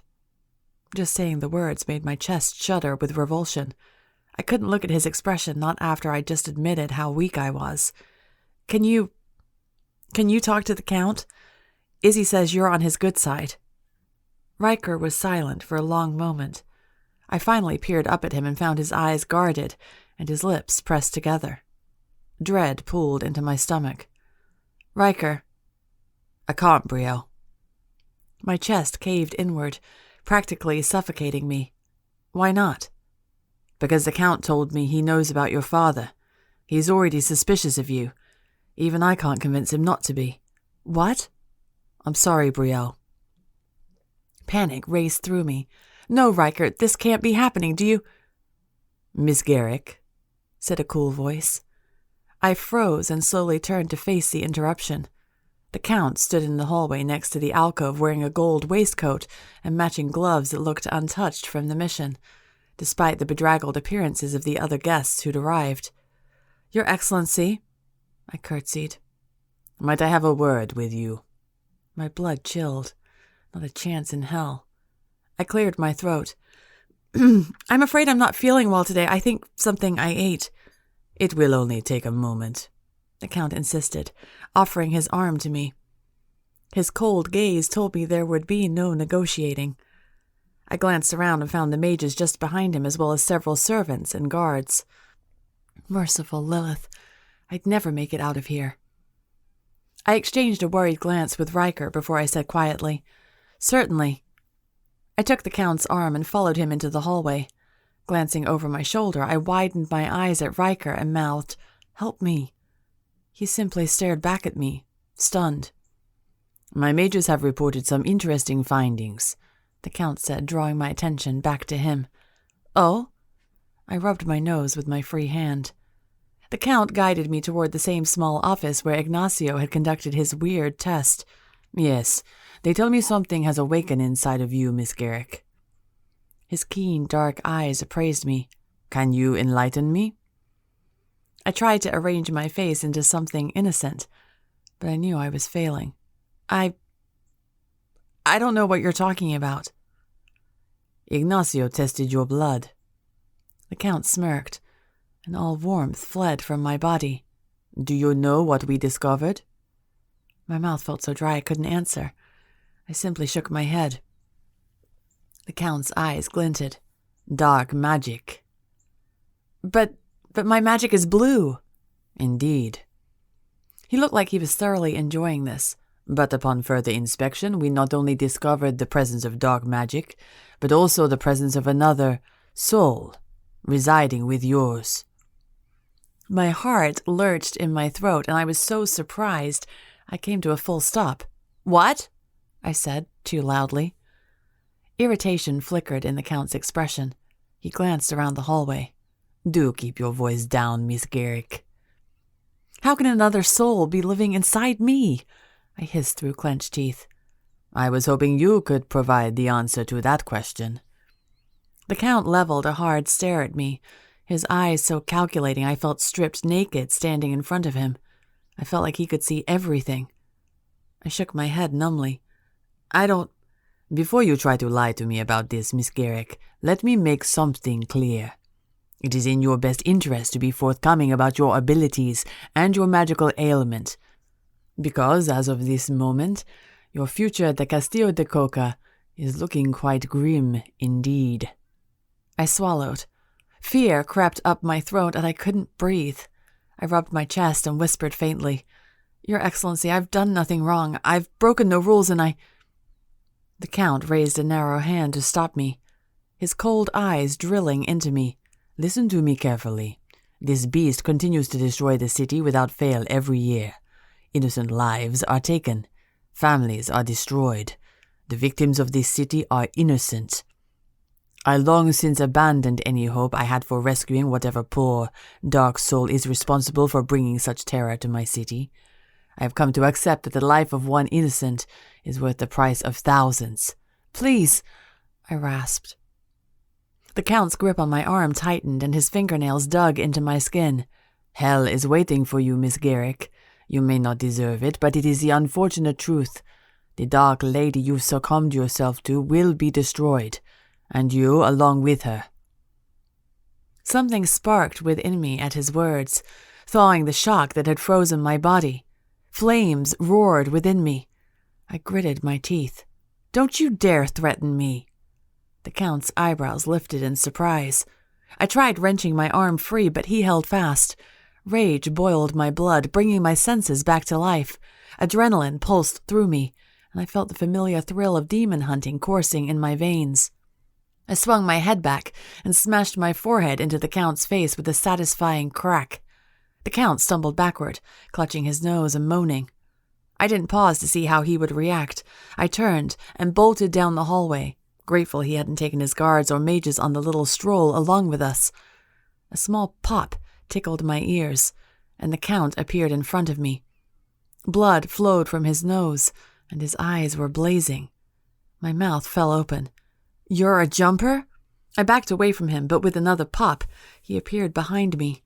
He wrapped one arm around my neck, cutting off my air supply. The other arm he wrapped around my waist, pinning me in place. "I think you've caused us enough trouble." "Miss Garrick," he hissed, his voice thick with blood. I struggled against his grip, but then my stomach dropped as something tugged within my chest, yanking me forward. The walls spun around me, and nausea swirled in my gut. I closed my eyes, and with another pop, I found myself in the dungeon. The barred cells housing the other demons surrounded me, and darkness engulfed me completely. A chill of horror swept through me. I whirled around, but the Count was gone. "No," I whispered, rushing forward. As my eyes adjusted, I barely made out the staircase Riker and I had crept down. It was on the other side of the cage I was in. I gripped the iron bars surrounding me and shook them. They wouldn't budge. "No!" I screamed. I sucked in a deep breath and stepped back, trying to clear my head. Then I lifted my hands and uttered a spell. "Magic above and powers that be, unlock this prison and set me free." My hands glowed blue, but the light flickered, and then died like an overused light bulb. I stared blankly at my hands and shook them, as if I could wake my magic back up. This can't be happening. Energy drained from me, and the smell of magic tickled the air. But it wasn't my magic. It was something else. Sniffing, I followed the scent until my nose touched the metal bars. Magic emanated from my prison cell. The bars were enchanted. Somehow they'd sucked my magic from me. I was trapped. "Hello?" I shouted. My voice echoed in the damp dungeon. "Is anyone there? Can you hear me?" The only response was a low moan from a few cells over. I edged to the other side of my cell, peering through the darkness. "Who's there? Are you hurt?" No response. Somewhere in the dungeon, a demon coughed, a foul, wheezing sound. "How long have you been here?" I tried again. Still no answer. Either the demons were ignoring me, or they were too unwell to respond. I dropped my hands in resignation. I tried not to dwell on what the Count had in store for me. If he wanted me dead right away, he would have just snapped my neck or had his mages do the deed. He wanted something from me, to torture me, perhaps. The thought made my skin crawl, and I pushed it from my mind. For hours, I paced the length of my grimy cell, which was about as big as a bathroom. Every few minutes, I approached the bars and tried uttering another spell, but nothing worked. Each attempt left me a bit more drained than before, and after a while, I gave up, knowing that if I kept trying, I'd pass out from exertion. Fear crept into my skin, crawling up my spine like a giant spider. It clawed at my chest and stomach until the itch to move and do something was so strong it was almost painful. I envisioned the library upstairs and closed my eyes, mentally traveling there and organizing books by color. I remembered the exact shades of navy, robin's egg blue, sky blue, and baby blue. In my mind, I set these books aside, arranging them from light to dark. Then I thought of the purple and green books I'd found the other day, forest green, hunter green, Kelly green, then lavender, indigo, plum, and violet. It helped, but not by much. The panic still swirled within me. Footsteps jarred me from my imagination. I jumped, racing toward the bars and squinting to see who had arrived. I clutched the rusted bars with trembling hands. Soft, hurried steps echoed in the dungeon. Gradually, a tall figure came into view as it scurried down the steps. The motions were frantic, like they didn't want to be spotted. I swallowed, trying to quell the fear in my bones. When the figure drew nearer, I gasped in recognition. Riker. Thank Lilith, I whispered, exhaling. Brielle! Riker hurried to me, clutching the bars that separated us. His wide, blue eyes were terrified as he looked me over. Are you hurt? No, I'm fine. I wanted to sob with relief. Thank you for coming for me. The bars are enchanted, but it might be just the inside. Can you cast a spell to set me loose? Riker didn't answer. He watched me with an unreadable expression. Riker, come on. We have to hurry before someone finds you. Still, Riker hesitated. What's wrong? I asked. Uncertainty swept over me. There was a tightness in his eyes that terrified me. Why is he here? The Count says he found Lilith's cursed witch, Riker whispered. Is it true? Is it you? My blood ran cold and I went very still. I didn't know how to answer him. I couldn't lie, but if he knew the truth. I didn't have a choice. He deserved to know. I'm sorry, I said. I should have told you before. I don't know for sure, but I think it is me, but I'm looking for a way to cure it, to resist her influence and... Brielle, what the hell? Riker hissed. His jaw was rigid, and he released the bars from his grasp. How could you keep that from me? You know there's a monster that destroys the city every year. It's the whole reason why we're stuck in this time loop. And for months you've been prancing around like nothing's out of the ordinary, like you aren't the one who's going to slaughter thousands of innocent mortals. We don't know it's me, I snapped. It could be someone else. But unease crept into my voice. I knew he heard it too. That's your defense. I closed my eyes and sighed. I'm sorry, but I'm trying to find a way out. A way to get out of here so the people in the city don't get hurt. That's even worse, Brielle. At least in the time loop, the people you'll kill will come back next year. If you leave and unleash the monster someplace else, then you'll just kill other innocent people who won't come back. A knot formed in my chest. I knew he was right. But Riker, there's a way to overcome it. Leo Serrano said... Serrano? Riker swore and rubbed his forehead. Lilith, you've been talking to Serrano. Brielle, do you have any idea how bad that looks? There's a cure. There's a way to stop it, and I swear I'll find it. But Riker was shaking his head. It was hopeless. I can't believe you kept this from me. His voice was laced with hurt and regret. He was saying goodbye. Riker. I stepped closer, trying to reach him through the bars. Please, please, you can't leave me down here. Agony flared in his eyes. I don't want to, Brielle, he said in a choked voice. You know I care about you, but you're just one person, responsible for killing thousands. I have to do the right thing here. I'm sorry. His eyes glistened with tears, and he swallowed. Goodbye, Brielle. He turned away from me and hastened up the steps. Riker! I shouted after him, my voice breaking. Riker! But after a few minutes, his footsteps faded, and then I heard nothing but silence. He was gone. Chapter 23. Leo. I collapsed into the high-backed armchair in my quarters, my body still humming with excitement from the recent feeding with Estrella. As much as her body had called to me, I had to refuse. I'd been spending far too much time indulging with her. If I didn't withdraw, I risked giving her too much of my venom, which would turn her after her death. And that was more than she or any donor had bargained for. As luxurious as it was to be immortal and shapeshift, I wouldn't wish it on anyone. A familiar cinnamon scent tickled my nose. I half-turned. Finished feeding already? Poor Marco. Jorge sighed and strode into my cavern. Marco is fine. We didn't feed today.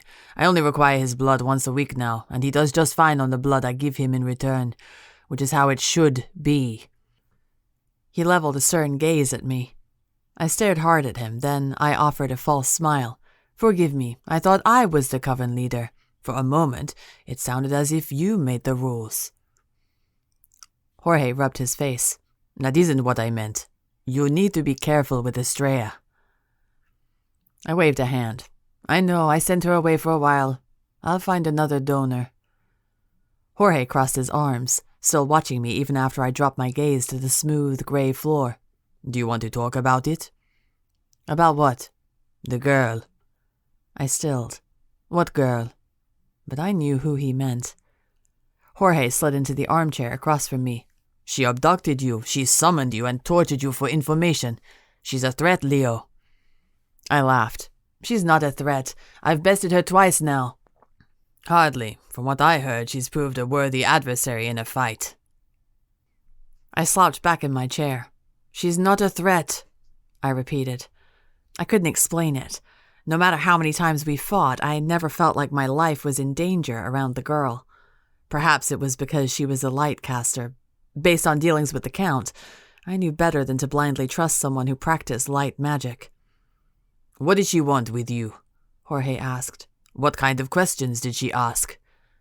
He'd asked me this before, and I'd merely told him she wanted answers about the Count. Even now, I still couldn't bring myself to tell him she was asking of Lilith's cursed witch. No one in the coven, not even Jorge, knew about my sister. And I didn't trust myself to speak so freely of Lilith's curse without arousing Jorge's suspicions. So, instead, I said, she wanted to know why we kept attacking the castle, what we were looking for. It wasn't entirely untrue. And what did you tell her? I told her nothing. Jorge nodded and then frowned. How did she abduct you? I've never heard of a witch who could do that. She had my blood, I said. I smelled it in the air. She must have cast a reverse locator spell. Jorge arched an eyebrow at me. Such a spell does not exist, Leo. I leaned forward, propping my arms on my knees. I know, I admitted, but it wasn't the first time she's used unusual spells around me. Unusual how? Spells I've never heard of. Spells that sound and feel different. I can't explain it. Jorge's dark eyes sharpened. Similar to the Count's spells? I stiffened, my eyes shifting to his. What do you mean?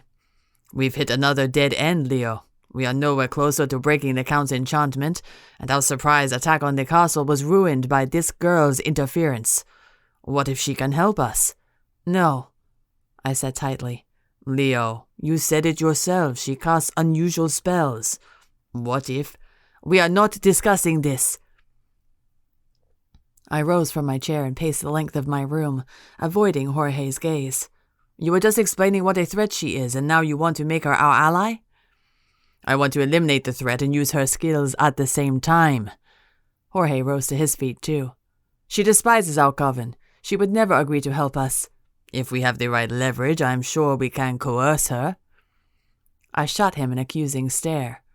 She did the same thing to you, Jorge snapped. It's a slippery slope, Jorge. Soon you will be suggesting we adopt the Count's methods as well. We have our own rules to abide by. Then let's use our rules to coerce her, Jorge urged, stepping toward me. We'll free her from the castle and from the Count. In exchange for her freedom, we'll ask for her help. I shook my head. Jorge, I'm not bringing in a stranger, an enemy, into this coven.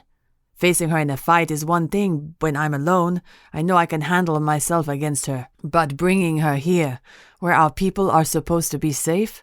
No. For all we know, she's working with the Count, and my abduction was merely a way to deter our attack. I won't endanger our family by bringing her here. We'll find another way. Jorge's jaw went rigid. His eyes blazed as he stared at me. Then, after a long moment, he inclined his head, submitting to my decision. Fire burned in my blood.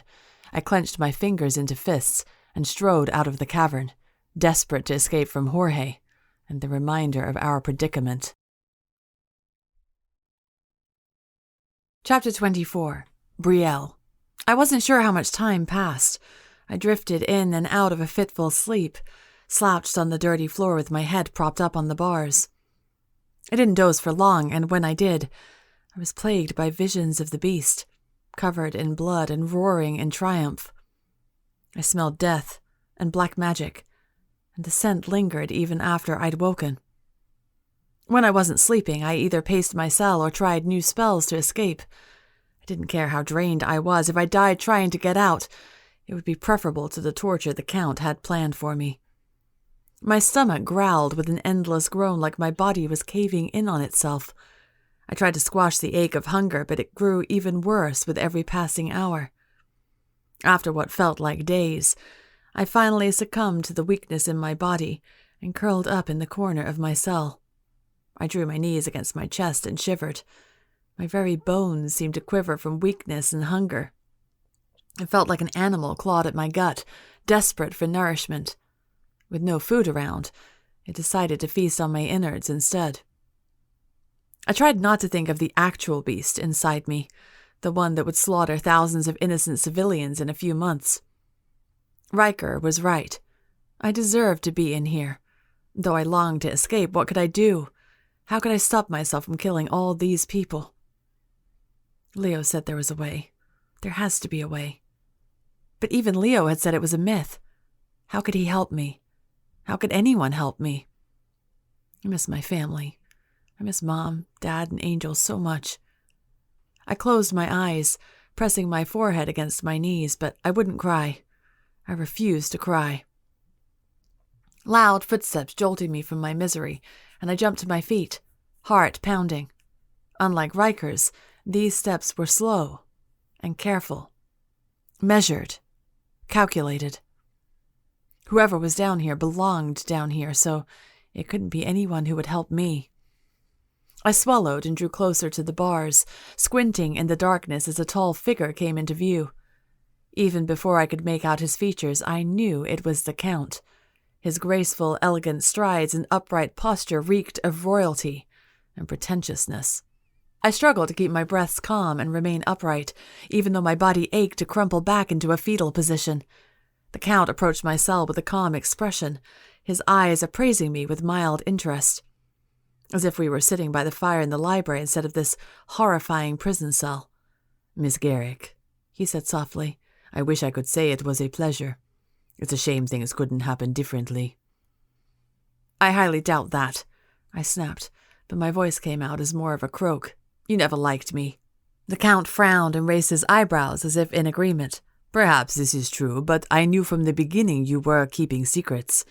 "Can you blame me? Look what happened when you found out who I was." "Yes, but keeping it a secret only made you look guiltier," the Count hissed, leaning closer to me. "You're saying if I'd been honest from the beginning, things would have turned out differently?" I spat. The Count's silence answered my question. "I thought so," I said. "Just get on with it." I turned away from him and crossed my arms, trying to squash down the fear trembling in my bones. "Before we begin, I have some questions for you," the Count said softly. He waited, but I said nothing. He sighed and continued. "How long have you known that you were Lilith's cursed witch?" I chewed on my tongue, refusing to answer. "It's in your best interest to comply, Miss Garrick. I don't think I need to tell you what will happen if you don't cooperate." I thought of the vampire with the bloody gashes on his body, the dark witch who was too weak to even move. I took a shuddering breath. "I don't know. I haven't known for sure, but I started having visions. Nightmares. A month or so ago." "Visions of what, precisely?" "A beast. A monster." I swallowed. "Something with fire that slaughtered people." The Count was silent for a moment. "Have you exhibited any other symptoms?" "Besides my lack of magic? No." "Ignacio says he found traces of another soul in your blood. Have you felt another presence inside you, something other than this beast?" "You mean like Lilith? No, I think I would know if there was someone else in my head." The Count scoffed like he didn't believe this. "When you have these visions of the monster, do you have any control? Any sense of yourself and who you are?" I was silent for a moment. I knew I had to answer. In a whisper, I said, "No." "I see." I turned to face him and found a pitying expression on his face, but within his eyes lurked a darkness that reminded me of the demons I'd hunted in Miami, a dark hunger that yearned for blood, for pain and suffering. I resisted the urge to back farther away from him. "You have no idea what a relief it is," the Count said in a soft, dangerous voice, "to have finally found you, after all these years." I shuddered with revulsion. "Glad I could offer some comfort," I said, trying to sound bored. I rubbed my arms. "What are you going to do with me? Kill me?" The Count cocked his head at me. "Not yet. I've searched for you for so long, it would be a waste to dispose of something so fascinating." I didn't like the glint in his eyes, like I was some machine he wanted to take apart and study. I swallowed. "Do you think you can heal me? That you could get Lilith out of me, make me normal again?" The Count chuckled, but the sound was more like a growl than a laugh. "No, my dear. I fear your fate is already sealed. As a crime against nature, you are doomed to a painful death, but perhaps you can offer something to me before you leave this world and atone for your sins. Perhaps you can provide answers, a key to unlocking Lilith's curse and keep her from returning and inhabiting another soul. You will not die in vain, Miss Garrick. Of that I assure you." He smiled at me like a predator eyeing its prey, and then turned to leave. "Wait!"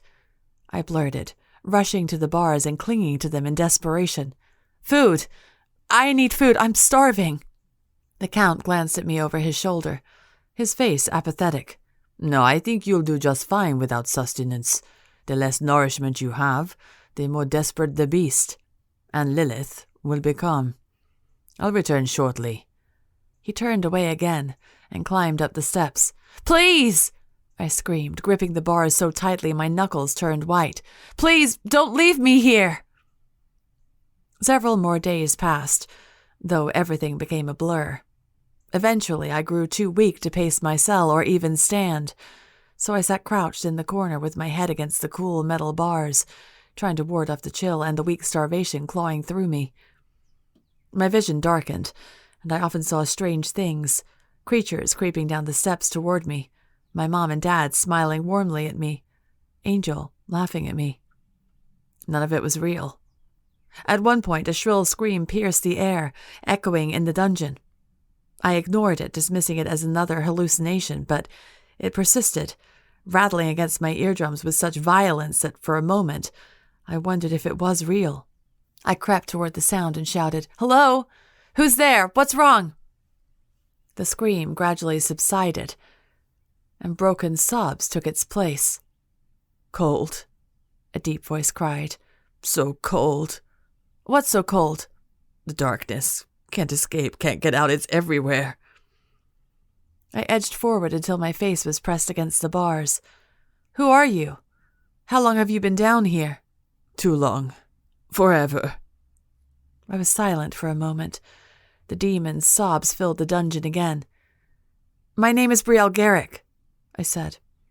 "They say I'm Lilith's cursed witch." The sobbing stopped abruptly. Then the demon uttered a sharp gasp. "They found you?" "Yes." There was a soft, scuffling noise as the demon shifted. "How did you get here? How did they find you? We tried so hard to protect you." I stilled, my bones chilling at his words. "Protect me? Why?" "These light casters know nothing. They only know light and dark, but we demons know better. Lilith is more than just a demon witch. She's a prophetess. Her chosen vessels are marked for greatness." My skin crawled at his words.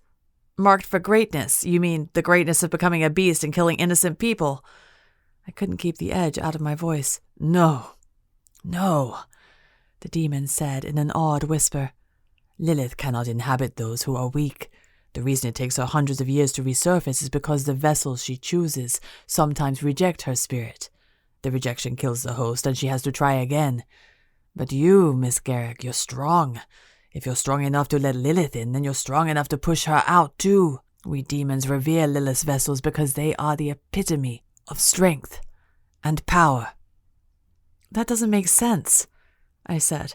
Anger stirred within me, but I was too weak to speak in anything more than a mumble. How can I be strong if she takes over my body? How can I be strong if I can't resist her influence, or resist the monster she unleashes? I don't know, the demon admitted, but we tell the tale for a reason, Miss Garrick. Call me Brielle. I could sense the distaste in his voice when he said, I'd rather not. We're both in prison and about to die. Formalities are kind of useless down here, don't you think? He sighed. Very well, Brielle. The story has passed on for generations of Lilith's chosen vessel, the marked witch who embodies two souls. I shook my head even though he couldn't see me. You speak of my curse like it's a gift, like I should be thankful, but I don't feel strong. I feel weak, like I'm letting someone else take over my body. If you're strong enough to let her in, the demon said again, his voice surprisingly firm, then you're strong enough to push her out. I swallowed. What's your name? Ronaldo Serrano. Something within me splintered and shattered. What? I hissed. For the first time in days, my body felt alive with energy. You're Leo's brother. You know Leo? Ronaldo shifted again as if he could scoot closer to me. How is he? Does he live? I opened and closed my mouth, choking on my words. Finally, I sputtered. Yes, he's alive, but you died. How are you not dead? I didn't die, Ronaldo said bitterly, but I should have. My sister Lucia died in my place. I was trying to rescue her. The Count thought she was Lilith's vessel, and he abducted her. When I came to rescue her, She died? I whispered. No, not like that, he said in a tortured voice. Lilith claimed her, but she wasn't strong enough. Her body gave out, rejecting Lilith as a host. Lilith must have moved onto you instead. Horror numbed my body. I couldn't speak, couldn't breathe. Then I remembered what Ignacio had told me months ago when I'd asked if there had ever been a caster he couldn't help. Once, he'd said. They died. Tell me of my brother, Ronaldo said, his voice cracking with desperation. Please. A sour taste filled my mouth. How was I supposed to tell him I hated his brother's guts, that the only encounters we'd had were when we attacked each other? He's strong, powerful, and he has an odd sense of humor. Ronaldo barked out a laugh, which quickly turned into a fit of coughing. He wheezed so loudly that I jumped. Are you all right? I asked. He ignored my question. My brother's humor always irritated me, but now I long for his ability to make light of dark situations. Something cold settled in my chest. What did the Count do to you? Ronaldo was silent for a long moment. Then he whispered, Something too terrible to speak in a lady's presence. I'm not a lady, I snapped. I'm a prisoner just like you. Tell me. I'd rather be prepared. Ronaldo hesitated before he said, He cut me apart to test my blood and my skin. He didn't tell me why, but I imagine it had to do with my sister, and why Lilith marked her as a possible vessel. He paused. Then he drew a shuddering breath. He forced me to drink the blood of all kinds of creatures. He wouldn't tell me where the blood came from, but perhaps that's for the best. I fear he's given me the blood of my sister. He broke off with a sob. Agony swelled in my gut, and I closed my eyes as Ronaldo's broken cries echoed in the dungeon. He wanted to see how my body would react to drinking different forms of blood, Ronaldo went on, sniffing. When he found blood that left me weaker than normal, he focused on this, and now it is the only sustenance he offers me. My body decays more and more every day. Do you know what kind of blood it is? I asked in a hushed voice. Whoever this blood belonged to is no longer living. If it's from a vampire like me or someone who is deceased, I do not know. But a vampire cannot survive without the blood of living creatures. Ice hardened in my chest. Ronaldo is dying. Leo's brother is dying. What does the Count want from you? Information about the Coven? About Leo? At first, yes, but he quickly learned I wouldn't relinquish any such information. Now I think he sees me as a test subject, one on whom he can experiment to find particular brands of torture for other demons. Demons like my brother." The ice in my chest sharpened like daggers cutting through me. "He wants to use it on Leo." "Yes." I sucked in a shaky breath. Whatever ill feelings I had toward Leo, he was a saint compared to the Count. Which was ironic, given how religious the Count claimed to be. I opened my mouth to ask Ronaldo another question, but footsteps echoed on the staircase. I stiffened, my eyes wide as I tried to make out who it was. The footsteps multiplied into a muffled, scuffling sound. It wasn't just one person. Ronaldo went completely silent on the other side of the dungeon, and I didn't blame him. At long last, the figures approached my cell. The Count stood in front, looking strangely informal without his waistcoat. His sleeves were rolled up to his forearms, and his hair was tied behind him. 3 mages stood next to him, though I couldn't make out their faces in the darkness. "Miss Garrick," the Count said softly, his mouth widening into a disturbing smile. "Shall we begin?" Chapter 25. Brielle. I tried to summon my bravery, but I was too weak to do more than just look at him blankly. The recesses of my mind screamed at me to do something, to lash out or jump at him, to shout insults or spit in his face. But I just sat there, my head lolling like a rag doll. The Count nodded toward one of the mages, who stepped forward and unlocked my cell door. When he drew closer, I recognized him as Ignacio. Though I'd known he'd been a part of this, I naively hoped he'd grown fond of me during our trainings together, fond enough to want to free me or to be repulsed by what the Count might do to me. But his face was a smooth, blank mask as he swung open the door and entered my cell. He clasped my arm and hoisted me off my feet. My head spun and I teetered, but Ignacio righted me and guided me out of my cell. His touch was so gentle that it was easy to pretend like he was helping me, freeing me. Until he led me away from the staircase and toward another cell. We passed several other prisoners. Most of them were motionless heaps. Some of them groaned or sobbed. Then my eyes fell on Ronaldo, who watched us pass with a grim expression. His long hair was dank and matted with grime, blood, and sweat. A jagged, bloody gash ran down his face, and I realized I'd seen him before, when Riker and I had first been down here. I struggled against Ignacio's grip, but I was so weak from hunger and thirst that he barely had to tighten his hold to keep me in place. Some small part of me registered that I was no longer within the enchanted cell, which meant I could use magic. I wiggled my fingers, but I felt nothing inside me. No prickle of magic, no buzzing. I was too weak. That's why the Count starved me, so I couldn't use my magic. Damn him. I closed my eyes and let Ignacio drag me, not caring where we ended up or what they would do to me. If this is how I die, I won't give any of them the satisfaction of seeing me beg, of seeing me become a coward. Ignacio finally led me to an empty cell with a long, narrow table inside. My eyes fell on a bench at the end of the cell with a tray of sharp-looking instruments. I swallowed, trying to quell the growing fear inside me. Without warning, Ignacio grabbed me by the waist and lifted me so I was sitting on the table. I fidgeted under his grasp, but the other mages were there in a flash, holding me, then pushing me to lie down on the table. The mages hunched over me, binding my torso tightly with something leathery like a belt. Panicked breaths pulsed through me. My insides felt cold and numb with terror.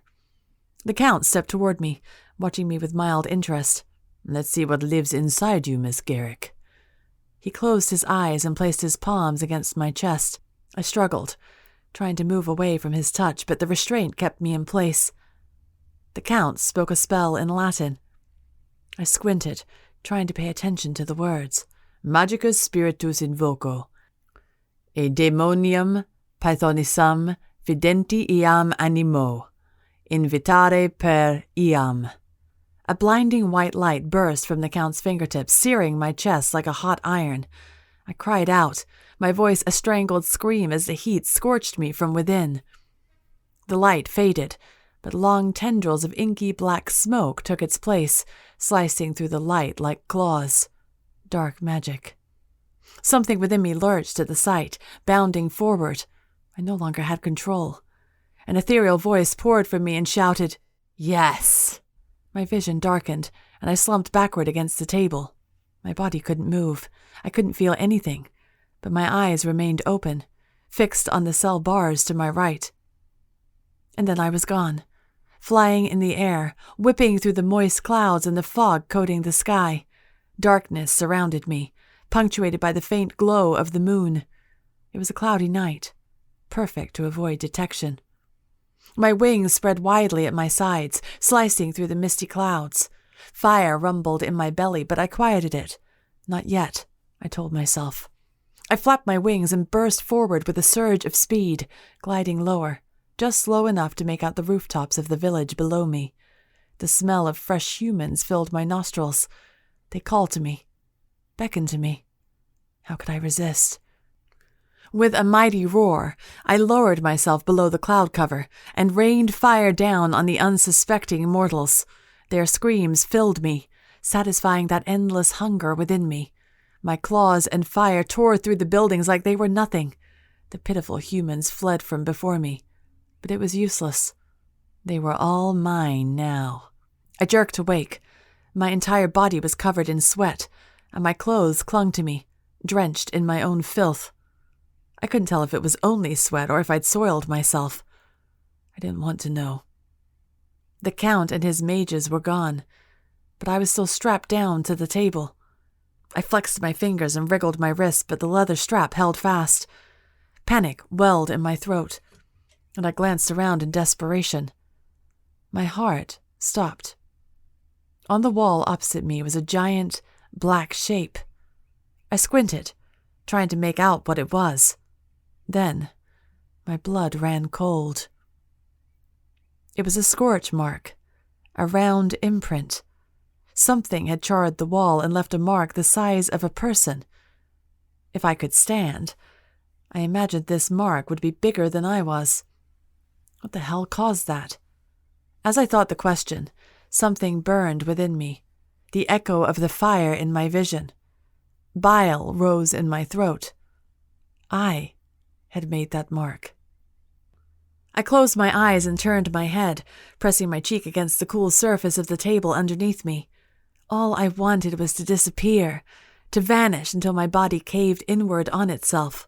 I was the beast. I was the monster who destroyed the city.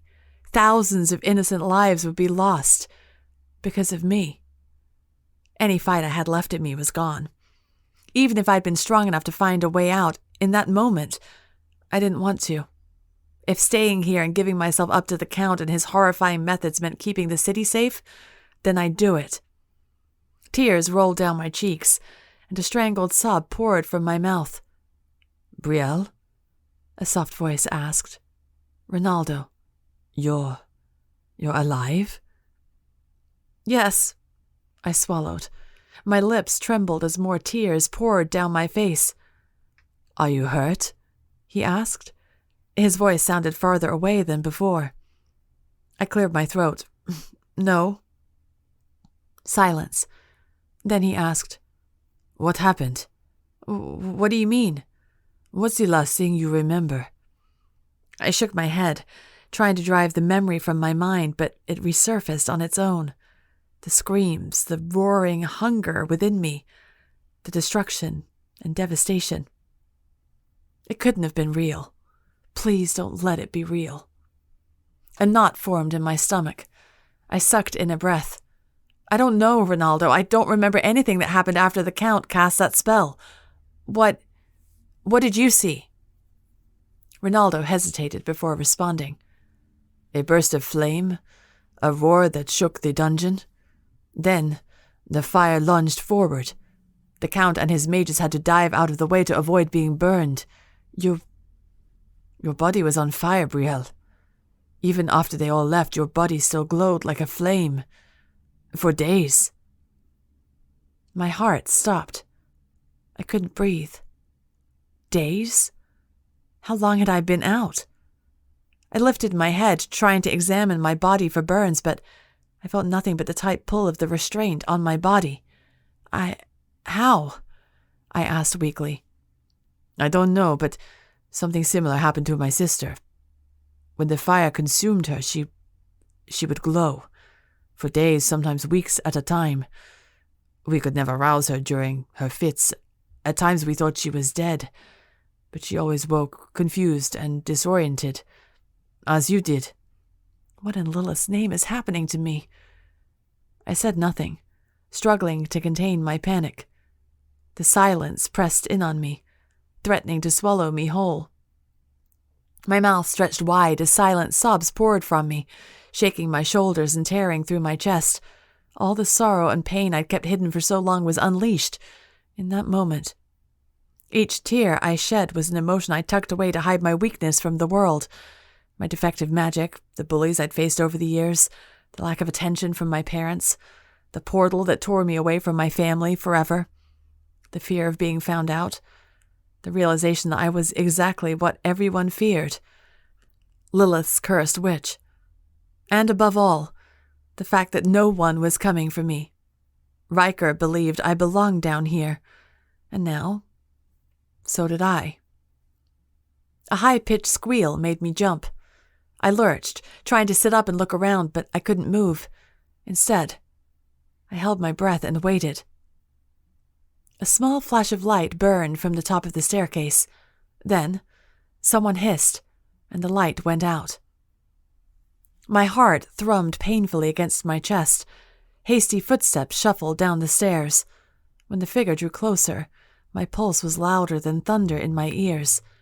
Another burst of light. Fire. The flames illuminated the figure in the dungeon, and my heart twisted. Izzy. Brielle? She hissed, looking around. Are you here? Are you alive? Izzy! I croaked. Izzy gasped and hurried forward, using her fire as a flashlight. When she reached me, her eyes widened, and her face drained of color. Crikey, Brielle, what did that bloody count do to you? I shook my head as more tears leaked from my eyes. I couldn't stop them once I'd started crying. You shouldn't have come down here. It's me. I'm the one who... I know, Izzy interrupted, stepping toward the bars of my cell. You're Lilith's cursed witch. Whatever. I'm still getting you out of here. Izzy, no. Shut up, Brielle. Izzy lifted her hands and summoned fire again. Then she placed her hands against the cell bars. With a sharp yelp, she jumped backward, shaking her hands as if she'd been shocked. What the hell? It's enchanted. I can't use my magic in here. Izzy only hesitated for a moment before she said, What about a spell? Can you come up with one I can use? My brain felt like mud. I shook my head slowly. Even if I wanted to, I didn't have the energy to come up with any spells. I can't. Izzy exhaled loudly. Whew, okay. I'll go back up there and find the Count's keys. I'll come back for you, Brielle. Izzy, don't! I shouted, finally finding my voice. Izzy stiffened in surprise. Please, if you get caught, the Count will kill you or torture you. I can't have another innocent life on my conscience, Izzy. I'm begging you, just leave me here. It's safer for everyone. Izzy clutched the bars and leaned closer to me. I don't believe that for a second. I don't believe you're doomed to destroy this whole city with no say-so whatsoever. That's bollocks. Don't be a drongo, Brielle. Let me help you. Izzy. Izzy lifted her hands and stammered. Magic above that and powers that be? Let her go and set her free. Her hands glowed blue, but the light faded and then went out like a dead bulb. She swore and shook her hands as if she could wake up her magic. It won't work, I said. My mouth felt so dry. Magic above? Izzy! Something tickled my throat and I coughed loudly. It sounded like an old man's wheeze. You can't, I croaked. Even if you got me out, I'm too weak. I won't be able to stand on my own, let alone run away. Izzy went still, watching me with agony in her eyes. Oh, Brielle. She clutched at the bars and pressed her face against them, her eyes filling with tears. I can't just leave you here. Yes, you can. Izzy shook her head and pressed her lips together. She opened her mouth to speak, but then loud footsteps echoed in the dungeon. My heart stopped. Izzy, go, I whispered. Hide. Brielle, now. Izzy backed away from me and vanished in the shadows. The newcomer descended the steps and quietly drew closer to my cell. I swallowed, looking around for Izzy. I knew if I could see her, then so could the visitor. "Hey!" I said loudly. My voice was still scratchy, so I cleared my throat and tried again. "Hey!" The footsteps stopped. Then the figure came closer to me. It was Ignacio. I swallowed. "I need water or food, please. I'm begging you." "I'm sorry, Miss Garrick, but Listen to me!" I shouted. In the corner of my eye, I noticed a shadow edging toward the staircase. I had to keep talking to mask the sound of her footsteps. "I've been down here for who knows how long. You've starved me and imprisoned me. I can't sleep or eat or drink. I'm scared. I just want to go home. I haven't done anything wrong. Have I killed anyone yet? No. There's still hope for me, Ignacio, please. If there is any mercy in your heart at all, please help me. Just a small cup of water or a piece of bread. Anything." Ignacio's lips tightened. I heard a faint scuffle, and then silence, which meant Izzy had gotten out. I exhaled and closed my eyes, no longer caring what Ignacio said. "I must obey my master's orders, Miss Garrick," he said softly. "I am truly sorry, but if it's a matter of saving you and saving the city, I choose my city." He quietly stepped away from me and drifted down the row of prisoners.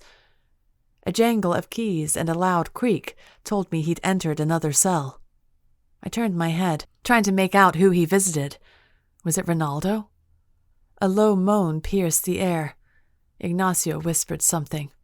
Then, the moan intensified until it was a howl of agony. It wasn't Ronaldo, though. That much I could tell. My head slumped backward against the table as I struggled to drown out the screams of my fellow prisoner. Chapter 26. Brielle. Izzy snuck back down often to bring me food. The table I was strapped to was just close enough for me to stretch my fingers and catch the rolls and cheese she passed me. But the ornate goblets from the dining hall were too big to slide through the metal bars. Instead, I asked Izzy to pour some water into my cupped hand, and then I brought it to my mouth. I only managed to gulp down a few drops before someone started descending the steps. Then I reprised my role as a disgruntled prisoner, shouting at whoever had come down here that I was being mistreated. Also, Izzy could get out. Each time she came to see me, I begged her not to come back, but she never listened. And despite how much I wanted her to leave me down here, a tiny, selfish part of me clung to the knowledge that someone was fighting for me. Someone cared for me, even if it meant nothing. Even if I would still die down here. I grasped that knowledge and held it close within me. I wasn't alone. Izzy never mentioned Riker, and I never asked about him. Our silence confirmed what I already knew. He believed I deserved to be down here, that I shouldn't be set free. I agreed with him. But it still stung, knowing he'd given up on me so easily. I wasn't sure how much time passed. Each day Izzy came to see me, she told me how long it had been since her last visit. 3 days after her first visit, then 2 days after that. When she didn't come back for a long while, I worried she'd gotten caught. My heart twisted with anxiety, and the fire inside me roared hungrily as it tried to come to life again. The presence within me had been awakened by the Count, and it wouldn't stay hidden any longer. My chest burned so intensely that I was covered in sweat, despite the chill of the dungeon. Ronaldo spoke to me, but our conversations were stilted and brief.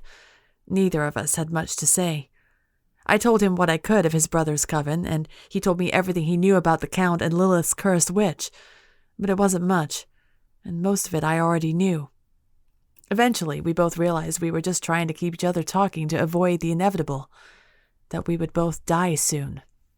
After what felt like a week, Izzy came to see me again.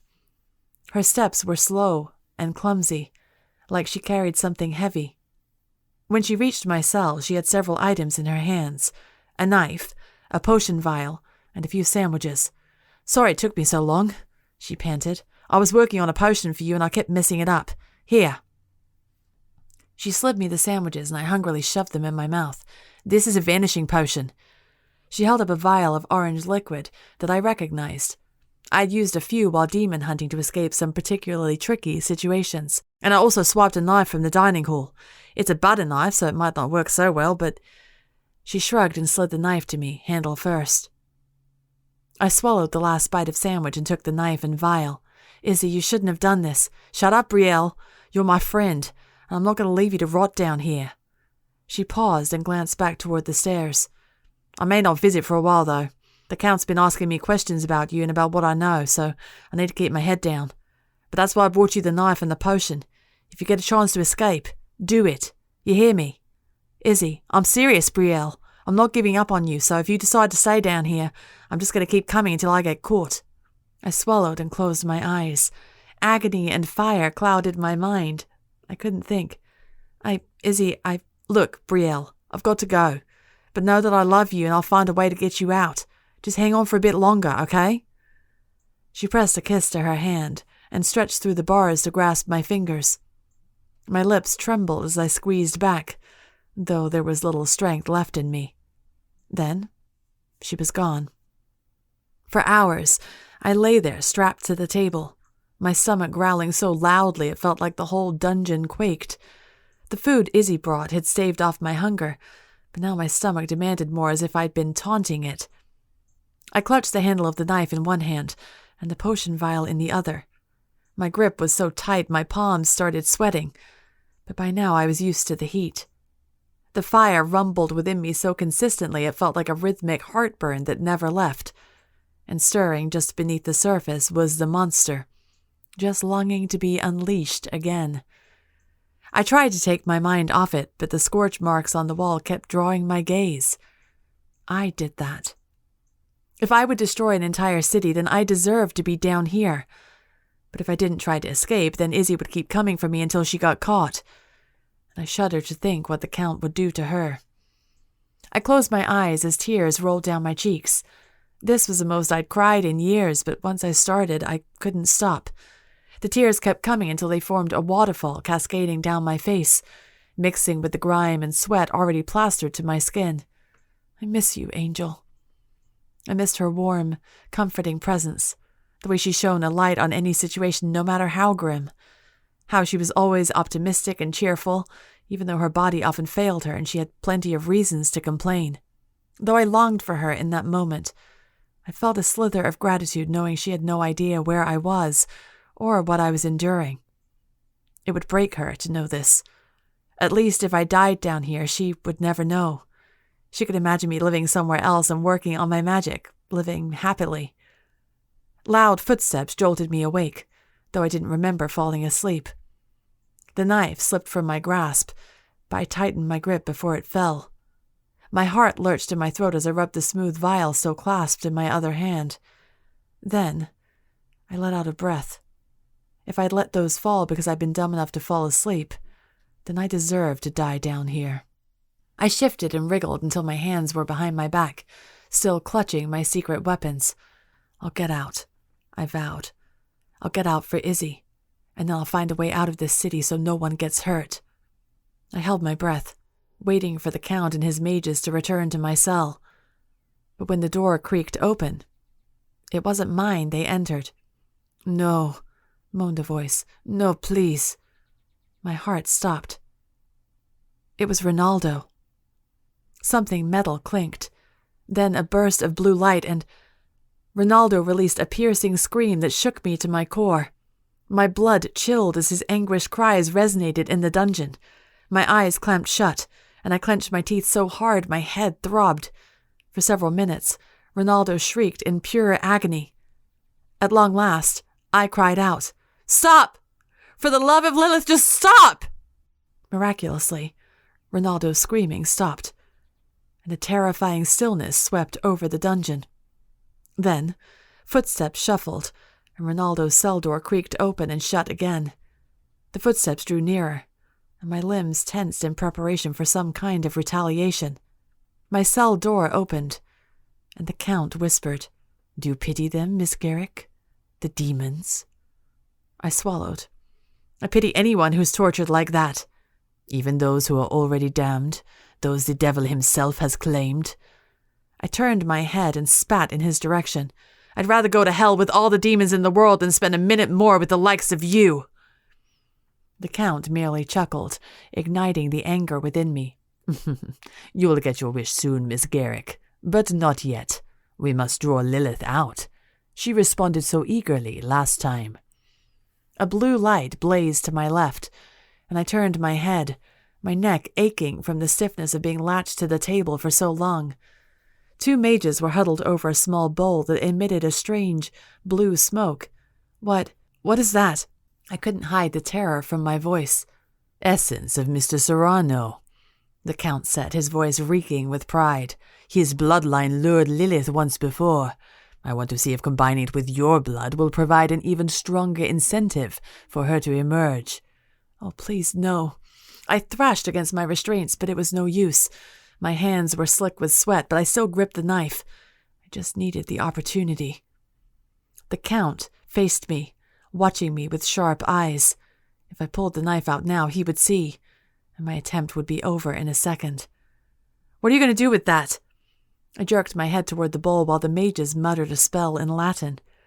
The Count's mouth stretched into a wide, sinister smile. Feed it to you. Bile swirled in my stomach, and I shook my head. No, please. I wriggled again, trying to slide my hands out. I no longer cared if the Count saw me. I couldn't let him feed me the mixture in the bowl. My stomach crawled just thinking about it. But before I could slide the knife out, a mage approached me and pressed a hand against my chest, locking me in place. I screamed, but then another mage drew nearer with the bowl, ready to pour the mixture into my mouth. I clamped my lips shut and turned my head away, trying to avoid the contents of the bowl. The bowl gave off a sharp vinegar smell, clearly demon, along with a metallic, copper scent that I knew too well. Blood. One of the mages gripped my jaw and turned my face toward the bowl. I fought and lurched, but there were too many of them. The Count took the bowl from a mage and thrust it toward me. I tried turning away, but it was no use. Someone pinched my nose, but still I resisted. My body pleaded for air, my lungs screaming in protest, until finally my lips parted, and the awful, gooey substance slid down my throat. I gagged and choked, but I swallowed the mixture. Then a hand closed my mouth and held it shut like a muzzle. Bile climbed up my throat, threatening to spew out, but the grip on my mouth kept it down. I swallowed, and my eyes burned. The gritty, sour taste filled my mouth, and spots danced in my vision. My head throbbed and ached, pulsing with its own rhythm of agony. The presence within me burst forward with a mighty roar. My body seized and bucked so violently that one of the mages stumbled backward in alarm. "Hold her!" the Count yelled. My body shook more intensely, my head rattled, and my vision swam. Then, all I saw was fire. Fire and death. Screams surrounded me. The flames licked my skin, charring my soul. But it was beautiful. It was freeing. I found myself grinning, laughing so hard that tears sprang to my eyes. Glee I'd never known before swept over me, a soothing caress compared to the agony I'd endured. "I am fire," I hissed. But it wasn't me. It was a foreign voice that poured from my lips. "I am death, and I am free." Chapter 27. Brielle. The fire consumed me, eating away at my flesh, and I was too powerless to stop it. But I didn't want to stop it. The blissful release from the agony of starvation and fatigue was a comfort I clung to. I hadn't realized how much of a strain it had been to keep this presence at bay, but relinquishing my hold, my control over myself was so easy, effortless. Why had I fought this for so long? The beast within me roared its ascent and spread its wings wide, flames surrounding me like an ethereal glow, but they no longer harmed me. The flames were a part of me. I am fire, and the fire is me. "Brielle," a voice whispered.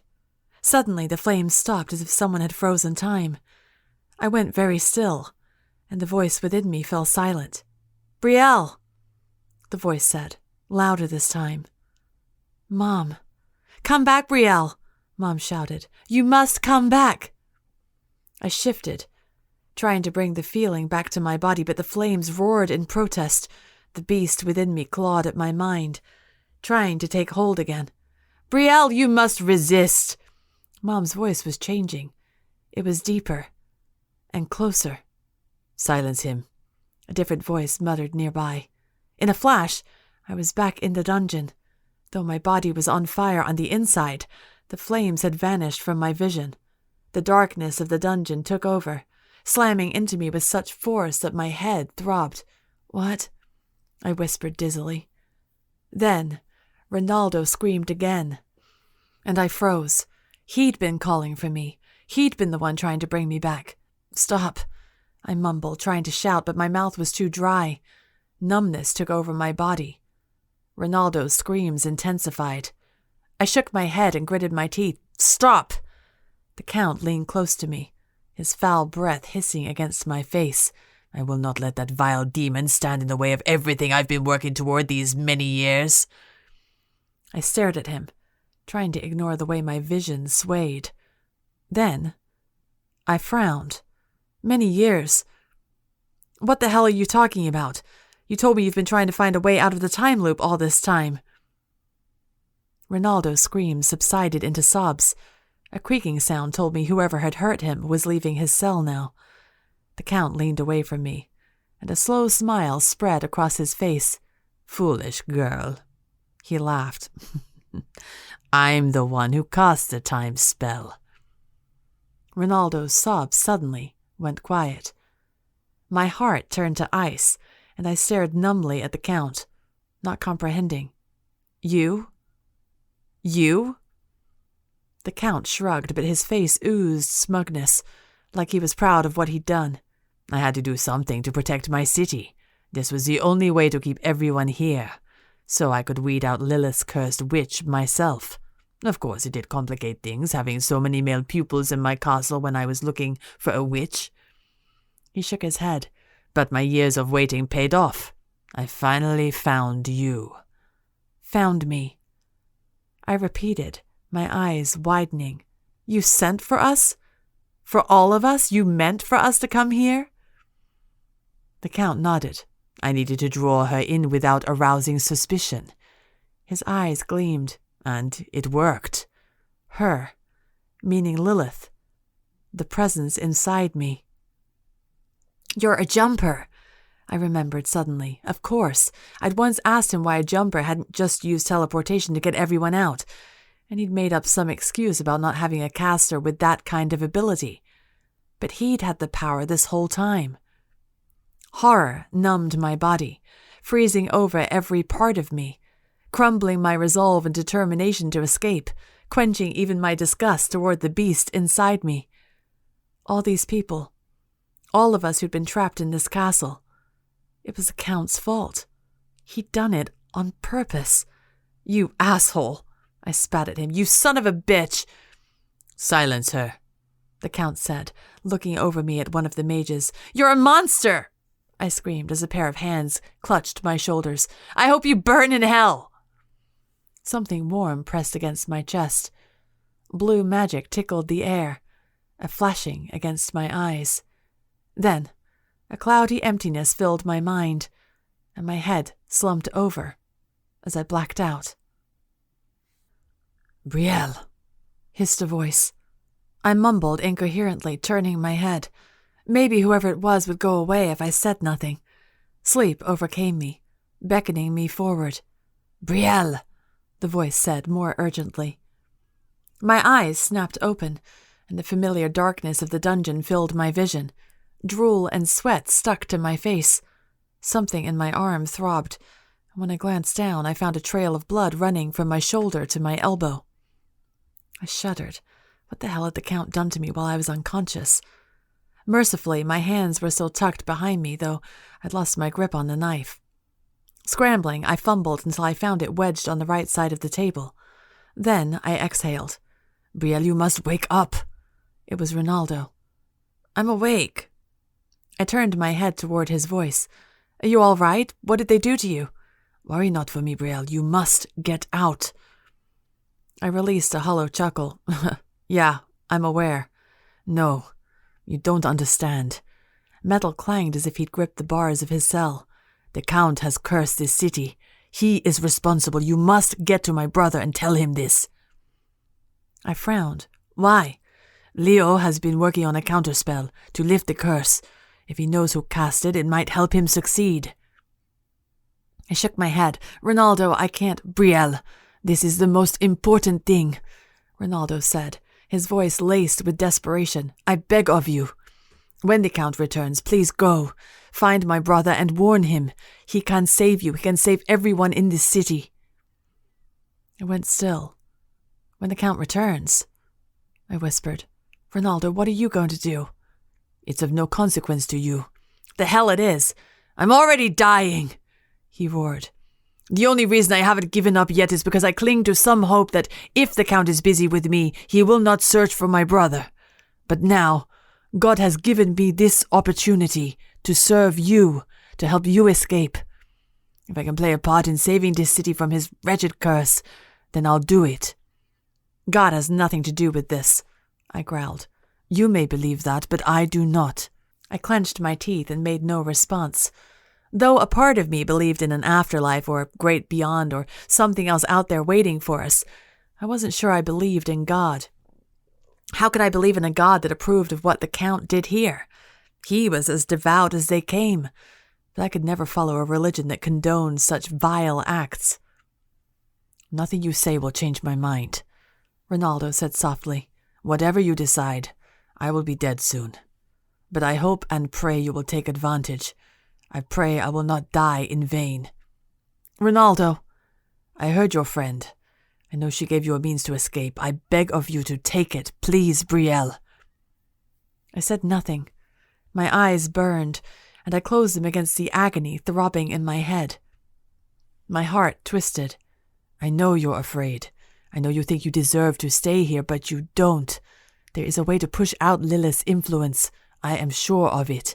If anyone can help you, it's my brother." "What the hell can he do about this?" I snapped. "Demons believe differently than lightcasters," Ronaldo said. "Lightcasters believe Lilith's cursed witch is doomed no matter what. But demons—" He paused. "We don't see it that same way. Leo is a scholar.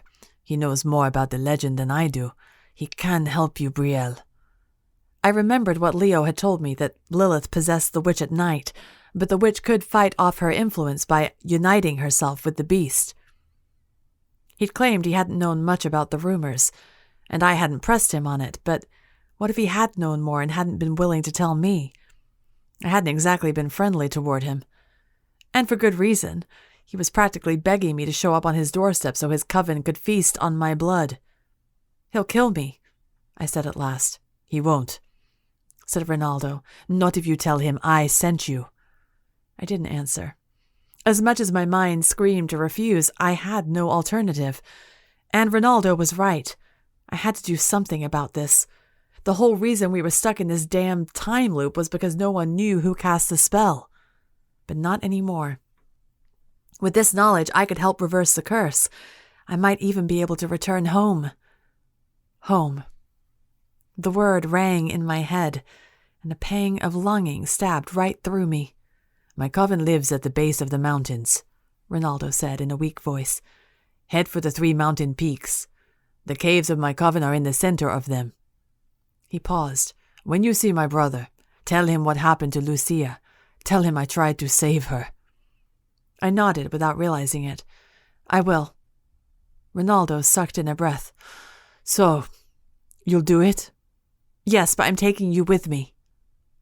A loud clang echoed in the dungeon, and I wondered if Ronaldo had slammed his head against the bars.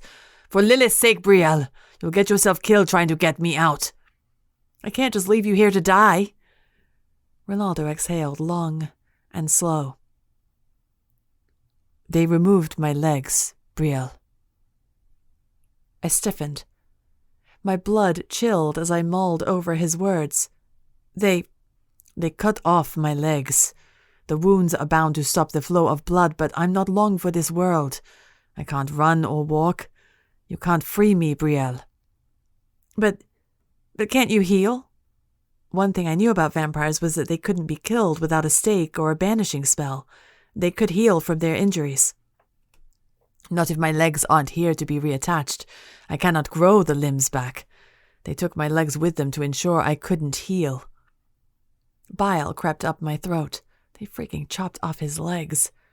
I crammed my eyes shut to ward off the sting of more tears. Ronaldo! My voice broke. Don't weep for me, Brielle. With your escape, you'll give me a purpose. I can carry that with me into the next world. I clenched my teeth. It wasn't enough. I didn't even know if I fully believed in an afterlife. This might have been it for him. This horrible, wretched dungeon would be the last thing he ever saw. I opened my mouth to speak, but footsteps on the stairs stopped me. The steps were loud, and they multiplied. It sounded like the Count had returned with his mages.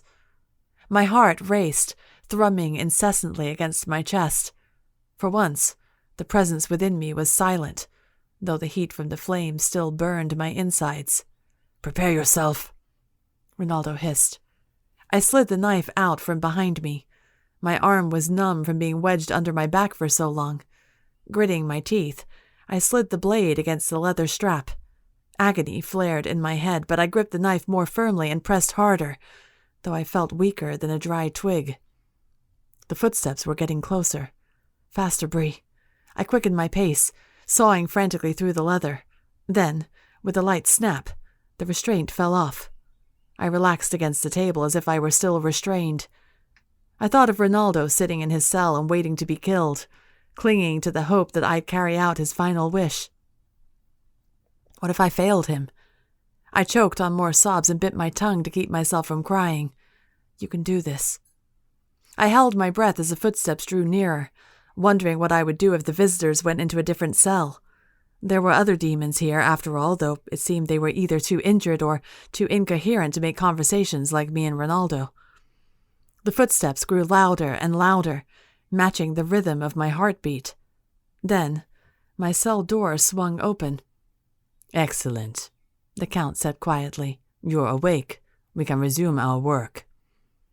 Before I could say anything or even look in his direction, a blood-curdling scream wailed throughout the dungeon. My heart lurched in my throat as I looked around. But it wasn't Ronaldo. Another shout pierced the air, mingling with the first. Then came Ronaldo's voice. "Help me! Help! Get it off me! Something is attacking me!" Moans and howls filled the dungeon as if the whole place were haunted. Under different circumstances, it might have been funny. But in this instance, it made my skin crawl. The Count hollered something at the mages, who all darted off in different directions. Now! I lunged for the Count and slammed the knife into his chest. He screeched and stumbled backward, but I didn't wait and see if he recovered. I yanked the knife out of his chest, hurried out of my cell, and smashed the vial of orange liquid on the floor. A plume of amber smoke engulfed me. My stomach dropped, and then I was weightless, floating in the air. The orange mist surrounded me, shielding me from view. The Count's roar of fury mingled with the noises of the other demons in the dungeon. I closed my eyes, succumbing to the vanishing potion. "Take me away," I urged it. I soared upward like a balloon. The stench of the dungeon left me, and the cacophony of sounds grew fainter.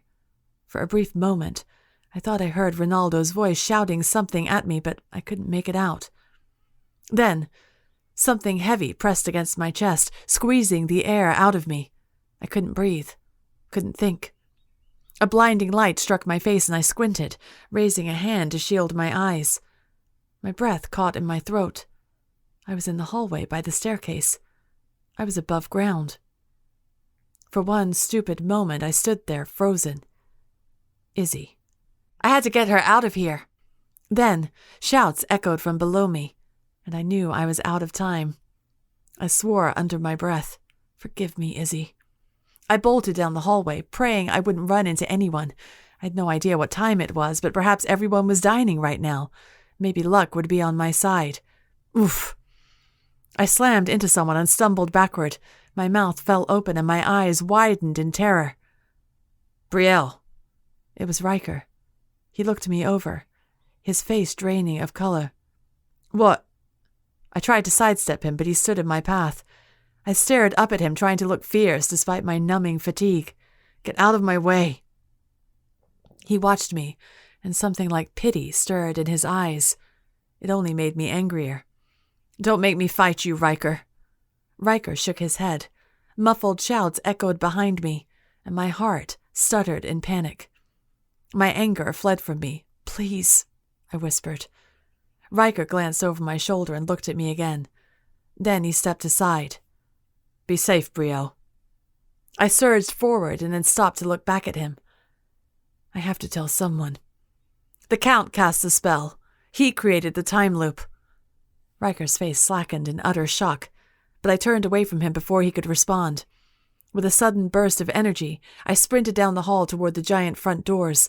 Sucking in a breath, I hauled them open, slid outside, and slammed them shut behind me. Chapter 28. Brielle. My legs throbbed and every inch of my body pulsed with agony. But still I ran. The sun beat down on me, blazing against my vision that had grown so accustomed to the darkness of the dungeon. Keep running. Keep running. I pushed on until my lungs burned.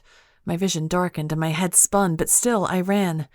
I raced down the steps and flew past the gardens, past the spot where I trapped and questioned Leo Serrano. Sweat poured down my face, mingling with grime and blood as it formed a sickening paste. A stitch formed in my side, but I couldn't stop or even slow down. If I did, I knew I wouldn't be able to run again. I'd be too weak. Shouts echoed behind me, and panic sliced through my chest. Keep going. At long last, I reached the wards surrounding the castle. I finally allowed myself to come to a stop, remembering how the wards had rebounded me last time I tried to get through. Gasping for breath, I doubled over. My heart thumped so painfully it felt like it would burst from my chest. Agony crashed over me in waves, threatening to drown me. "Come on, Brie," I told myself. I straightened and brushed my fingers against the bloody gash on my arm.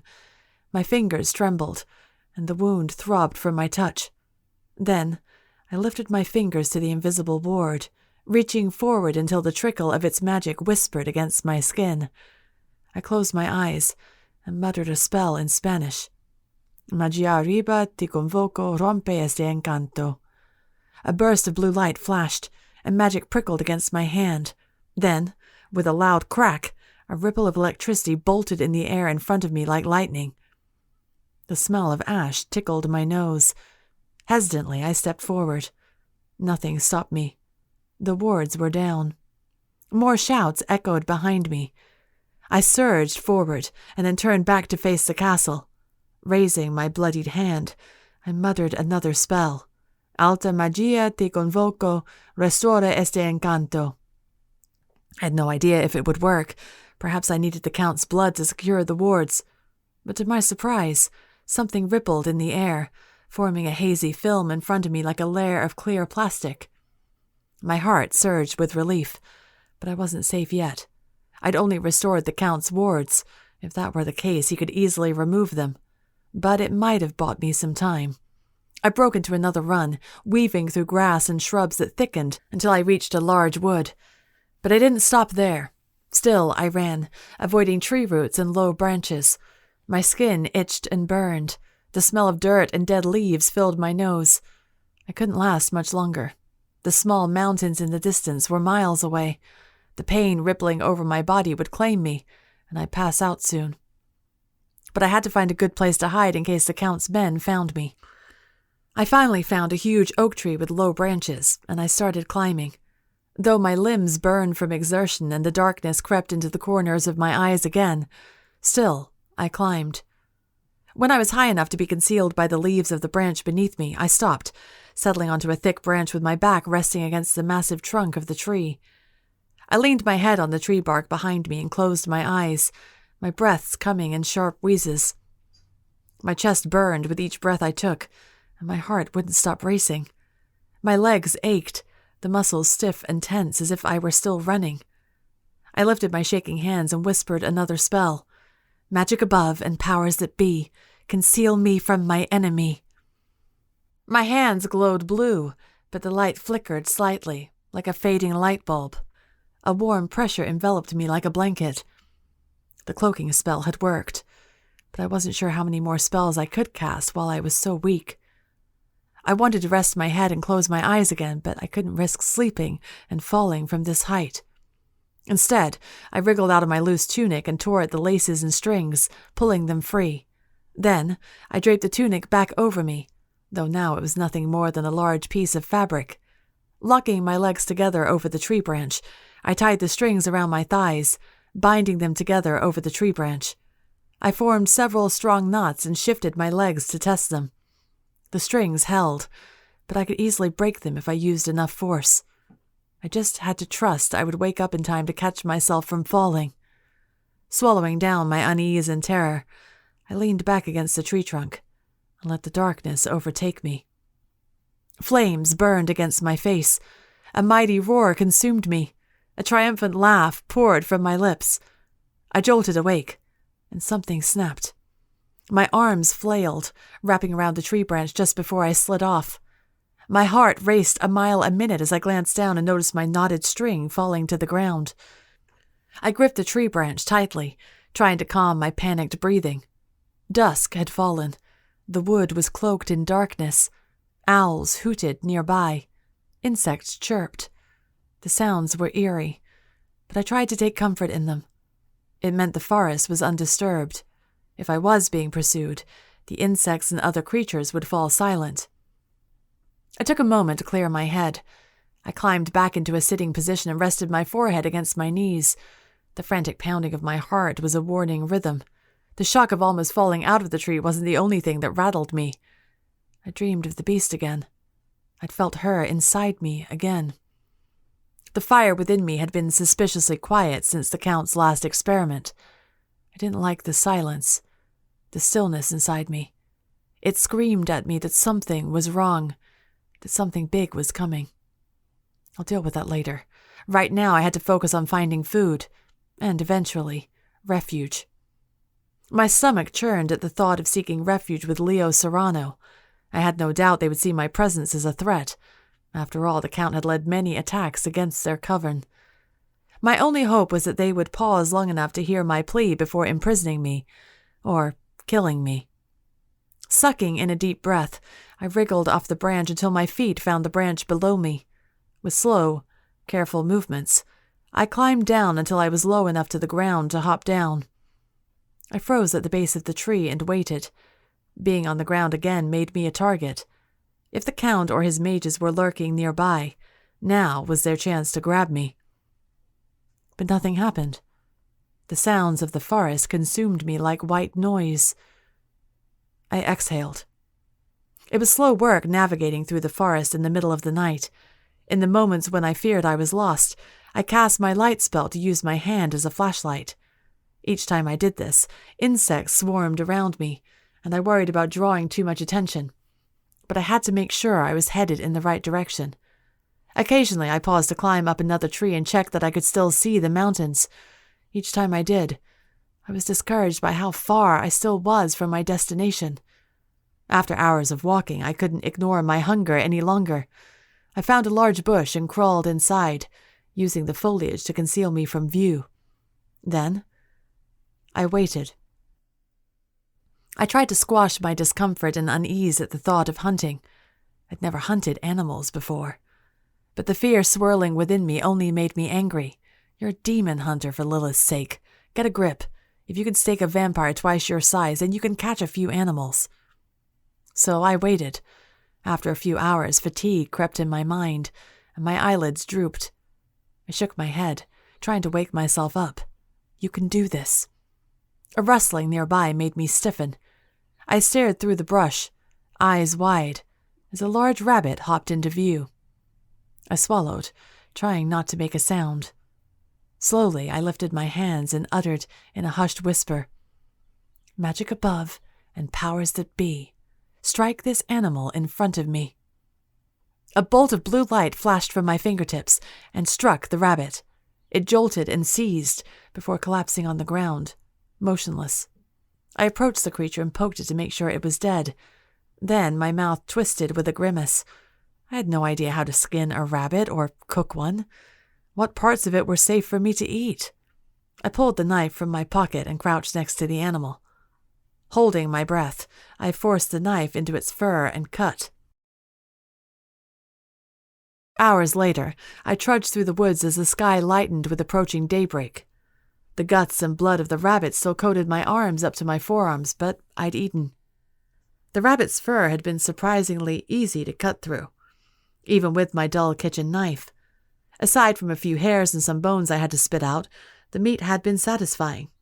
I prepared kindling and used my magic to summon sparks before cooking the carcass. Then I put out the flames, eaten what I could, and continued my journey. I tried not to smile as I thought of how shocked Angel would be if she could see me now, braving the backcountry and hunting for food. But as soon as I thought of her, my smile vanished, and an ache of longing filled my chest. I would never see her again. Even if I could end the time loop, I couldn't very well return home when I knew Lilith was inside me, just waiting to be unleashed. I couldn't doom my family and my city to that kind of destruction. No, I vowed to find somewhere secluded to live out whatever time I had left. If Leo could help me, then great. But I was skeptical. Part of me knew I was living on borrowed time. I'll help break the curse and then find a safe place to unleash Lilith, somewhere no one will get hurt. The idea of surrendering myself to her, of giving up my soul and dying, hadn't yet settled in my mind. It still seemed like a far-away idea, almost like a fairy tale or a bad dream. But it was there, lurking in the shadows of my mind, waiting to crash down on me. A few days passed. I trudged through the woods, stopping often to rest, eat, and relieve myself. Anytime I felt tired, I succumbed and took a break. If my energy was too depleted, I wouldn't be able to cast spells, and I was almost certain the Count's men would follow me. How could they not? The Count claimed he'd been looking for Lilith's cursed witch for years. If this was what he'd been waiting for all this time, he couldn't just let me go.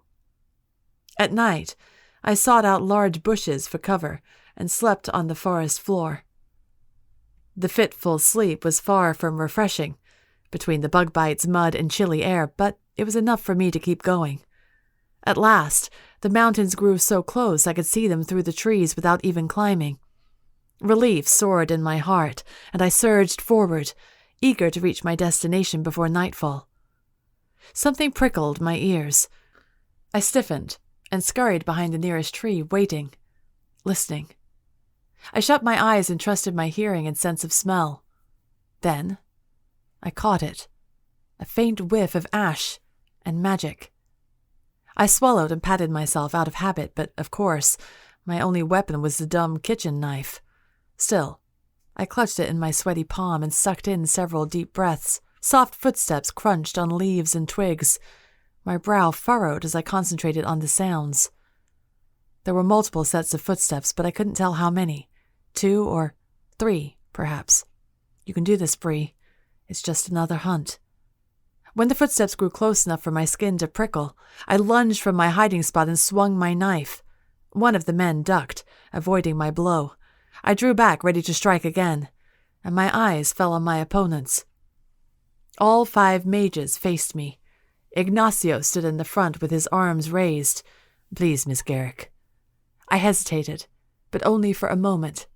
I wielded my knife again, my arms lifted in a fighting stance. Please what? I snapped. Please return with you so the Count can torture me some more? So he can unleash the monster inside me? The lives of everyone in this city depend on it, Ignacio pleaded. There was such sorrow in his eyes, such torment and devastation, that something within me faltered. I'll be responsible for thousands of deaths, all because I wouldn't give in, because I was determined to find a way out. But what if there isn't a way out? What if by escaping I've doomed this entire city? Ignacio edged closer to me, and my arms lifted again, sensing an attack. Don't come any closer. My voice sounded feebler. You are no killer, Miss Garrick, Ignacio whispered, stepping closer toward me. And this time I didn't draw away from him. I know you'll do the right thing.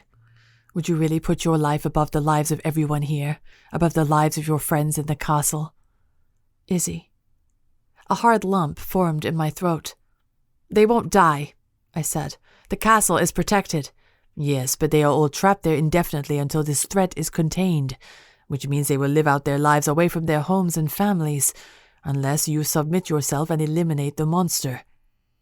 My eyes shifted to the mountain base, still visible through the trees. I was so close. What if there's a cure? I asked. What if there's a way to defeat Lilith, to push her out? Ignacio smiled sadly, his eyes full of pity.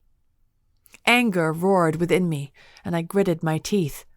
The mages behind Ignacio tensed, obviously sensing my intent to attack.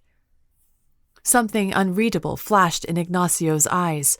Blue magic burst from his fingertips, spearing through the air and straight into my chest, knocking me backward. I fell to the forest floor with an oomph, but in an instant, I was back on my feet. The mages surged toward me, their cloaks billowing. I ducked and kicked the legs out from under Ignacio. Then I swiped my knife, cutting the sleeve of another mage. I aimed a high kick into the chest of a third mage and finally broke free, sprinting toward the mountain as fast as my legs could carry me. Magic tickled the air, and I ducked instinctively as another flash of blue magic seared toward me. Heat stung the top of my head, and I knew I'd narrowly avoided a spell. Sucking in sharp breaths, I pushed onward, weaving through trees and using the foliage for cover. Gasping, I cast a spell. Magic above, and powers that be, conceal me from this enemy. A faint blue glow surrounded me, but the usual warmth of my magic felt feeble and thin, like the simplest spell could break through it. I wouldn't last much longer. The forest grew thinner. I was almost free. Almost there. Something sharp lodged itself into my shoulder, and I fell over with a yelp. The knife flew from my grasp. Warm blood soaked my shirt. I wriggled on the ground and glanced over my shoulder to find a dagger buried in my flesh. Already, blood blossomed on my shirt. I crawled forward, but pain sliced into my shoulder with each movement. Sobs poured from me as I slithered along the ground. Footsteps approached. I glanced behind me and found the mages surrounding me, blocking my escape. It was over. Chapter 29. Leo. From the shadows of the trees I hovered, watching the events unfold. The Count's mages had caught up to the little nightmare. They'd used excessive force. She was bleeding freely from a wound in her shoulder. The terror and anger in her face struck something within me. "What should we do?" Guadalupe asked from behind me. "Nothing. Let them take her." "But Leo—" I fixed a steely gaze on her. "She isn't our responsibility." My shadows swirled around me, prepared to shift when I caught a whiff of something that made me freeze. Fresh wood chips and honey mingled with the sharp, metallic smell of blood. Ronaldo. It was the faintest hint of him, like it was swept away from the wind, as if he had only shared air with someone. Someone like this girl. Like Brielle. "Attack!" I hissed to Guadalupe before I could change my mind. Her eyes widened in shock, but she recovered quickly. In a flash, she vanished in the brush, communicating with my other brethren hiding nearby. I burst forward in an explosion of shadows. I felt the mages' blood racing when they saw me, and their fear shot a thrill through me. I shifted to bat form and flitted around until I hovered behind them. Then, I shifted back to vampire form and lunged for the first mage. With a shout, I pounced, knocking him over before sinking my teeth into his neck. I only allowed a moment of satisfaction before I stopped drinking his blood and moved on to the next one. I wasn't here to feed, and there was something foul about their blood. It was tainted in ways I couldn't explain. Drops of blood poured down my chin, and I spat on the ground. My brethren surged forward from their hiding place, engaging the remaining mages. The girl remained limp on the forest floor, her body still pinned down by the blade. After ensuring our enemies were being taken care of, I approached her, cautiously. Her face was covered in burns and bruises. She stared unblinkingly toward the trees as if not seeing anything at all. If I hadn't sensed her blood and her heartbeat, I might have thought her dead. She looked broken. And for some reason this sliced through me, filling me with regret. I thought of the spirited ball of fire she'd been when we'd last met. That girl was gone, leaving nothing but a hollow shell behind. Carefully, I stooped to lift her into my arms. She shifted slightly, but not aggressively. It was as if she wanted to fight me off but lacked the strength. I cradled her to my chest and caught another whiff of Ronaldo. Yes, I was certain of it. She'd been in the same room as him. My blood raced with excitement, but I squished it down. If she had answers about my brother, I would have to extract them carefully. But first, she needed to recover from her injuries. "Fret not, little nightmare," I said in a soothing voice. "You're safe now." I glanced up at the fray. Miguel had just rendered the last mage unconscious. The other mages lay motionless on the ground, some sporting bloody wounds. Miguel wiped blood from his mouth and approached me, his eyes wild from the fight. "What should we do with them?" I stared at the unconscious mages for a long moment. "Kill them," a sinister voice within me whispered. But they were merely obeying orders. My coven followed a code. If I broke it, what would that make us? It would make us no better than the Count. And yet, one of the mages smelled of my brother. I inched closer and inhaled deeply. Yes, the scent was there. This mage had been covered in my brother's blood. Though the man's hands were clean now, I smelled Ronaldo as clearly as if the mage had bathed in his blood. My entire body went still. Fire roared within me, demanding justice. For a moment, conflict warred in my mind as I was torn between the principles of my coven and the cry for revenge in my blood. Ronaldo would preach of forgiveness and mercy. But Ronaldo wasn't here, and right in front of me were the men responsible for that. The monster within me roared, and I glanced down at Brielle again. Her vacant eyes stared emptily at the forest, but pain was etched into her face. A long, bloody cut ran down her arm, and her clothes were soaked in blood, sweat, and grime. She'd lost so much weight since I'd last seen her that she looked gaunt. Those mages had done this. Forgive me, Ronaldo. I fixed a hard gaze on Miguel. Finish them. I turned away and carried the girl toward the cave. Behind me I heard the cracking of bones and the slurping of blood. But I felt no sorrow or sympathy. Instead I thought of my brother, who was most certainly dead, and how I had taken the first step in avenging him. Chapter 30. Brielle. A monstrous roar consumed me. Fire burned everywhere. Children screamed. Women sobbed. Men yelled in anguish. Metal clashed. Blood soaked the ground, filling the air with a metallic smell. But it smelled wonderful. Delicious, even. And I reveled in it. My eyes flew open, my whole body jolting as consciousness slammed back into me. I sat up quickly. Too quickly. Spots danced in front of my eyes, obscuring everything from view. I blinked impatiently and raised a hand to my head, trying to rub away the faint throbbing that pulsed incessantly. As my vision cleared, my jaw dropped. I was inside a cave, but it was unlike any cave I'd ever seen. The ceiling climbed higher than a cathedral, putting even the ornate ceilings of the castle to shame. I gazed upward, craning my neck, and found a few small openings in the cave ceiling. Sunlight filtered through in small chinks, providing the smallest slivers of light to fill the room. Yes, room. That was the only way to describe it. A fur rug lined the smooth floors. I was sitting on a king-sized bed with fur blankets and soft pillows.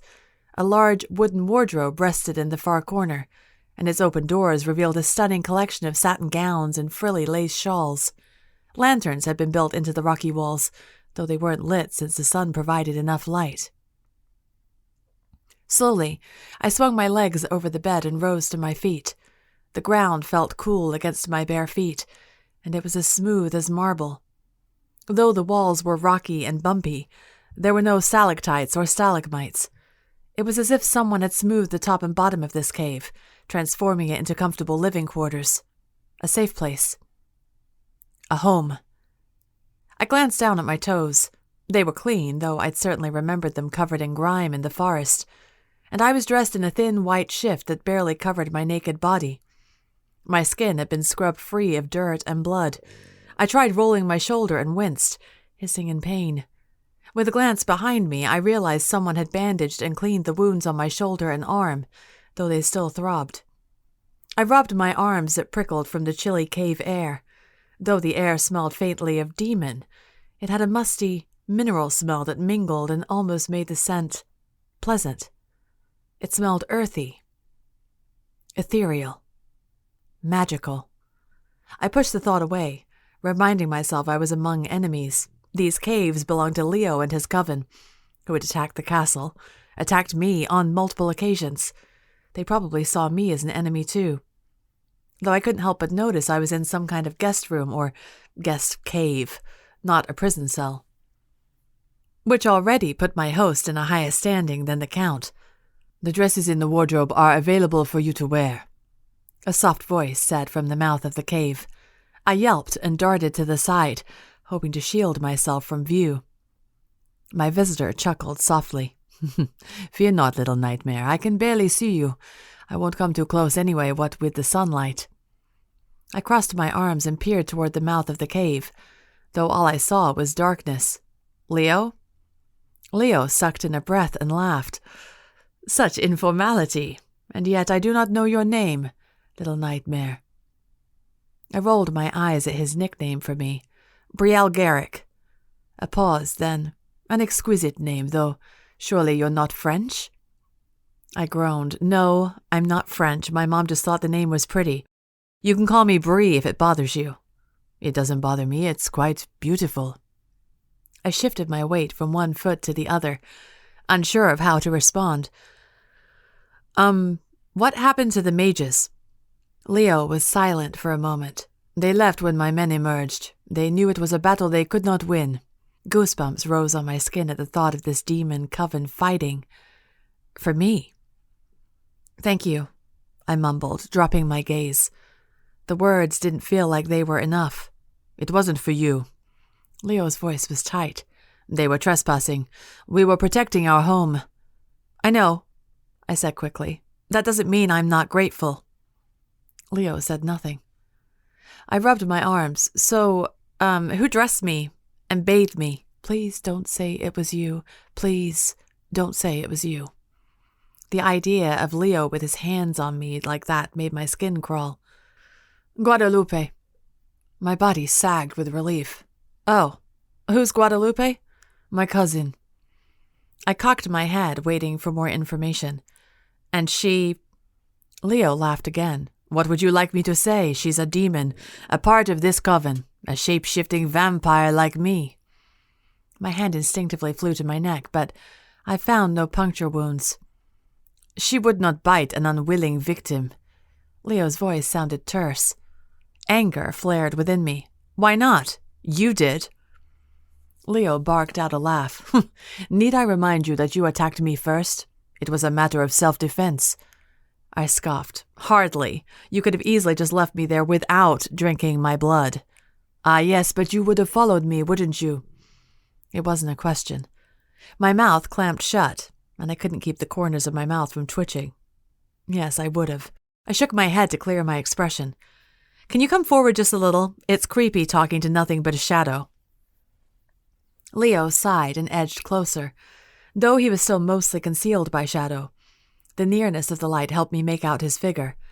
His long hair was tied behind him, and he wore a loose, casual tunic.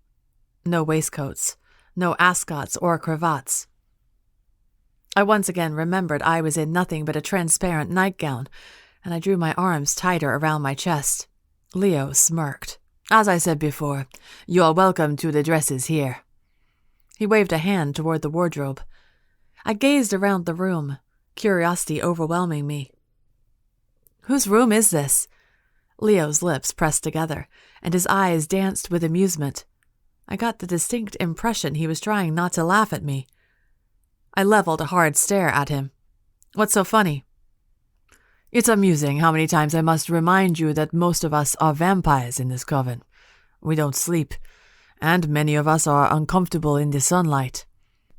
He gestured toward the bed and the light filtering through the ceiling. "This is our guest room."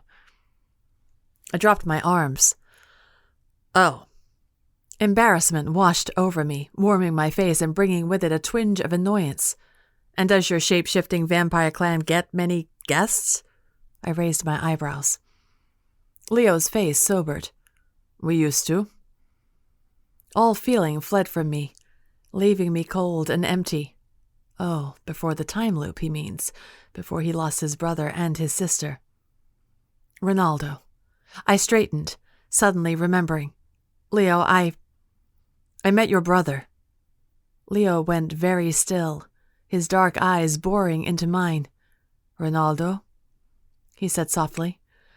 I nodded. In just a few strides, Leo emerged from the shadows until he stood only a few feet in front of me. Sunlight blazed on his face, and his jaw went rigid. His fingers clenched into fists, but he still stood in front of me, watching me. His eyes burned with intensity. What happened to him? His voice broke, but I couldn't tell if it was from emotion or the pain of being in the sun. My mouth opened and closed. I glanced up at the sunlight and pointed to him. You don't have to tell me. He stepped even closer to me, his chest rising and falling with ragged breaths. I swallowed. He's dead, or at least I'm almost certain he is. Leo stared hard at me for several seconds as if waiting for me to say I was joking. How? He demanded, his tone icy. I took a deep breath and told him everything. That Ronaldo had tried to rescue their sister, that Lilith had taken over and Lucia's body had given out, that Ronaldo was imprisoned and tortured. When I told Leo about how the Count and his mages had cut off Ronaldo's legs, Leo swore and whirled away from me, running a hand over his face. I stopped talking, waiting for him to process everything. Then, still facing away from me, Leo waved a hand and said weakly, Go on. I told him of how Ronaldo had sacrificed himself to help me escape, how all the demons had come to my aid, how without them, I never would have made it. And Izzy. I owed her my life. When I finished, I closed my eyes, feeling the weight of those traumatic memories sink into my stomach, dragging me down. Why? Leo said in a haggard whisper. Why did he sacrifice himself for you?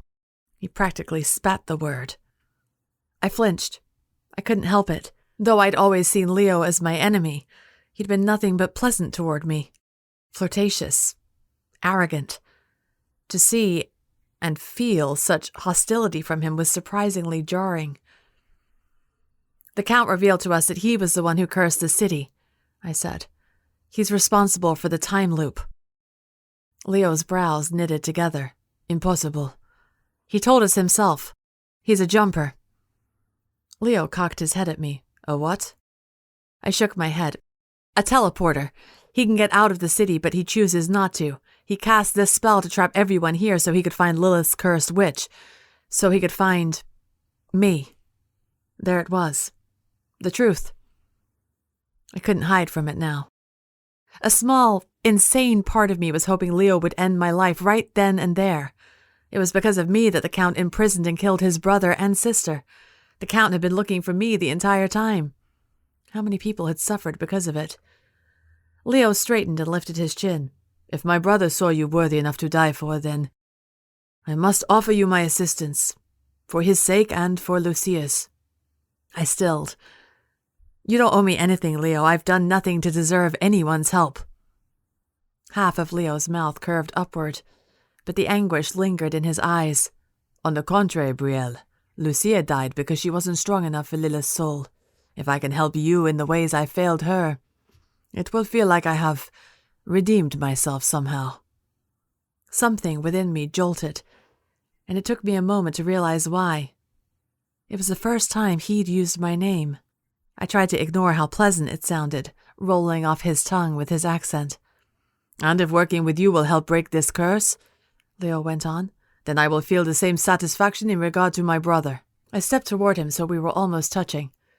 You aren't responsible for their deaths. Perhaps not directly, but if I'd done more, if I'd found a solution sooner, they might still be with us. His words struck a chord with me. If only I'd had the foresight, the wisdom to refuse Councilman Solano, to flee when he told me he was taking me away. I wouldn't have ever come here. This city would never have been endangered, and I'd still be with my family. But I swallowed down those thoughts, determined not to drown myself in regret and possibilities of what might have been. "Leo," I said in a broken voice, unable to look him in the eye. "You need to send me away. Lock me up, strap me down, or something. I'm the one responsible for killing innocent people, for destroying this city. You shouldn't give me a damn guest room to sleep in." I waved a hand toward the bed behind me. "You should chain me up. I'm a danger to everyone here." Leo stared at me. Something unreadable stirred in his eyes. "I would never chain you up." I shook my head. "Leo!" "The Count may have believed you were doomed from the start, but I don't. I didn't believe it of my sister either. I will find a way to free you." "And if you can't?" Leo said nothing. For a long moment we watched each other as if waiting for the other to give in, to concede the staring contest. But I knew why he wouldn't answer, because he had no solution. If I was doomed to surrender myself to Lilith, there was nothing he could do, except kill me. Leo changed the subject. "There's something I don't understand." His gaze grew distant, and the silver rings in his eyes glinted with the sunlight. "If the Count can teleport, why didn't he just apprehend you himself?" I thought for a moment. Because I wasn't supposed to know about his powers. If he used them out in the open and tried to find me, people would know. Your coven might have found out. He couldn't have that. He needs people to believe he's as innocent as the rest of us with this time loop. Leo frowned. "Yes, you've said that before. Time loop. What does that mean?"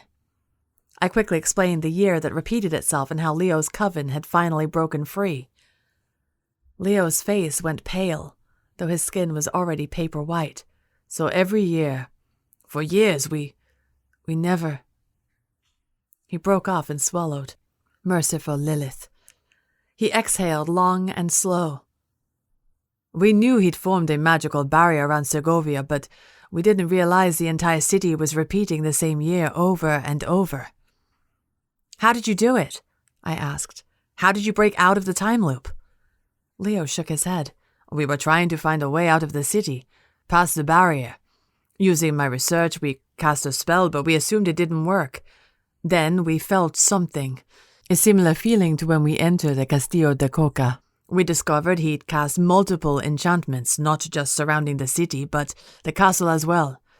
And we broken through the castle's spells, so we sent word through our spies, luring the Count and his men to us, so we could attack the Castillo and investigate for ourselves." My brows knitted together. "But I found you in the armory trying to steal weapons." Leo chuckled and rubbed his jaw. "Yes, well, we had other needs too." His eyes flashed with amusement. Suddenly, he stiffened. His face went taut, and the veins and tendons of his neck popped. "Forgive me." He drew away, retreating to the shadows. Chagrin washed over me. He'd been in physical pain that whole time, and I just stood there chatting with him, forgetting about his needs. Idiot, I chided myself. "You must be second tier," I said, referring to the pecking order of demons. When a demon performed a specific blood ritual, they ascended to another tier, tapping into more and more power with each ascension. "I am." He paused. "Does that frighten you?" "Not in the slightest." Leo laughed. I cocked my head at him. "How old are you?"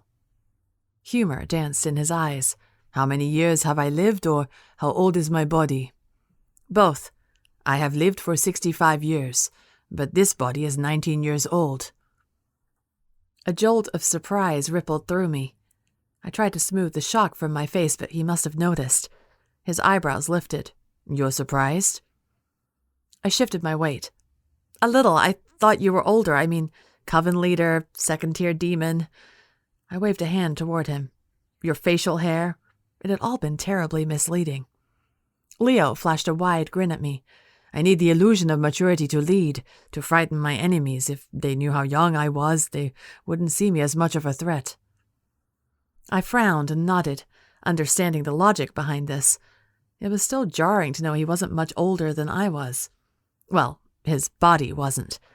But even his vampire years were a shock to me. I'd been expecting him to be hundreds of years old for some reason. Leo exhaled. Well, I will leave you to dress, little nightmare.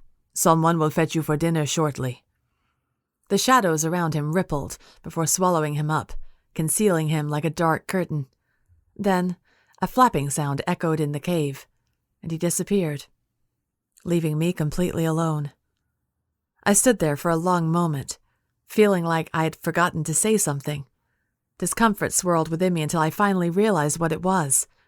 I'd never apologized for attacking him, for abducting him, for interrogating him.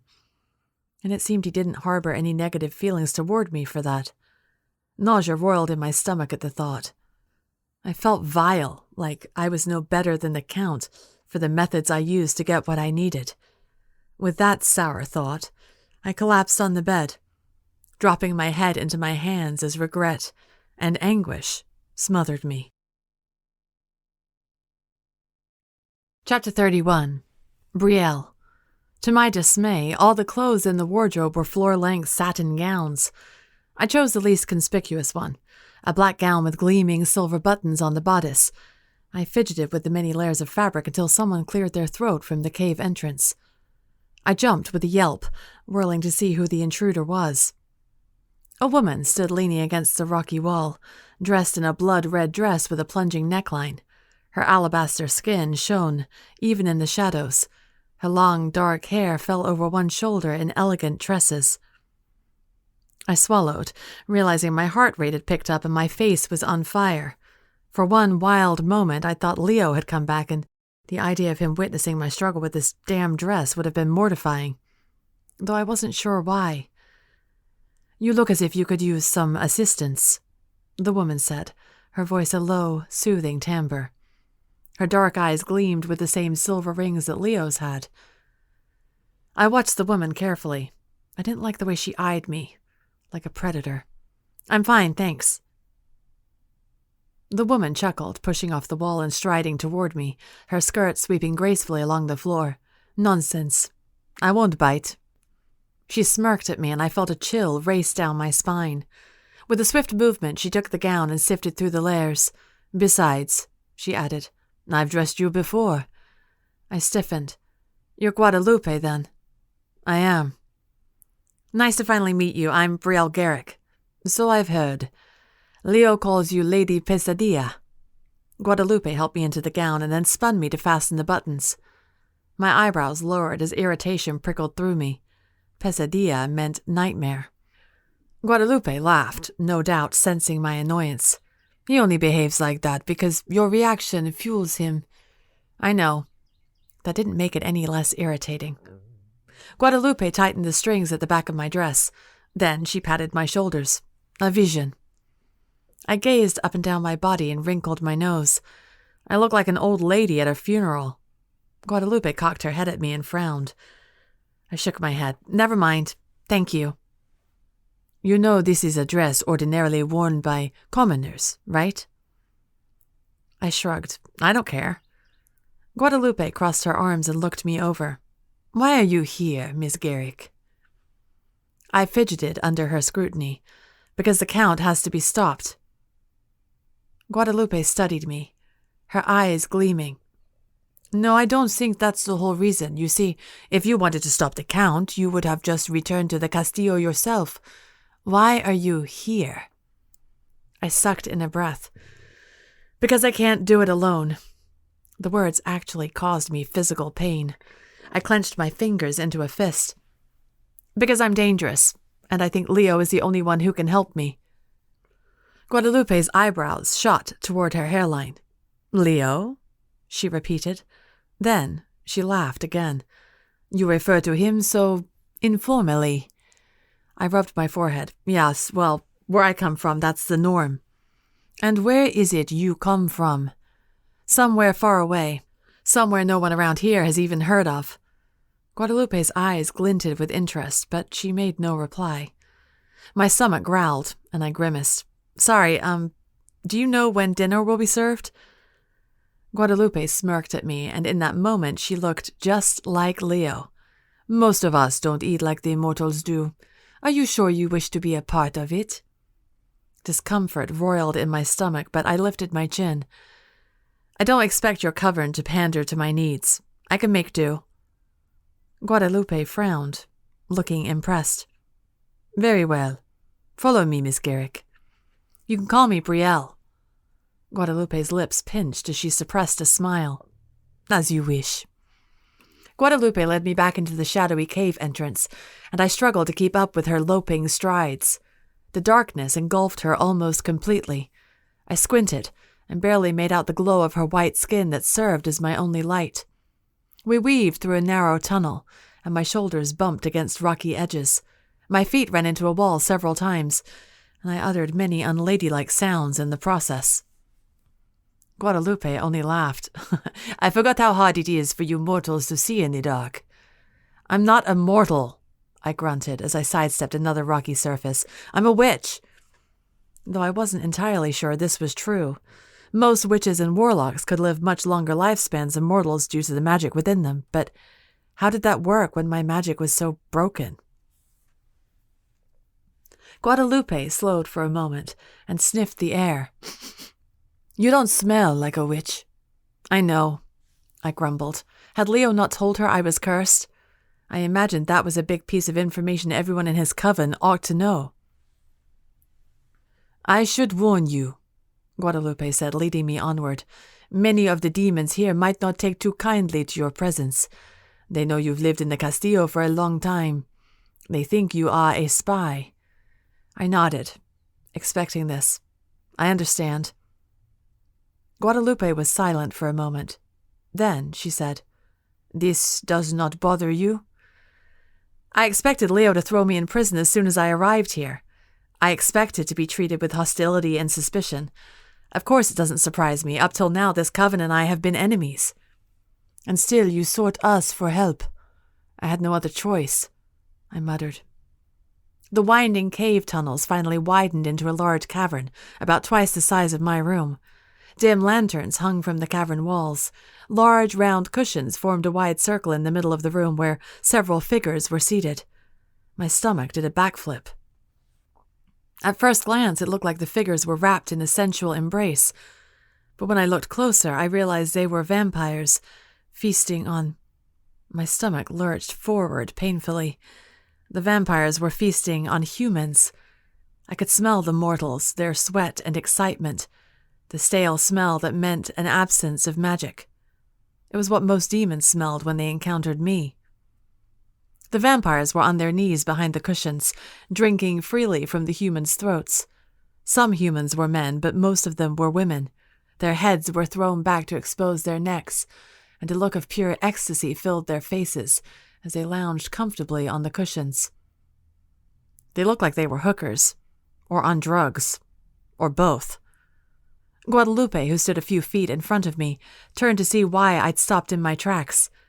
The corners of her mouth quirked up in a knowing smile as if she reveled in my disgust. She gestured to the few remaining cushions that were unoccupied. Have a seat. What's to stop them from... I stopped short, my words choking off.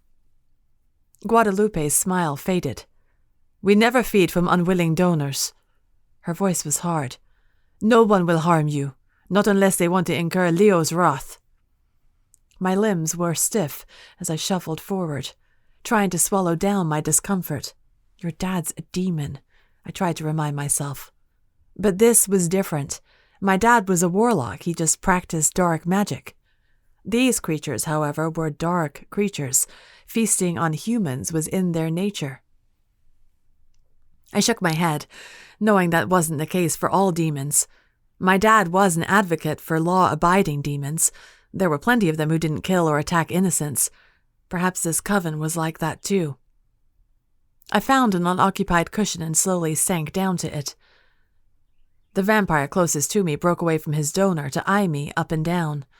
Blood dripped down his chin, and his fangs were bared. The look in his eyes made my skin crawl. The woman he drank from groped for him blindly, whimpering. The vampire obliged, sinking his fangs into her neck again. I shivered. The donors really were like junkies. Don't look so disgusted, said a low voice. I turned and found another vampire watching me with narrowed eyes. unlike Leo and Guadalupe. This vampire's eyes were as black as night. Blood stained the corners of his mouth, and his arm was outstretched. Drinking from his wrist was a human donor, a man who gripped the vampire's wrist so tightly he looked like he might rip right off. "Have you ever tasted vampire blood?" the vampire whispered. "No," I said. I couldn't keep my eyes off the human, whose loud gulping echoed in the cave. "Then you couldn't possibly understand the power it provides." The vampire lifted his chin defiantly. "It grants inhuman strength and protection, clarity and focus. It's a gift." A few other vampires drew away from their donors as well. I watched as the vampires sank their fangs into their own wrists and stretched their arms out to the donors just like the vampire who spoke to me. "One word from you," the vampire went on, "and I'll gladly gift my blood to you as well." He grinned widely, showing his bloody fangs. I leveled a stare at him, squashing down my discomfort. "No, thanks." The vampire chuckled as if I'd told a joke. He jerked his head toward the back of the room. "In that case, there are refreshments available for donors. You're welcome to partake." I followed his gaze to find a buffet of fruits, cheeses, and slices of bread. My stomach growled again, and I stood, ignoring the hungry look in the dark-eyed vampire's gaze as he watched me walk past him. There was something familiar about him. Then again, I'd probably seen him before, on the day I'd abducted Leo. I strode over to the food and popped a few grapes in my mouth. Then I grabbed a heel of bread and turned to face the display of feasting vampires. The dark-eyed vampire was murmuring something to his donor, but the human didn't respond. Then the vampire waved his hand, and dark tendrils of smoke pooled from his fingertips. The magic engulfed the donor's face until he broke away from the vampire's wrist and fell backward on the cushion, unconscious. I stiffened, suddenly remembering the vampire's name. It was Jorge, the one who threatened me with his black magic after rescuing Leo. Leo had had to talk him down from jumping at me. No wonder he saw me as prey. He probably would love nothing more than to sink his fangs into me. Gradually, Jorge's donor rolled off the cushion and staggered to his feet. Jorge muttered something and pointed to the table of food. The donor stumbled drunkenly toward the food, toward me. I edged out of the way, providing him full access to the buffet. The human's eyes were dark and wild, and a few drops of blood spotted his neck. The red liquid coating his lips made me shudder. He drew a handkerchief from his pocket and wiped his mouth. Then his gaze settled on me. "Are you a donor too?" he asked. "No," I said quickly. Too quickly. The man's head reared back. Then he shook his head. "It isn't what you think. Yes, there's a sort of thrill to it, something euphoric, but when that feeling fades, it's replaced by unencumbered strength and clarity." I just stared at him doubtfully. The man laughed. "You'll see. Come find me when it's not feeding day and I'm a bit more lucid." He nodded to me. "My name is Marco Romano." "Brielle Garrick." Marco frowned slightly. Before he could ask if I was French, I said hastily, "How long have you lived here, Marco?" "Oh, I don't live here. I only visit once a month, but I've been participating as a donor for just over a year now." My eyes widened. "You don't stay here?" Marco shook his head. "I live in the village. Many of the donors do live here in the caves and are well taken care of, but I have a family, you see, and—" He paused and glanced at me. Then he straightened. "Well, it would be better if they didn't know what went on here. It would be safer for them." Something cold slithered down my spine. He has a family. So why do you do it? Why do you still come here? Marco arched an eyebrow. "As I said before, their blood gives me strength, and the coven here provides protection. I'm able to work harder and earn more money to support my family." A figure entered the cavern, and my gaze shifted. My heartbeat thrummed against my chest. It was Leo. Like before, he wore a loose tunic and no waistcoat. His hair fell to his shoulders in soft curls. He strode into the cavern hand in hand with a woman whose light brown hair tied up into an elegant bun. Her cheeks were pink with excitement. She was human. His donor. Something hot bolted through me, though I couldn't tell if it was anger or something else. Leo guided the woman to the cushion and coaxed her backward until she reclined before him. The way he hovered over her, with her gaze sensual and beckoning, it made me feel like I was intruding on an intimate moment. I tore my gaze away, swallowing hard. I found Marco watching me. Clearing my throat, I asked, "Do all the vampires feed from you, or just the one?" "Only Jorge. We share a bond. He knows when I'm in danger, and I know when he thirsts." I nodded, though my brows knitted together. "It's a small connection," Marco went on. "Just a small tingle within me. Nothing to interrupt my life, but enough to keep us linked, to protect us both. Other donors, the ones who feed more often, their connection is more potent, more of a presence in their lives." More potent. My brain conjured the image of Leo bending over his donor with her head thrown back in rapture. I sensed Leo's movement across the room, but I kept my gaze fixed determinedly on the table of food. I snatched another piece of bread and tore through it with my teeth. "So if you aren't a donor, then what are you doing here?" Marco asked. His eyes were curious and unguarded, and his forward questions were so unlike the formality I was used to in the castle. I'm here for protection," I sputtered, rubbing my nose and dropping my gaze. "From what?" My mind worked furiously for a response. "My own coven. They forced me out and hunted me. I'm seeking refuge until I can find a safe place to go." It wasn't a complete lie. Marco nodded, his eyes swimming with sympathy. "I'm sorry you were forced from your home. The Serrano coven will take care of you, though." I eyed him. "They don't frighten you?" "They did at first. I'm sure everyone is frightened by a demon at first glance, but they allowed me to visit several times before committing to becoming a donor. They never pushed it on me or threatened me. It was simply an invitation, an offer, almost like employment." I looked back at the vampires, most of whom had broken free of their donors. Some used magic to break the connection gently, like Jorge had, and others simply pulled away and gestured to the food table. Several donors stumbled toward us as incoherently as Marco had. The vampires plopped down on the cushions, reclining casually and chatting with one another as if they'd done something as simple as arrive home from work. A few dabbed at their mouths and wrists with handkerchiefs like Marco had. My eyes settled on Leo, who was drinking freely from his donor. He gripped her arms and leaned into her. Heat seared through me as I watched them, so I turned away again. A few donors approached the table, and I scooted away to give them free access to the food. For a long while, I stood in the corner munching on my food, watching the vampires converse and avoiding looking at Leo with his donor. A few donors at the table glanced at me with interest, but none of them approached me like Marco had. They looked around sleepily for a moment before lumbering away, no doubt to sleep off their blood transfusion.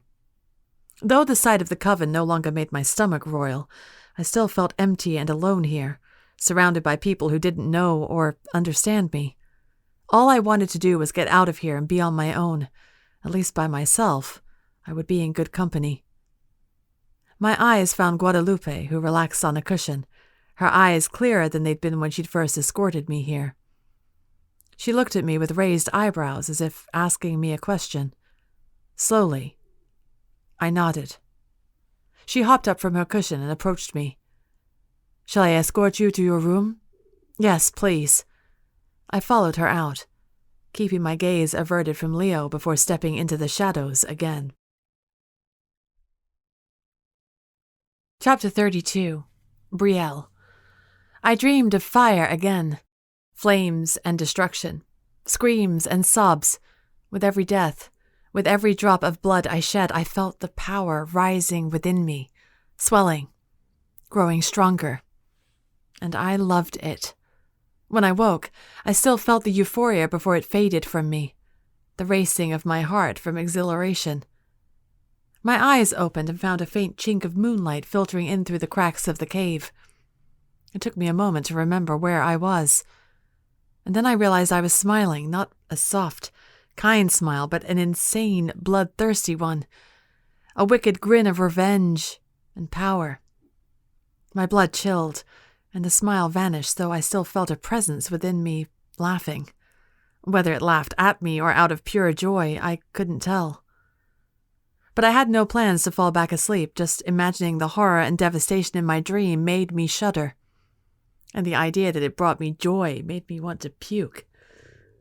Goosebumps erupted on my skin, and I shivered. Climbing out of bed, I hurried over to the wardrobe to wrap a shawl around myself. The cold, smooth floor felt like ice against my bare feet. I turned, ready to leave my room, and then faltered.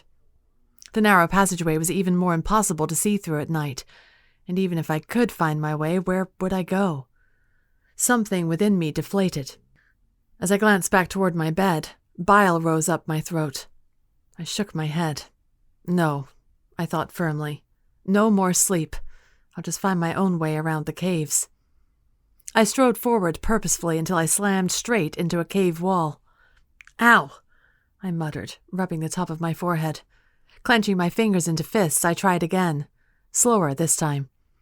I extended my arms, reaching out blindly for jagged edges and shifting away from them to avoid injury. The blackness consumed me, suffocating me, but it was a welcome change from the flames in my nightmares. With this darkness, the presence within me was quieted. Even if it made me uncomfortable, it was a small victory knowing that presence had been silenced. For now. After what felt like hours, the winding tunnel opened up to a dimly lit cavern that was a bit smaller than my bedroom. Lanterns hung on the walls, similar to the dining room. The rocky walls had been smoothed, creating a clean, dome-like room. It was easy to forget I was in a cave. A few squashy armchairs surrounded a desk, and rows of bookshelves lined the walls. It wasn't nearly as impressive as the Count's library, but it seemed less overwhelming. Cozier. The books were untidy. Some were turned to the side. Others were flipped open to a random page. When I saw the clutter, I perked up. Perfect. I surged forward, my fingers itching to busy themselves. But when I reached the first set of shelves, a soft voice made me jump. I may be wrong, but I was under the impression witches sleep at night. I stiffened and whirled around, my heart racing. A figure leaned against the wall in the corner with one book open in his hand. He snapped it shut and stepped forward into the light. It was Leo. He wore a loose black robe open at the chest, revealing a contour of muscles that made my skin feel hot. He wore no pants or shoes. I had the sudden insane fear that his robe would spill open and flutter to the floor, leaving him stark naked. The idea was both terrifying and thrilling. It was a baffling array of emotions, so I quickly shoved the thought from my mind. Can't sleep. I turned back to the bookshelves and prayed the dimness of the room masked my blush. So you thought you'd help yourself to my collection of books? I huffed a sigh. Without looking at him, I snapped. I won't read any of them, I just need to... I shrugged. I didn't know why, but I didn't want to tell him about my compulsive tendencies. It sounded weak to me, and I hated the idea of exposing that part of myself to someone I still vaguely thought of as an enemy. The light patting of his feet told me he'd moved away from the corner, closer to me. I finally turned to face him, only because I didn't like the idea of him sneaking up on me while my back was turned. His silvery eyes glinted in the faint light. "You're welcome to visit my library any time you wish," Leo said softly. "But I would caution you against roaming these caves so freely at night. Many of my brethren don't like to be disturbed. Vampires don't sleep, you see, and we have our habits and rituals that we like to maintain." Rituals? Like blood rituals? It made sense, they were demons. But the idea of these vampires sacrificing innocent lives to gain power didn't sit well with me. It contrasted starkly with the idea that they didn't feed off unwilling donors. Leo laughed. "Mild rituals, animal sacrifices, prayers, and that sort of thing." "Prayers?" I raised an eyebrow. "You don't strike me as the pious type." "Because I'm a demon?" He stepped closer to me. I instinctively drew away, pressing my back against the bookshelves. "No, because you're you. You make a mockery of everything. I can't imagine you being serious for long enough to worship anything, or anyone." Leo's grin widened. "You know me well, then. Rinaldo was the most devout of all of us." His smile flickered and then vanished. And look where that got him. He died for a greater purpose, I said quietly. He told me he was satisfied with his sacrifice, that he would be rewarded for it. He can believe that all he likes, Leo said darkly. But if it isn't true, then it means he died for nothing. I lifted my chin. I don't believe that. Or rather, I wouldn't let myself believe it. I had to trust that Ronaldo had gone to a better place, that his existence hadn't just ended with his sacrifice. Oh? Something sparked in Leo's eyes. So, you believe in an afterlife then? A higher power? I shrugged. Maybe. How else do you explain magic? Leo frowned in contemplation. A fair point, but that doesn't necessarily mean there is an afterlife. I scoffed. How can you not believe in an afterlife? Seers and thinkers have been communing with spirits for thousands of years. What, you think those spirits are just hanging out in an empty void, waiting to be summoned? Leo's brows knitted together, and I knew I must have confused him with my modern jargon. You'll make a good argument, I suppose. He cocked his head at me. Where are you from, Brielle? Shock rippled through me at the usage of my name, again. Why did that affect me?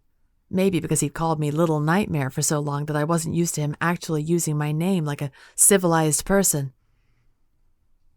What do you mean? I mean you speak Spanish, but your name is French. You don't speak like us, and you don't look like us, so where are you from? Cuba, I blurted without thinking. It was the first thing that came to mind. Besides, blondes in Cuba weren't entirely unheard of. My dad was blonde, after all. Leo's head reared back. Cuba? Where is that? It's an island in the Caribbean near the Americas. Some Spaniards settled there. I trailed off, racking my brain. About 200 years ago, I think. Leo stroked his short goatee. I see. And how did you come to be here, in Segovia? I stared at him, finally realizing how little he actually knew. He'd only just found out about the time loop, so of course he wouldn't know about the portal or where the guests of the castle came from. I hesitated before responding. Though I no longer had any allegiance to the Count, I still felt loyal to some of my friends back in the castle, Izzy in particular. Maybe even Riker, if I could let go of the pain festering inside me from his betrayal, his refusal to help me, even though I understood why he'd done it.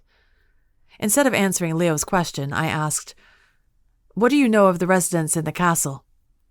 Leo watched me for a long moment. They come from many places. Some of them speak differently, like you. His eyes glinted as he gave me a calculated look. But also like you, their arrival here is a mystery. I didn't like the gleam in his eyes. It reminded me of a predator stalking its prey. I tried backing up, but I was out of room. A hard shape pressed into my back. A book, no doubt. I had nowhere left to run. Do you care to enlighten me?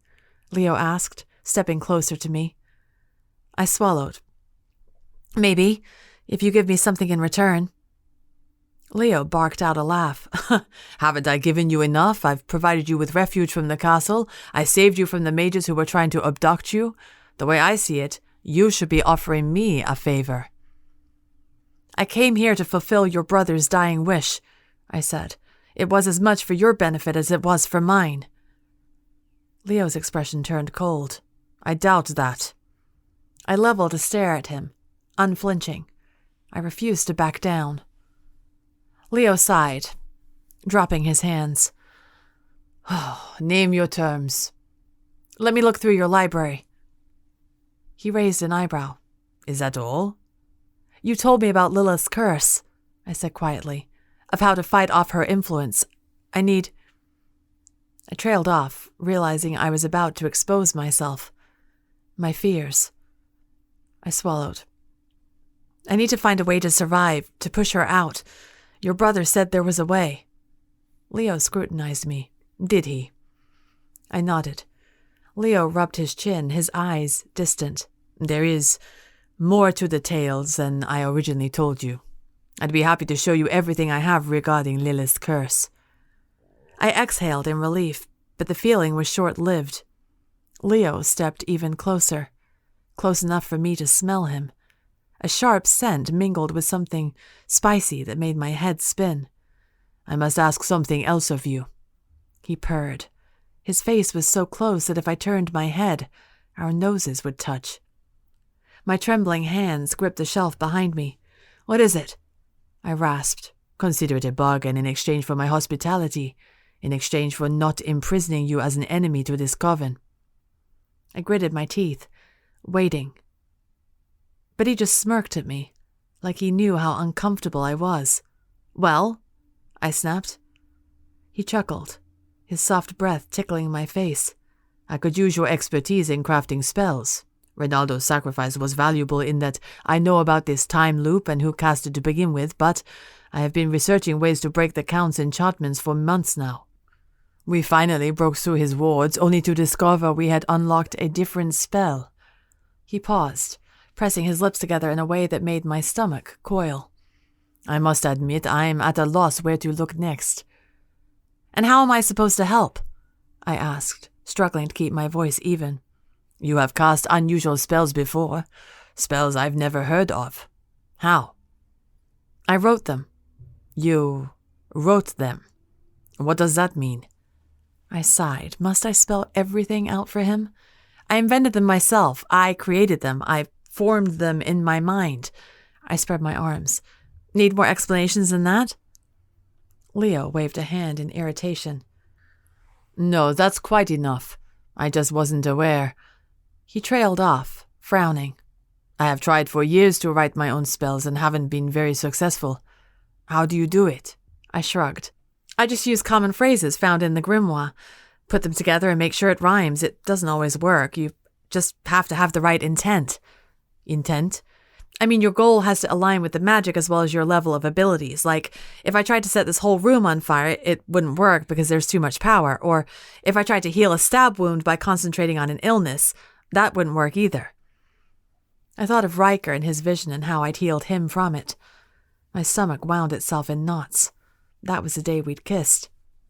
Leo stroked his chin thoughtfully. "I see." "It's easier to do the spells in English," I added. "There's a wider vocabulary." Leo smirked at me.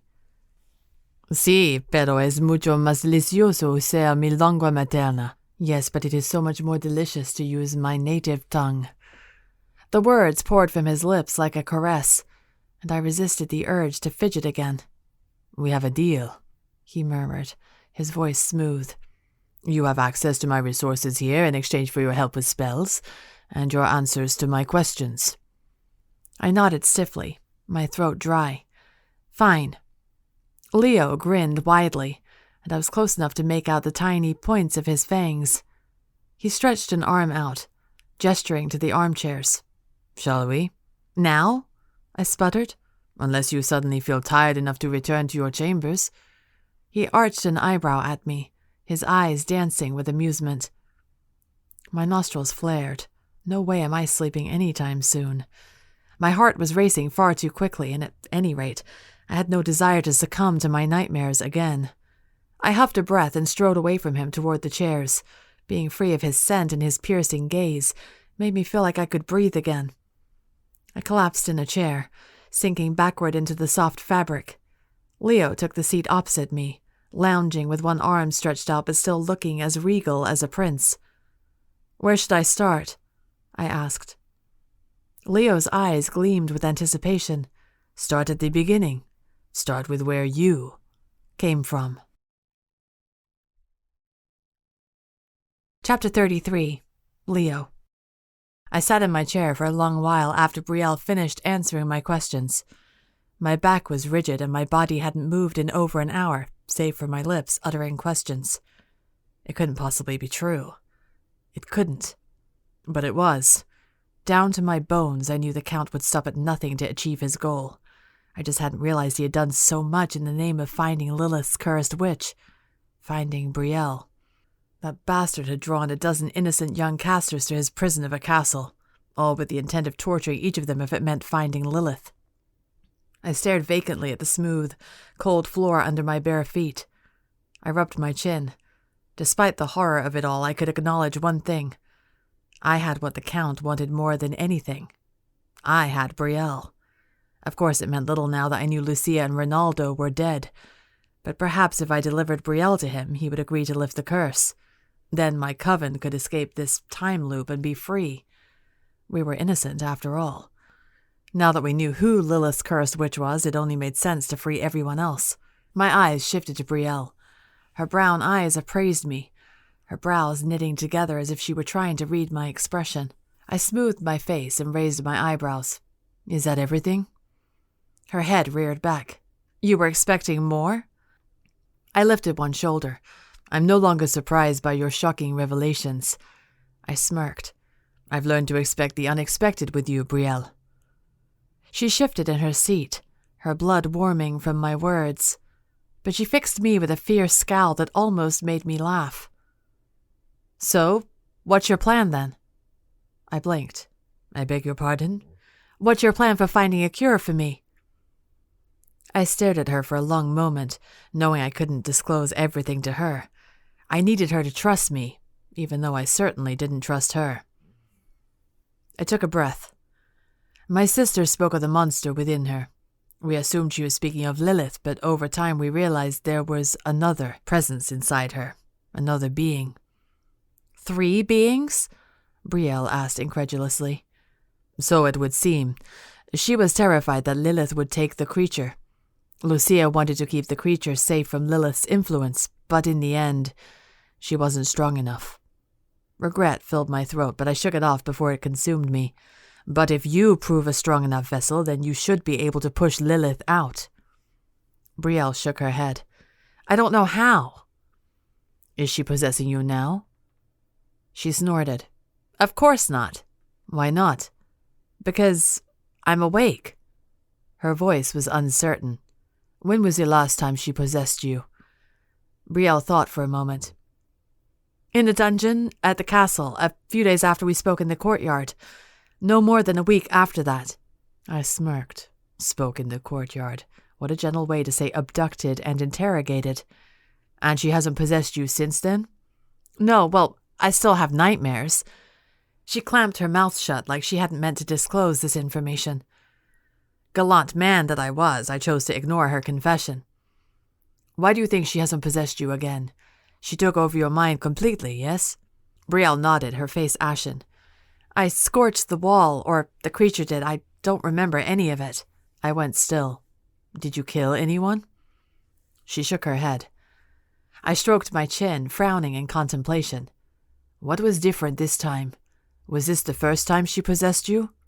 Yeah. So what changed? I asked myself more than her, but she still responded. Well, the Count was torturing me. She bit out.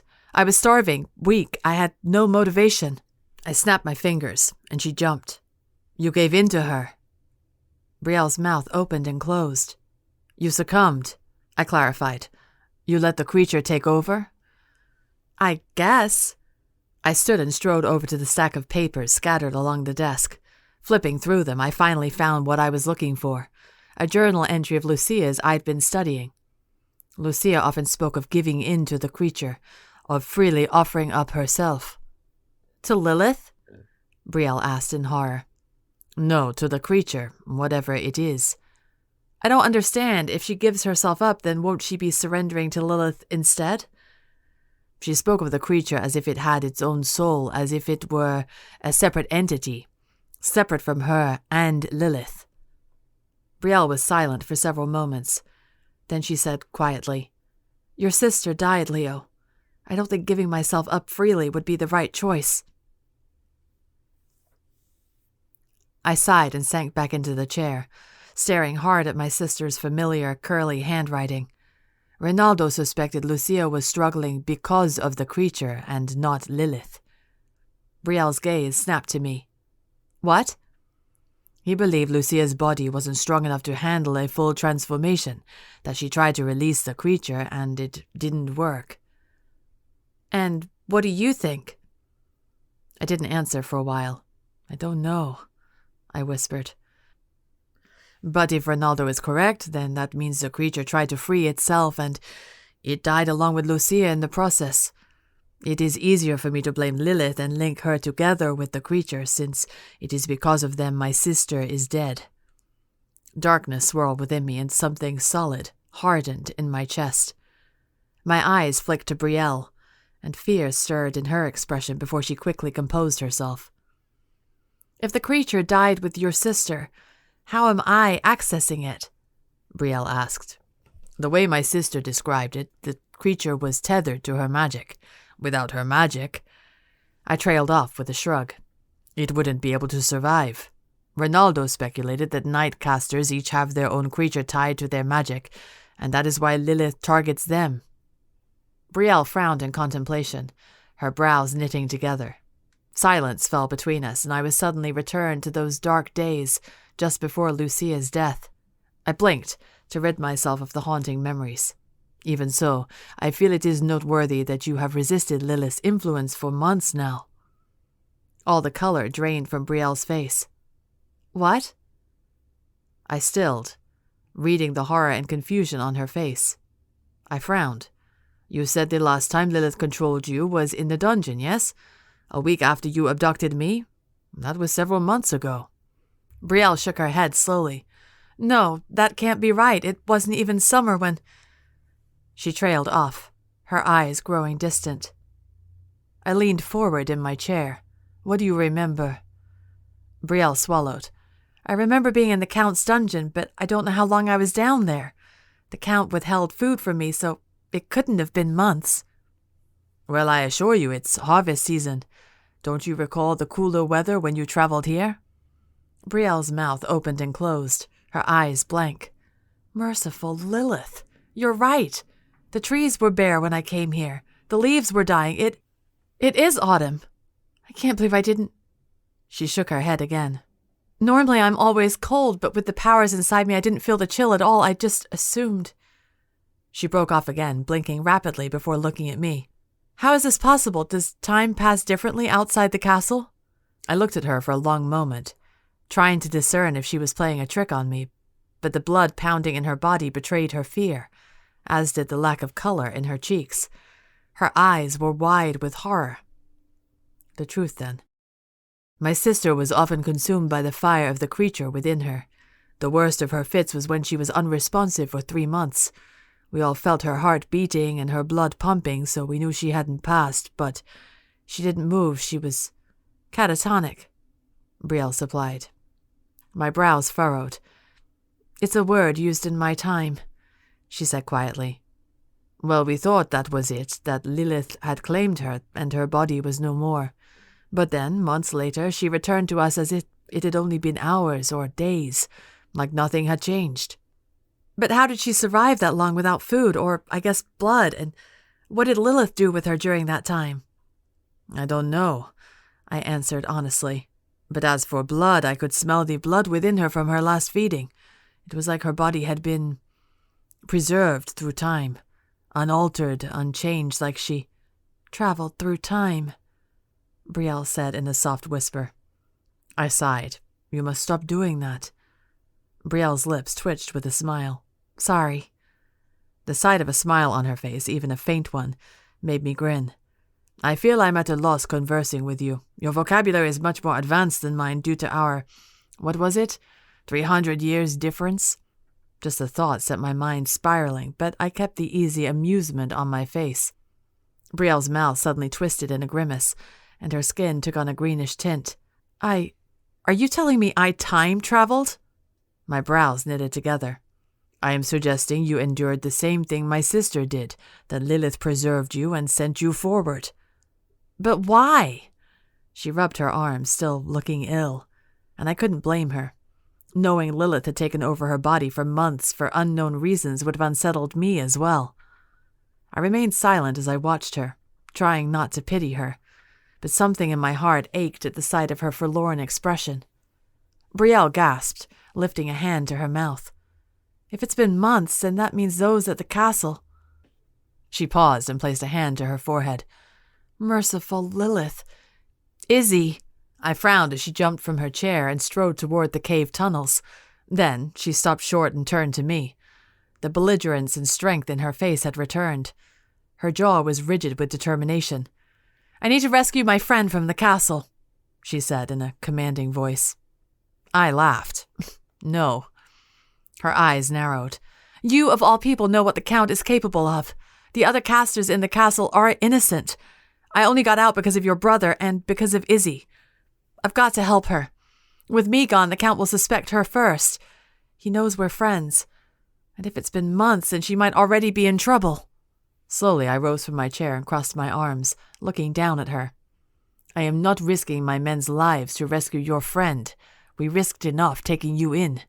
The best thing we can do for the people in the castle is to reverse the Count's curse so they can leave the city. And with the Count's mages gone... Gone? She repeated sharply.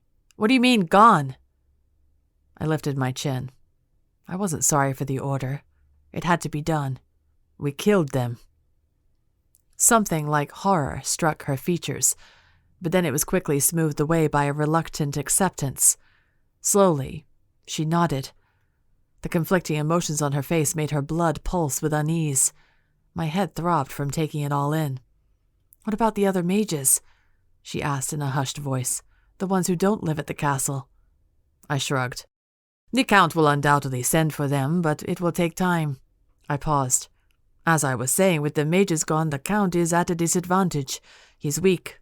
Now is the time for us to strike. Exactly. Now is the time for us to strike the castle and rescue my friends. I held up a hand. Friends? I thought it was just one person. Brielle threw her hands in the air, groaning in frustration. What does it matter? You're obviously not going to help me. And why should I? You haven't exactly been trustworthy toward me since we met. Brielle glared at me, her nostrils flaring. Can you blame me? You attacked the castle. That was my home. I took a step toward her. Can you blame me? That bastard tortured and killed my siblings. I would have done anything to rescue them, to relieve their suffering. Fire burned in the space between us. I could feel the heat rolling off her body in waves. It made my head spin. We glared at each other for a long moment. Then, to my surprise, Brielle exhaled, conceding. Oh, you're right. I don't blame you. I blinked. What the hell? I truthfully believed she would fight me right then. I'd almost wanted her to. I cleared my throat and nodded. Good, well, let's... But I'm still going back for Izzy. I exhaled in exasperation. Of course she wouldn't have given in that easily. I shot her a sharp look. No. Leo, if you go back there, the Count will do everything in his power to trap you again. And who's to say he hasn't convinced the others in the castle that you're the enemy, that you aren't to be trusted?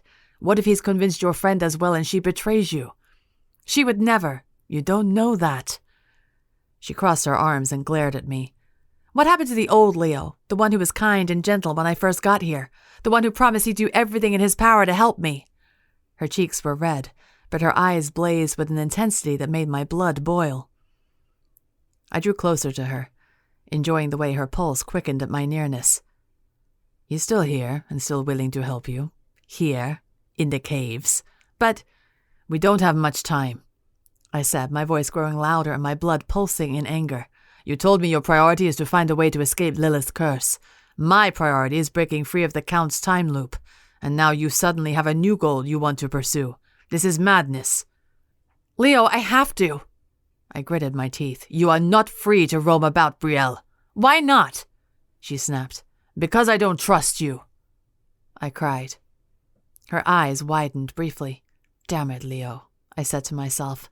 I hadn't intended to reveal this to her just yet, but I couldn't ignore the rage building inside me. It was either yell at her or drink her blood, which obviously would have crossed a line. You have fought me every moment since we met until it served your purposes, and you needed help. Then you expected me to meet your demands and provide you with refuge. I have been nothing but hospitable and accommodating to you, which is more than I can say of you when my life was in your hands. And now, despite the mysterious circumstances of you showing up here unannounced, you expect me to travel back to the home of my enemy, the place where my family was killed, and sacrifice my men to rescue someone I don't know. I stared down at her, cocking my head. Do you not understand why I would be suspicious? Why I might suspect you to be leading me to a trap? Indignation and fury swelled in her eyes. She gritted her teeth. I am not a spy, Leo. I lifted my shoulders and frowned. Your actions have given me no reason to trust you, Brielle. If you don't trust me, then what the hell have I been doing here? Brielle shouted. What about our conversations, the things we've said to each other? Why would you talk to me like that if you still saw me as an enemy? I leaned close to her until I could taste her sweet breath and feel the anger rippling through her body. Something within me growled like a hungry beast. Because it seems you and I treat our threats differently, Brielle. I paused, and my gaze darted briefly to her lips. She wet them, and the beast within me rumbled in response. And just because I don't trust you doesn't mean I see you as an enemy. I gathered my shadows around me and shifted to my bat form, ignoring her anger and confusion, and the fact that I'd unintentionally revealed my mistrust. I flew from the room before I did something else I regretted. Chapter 34. Brielle. Still reeling after the strange argument with Leo, I stumbled my way through the caverns until I made it back to my own room. My heart thrummed anxiously in my chest, my head spinning from what I'd learned. I time-traveled. It's been months since the Count imprisoned me. Izzy could already be in danger. If Leo thought I would just sit here in this luxurious guest cavern without doing anything, then he was an idiot. A part of me knew he was right, that my time was limited, that Izzy's life would mean nothing if I exploded into a fiery beast and killed her. I had to find a way to push Lilith out. But I couldn't ignore my friend, not after she risked everything to get me out. I'll bring her here, I told myself. Then we'll all work together to find a way to get rid of Lilith. A small voice nagged within me, still unsatisfied, but I pushed it away, determined to focus on rescuing Izzy. She could already be imprisoned, tortured, or even killed. I had to save her. But I needed to keep up appearances with the Coven. The vampires had sharper senses than I did. If I tried sneaking out right away, someone would figure it out. I had to wait until the right moment, until they were all feeding. Over the next few days, I bided my time, trying to observe the vampire's schedule and get my bearings in the confusing tunnels. I wandered the caves, sometimes stumbling awkwardly into another vampire's room and blustering my way through an apology before rushing out. At night, I slept fitfully, my dreams plagued by flames and screams. I often woke covered in sweat with that same disturbing euphoria taking over me. I didn't go back to sleep after the nightmares. Instead, I wound through the tunnels, trying to familiarize myself with the complicated network of paths. One afternoon, I found myself in the dining room. The cushions were spread in a circle and unoccupied, though there was one vampire feeding on his donor. My heart sank when I noticed them. If he was feeding, then it meant the Coven staggered their feedings, so not all of them would be preoccupied at once. Which I should have figured out. It would have been stupid to leave the Coven defenseless during feeding time. I strode toward the snack bar like I belonged there, ignoring the vampire and his donor. They seemed completely enthralled by each other. The donor had her body wrapped around the vampire in a tight embrace. I munched on a few slices of cheese and gathered some bread and apples in my skirts for my journey. Then, I noticed a knife used for cutting fruit. I buried it between the apples and casually strolled out of the cave. The darkness of the tunnels pressed in on me, blinding me. I ran my free hand along the edges of the cavern, feeling for the sharp crevice I remembered during my last trip through the caves. But I didn't find it. Frowning, I stumbled farther into the tunnel. Low murmurs reached my ears. Then, a high-pitched giggle. I stopped short. This definitely wasn't the way to my room. A deep voice said something quietly, and the girl laughed again. I swallowed, my throat dry. I definitely shouldn't be here. But maybe whoever it was could point me in the right direction. Gathering my courage, I plastered a look on my face that I hoped seemed innocent. Then I strode forward, hefting my skirts up to conceal my stolen food. The tunnel opened to a wide cavern. A vanity rested on one end of the wall, covered with jewelry and combs. Next to it was a wardrobe thrown open wide, revealing several silky gowns. On the opposite wall was a king-sized bed, and two figures were tangled in the sheets. My heart lurched into my throat, and my face burned. Idiot, idiot, idiot.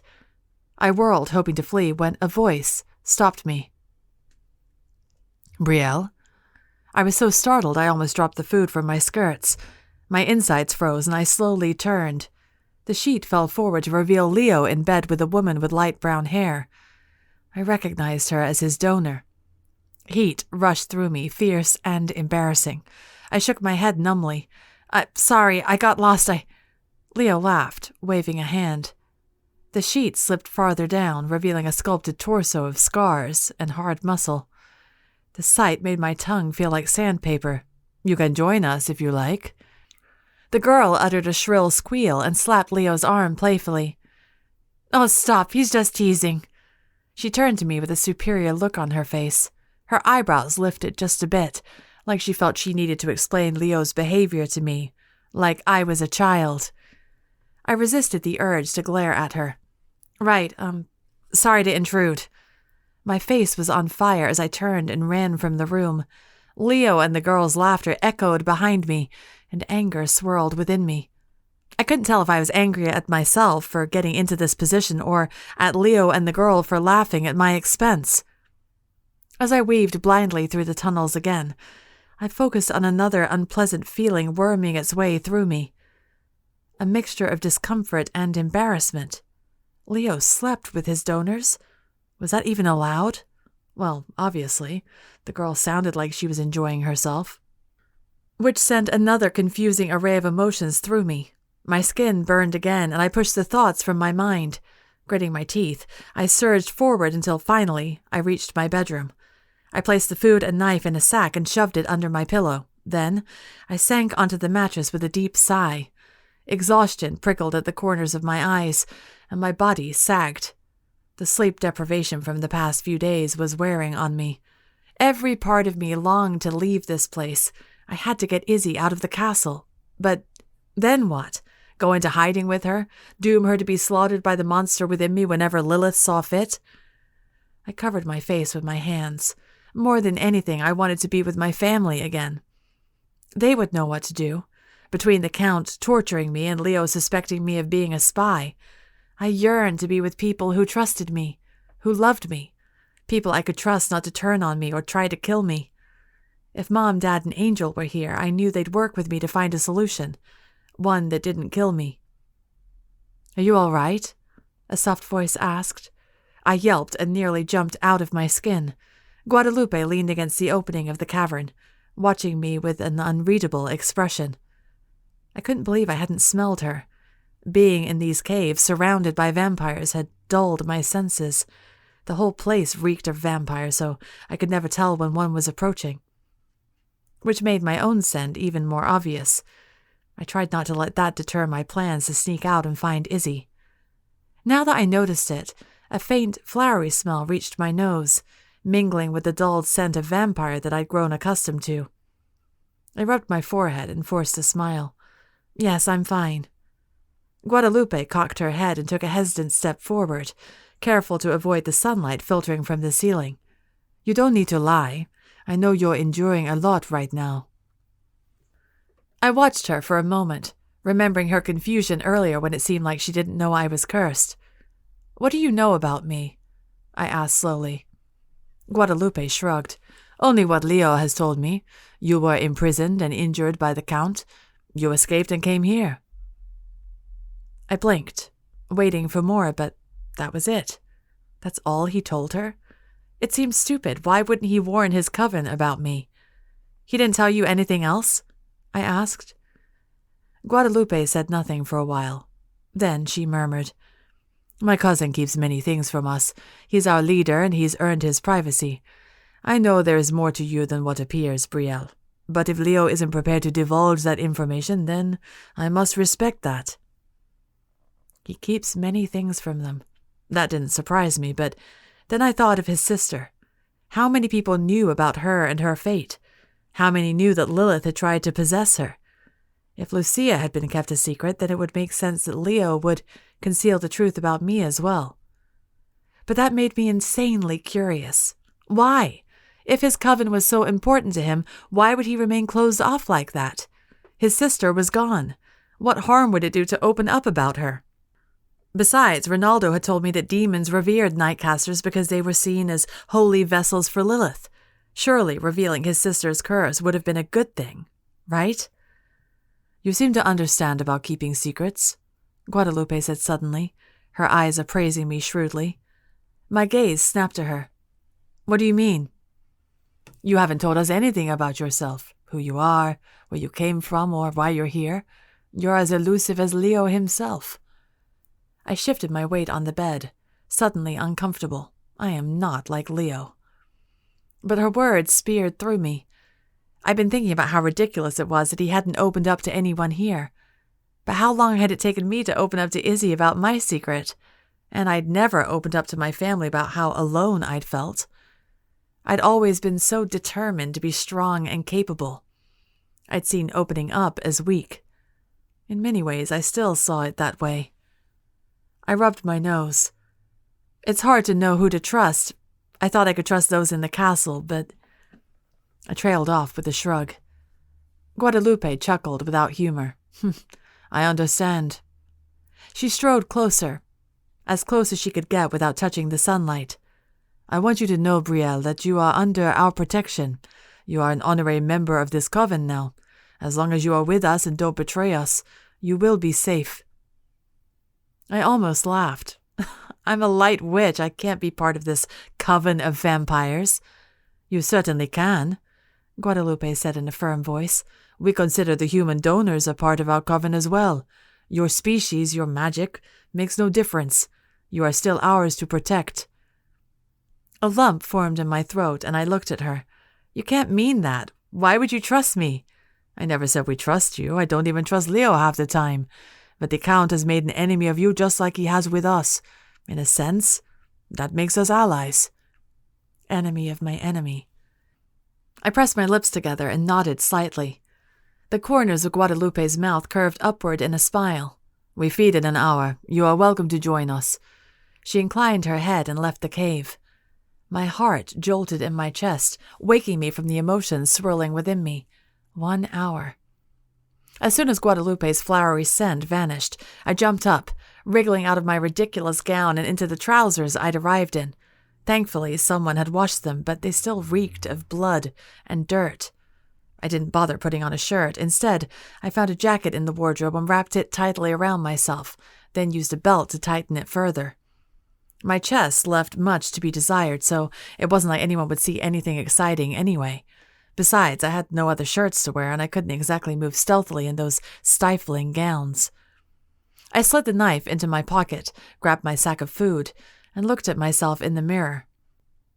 The jacket covered me well enough. In fact, I looked perfectly appropriate if I'd been in my time. My time. I didn't even want to dwell on that.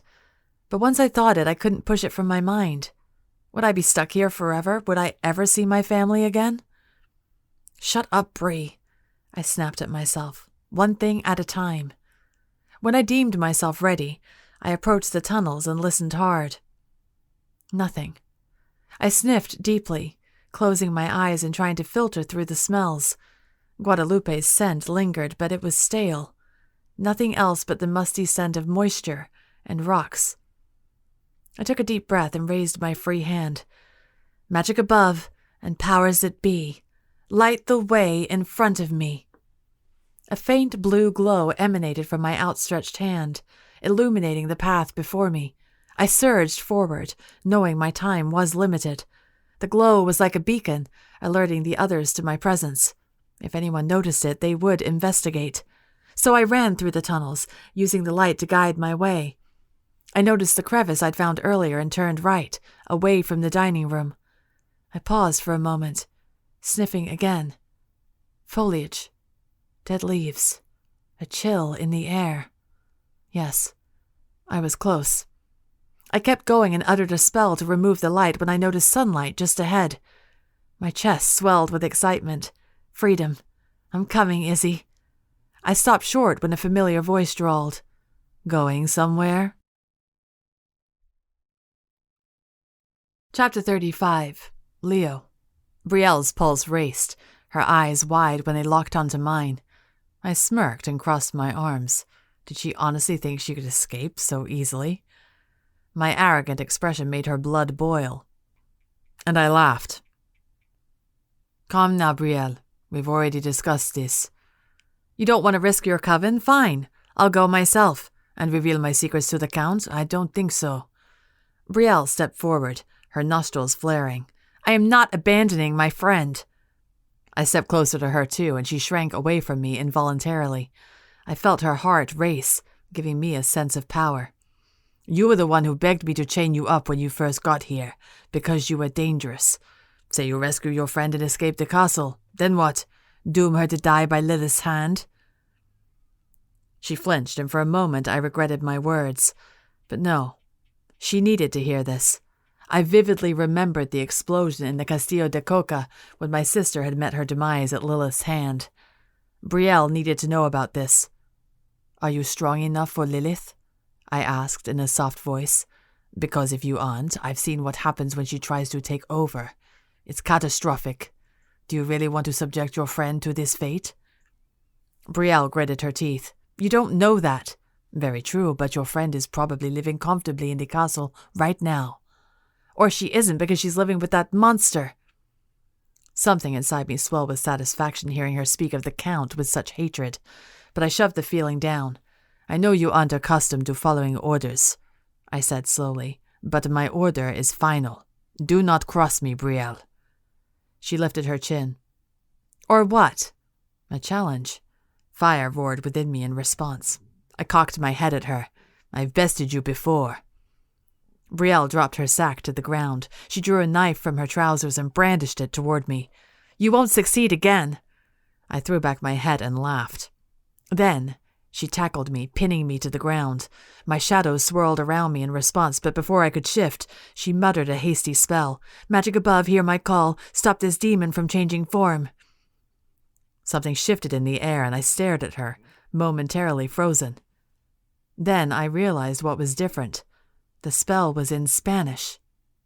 Blue magic poured from her fingertips and wrapped around me, suffocating me with the nauseating scent of jasmine and vanilla.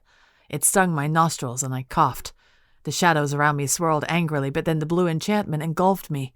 My shadows diminished, receding as if retreating from an enemy. Coward, I told my magic. I tried shifting, but nothing happened. Seething, I glanced at Brielle, who wore a triumphant smirk on her face.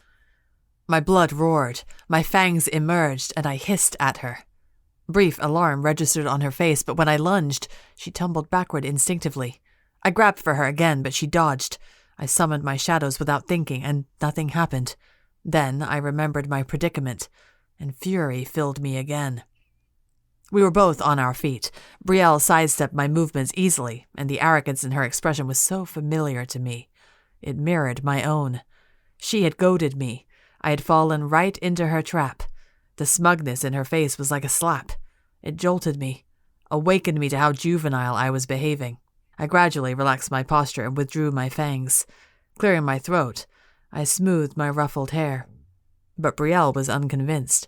She crossed her arms and raised her eyebrows. Not fun being bested, is it? A low growl rumbled in my throat, and I drew closer to her. You forget yourself, little nightmare. You don't want to make an enemy of me. Brielle scoffed. We were enemies the instant you attacked me in the armory. Well, that was true. Familiar scents wafted behind me. I didn't need to turn to know Guadalupe and Miguel were close by, ready to assist their leader. I lifted a hand to hold them off. I didn't need help. What kind of leader would I be if I couldn't handle this petite girl with no magic? I grinned at her. You're a worthy foe, little nightmare. Her blood pounded in response to the irritating nickname, and I laughed at the indignation in her expression. She attacked again, swiping her blade so it nicked the skin of my neck. I hissed, jumping backward in alarm. Trust your instincts, I told myself. I couldn't shift, but I was still a fighter. Brielle swung her fist. I ducked, then jumped. I tackled her from below her waist, and we collapsed to the ground. Her arms flailed, but I pinned them down, pressing my hips against hers to hold her in place. Get off me! She grunted, still thrashing against my grip. Not until you yield. Never! You'll have to suck me dry. I chuckled. Don't tempt me, little nightmare. Go ahead! She spat, glancing behind me. Go ahead and drain an unwilling victim in front of your coven. I stilled. Something in my chest rang from her words. She leaned her face closer to mine. Do it! She hissed. I stared at her. Her labored breaths tickled my face, and her scent overwhelmed me. She smelled like the sea after a storm. Her panting made my stomach clench. She caught her lower lip between her teeth, and the beast within me rumbled. I was suddenly aware of the contours of her soft body pressed against mine. I felt the rapid beating of her heart, the heat rising in her cheeks at our proximity. I leaned closer, and she did too. Then, a burst of magic tickled the air. I stiffened, raising my head. A sudden fierce wind stirred the leaves in the trees, hissing against the forest. The wind intensified, spinning like a cyclone and tousling my hair. Shouts of alarm echoed behind me. I jumped to my feet and helped Brielle up, our quarrel forgotten. The wind surged, stinging my eyes and pushing against me. I staggered, clinging to Brielle's hand as we struggled to return to the shelter of the caves. Then, lightning crackled in the sky. A burst of white light consumed the forest. I cried out, shielding my face from the burn of the light. 3 figures materialized in front of us. The storm subsided and the lightning died. Gradually, my vision returned, and I squinted at the visitors. A blond man stood next to a woman with dark, curly hair streaked with gray. A girl stood beside them, about Brielle's age, with black hair and bronze skin. Alarm raced through me, but I heard Brielle suck in a sharp gasp, staggering backward in shock. Her wide eyes drifted over the 3 visitors, her face slack with disbelief. "Who are you?" I demanded loudly. I had the sudden urge to draw Brielle close to me, but I ignored it. Brielle answered my question. Her voice was a hushed whisper. They're my family." Chapter 36. Brielle. I felt like I was dreaming, because that was the only time I saw my family. When I wasn't cursed with nightmares of fire and devastation, my parents' and sisters' faces often swam in my head, taunting me, reminding me I would never see them again. Yet here they were. They wore traveling cloaks and leather trousers like they belonged in this time period. Their faces were worn and haggard, and Dad had a strange burn on one side of his face that had scabbed over. They glanced at each of the vampires who had gathered at the cave entrance to investigate the disturbance. Mom's face was pale as her eyes quickly flitted from each face, until they finally settled on mine.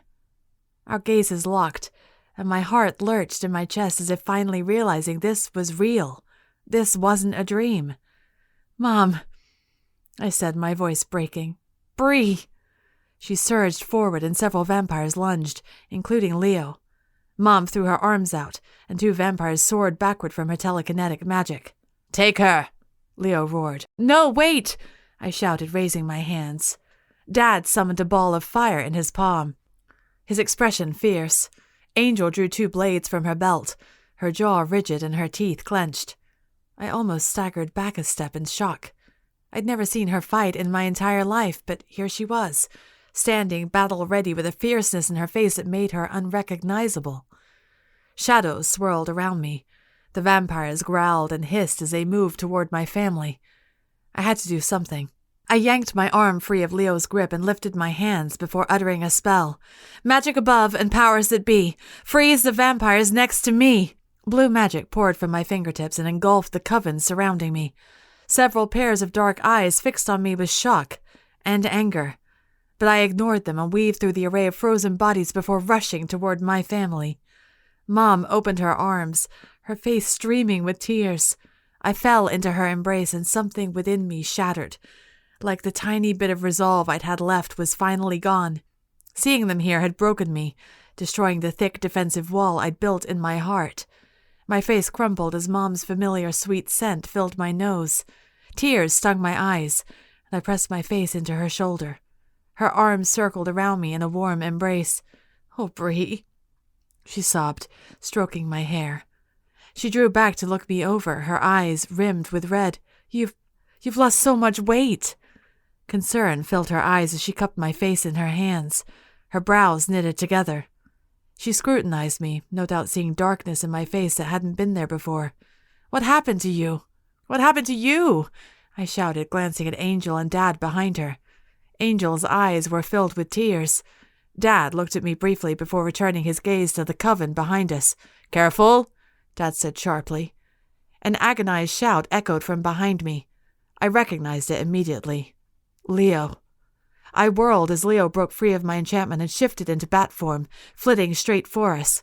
I faced him head on, blocking his path to my family. Leo, stop! I shouted, lifting a hand. Don't make me cast another spell. You know I will.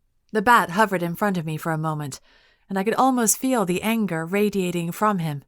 Then he shifted again, his silver eyes gleaming. He crossed his arms, his gaze roving over Mom, Dad, and Angel. Who are they? He demanded. My family, I said again, slowly. Leo glared at me. Yes, but I don't know who your family is. I don't even know you, Brielle. What are they doing here? He glanced behind them. Were they followed? Did the Count send them? No one sent us, Dad growled, stepping toward Leo. A ball of fire still swirled in Dad's hand. We came looking for our daughter. She was thrown into a magical portal months ago, and we haven't heard from her since. Now we know why. His eyes blazed as he stared at Leo, nostrils flaring. Dad, no, I said quickly. It wasn't Leo's fault. Lilith.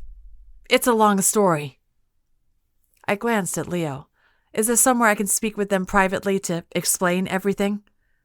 Leo's jaw tightened, his face a mask of fury. I knew what his answer would be. Please, I begged, my voice cracking.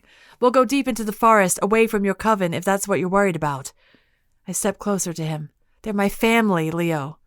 I widened my eyes at him, knowing how close he'd been with his brother and sister. What if they'd shown up here out of the blue? He seemed to read the implication in my eyes, and something stirred in his gaze. His face softened, but then quickly wiped clean, as if he hadn't meant to reveal that tenderness. Waving a hand, he muttered, Very well. 1/2 mile east. When you're finished, Brielle, you return alone. I'll send my men to ensure they aren't a threat. Relief filled me, followed instantly by indignation. You didn't seem all that threatened when I showed up here. Leo's gaze fixed on me, and that infuriating smirk spread across his lips. You were no threat, little nightmare. I clenched my fingers into fists. A soft chuckle sounded behind me. I glanced over my shoulder and found Angel fighting a smile. Rolling my eyes, I relaxed my hands, my anger vanishing instantly. I exhaled. Thank you, Leo. His eyes glinted as if he'd known how irritating he was being. He waved a hand at the vampires behind him, and they followed him back inside the cave. All except Jorge, who remained a moment longer to stare at me, his expression full of suspicion. His dark eyes speared through me, conveying a solid threat. I stared him down, unflinching. He could glare at me all he liked. I wasn't backing down.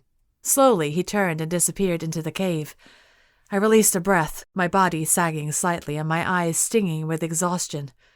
I turned and caught a glimpse of my dad's brown shirt and gold hair before he enveloped me in a tight embrace. Angel wrapped her arms around my other side, half laughing and half sobbing. I felt Mom's fingers on my shoulders as she joined in too. For a long moment, the four of us clutched each other desperately, clinging to the sweetness of our reunion. We walked through the forest hand in hand, our steps slow and precise. We weren't in any rush. I felt safe with them next to me, and it was nice to enjoy the quiet solitude of the forest together. It was like we were taking a family hike. After 1/2 hour of walking, I said, Here's fine. I collapsed, propping my back against an oak tree and resting my head against the trunk. My eyes closed for a moment. I smelled Angel's raspberry scent as she sat next to me. Something different mingled with her smell, like roasted peanuts and charcoal. I opened one eye and found my parents sitting cross-legged in front of us. My eyes rested on Dad's new scar. What happened to you all? I asked, leaning forward slightly. How did you get here? Your mother feared the worst when we never heard from you, Dad said gravely. We tried your cell, but it was dead. We reached out to every contact we had at the council. No one could provide us with any information. I waited for more, but Dad fell silent. Something dark stirred in his eyes, and he exchanged a meaningful glance with Mom. I straightened. What is it? Just tell me. Dad's face went rigid, and Mom jumped in instead. You have to understand how desperate we were, Brie. It had been 6 months. We hadn't heard from you. For all we knew, Solano had sent someone to have you killed. We would have done anything, and I mean anything, to get you back." The way Mom's voice emphasized anything made my heart twist with apprehension. What did they do? Though fear raced through my heart, I wasn't afraid of what they'd done. I was afraid of what they'd left behind. Had they ruined their lives in Miami just to find me here? I shook my head.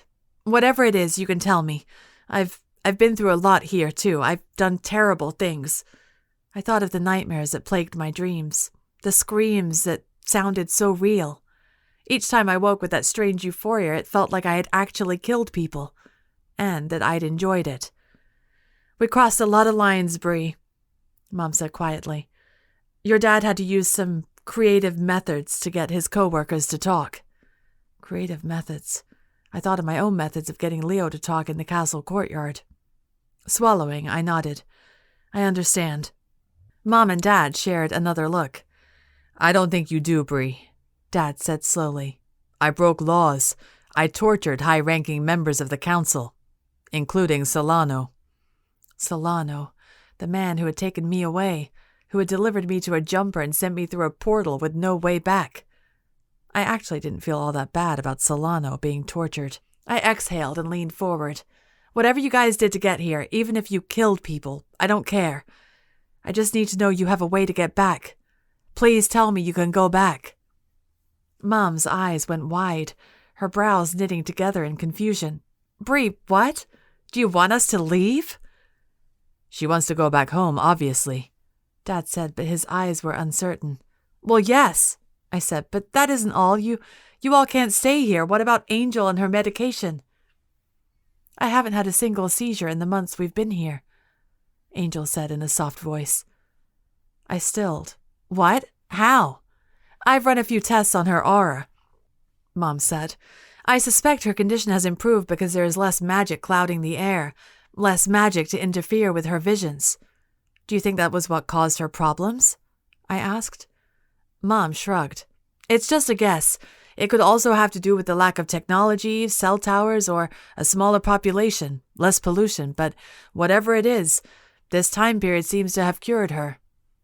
Relief spread through me, but it was tainted by the dread in my heart from knowing my family was here, that they would witness the devastation at my hand, that they might die because of me. "That isn't all," Angel said, reading the conflict on my face. She touched my shoulder. "Brie, what is it? Tell us." My throat felt tight, but I took a deep breath and told them everything. The portal that took me through time, the other casters in the castle who had problems like me, the Count and his secrets, the demons he had imprisoned. When I told them how the Count threw me in the dungeon, Dad's face contorted with rage, his eyes filling with a darkness that chilled me to my bones. I quickly dropped my gaze, afraid if I watched their reactions that I wouldn't have the strength to finish my story. I finally ended by detailing my escape to Leo's coven and our agreement to work together to cure me. Silence filled the space between us, broken only by the birds and insects lurking in the forest. I still couldn't look at my family, but I felt the shock and horror emanating from them like radio waves. "So, you're Lilith's cursed witch," Angel breathed in a tight voice. "It really is true?" I nodded grimly. "But this Leo guy says he can cure you," Mom said quickly. "You can find a way to fight this. If anyone can fight this, it's you, Brie." I shook my head. "I can't. She already took over the fire. So much fire." I closed my eyes to ward off the incoming tears. "She's too strong." But remembering my conversation with Leo, I had no idea if it was Lilith who was too strong or the creature within me. I couldn't reconcile the idea that the creature lurking inside me was innocent and deserved to take over me. No matter what Lucia believed, I couldn't possibly accept that. I looked at Dad and found his face sickly, his green eyes wide with realization. He shared a horrified look with my mom. "What?" I asked, straightening. "What is it?" "You said fire?" Dad asked slowly. "Yeah?" I glanced from Mom to Dad and then to Angel. "It can't be," Mom whispered to Dad. "Tell me!" I shouted, my heart racing frantically. Mom blinked and looked at me. I cast a time travel spell to get here, Bree. I frowned at her and shook my head. What? I've cast it before. You and I, we possess a sort of genetic mark, something that allows us to travel through time, something that makes us timecasters. Timecasters, I repeated numbly. Mom nodded. Your dad and Angel possess a similar mark, but it's different. They can travel too, but they're more like time walkers than time casters. I shook my head, irritation prickling through me. What the hell are you talking about, Mom? Watch it, Dad growled. Mom leaned forward, her eyes intent. Listen to me, Bree. I cast my first time travel spell long before you were born. I got into a whole lot of trouble for it, and I was almost imprisoned for unsanctioned time travel. I vowed never to cast it again or risk disrupting the timeline. We tore the page from the grimoire so you two wouldn't get any ideas. Over the years, I've spent countless hours researching how the time travel spell works and why some people can cast it and others can't. I was able to examine my genetic makeup as well as your father's, and that's where I found the markings. And they are different. Your father has cast the spell before too, but it didn't work the right way. It wasn't the same as when I cast it. I found the marker on you, too, Bree. Mom paused, biting her lip. When your dad found the portal you went through, when he tracked down the jumper who brought you there, I inspected it with my tech. I found it was tethered to another person's soul. That person has the same mark that you and I have, Bree. That mark was embedded into the portal, preventing anyone unmarked from entering. My mouth fell open. Are you saying that only time whatevers can go through the portal? Timecasters, yes. But why? Because of Lilith, Dad said in a low voice. History tells us she is reincarnated through witches across time. She requires that genetic code in order to possess another person's soul. Horror chilled my bones, rippling down my spine. Nausea swirled in my stomach until I thought I might puke. It was the Count. It had to be. He engineered this time portal so only those who were marked could pass through. Also, he could find the one marked caster he was looking for, the one who was cursed by Lilith, the night caster. Bree, that isn't all, Mom said softly. My gaze jerked to her, my heart fluttering in anticipation. What is it? When we first arrived, it was spring. We showed up in the middle of a village and we saw a creature, a fiery creature attacking the city. My heart dropped like a stone. No, I whispered numbly. The creature slaughtered the city, Dad said in a tight voice. Bree, it killed hundreds of people. The area was blockaded by wreckage and debris. We were trapped, separated. We couldn't get to each other for days. When we finally did, your mom barely had enough ingredients to cast the spell again. We assumed we had arrived in the wrong location when we cast it the first time, so we tried again. We arrived here, in front of those caves. No, I said again, closing my eyes. Bree? Angel said quietly. I shook my head fiercely. Don't.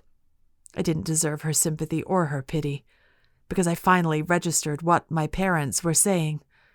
Those months when Lilith had possessed me, she had taken control of the creature. She had used me to slaughter a village full of innocent people. Chapter 37. Brielle.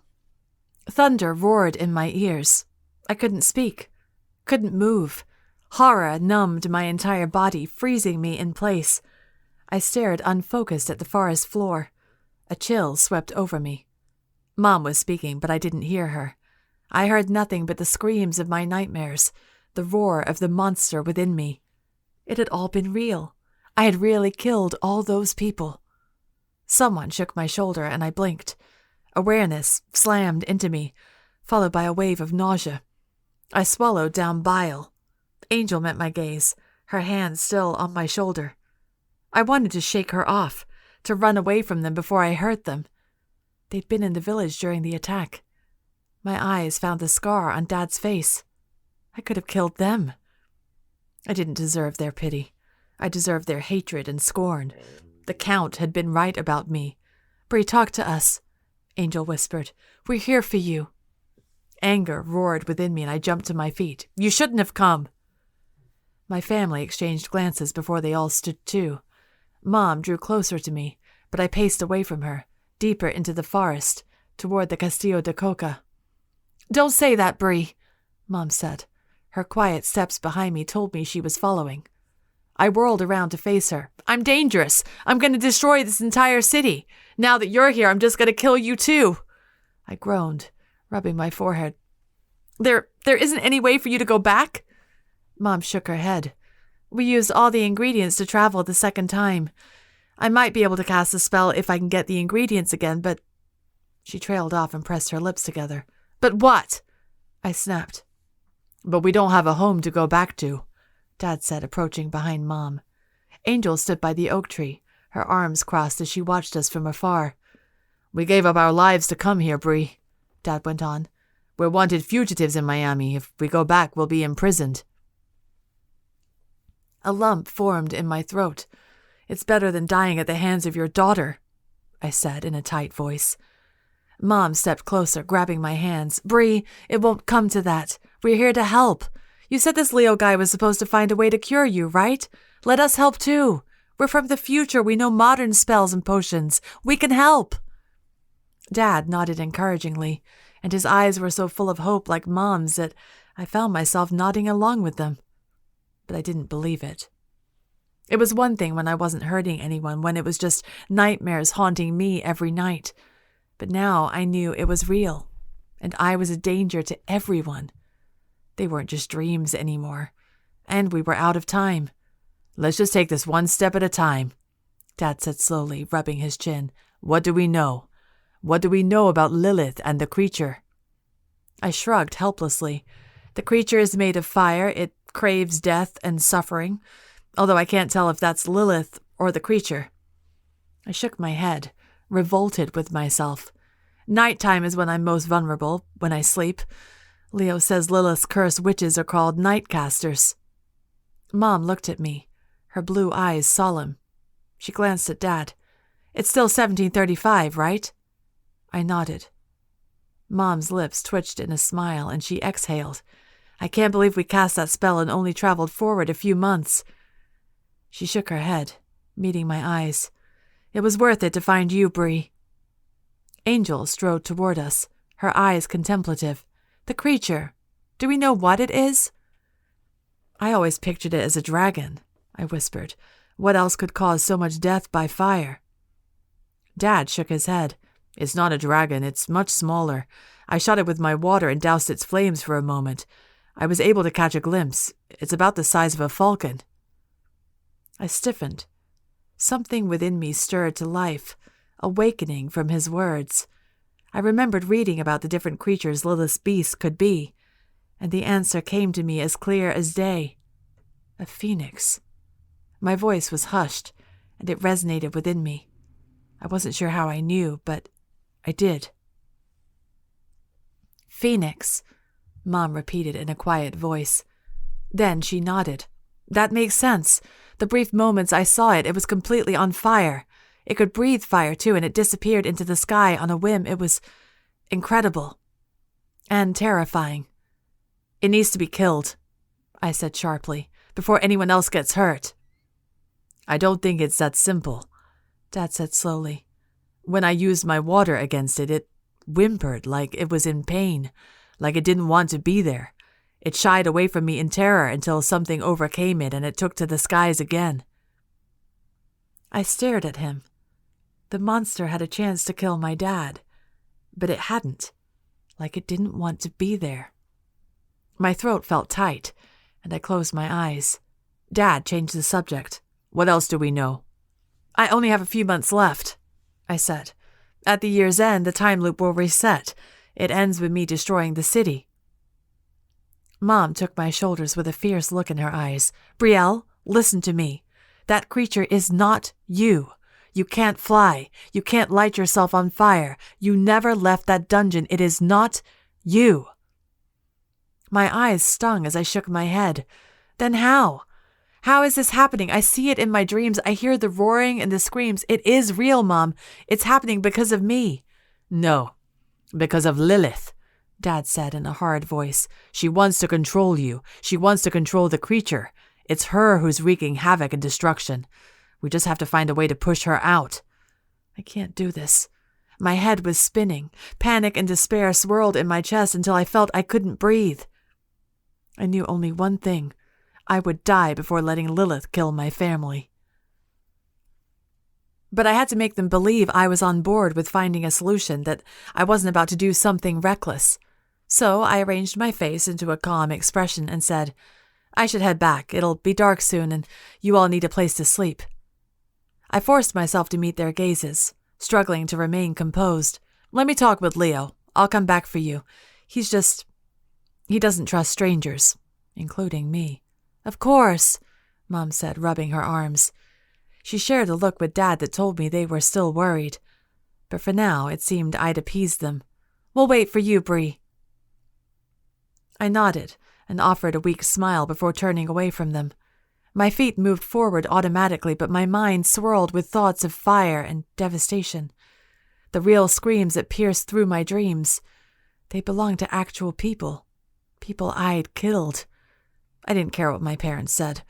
If the beast lived inside me, then I was responsible for the deaths it caused. I reached the mouth of the cave as the chill of dusk wrapped around me, seeping into my bones. But I welcomed it. If I was cold, it meant the monster wasn't trying to take control. Lilith was quiet, for now. A dark figure waited for me at the cave's entrance. I knew before I recognized him that it was Leo. His silvery eyes locked onto mine as he leaned against the rocky wall. Though he was the picture of ease, I knew it was just a ruse. He was frightened of my family, of what their arrival meant. Did you have a nice conversation?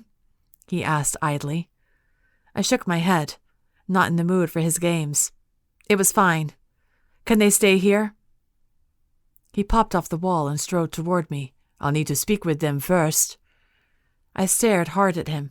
Speak with them, but not fight them. Leo watched me for a long moment. Then, a predatory smile spread across his face. Of course. I didn't like that look.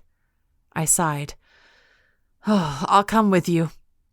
His brows knitted together. That won't be necessary. His eyes roved over my face. You're exhausted, Brielle. You must sleep. Not happening. I'll be fine. Let's go together. I strode toward the forest again, but Leo caught me by the wrist. I stilled, my skin warming from the softness of his fingers. Brielle, he murmured, and I nearly trembled at the tenderness in his voice. What's bothering you? I gritted my teeth, avoiding his piercing gaze.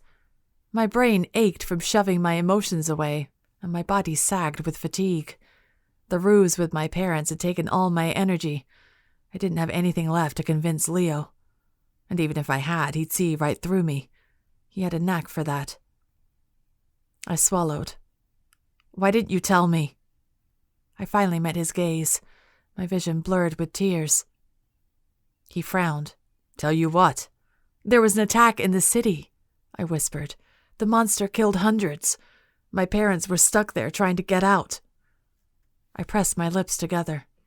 My face felt like it would split in two as I tried to hold it together. But despite my best efforts, tears streamed down my face.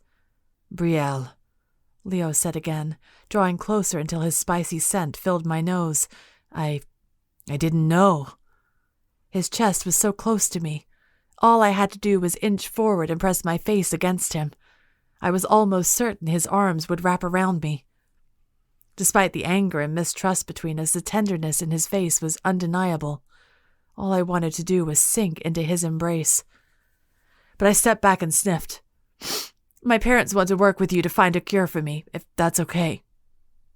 Leo watched me for a long moment, his expression unreadable. Then, he nodded. Of course. Assuming I don't uncover anything malicious when I speak with them. I snorted and rubbed my nose. Malicious? Hardly. I'm sure they'll pass your little test with flying colors. Leo's brow furrowed, and I almost laughed at the bewilderment on his face. I turned to leave, but his hand still clasped my wrist. He wouldn't let me go. I raised my eyebrows at him expectantly.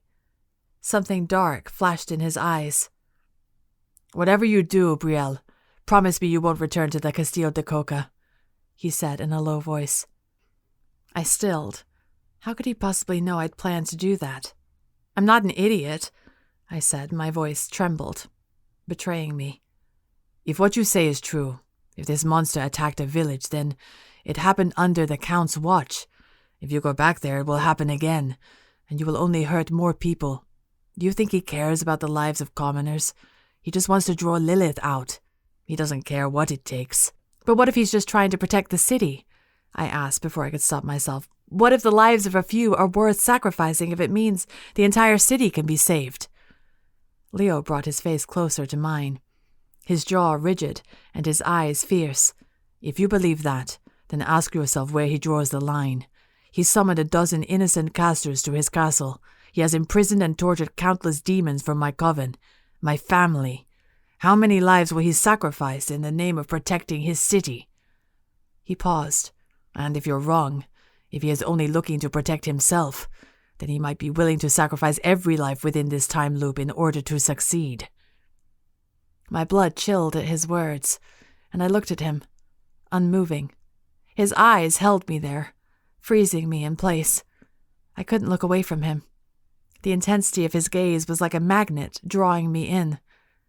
At long last, I nodded slowly. I understand. Leo relaxed his grip on my wrist. Good.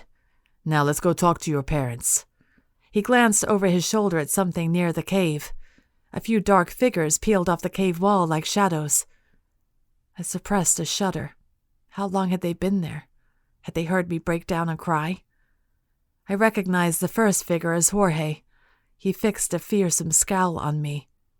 The other man was one I'd seen before, but I didn't know his name. He watched me, his features softer than Jorge's but still guarded. Leo grinned at me. Shall we? Chapter 38. Leo. I could feel Brielle's entire being quiver as we walked through the forest. The soft footsteps of Jorge and Miguel behind me provided a comfort to me, but Brielle's gaze kept darting back to them, and I knew they made her nervous. What did she have to fear? That's a foolish question. I chided myself. She was as mistrustful of my coven as I was with her. And now her family was here. I remembered the panic that filled me when Ronaldo had stolen into the castle on his own, the numbing fear that wouldn't release me, that gripped me like a vice. I edged closer to Brielle. She straightened slightly but then relaxed again, her heartbeat soothing into a more comfortable rhythm. My arm brushed against hers, but she didn't jerk away from me. Brielle's family stood when we approached. The father's eyes were wary as they fixed on me. I could tell this one was a demon from the way he smelled, but the two women were witches, lightcasters. Interesting. When only a few feet separated us, I stopped and plastered an easy smile on my face. My name is Leo Serrano. I'm the leader of this coven. Before we open our home to you, I have a few questions. What are your names? The man exchanged a glance with the woman next to him before answering. My name is Oliver, this is Desi, and our daughter, Angel. I eyed the girl, Brielle's sister. They looked very different. Angel was much darker hair, darker eyes, and darker skin. Her gaze lacked the ferocity and strength that often speared through me when I met Brielle's gaze. A pleasure to make your acquaintance, I said with a low bow. Please, explain to me how you found my cave. Oliver spoke, detailing a mysterious spell that took them through time. Desi chimed in, explaining that she had used essences of Brielle's aura to tether the spell to her. It just so happened that the spell deposited them to the mouth of the cave, precisely where Brielle was. The idea that a spell was capable of transporting a family 300 years into the past made my head spin, and it seemed far too convenient that they happened to show up at the entrance of my home. But I kept a smile on my face as I asked them more questions, such as why they were looking for Brielle in the first place, who they had come across in the city so far, and how they intended to leave. Desi and Oliver exchanged a glance before Desi answered my final question. We don't know if we'll be leaving. I went very still at her words. Why not? Brielle shifted slightly, her heart racing. We don't have the ingredients to cast the spell again, Desi explained, and we won't leave until we figure out a solution to Brie's problem. Problem. That was too mild of a word to describe what was happening to Brielle. I must confess I do not have the resources or the lodging to accommodate you permanently, I said slowly. Oliver shook his head. We won't be staying here. Brielle stiffened. We won't? No, Oliver said in a hard voice. We won't overstay our welcome with a coven of vampires we know nothing about. I felt Miguel and Jorge bristle behind me, and my own blood boiled with Oliver's implication. I smiled coldly. I assure you we have been nothing but hospitable toward your daughter, and we abide by the laws of magic. We do not feed on unwilling donors. Oliver's lips pressed together. So you say. Dad, Brielle hissed. With all due respect, Mr. Serrano, Oliver went on, I'm a demon myself. I work among men like you, men who claim to follow the law but operate under their own set of rules when it benefits them, and I won't be taking that risk. Not with my family. His eyes roved over the men behind me. Though I'm sure your coven is delightful. Jorge hissed behind me, surging forward. I flung out an arm to stop him and stared hard at Oliver. And where do you intend to go? I asked. I presume Brielle has told you of the curse on the city that has us all trapped? She has, Oliver said. We've made some friends in the village we came from. I'm sure they would be more than happy to welcome us since we saved their lives during the attack. Brielle flinched next to me. It was so subtle that her family didn't notice, but I felt her blood pumping furiously. She started trembling again. I instinctively drew closer to her, and Oliver tensed, balling his hands into fists. I shifted away from Brielle and pretended I hadn't noticed her father's reaction. My eyes fell to a large sack resting on the ground behind the family.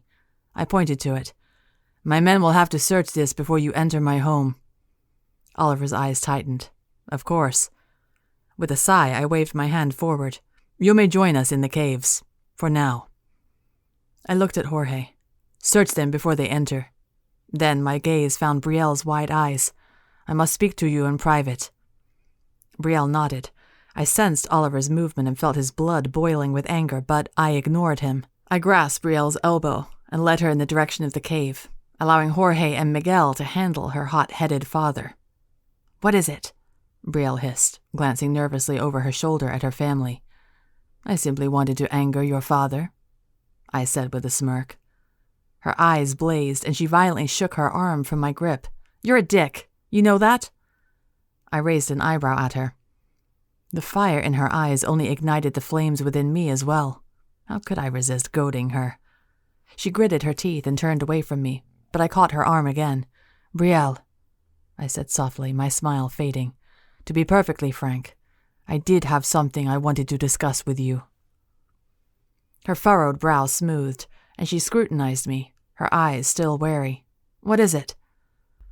Once your family is situated in the caves, I'd like you to meet me in my library. Why? I leaned closer and said in a low voice, I assume you won't be sleeping tonight? Unease stirred in her eyes. She swallowed and shook her head. Despite the dark circles under her eyes, the blatant fear in her face told me she had no desire to sleep, especially not after learning what the monster had done to that village. I nodded once. Very well, then we might as well get to work finding a cure for you. Her lips parted in surprise. She stopped, clearly at a loss for words, for once. I watched her. The darkness I'd seen in her face earlier was still there, the darkness that told me she tried to go back to the Count and sacrifice herself. I knew if I didn't help her find a solution quickly, she'd take matters into her own hands and do something reckless, something that might get herself or others killed. I couldn't have that. What if there's no cure? She asked in a whisper. Her eyes met mine, her face taut with unabashed fear. I'd rarely seen her emotions exposed so plainly before me. She was usually so guarded, and to see her raw, naked fear here in front of me was sobering enough to push all thoughts of teasing her from my mind. I ran my thumb along the line of her jaw.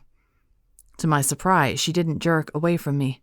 Instead, she closed her eyes, and her breath hitched. I felt her pulse racing, though I couldn't tell if she feared my touch or craved it. There must be a cure, I said in a soft voice. You are a warrior, Brielle. If you can't fight off Lilith, then no one can. The corners of her mouth twitched, lighting up her face just a fraction. I longed to see a real smile from her, though I knew it was unlikely. She remained silent as we strode back to the cave together. Twilight darkened the sky, giving way to the early moon and the hint of winter's chill. The space between us felt lighter and more comfortable as we walked in silence, but deep down, I felt a nagging sensation, a sense of foreboding. The end of the year was fast approaching, and I knew something dark waited for us, just around the corner. Chapter 39. Brielle. Leo's men spent an unnecessary amount of time searching my parents, their bags, their clothes, even their shoes. I could tell by the way Leo smirked in the corner of the cave that he was enjoying the show, particularly my dad's anger. Dad's face was beet red by the time Leo and his vampires were finished. I watched my father's blazing eyes send daggers toward Leo as he snatched his clothes back from Jorge and hastily put them back on. It hadn't been a picnic for Mom and Angel either, and I swore Dad was about to punch Jorge in the face when he took his time going through Angel's pockets. Leo was taunting Dad. I couldn't tell if it was because he enjoyed making people angry, that was a given, or because he thought he was a threat. I hadn't forgotten the strange, tender moments Leo and I had shared today. Part of me cringed inwardly at the thought of how I'd sobbed like a baby in front of him, or how I'd opened up and revealed my fears to him. I hated appearing weak, especially in front of someone who was supposed to be my enemy. But the longer I stayed in the caves, the less Leo felt like an enemy to me. A few vampires dragged some cots into my bedroom. I offered the huge bed to Mom and Dad, but they politely refused and settled into their cots, dragging them to the other side of the room for some privacy.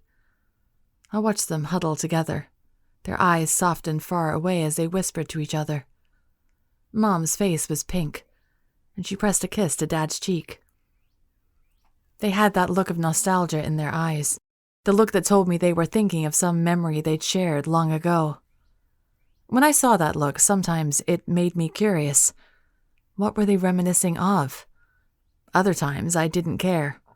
As a kid, I thought my parents' displays of affection were disgusting. But now, I wondered what other secrets they'd kept from me. Were they reminiscing of how they'd time-traveled together, or was there some other huge secret I didn't know about? I know it's crazy, Angel whispered as she slid into bed with me. It took me weeks before I could look at them the same. I blinked at her, realizing she had time-traveled too. She'd spent months in the year 1735 with Mom and Dad, even after finding out about the time travel spell. The fact made me feel strangely alone. What's even crazier is how friendly you are with the coven leader, Angel went on, propping her head up on her elbow and raising her eyebrows at me. I scoffed and scooted into bed next to her, but only for show.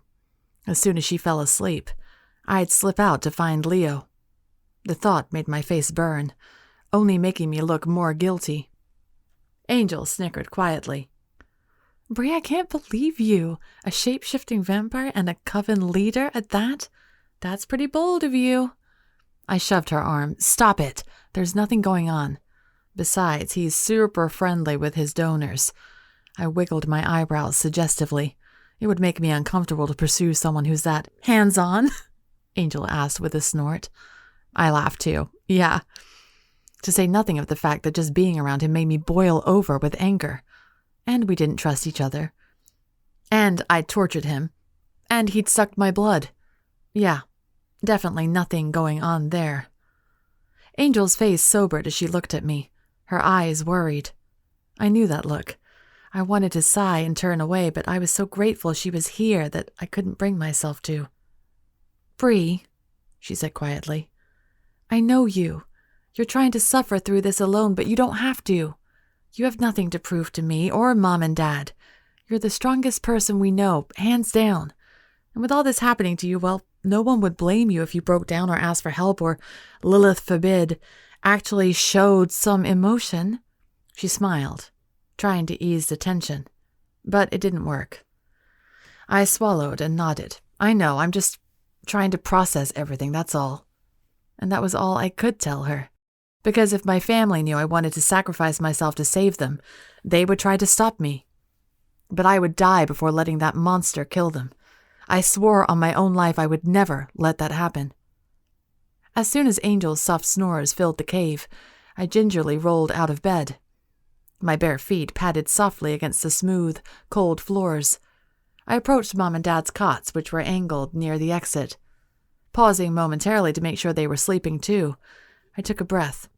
Then I slid between their cots, weaving through the cave tunnels that had become more familiar to me over the past few days.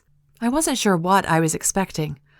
As I crept down the narrow tunnel, a chill swept over me, and I was reminded of those days in the Castillo de Coca when Ignacio had murmured words in Latin, the strange spell he'd used to awaken the monster inside me, and the blood pooling from my hand. I suppressed a shudder, squashing the thoughts down, though I told myself it would be different this time. I wasn't sure if I believed it. Like the Count, Leo was willing to do anything to save this city and get his people out, even at my expense. The thought filled me with fear, putting my trust in a man who didn't trust me, but I couldn't blame him. If it meant saving everyone, including my family, then I would gladly ask him to end my life. When I arrived in the library, I found Leo poring over books in the armchair, his long hair disheveled as it framed his face. "Welcome," he said without looking up. "Please, have a seat." I frowned at his formal tone and sat opposite him with raised eyebrows, waiting. Leo sighed and ran a hand through his hair, then met my gaze. "I'm reading everything I have about Nightcasters and Lilith's curse." He paused. "So far, the only thing remotely helpful I've found is something that refers to uniting with the beast." My brows furrowed. "Can I see?" Leo handed me a thick textbook with worn pages, and I squinted as I read the Spanish words. When Lilith is reborn, the Nightcaster may resist her influence by uniting with the beast. This task solidifies the bond between Nightcaster and beast, unifying their souls, so there is no space remaining for Lilith to reside. I looked up, my gaze distant. "Reborn," I whispered. "Of course." Leo cocked his head at me. I raised my eyes to meet his. "The beast is a phoenix." He blinked, and his eyes widened. "A firebird reborn in the ashes." Suddenly, the pieces started sliding together. I raised a finger, my heart racing as my mind spun through the information. The Phoenix and Lilith, they both need a host who can travel through time, someone who can travel with them when they are reborn, someone with a mark like me. "And that person is you?" Leo asked uncertainly. I nodded. Leo leaned forward, propping his arms on his knees. "Brielle, I know you won't like this suggestion, but I stand by what I said to you before. I think the way to solidify this bond with the beast is to turn yourself over to it, like my sister." I went still. My mouth opened with an automatic objection, but then I remembered something Dad had said about the phoenix. It whimpered like it was in pain, like it didn't want to be there. Like someone else was controlling it. Someone like Lilith. "You may be right," I whispered. Leo stared at me, his mouth opening in surprise. I beg your pardon? I must have misheard you." I shook my head. "I said you may be right." Leo chuckled and leaned forward, tilting his ear toward me. "I must be going mad because it sounded like you were admitting I was right." "Shut up," I snapped, crossing my arms. But my mouth twitched, and when I caught a glimpse of Leo's crooked grin, I had to return it. Leo cleared his throat, his face sobering. "I propose we invite the creature, that you succumb to it but try to remain in control. Don't fight it, but don't surrender completely either." My head was spinning. That sounded frustratingly difficult. How the hell do I do that? I paused, and in a quieter voice I said, "And how can we guarantee I won't hurt anyone?" Leo considered this. "I'll stay with you." I stiffened and looked him over, trying to detect a trick. He raised his hands in surrender. "I won't harm you, but I remember when my sister got her fevers, that was when the beast took over. If I notice the same signs I saw in her, I'll rouse you." "What are the signs?" I asked before I could stop myself. I wasn't sure I wanted to know, but I had to hear it. Leo's eyes darkened. Violent tremors, burning heat, and steam. Sometimes steam would rise from her. Her body would twitch and thrash like she was struggling. He swallowed and dropped his gaze, his jaw rigid. Idiot, I told myself. I hadn't been thinking of how it would feel for him to relive his darkest memories, the memories of his dying sister. I'm sorry, I whispered. Leo met my gaze, his eyes softening. It isn't your fault, Brielle. My sister would be happy to know that in her death, she provided a way for you to survive when she couldn't. Silence fell between us as our gazes locked. Something solemn spread in the space between us, linking us together like chains. For the first time in months, I felt understood. The feeling was so foreign that I wanted to instinctively shove it away, especially when I faced Leo, whom I didn't trust as far as I could throw. I need you to promise me something, I said quietly. Leo watched me, his silver eyes glinting. Anything. I was so startled by this that I gaped at him, momentarily forgetting what I was about to say. Then his eyebrows lifted and I cleared my throat. If I start to show these signs and if you can't wake me, if it seems like the worst has happened and Lilith has taken over... I swallowed and took a breath. I want you to kill me. Leo straightened, his eyes widening. I will not, he growled. My nostrils flared. You have to. Brielle. No. Listen to me, I said over him, balling my hands into fists. I can't do this anymore. I can't keep up this sick dance with Lilith as we grapple over whatever phoenix is living inside me. And if she takes over again, more innocent people will die. It could be my parents next. I paused, and then decided to use a different tactic. Or your coven. Darkness clouded his eyes, and his jaw ticked back and forth as he considered this. I knew I'd won him over. He would do anything to protect his coven. At long last, he said in a low voice, I will station sentries outside the cave. If one of them notices the beast, he will inform me. I held my breath, waiting for him to say the words. I need him to say it. He finally met my gaze, and something unreadable stirred in his eyes. Something that almost looked like regret. If the Firebird poses a threat to our coven, then I will intervene. Intervene wasn't nearly a strong enough word for me. My body tensed, waiting for the words I needed to hear. I will kill you. But he didn't say them. I couldn't tell if I was relieved or disappointed. He seemed to read the conflict in my face. There are other ways to weaken you besides killing you, Brielle. I stilled, thinking of the blissful numbness that had taken over my body when he drunk my blood. Fury coursed through me as I remembered how weak and useless I'd been after that. But I squashed the feeling down. He was right. Sucking my blood would weaken me, hopefully enough to weaken the phoenix as well. If that doesn't work, I said softly. For Lilith's sake, Brielle, if you want me to end your life, you'll have to do better than that. He snapped, his eyes blazing. My head reared back in surprise. Rage filled his face as his piercing gaze speared right through me. He was angry that I was asking this of him. But that made no sense to me. I don't take pleasure in killing, he said, his voice deep and menacing.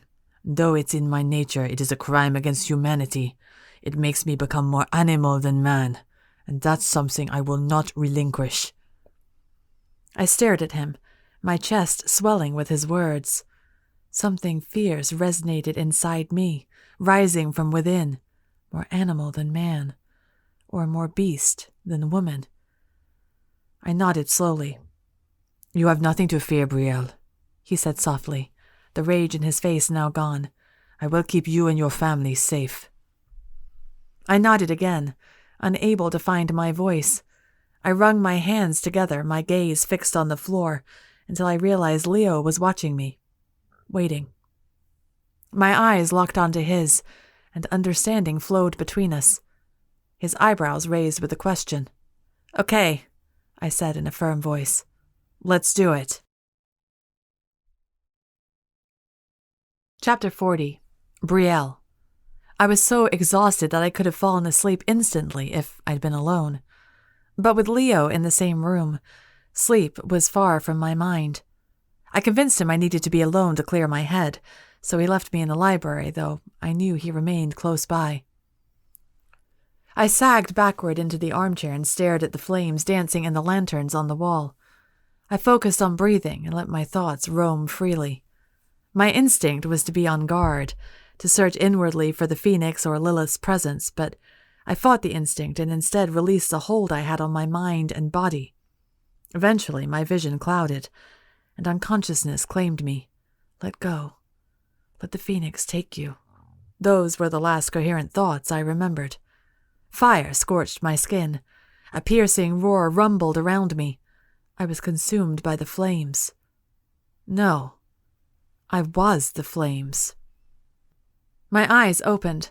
My arms were outstretched and covered in fire. Wind and mist streaked across my skin, sizzling against the flames around me. I was flying.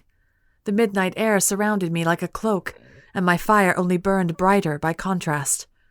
Hunger pulsed through me, but not for food. A scream built up inside me, desperate to be unleashed. I wanted to hold back, but my own words echoed in my mind, let go. So I sucked in a breath and released the scream. It tore through the air like a shrill screech. Flames poured from my mouth, burning against my throat. Satisfaction swelled within me, and I roared again. With each scream, the energy from inside me released, bringing with it a sweet relief that numbed my body. I coasted through the air, the misty clouds tickling my wings. I wanted to fly lower, but something within me warned me not to. Was the voice Lilith or myself? I couldn't tell, and I was too afraid to decide what to do. A flash of memory, and then I knew the Phoenix's mind had taken over. Women and children screamed and sobbed. Fire consumed buildings. Concrete crumbled to the ground. A mighty roar filled the air. The Phoenix's heart filled with sorrow, anguish. And in that moment, I knew the euphoria, the strange, bloodthirsty hunger for death and blood. It hadn't been me or the Phoenix. It had been Lilith. Clarity burst through my mind, and I could see as plainly as if I'd been wearing a mask my entire life. The Phoenix was born of fire and magic. It needed a magical host to survive. Like Lilith, it was reborn, and it needed someone marked by time. Someone who could pass through portals, like me. But the Phoenix couldn't survive unless it was tethered to my soul, to the soul of a magical being.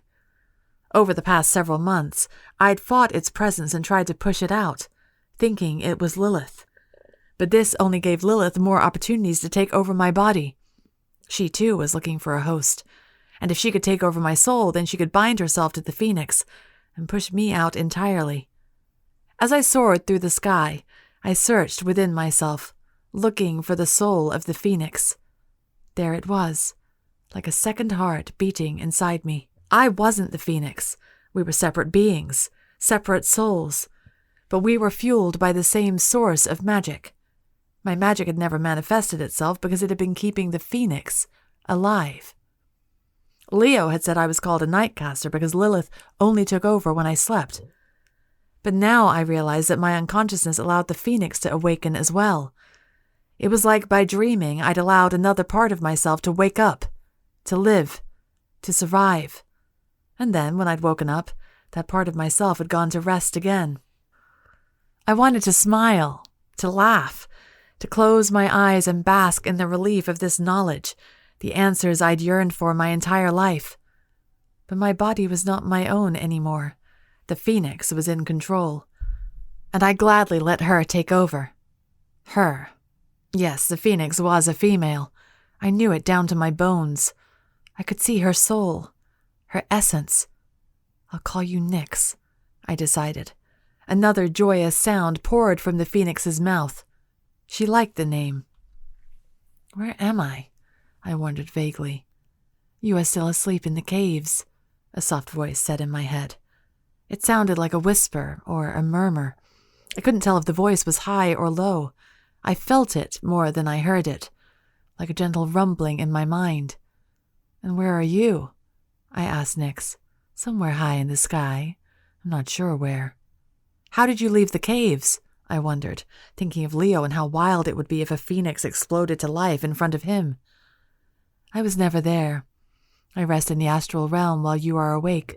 When you sleep, I appear in different places, usually somewhere close to you since we are connected. Where is the astral realm? I thought, my head spinning with this information. I do not know. It is neither here nor there. It is inaccessible to mortals. But I'm not mortal, I'm a witch. I felt Nyx's smile as she responded. Even a witch like you cannot reach this place. Where have you been? I asked her. Why haven't I felt you before I came here to Segovia? Because Lilith was waiting for you here. Before you arrived, you and I were balanced, shifting power back and forth. I was careful and subtle enough to not draw attention when I took over. But when you fell through the portal, Lilith's influence came between us. Darkness crept into my mind at the mention of Lilith, but I pushed the thought away, not wanting to invite her into our conversation.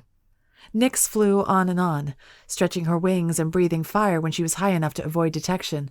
Each breath of flames was like stretching sore muscles.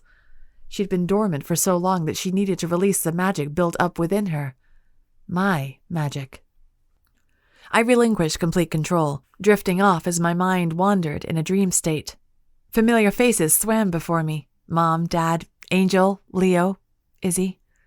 The Count's menacing glare drilled through me. I tried to escape, but he was there, waiting for me, watching me. Then, his face morphed into someone I'd never seen before.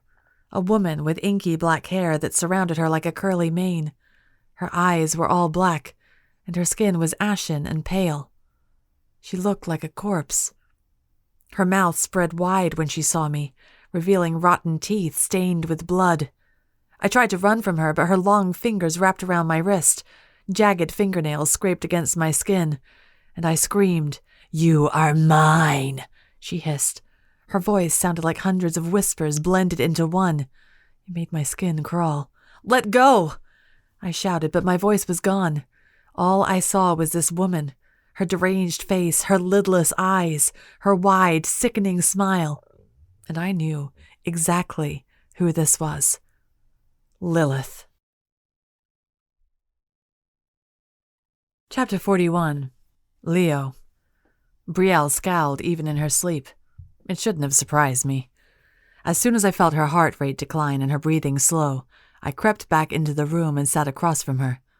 She was huddled against the crook of the armchair, her head nestled against her shoulder. She looked extremely uncomfortable, and yet she slept soundly.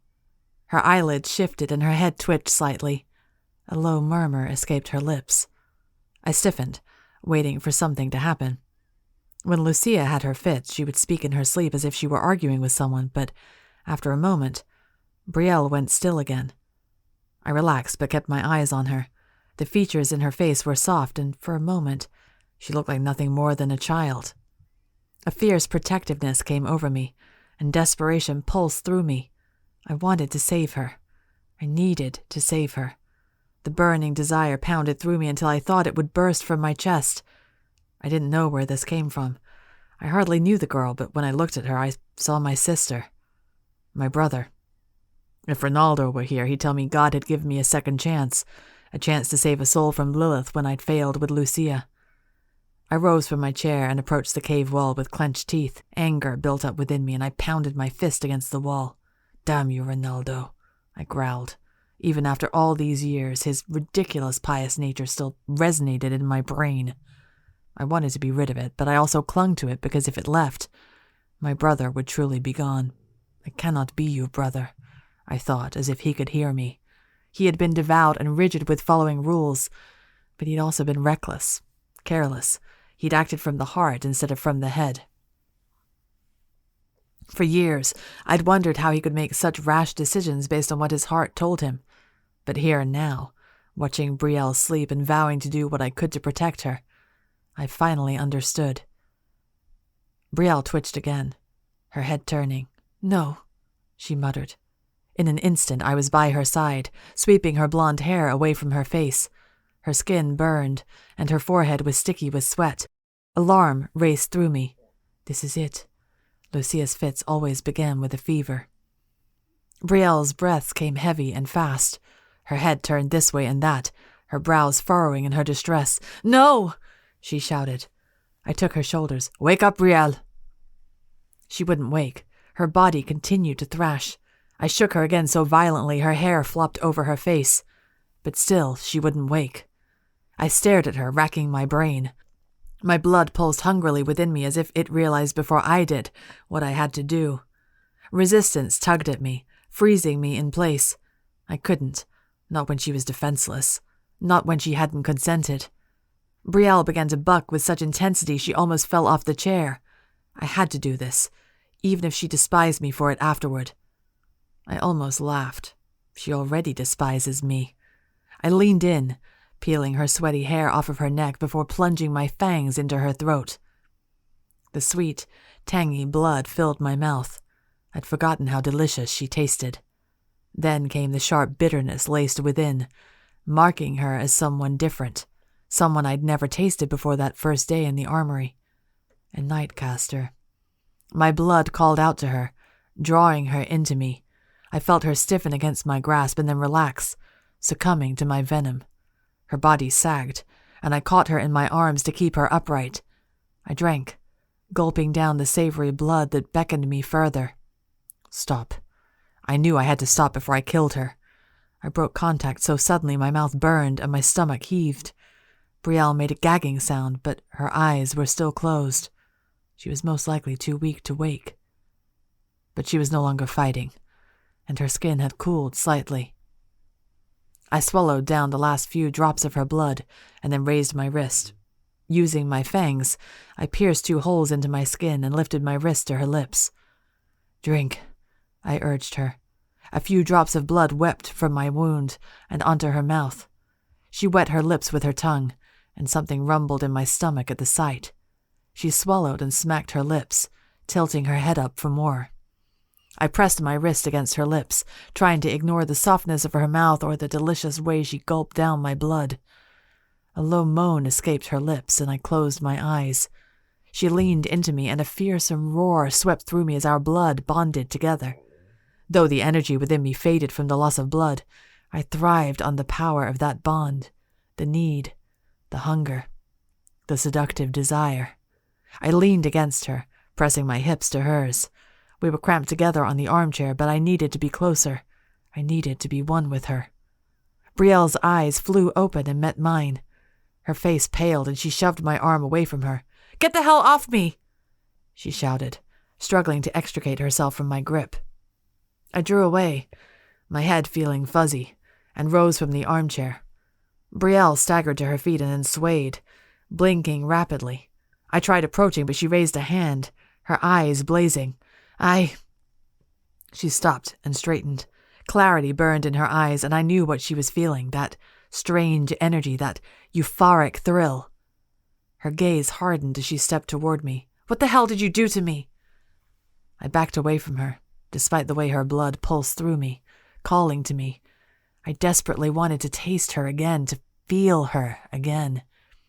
But I buried that desire deep down, knowing I'd crossed a line, knowing we couldn't have the same connection I had with Estrella. "I had no choice," I said quietly, raising my hands in surrender. "You were burning up. I recognized the signs. Lilith was trying to claim you." Brielle's face slackened in shock, and then the blood drained from her face. "Lilith." She shivered, rubbing her arms. I saw her. She was there in my mind. She looked around as if she dropped something. "Where's Nyx?" I frowned at her. "Nyx? My phoenix, where did she go?" "She's tethered to you." I cocked my head, still confused. "But Lilith," Brielle said breathlessly, her eyes wide. "Did Lilith take her?" I drew closer to her. "She can't take her when you're awake, not without your permission. Lucia only had her fits after a feeding when she was most vulnerable. As a vampire, she never slept, but Lilith still tried to strike her when her blood was fresh and she was open to a connection with another, like a bond shared between vampire and donor." Brielle leveled a steely gaze at me. Like what you forced on me. I shook my head. Brielle, I wouldn't have done that if I hadn't thought your life was in danger. But you gave me your blood, she said angrily. You took blood from an unwilling donor and then you solidified a bond between us. I didn't give you permission to do that. If I'd left you there after drinking your blood, you could have died after your fight with Lilith, I said, my own anger rising.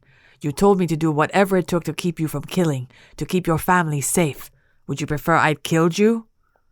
Yes, she cried, spreading her arms. I would rather die than be bound to a vampire against my will. I stilled, my insides chilling at her words. She would rather die than be bound to me. My chest hardened, closing off my emotions before I could examine them. I forced the easy smile to my face and raised my eyebrows. It's in my nature, Brielle. There was a problem and I trusted my instincts. I shrugged, trying to brush off her hatred and resentment. I won't apologize for my decision. I stand by what I did. If it's so offensive to you, you are welcome to ask someone else to end your life. I'm sure Jorge would be more than willing. My mouth stretched wide into a grin. Brielle balled her hands into fists, her jaw rigid. She stepped toward me. You bastard. I laughed, remembering our first encounter when she'd called me that. Perhaps I am, but you're alive, and Lilith is gone, for now. I consider that a victory. Brielle glared at me, her nostrils flaring. She opened her mouth to argue with me when I raised a hand, recognizing Miguel's presence. He shifted forms, appearing in front of us as a vampire. His eyes were wide and wild, and my body tensed at once. What is it? I asked. He gestured behind him, panting. We're under attack. Chapter 42. Brielle. Leo immediately snapped into action, forgetting our argument entirely. Though anger still burned through me, my heart stilled at the words. We're under attack. I wanted to ask who, but I already knew. It was the Count. How many? Leo asked, striding out of the library with Miguel. I quickly followed, my ears straining to hear Miguel's response. At least 100, all armed. What kinds of weapons? Leo asked. I hurried to match his urgent strides. Mostly swords and daggers. Some of them have rifles. Leo swore. Are the wards intact? For now, but the Count and his casters are hitting it with their magic as we speak. I stopped short. Casters? I repeated numbly. Leo and Miguel stopped to look at me in surprise, as if just realizing I was there. Merciful Lilith, I thought in horror. The Count had brought the casters with him. Izzy, Riker, Armin, and all the others were out there now, ready to fight us, ready to fight me. With half his mages dead, he needs all the magical help he can get, Leo said softly, though his eyes were blazing. I swallowed and looked at him, gritting my teeth and finding my resolve again. What can I do? Leo stared at me for a long moment, contemplating. Return to the library. Start crafting a counter-curse. I blinked. What? I need to get my people out of the city, Leo said sharply. My donors, the people under my protection, they can't all fight. I have to find a way out, and breaking the Count's curse is the only way to do that. Leo, I'm a fighter. Let me help. You can. He stepped toward me. But write the spell first. We need you, Brielle. This is the most important thing. He shook his head, his brows knitted in frustration. I put it off for too long. I should have worked on the spell with you from the beginning. But that had been my fault. First, I'd insisted on searching for a cure for myself. Then, I'd thrown a fit over trying to rescue Izzy. Then, my parents had shown up. There'd been no time. It was now or never. Reluctantly, I nodded. All right. When I finish, where can I find your weapons? We're headed to the armory now, Leo said. Follow us to grab what you need in case anyone breaks through our defenses. Without waiting for my response, he turned and continued down the tunnel with Miguel. I took a breath and hurried after them. We took several turns I've never been down before, finally ending up in a small cavern the size of a linen closet. There was only room for one of us inside, so I awkwardly stayed in the tunnel with Miguel, while Leo rummaged through armor and weapons. As I said to you before, Leo grunted, his voice carrying through the tunnel, we are quite low on weaponry. Had you not confronted me in the armory of the Castillo de Coca that day, we might have had more." He flashed me a grin, and my stomach twisted with guilt.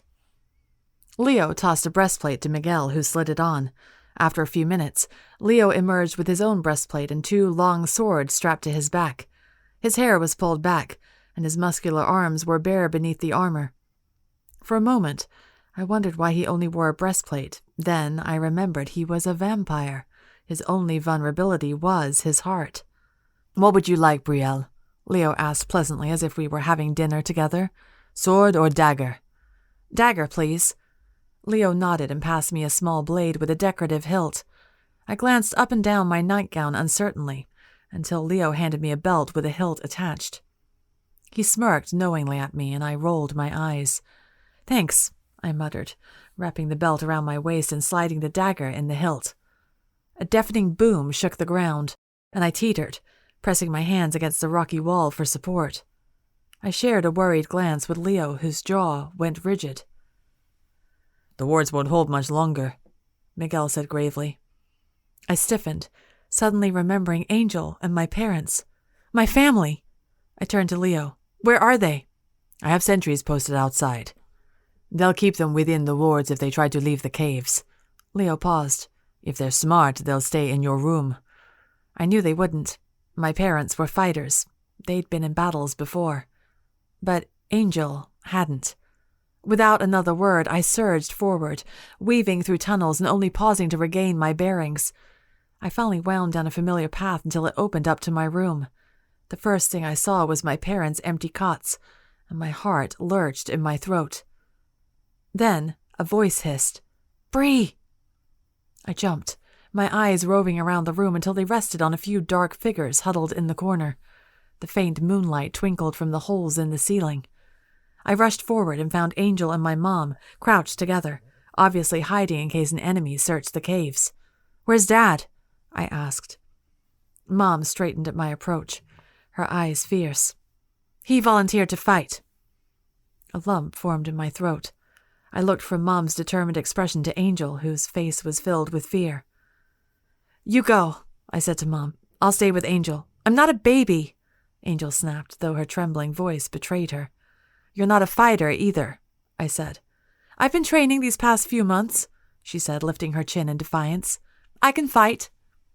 "Come with me," I said, dragging her arm. I glanced over my shoulder at Mom. "Be safe." "You too," Mom said before we parted ways. "Bree!" Angel protested, but I continued dragging her through tunnels. Another boom shook the ground, and we both yelped as we bumped into each other. We made it back to the library, which was empty now. I dropped Angel's hand and hurried toward the bookshelves. "I need your help," I told her. She was silent for a moment. When I looked at her, I saw the defiance still showing in her face, the desperation to prove herself to be something fierce. I knew that feeling all too well. In that moment, I saw myself reflected in her eyes. "What do you need?" she asked at last, stepping forward to help. I grabbed a handful of books and then froze, my mind racing with possibilities. My first thought had been to look through the Spanish spells, but then I remembered Ignacio and the other mages. When they'd cast spells to try to unleash Lilith, they'd spoken in Latin. "The spell is in Latin," I whispered. I blinked and looked at Angel's confused expression. "Find whatever books you can about Latin spells. Use my translation spell if you need help." Angel nodded and fingered through several books before propping one open. Urgency pulsed through me, but I knew this wasn't something I could rush. The cave rumbled frequently as we searched, and my blood boiled with the desire to fight, to take action. I jotted down notes and phrases from other similar spells, pausing occasionally to think of the Count and what I knew about him. I had to match his intent. He cast a spell to locate Lilith's cursed witch so she could be destroyed. "Locator spells, banishing spells, spells about altering time," I muttered. "Anything you find that relates to that will help." "Spells that alter time haven't been written yet," Angel said. "But I can give you what I remember from when Mom cast the spell." The time travel spell. For a minute, my heart leapt in my throat, reminding me of that monumental secret Mom and Dad had kept from us. But I shoved it down. Now is not the time. That would be helpful, thanks. I wrote down phrases like Pythonissam, maledictum, tempus, and excindo. I also wrote down synonyms of banish and curse, since there were multiple forms. Lilith, this will take forever. Here, Angel said, sliding a piece of paper toward me. These are all the rhyming words I found in the spells. I wanted to hug her. I exhaled with relief, pulling the list toward me. Thank you. We worked silently for a few more minutes, occasionally gasping or crying out when the ground shook again.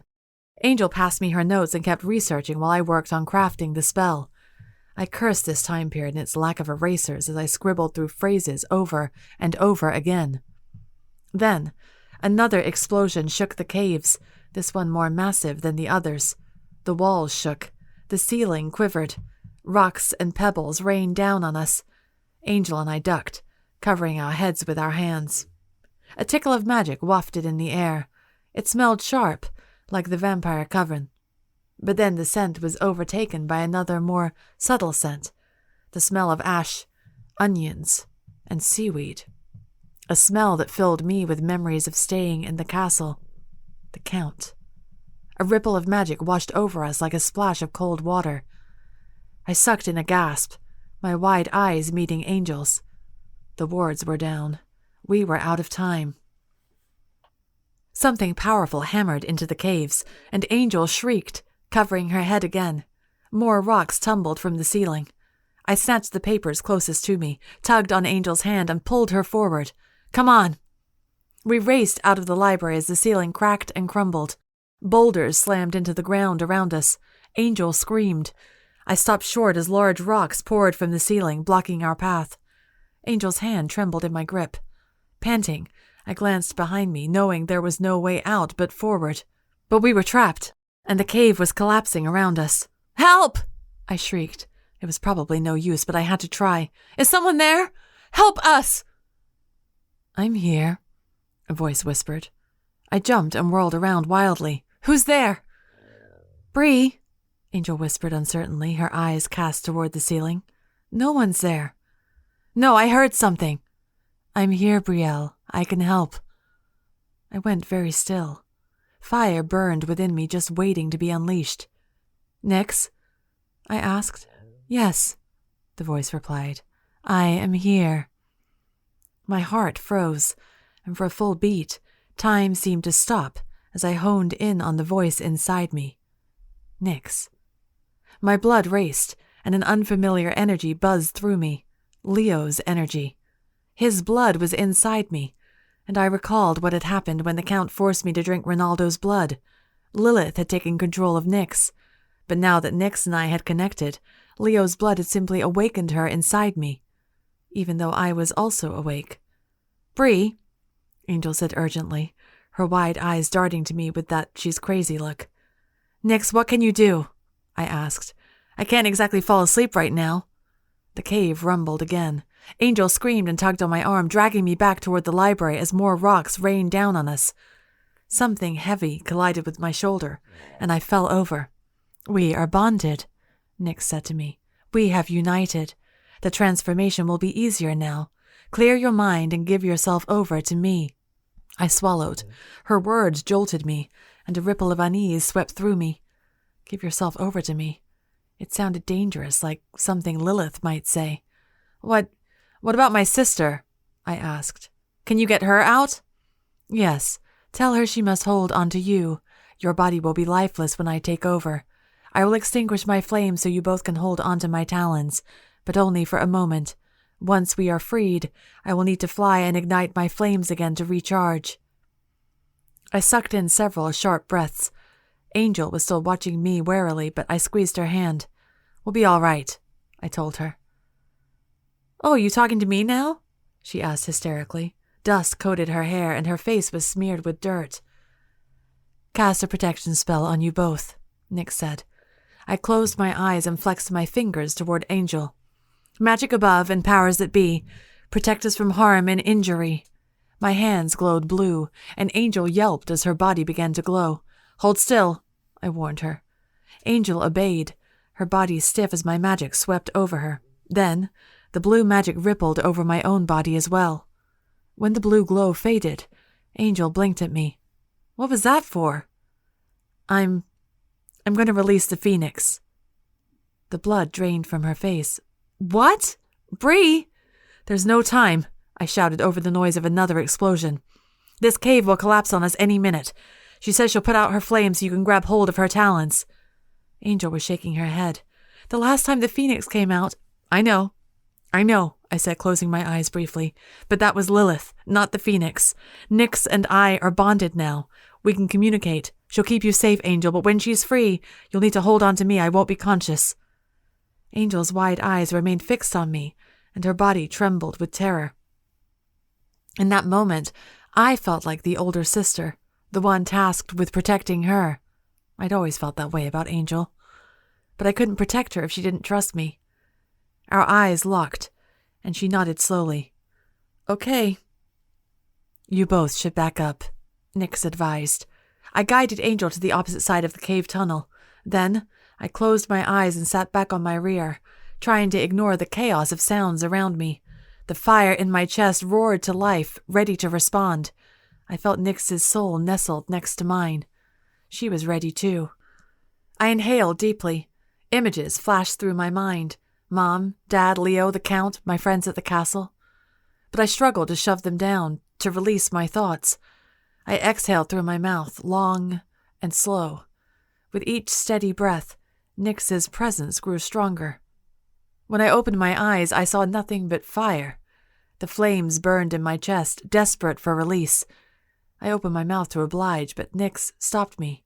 Not yet, she whispered. I let her take over. In an explosion of rocks and debris, she crashed through the cave ceiling and landed on the ground, stretching her wings wide. Angel shouted in alarm, but Nyx ignored her. With monumental effort, Nyx withdrew the flames. They boiled within me, threatening to burst, to explode. It felt like knives clawing at my insides. Nyx flapped her wings, soaring toward the gaping hole in the ceiling. A heavy weight tugged on her talons, and I knew Angel had grabbed on. In the recesses of my mind, I vaguely registered another limp figure alongside Angel. It was me. I was the limp figure. It was surreal to think and feel as if I were Nyx, but know my body was right there in the bird's grasp. I felt the girl's body attached to Nyx's talons as if she were a doll, as if she weren't me at all. The thought made my head spin. With a roar, Nyx released her fire, spewing the flames onto the ceiling like molten lava. Angel screamed, and Nyx shot forward, bursting against the ceiling and crashing through. Rocks and boulders rained down, but Nyx broke free of the wreckage and spiraled high into the sky. She spun, arcing around the caves and toward the forest where flashes of light marked the battle between the demons and the Count's men. Nyx pivoted toward the fray, aiming for the long line of armored soldiers advancing toward the caves. Some men shouted and dived out of the way. Those that remained aimed their swords and guns toward Nyx, but she breathed fire, igniting them with her flames. The weight on her talons released, and I knew Angel had let go. I hoped she had taken me with her, that my body was safe. If I died while Nyx was free, would I feel it at all? A sharp pain split through Nyx's skin, and she roared. Agony roiled through her, emanating in my own chest and searing my skin. I tried to scream, but I was trapped in Nyx's mind. The phoenix shrieked and crashed into the ground before slumping over, motionless. Chapter 43. Leo. I followed Miguel out of the caves toward the edge of the forest. Most of my coven was already outside and fully armed. A full moon bathed the woods in an eerie glow that mingled with the blue sparks flying in the air. Half a dozen mages were positioned at the front, closest to the caves.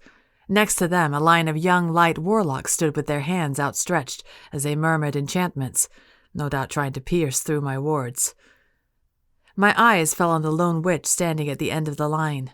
Her stark white hair was familiar to me. Yes, I remembered. This was Brielle's friend, Izzy. I stared hard at Izzy, thinking of how desperate Brielle had been to rescue her, yet here she was, fighting on the Count's side. But as I watched her, my eyes narrowed. A dizzying array of smells assaulted my nose. Perspiration, light magic, metal, gunpowder. But I smelled something faint emanating from the girl. Fear. Izzy's hands trembled as she flexed her fingers. Sweat poured down her brow. Her eyes shifted nervously to something behind her. I followed her gaze and found the Count dressed in armor from head to toe. I almost wouldn't have recognized him, but his helmet visor was up, and his icy stare was fixed on me. When I met his gaze, I smirked at him, burying my unease and keeping my smugness at the surface. Agitating my enemies was my strong suit. My eyes roved over the row of light warlocks, suddenly seeing what I hadn't noticed before. Half of them looked as conflicted as Izzy, their arms stiff and trembling, their faces betraying their reluctance. When my focus returned to the Count, he was smiling, like he knew what I'd just figured out. I had no doubt he coerced these casters into fighting for him. Perhaps he threatened their families or their lives. He was desperate, after all. I had what he wanted most. Brielle. If I could find out how the other casters were bound to him, perhaps I could free them and convince them to switch sides. Jorge shifted and appeared next to me, his face pale. 200 armed soldiers, he said breathlessly, not to mention the mages and casters. What about the donors and their families? I asked. Guadalupe snuck them out the east end of the forest. She'll hide them in the village. If this battle goes poorly, that will be the first place the Count will look, I said grimly. We need to get them out of the city. I know, Jorge said, his eyebrows knitting together, but it's all we can do for now. My gaze flicked back toward the caves. Brielle was now the only one left inside. Make haste, little nightmare, I thought. We need that counter-curse. The ground rumbled and I swayed, barely catching myself before falling over. Looking up, I found a line of white cracks floating in the air, marking the transparent wards that surrounded the caves. The casters were breaking through. It wouldn't be long now. I turned to face my coven, my family. With a swift movement, I drew both swords from the sheaths at my back. My very bones trembled with anticipation, and my body yearned for blood, for victory, for revenge. I lifted my sword and shouted, "Prepare yourselves! We take no prisoners today!" I paused, thinking of the casters fighting against their will. "Spare the casters, if you can!" I turned to face the army waiting for us and leveled my gaze at the Count. "And Antonio de Silva is mine." More cracks formed against my barriers. The ground rumbled again, but I remained upright. I stretched my arms, brandishing my swords. The energy racing through me was exhilarating, intoxicating. I'd forgotten the thrill of battle. A crash echoed behind me. I glanced over my shoulder and found boulders crumbling from the cave ceiling. It took me a moment to realize why my blood was pulsing with urgency. Brielle was still in there. I straightened, fear chilling me to my bones. No. I glanced at Jorge, who watched me with understanding in his eyes. He shook his head slightly, indicating he hadn't seen her. I swallowed, reluctantly turning back to face my enemy. I couldn't abandon my coven just before battle, though my body screamed at me to run inside and search for Brielle. I closed my eyes, inhaling deeply and focusing on the taste of her blood, the scent of her skin. My own blood roared in my ears, hungry for more of her delicious nectar, but I shoved it down, searching inward for our bond. There it was. Brielle's blood still pulsed, though it raced with fear. She was still alive, for now. Something else tainted her blood, something dark and fiery that boiled forth. It was foreign to me. I hadn't tasted it when I drunk from her. It had to be either the Firebird or Lilith. My eyes opened and I exhaled long and slow. Brielle was a fighter. I had to trust that she could fend for herself. Movement caught my eye at the edge of the caves. A vaguely familiar scent stung my nose, filling me with dread and alarm. Brielle's parents, Oliver and Desi, strode toward me, their faces set with determination. Rage and fire danced in Oliver's eyes, so familiar to me. In his eyes I saw a reflection of myself, my own hatred, my own energy. I blinked and glanced behind them for their daughter. When I frowned, Oliver answered my unspoken question. "She's with Brielle." Merciful Lilith. I looked back toward the caves as another boulder crumbled. Desi stiffened, her face going pale. Her hand reached for Oliver, her eyes wide with warning. "Did they make it out?" Oliver demanded, gazing around the forest for his daughters. "I haven't seen them," I said gravely. Desi's face paled and Oliver went very still. Another explosion burst in the air, followed by a deafening crack.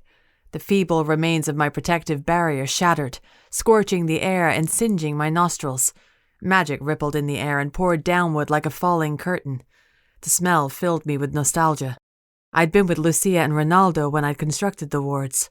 Their magic had helped to build the barrier. I gripped my swords tightly in my hands as the soldiers and casters shifted their weight, readying for battle. "On me!" I shouted, raising my sword. Then I surged forward, a battle cry pouring from my mouth. I felt the pounding of footsteps behind me, the accompanying shouts of my men. The Count's soldiers and casters rushed forward as well, and when I was almost upon them, I shifted to my bat form. Darkness clouded my vision, and I flitted my wings, pivoting in the air before landing in the middle of the soldiers. My sword slashed 3 of them before they had even registered what had happened. The clang of metal rang in my ears. Blood poured from their wounds, igniting the fire within me. "Not now," I scolded it. I could feed later. Instead, I drowned myself in the heat of battle. My blood thrummed, and I swung my swords, aiming for shoulders and armpits where their armor was weakest. I felt my fangs emerge as my body sensed the bloodbath around me. But I refused to break my rule. I would not feast on unwilling victims, even in battle. Here, I was a man fighting to protect his home. If I submitted to the monster, I would become something else entirely. I thought of my brother, so devout in his faith yet so reckless with matters of the heart. I could almost hear him cheering me on from the other side, rooting for my survival. "I will protect our people, brother." I sliced my swords through 2 more soldiers. I sensed a man lunging for me from behind, and I vanished in a puff of black smoke. My bat form lifted me higher and higher, and when I landed, I speared my sword into the soldier's eye. He fell over, motionless. Another explosion rattled the ground, and I stared, frozen, toward the caves. My people's caves, our home, crumbled before my eyes, collapsing inward on itself. My eyes widened, and a deafening roar filled my chest. I took a step toward the caves as panic pulsed through my veins. Brielle. Agony flooded through me in nauseating waves. My instincts barely returned in time to dodge the swinging sword of a nearby soldier. The blade nicked my arm, and I blasted the man backward with a burst of my magic. A blood-curdling scream shook me to my core, and I knew without looking that it was Brielle's mother. Loud crashes echoed behind me, and I whirled to find Desi using her telekinetic powers to sweep away the rubble of the caves. Her face was red and covered with tears. Oliver reached for her, trying to stop her, but she pushed more boulders out of the way as if she could find her daughter's bodies among the debris. My blood chilled from the sounds of Desi's sobs, and for one wild moment I wanted to join her, to mourn with her. But Brielle was a fighter. She would want me to fight. I turned away and slashed my swords again, taking down 2 soldiers at once. Then, a burst of fire drew my attention to the caves. The firebird soared from the rubble in an explosion of flames, its mighty roar rumbling in the air and rattling my ears.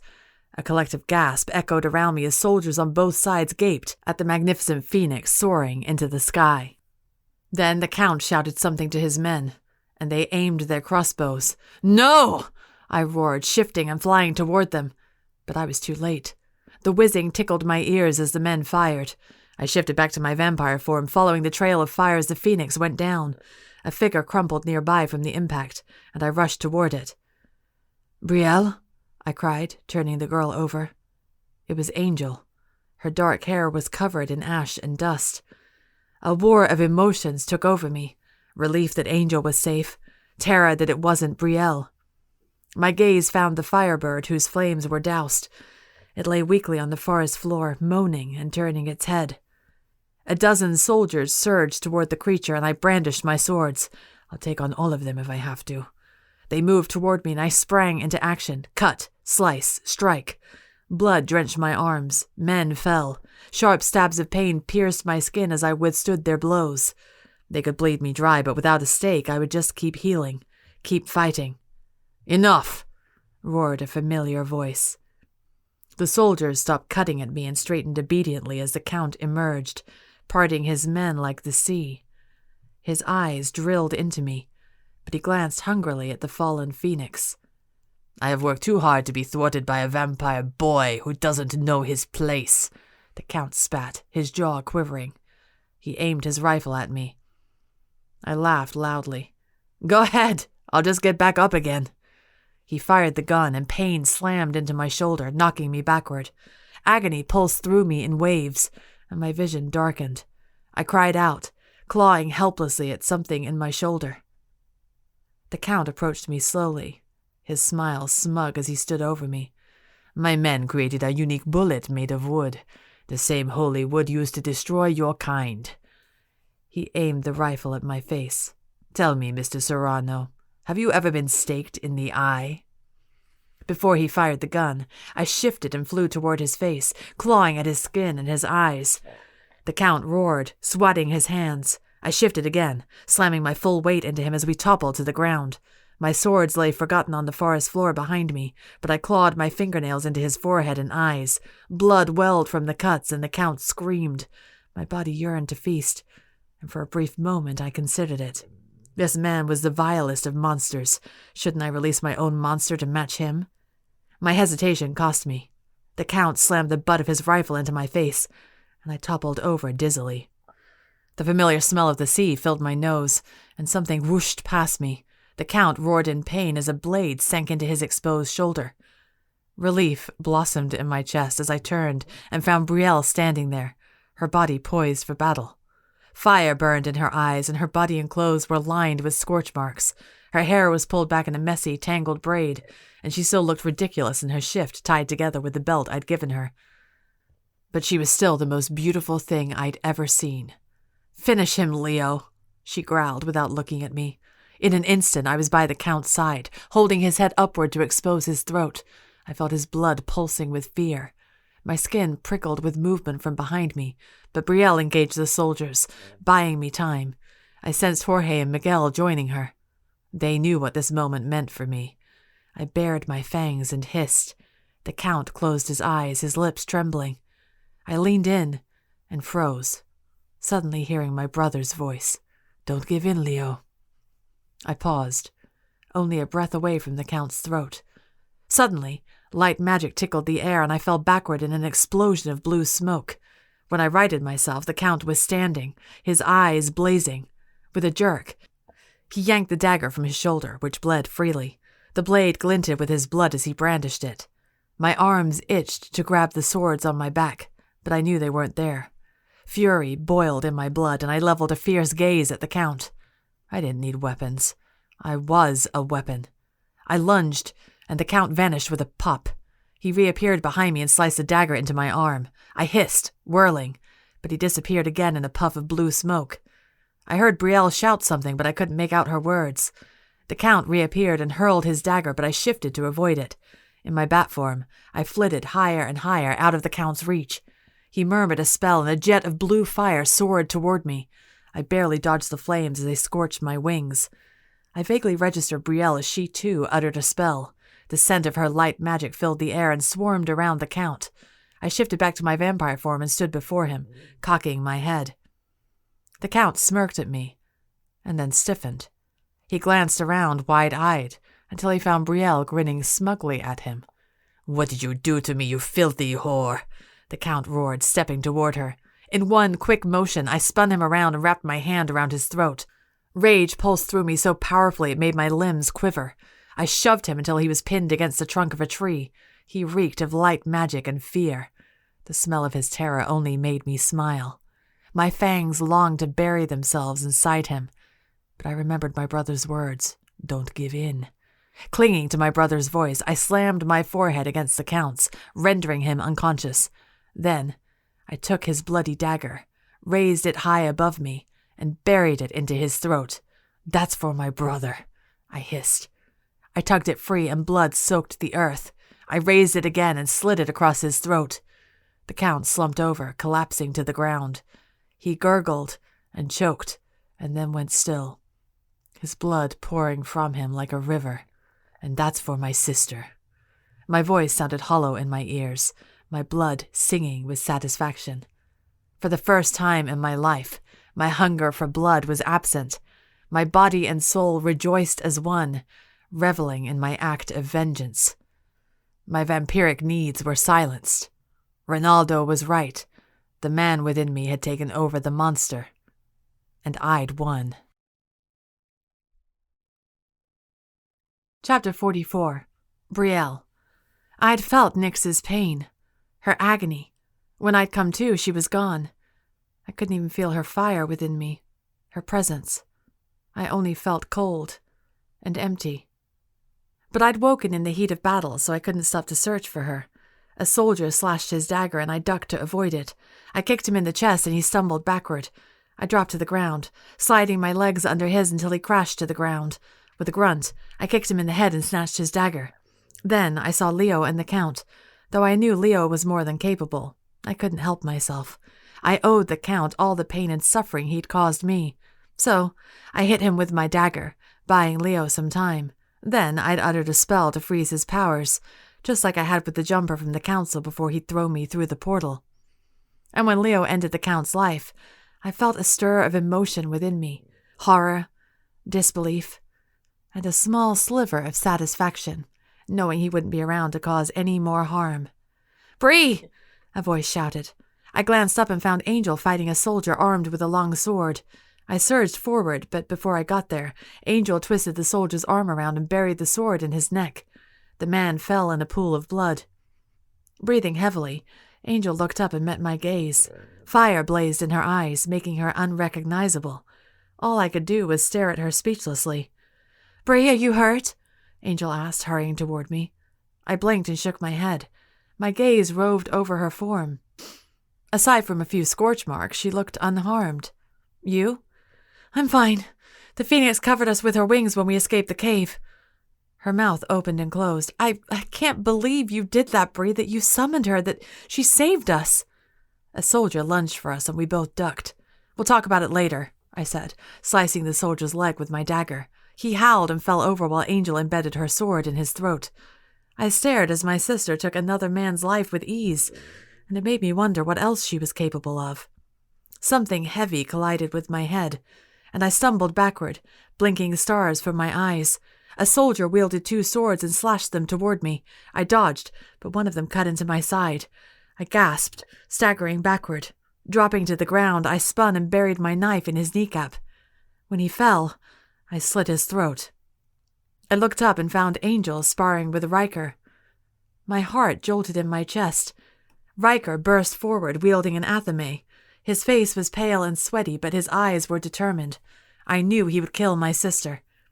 I hurried forward, ignoring the stabbing pain in my side, when Angel suddenly went rigid, dropping her sword. Her limbs quivered, and her mouth fell open. Her eyes rolled back until they were all white. Even Riker stilled in surprise. An ethereal voice poured from Angel's lips. "On this day, a choice will be made. A threat will emerge, powerful and afraid. Darkness will rise and cover us all. And then her magic will make us fall." My blood chilled, and I stared at my sister in disbelief. It was almost exactly the same prophecy Riker had uttered when he'd had that vision, the same day we'd kissed. Riker's face drained of color, and I knew he recognized the words. His gaze slid to me, and for a moment, the 3 of us just stood there awkwardly while the battle raged around us. Then I lunged for him. Angel remained upright, her body quivering. I had to protect her until she woke from her vision. I slammed my shoulder against Riker's until he stumbled backward. "Brielle!" he said, but I didn't let him finish. I kicked him in the shin, and he bent over. I jerked my knee up between his legs, and he howled in agony before collapsing. "Stay away from my sister," I growled. "I can't," Riker rasped. I stiffened. "What are you talking about?" Riker sucked in a breath and looked up at me with pained eyes. "The Count. He bound our magic together. We have to fight." "The Count is dead," I said, glaring at him. Riker shook his head. "But his spell will keep going.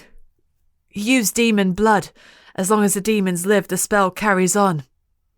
My brows furrowed. He's lying. But even as I thought this, I knew his words had truth in them. Why else would the Count keep those demons alive in his dungeon? He couldn't possibly have suspected all of them of being Nightcasters. "Brielle!" Riker said urgently, staggering to his feet. His eyes burned with urgency.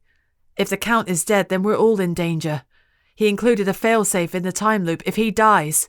A deep rumbling shook the ground. Riker and I collided and tumbled to the ground.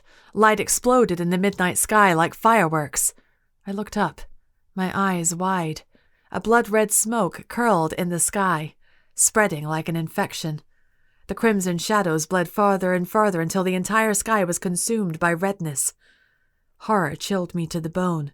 "What the hell is that?" I whispered. "The fail-safe," Riker said in a grim voice. I stared at him numbly. "What does it do?" "The time loop will collapse on itself, obliterating the city." My heart dropped to my stomach. As if the Count were right next to me, I could almost hear his reasoning for this. "If I don't survive, no one will." Curse that bastard. I had to find Leo.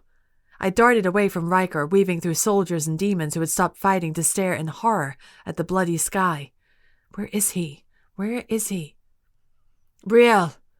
I turned and found Leo running toward me. A long, jagged cut ran along his jaw, and his wild, curly hair had come loose. He held a sword in each hand, and for a moment I stared at him, overwhelmed by the fierceness of him, clad in armor, wielding swords, sporting injuries. His face was taut and determined. He looked like a soldier, a man defending his people.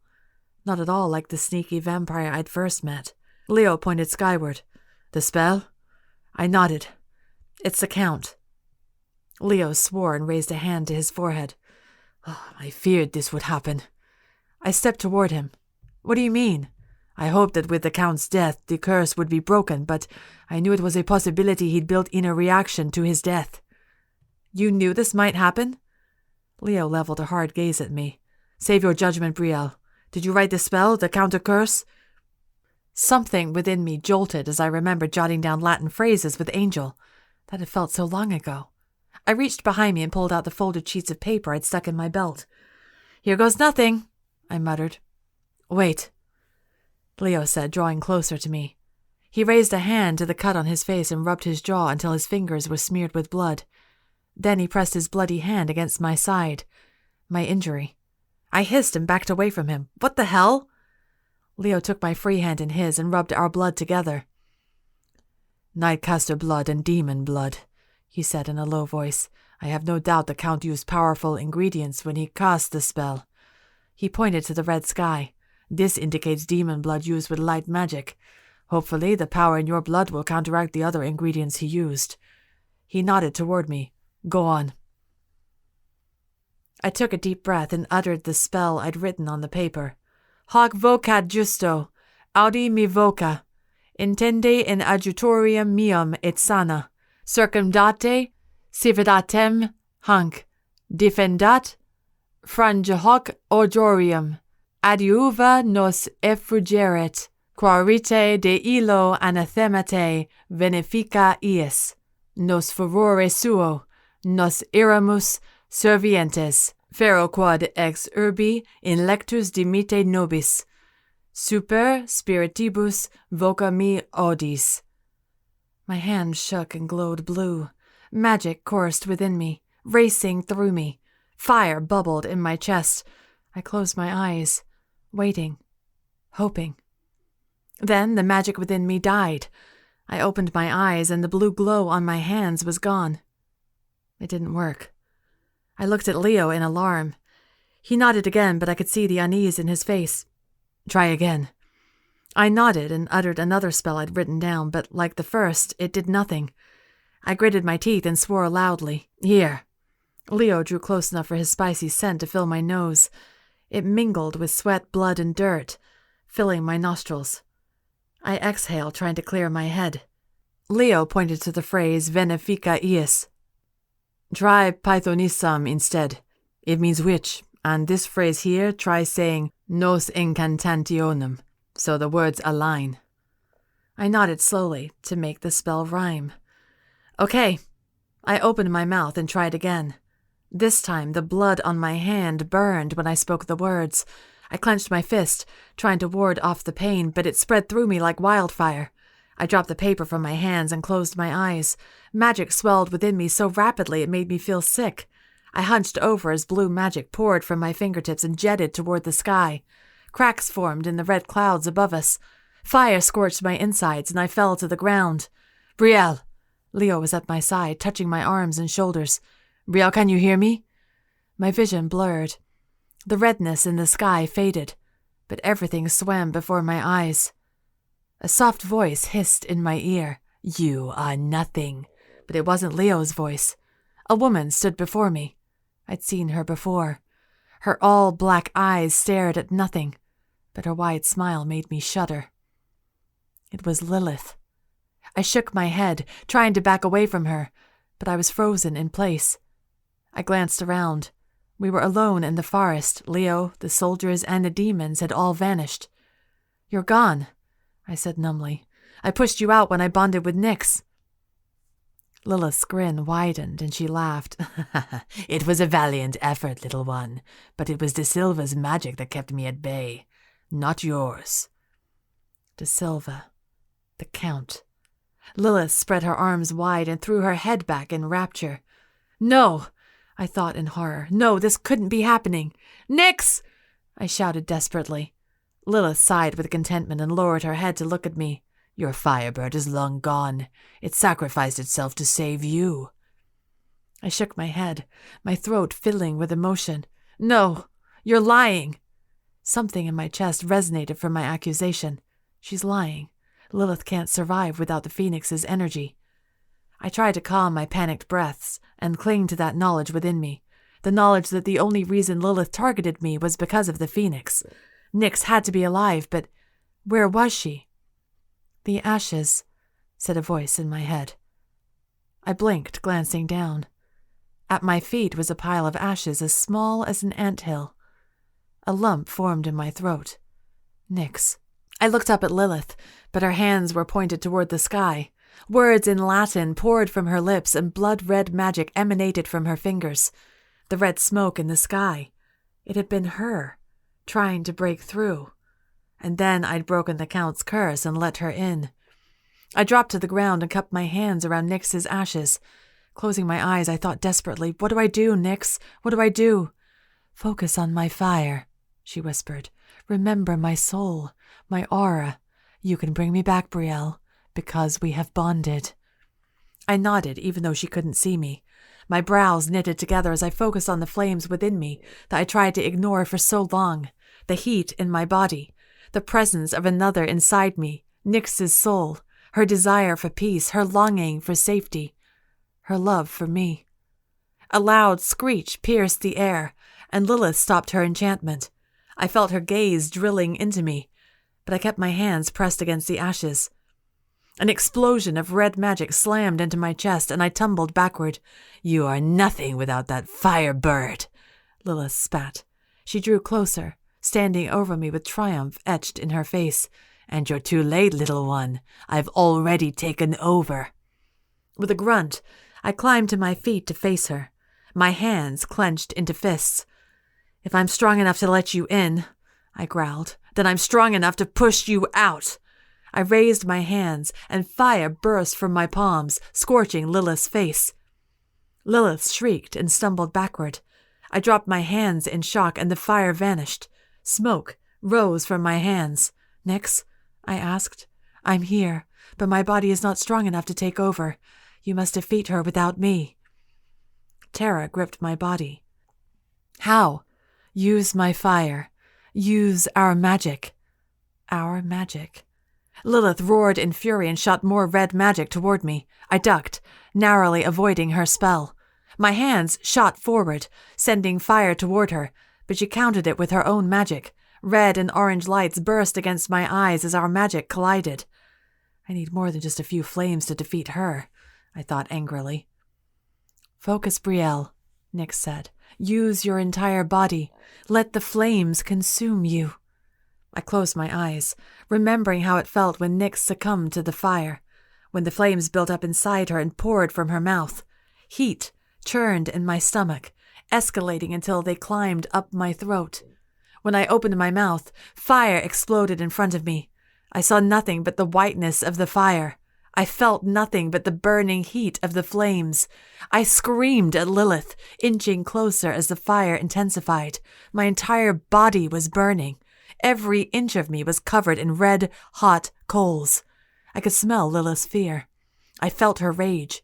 She shot her magic at me, but it glanced off my flames as if I wore a shield. She shrieked and shouted, but I couldn't make out her words. "End her," Nyx said. With my Firebird's magic, I sprinted forward. Though I couldn't see, my senses told me Lilith was right in front of me. I leapt for her, pinning her to the ground and pressing my flames against her, suffocating her. She writhed and struggled under my weight, but I held her still, forcing my fire on her. "We are fire," I hissed, leaning closer to her. "And we will defeat you." Lilith screamed, and my ears throbbed from the shrillness of her voice. Her red magic burst against me, and my skin burned from the impact.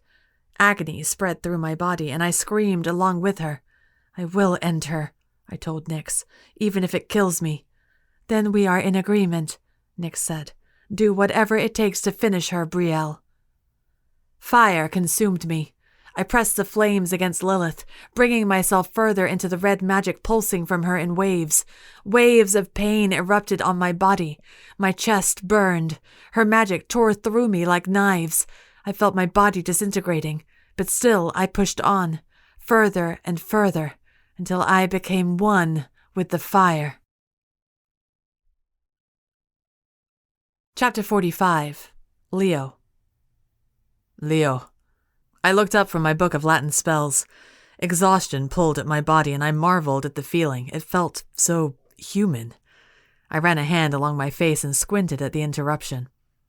It was Jorge. His brows knitted together as he approached me. His eyes roved over the bedroom, the roaring fire in the fireplace, the stacks of papers and books on the table, and lastly, the body lying on the bed. Brielle's body. She hadn't woken since the battle 2 months ago, but I knew she was still alive, just as surely as I'd known Lucia would return when she had her fits. But perhaps if I could find a spell to awaken her, similar to the spell she'd cast, then I could bring her back sooner. "You must feed," Jorge said, crossing his arms. "I am well, Jorge," I said, dropping my gaze to the text again. "Don't lie to me. And this isn't just about you. Estrella. Don't talk to me about Estrella." I waved a hand. Every time I thought of her and the bond we shared, my blood was reminded of a new bond that had been forged, the bond between my blood and Brielle's. I needed Brielle, in more ways than one. "She can find another vampire," I went on. "She has my blessing to become a donor for another. Guadalupe, perhaps." "Leo," Jorge said again, drawing closer to me until I was forced to look up at him. "You can't keep doing this. Our coven needs a leader." "And so you have one, but Brielle is part of this coven. She sacrificed herself to save us, to break the Count's enchantment. I owe it to her to bring her back." Jorge sighed and sank in the chair across from me. "What does her father say about it?" "Her parents have tried to revive her. Her mother even brought in some strange instrument to inspect her soul." I frowned, still confused by the strangeness of it. "Desi says both souls are still there, but she can't tell if it's Brielle and her Firebird or Brielle and—" I trailed off, unable to say the words. "Lilith," Jorge said grimly. "Yes." Jorge leaned forward. "You can't abandon your people for this girl, Leo." I gritted my teeth. "My people wouldn't be here without her." "You're right, but spending your days drowning in books and notes won't bring her back. If you keep this up, you'll lose your coven. You'll starve." I threw my hands in the air. "Then I'll starve!" I roared. Jorge fell silent. He dropped his gaze and shifted his weight. Then he said softly, "Lucia's death isn't your fault." I went very still. I hadn't told anyone about Lucia. Ronaldo and I had been the only ones to know about her condition and her fate. I raised my gaze to Jorge's. His face crumpled in grief. "Ronaldo told me," Jorge said, "before he left for the Castillo de Coca." He paused. "But Leo, why didn't you tell me?" I didn't have an answer for that. I stared at the floor, my blood thundering with anxiety and shock. Finally, I said quietly, "I feared losing my coven." "They wouldn't have cared, Leo. Your family." I shook my head, slamming the book shut. "I know that. But I just lost Ronaldo. Lucia was gone. I had to appear strong. And this was a weakness. When I speak of her, I am weak, Jorge. I couldn't relive that again, not in front of my men. Jorge sat back and raised his eyebrows at me. So it seems I know all of your weaknesses now. I frowned at him until I found his gaze had moved to Brielle lying on the bed. Anger surged within me and I rose to my feet. Don't, I growled. Jorge said nothing as I approached Brielle. Her eyes were closed, and her expression was filled with peace. I touched her wrist again as I had every time I'd seen her, and it still felt hot to the touch. Brielle, I whispered. Her eyes flew open. She sucked in a rattling gasp, her chest rising. I dropped her hand and stumbled backward in shock. Jorge was on his feet, his eyes wide. Brielle took several deep, shaky breaths and blinked, looking around in confusion. Where am I? I couldn't speak. I could barely move. All I could do was stare at her, wondering if I was dreaming. Via Rio, Jorge answered for me. Just north of the Castillo de Coca. Brielle sat up and raised a hand to her head, her expression crumpling in agony. I overcame my shock and rushed to her side, crouching down to her level. Are you hurt? Brielle looked at me in confusion. Leo, you're here. Yes. No, I'm not hurt. What happened? Brielle scooted forward, but I pushed her back down. She glared at me. I'm fine. She stood and scrutinized her body, no doubt taking in her fresh clothes and healed injuries. Oh, hell. She grimaced and met my gaze. I traveled, didn't I? I nodded and took her hand. Brielle, tell me what happened. She took a breath. It was Lilith. I fought her with the Phoenix's power, then she vanished. Vanished? Brielle nodded. Nyx and I were prepared to die in order to defeat her. I think Lilith knew this, so she gave up. But Nyx says she still senses her. Lilith's presence is faint, but she's still there. She'll return again, looking for another host. Brielle met my gaze, and determination blazed in her eyes. I'll be ready for her when she does. I exchanged a look with Jorge. Brielle, I need to take you to your parents, I said. Brielle's eyes widened as if she'd forgotten her family was here. Are they okay? Yes, your sister is fine too, but they were talking of bringing you back to your time. Brielle's face slackened in surprise. What? Your mother believed that medicine and spells from your time might help you. Brielle shook her head. No, they can't. They're criminals, and Angel, her seizures. They have told me all of this, I said, but they thought you might want to return since you did not choose to be here. Brielle remained silent. Her eyes grew distant as she considered this. Then she looked at me with clarity burning in her gaze. I want to stay. Something within me swelled with relief and joy, and I couldn't stop the smile from spreading on my face. Really? Brielle rolled her eyes and shoved my arm. Don't flatter yourself, Leo. You're the only one who has answers about my condition. Her gaze flitted to Jorge. Jorge crossed his arms, his nostrils flaring. He knows, I said quickly. Brielle looked at me again. Besides, my family is safer here as long as it's what they want, then I'm staying. She paused. That is, if you'll allow me to remain with your coven? I wanted to laugh, but my instinct was to remain composed. I smirked at her, and I felt her blood boil with irritation. In response, my own blood sang with satisfaction. She's staying. I suppose, I said slowly, stroking my chin, but you will have to contribute to our coven if you are to live among us. Brielle nodded. That's fine. Suddenly, her face paled. What happened? In the battle, my friends, they... I raised my hands to stop her. They are fine. Only 4 perished in the battle, but your friend Izzy tells me you didn't know them well. Which 4? Brielle asked. I don't know their names. 3 of them Izzy referred to as douchebags. Brielle's head reared back. Her lips twitched, but then her face sagged. Conflict warred in her eyes. I could tell she was deliberating between relief that these douchebags were dead and sorrow that lives had been lost. She blinked and said, What about Izzy? How is she?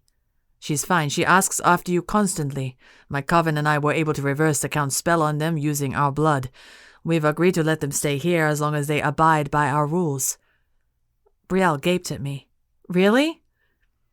I raised my eyebrows. Don't sound so shocked. I can be civil occasionally. Brielle grinned, and it was the most beautiful thing I'd ever seen. And your coven? How many were lost? 50. The reality of it settled in my chest like a weight, reminding me of why I'd so eagerly dived into my research. Part of me wanted to forget the loss I'd suffered, to immerse myself in something else. Brielle touched my shoulder, and I looked at her in surprise. I'm sorry, Leo, she said quietly. Jorge cleared his throat from across the room. I'll go fetch your family, Brielle. He inclined his head stiffly before he left. Brielle stared at the door after Jorge exited. She rubbed her arms and stepped away from me. The mages? We killed them all. No one is left who worked for the Count. Brielle nodded, her eyes briefly clouding over with darkness. Then she blinked and glanced around the room. What about the caves? Gone, I said. For a moment we thought you... I stopped, knowing if I kept speaking, my voice would betray my feelings. Brielle's eyes softened. Nyx got us out just in time. Nyx is your firebird? Yes. I looked around as if the phoenix would show itself. Where is she? She's dormant right now, but I can still feel her. We share magic. We both can't be awakened at once. If I give over to her, then my body is useless while hers comes to life. Then she sleeps when I return. I nodded, my head spinning from this information. Fascinating. You won't unleash her on me, will you? Brielle's eyes danced with amusement. Only if you provoke me. I laughed and stepped closer to her. My fingertips brushed against her palm, and her breath hitched. I laced my fingers through hers and raised her hands to my lips, pressing a kiss against her skin. I felt her blood thrumming in response, and her cheeks reddened. It's wonderful to have you back, little nightmare, I murmured against her skin. It still felt hot to the touch, and her salt water scent overwhelmed me. The hunger within me rumbled, but I squashed it down, focusing instead on the relief of having her here, feeling her breathe, smelling her scent, and hearing her speak. I expected her to draw away from me, to shove me or glare at me as she usually did. But instead she watched me, and something unreadable stirred in her eyes. Her breathing was shallow, and the blood rising in her cheeks made me roar inside. Our gazes held for a moment longer before she answered. Her voice was a shaky whisper, but her eyes were warm as they regarded me. It's good to be back, Leo. This has been The Cursed Witch, a paranormal enemies to lovers, written by R.L. Perez, narrated by Naomi Rose Mock. Copyright 2021 by R.L. Perez. Production copyright by R.L. Perez.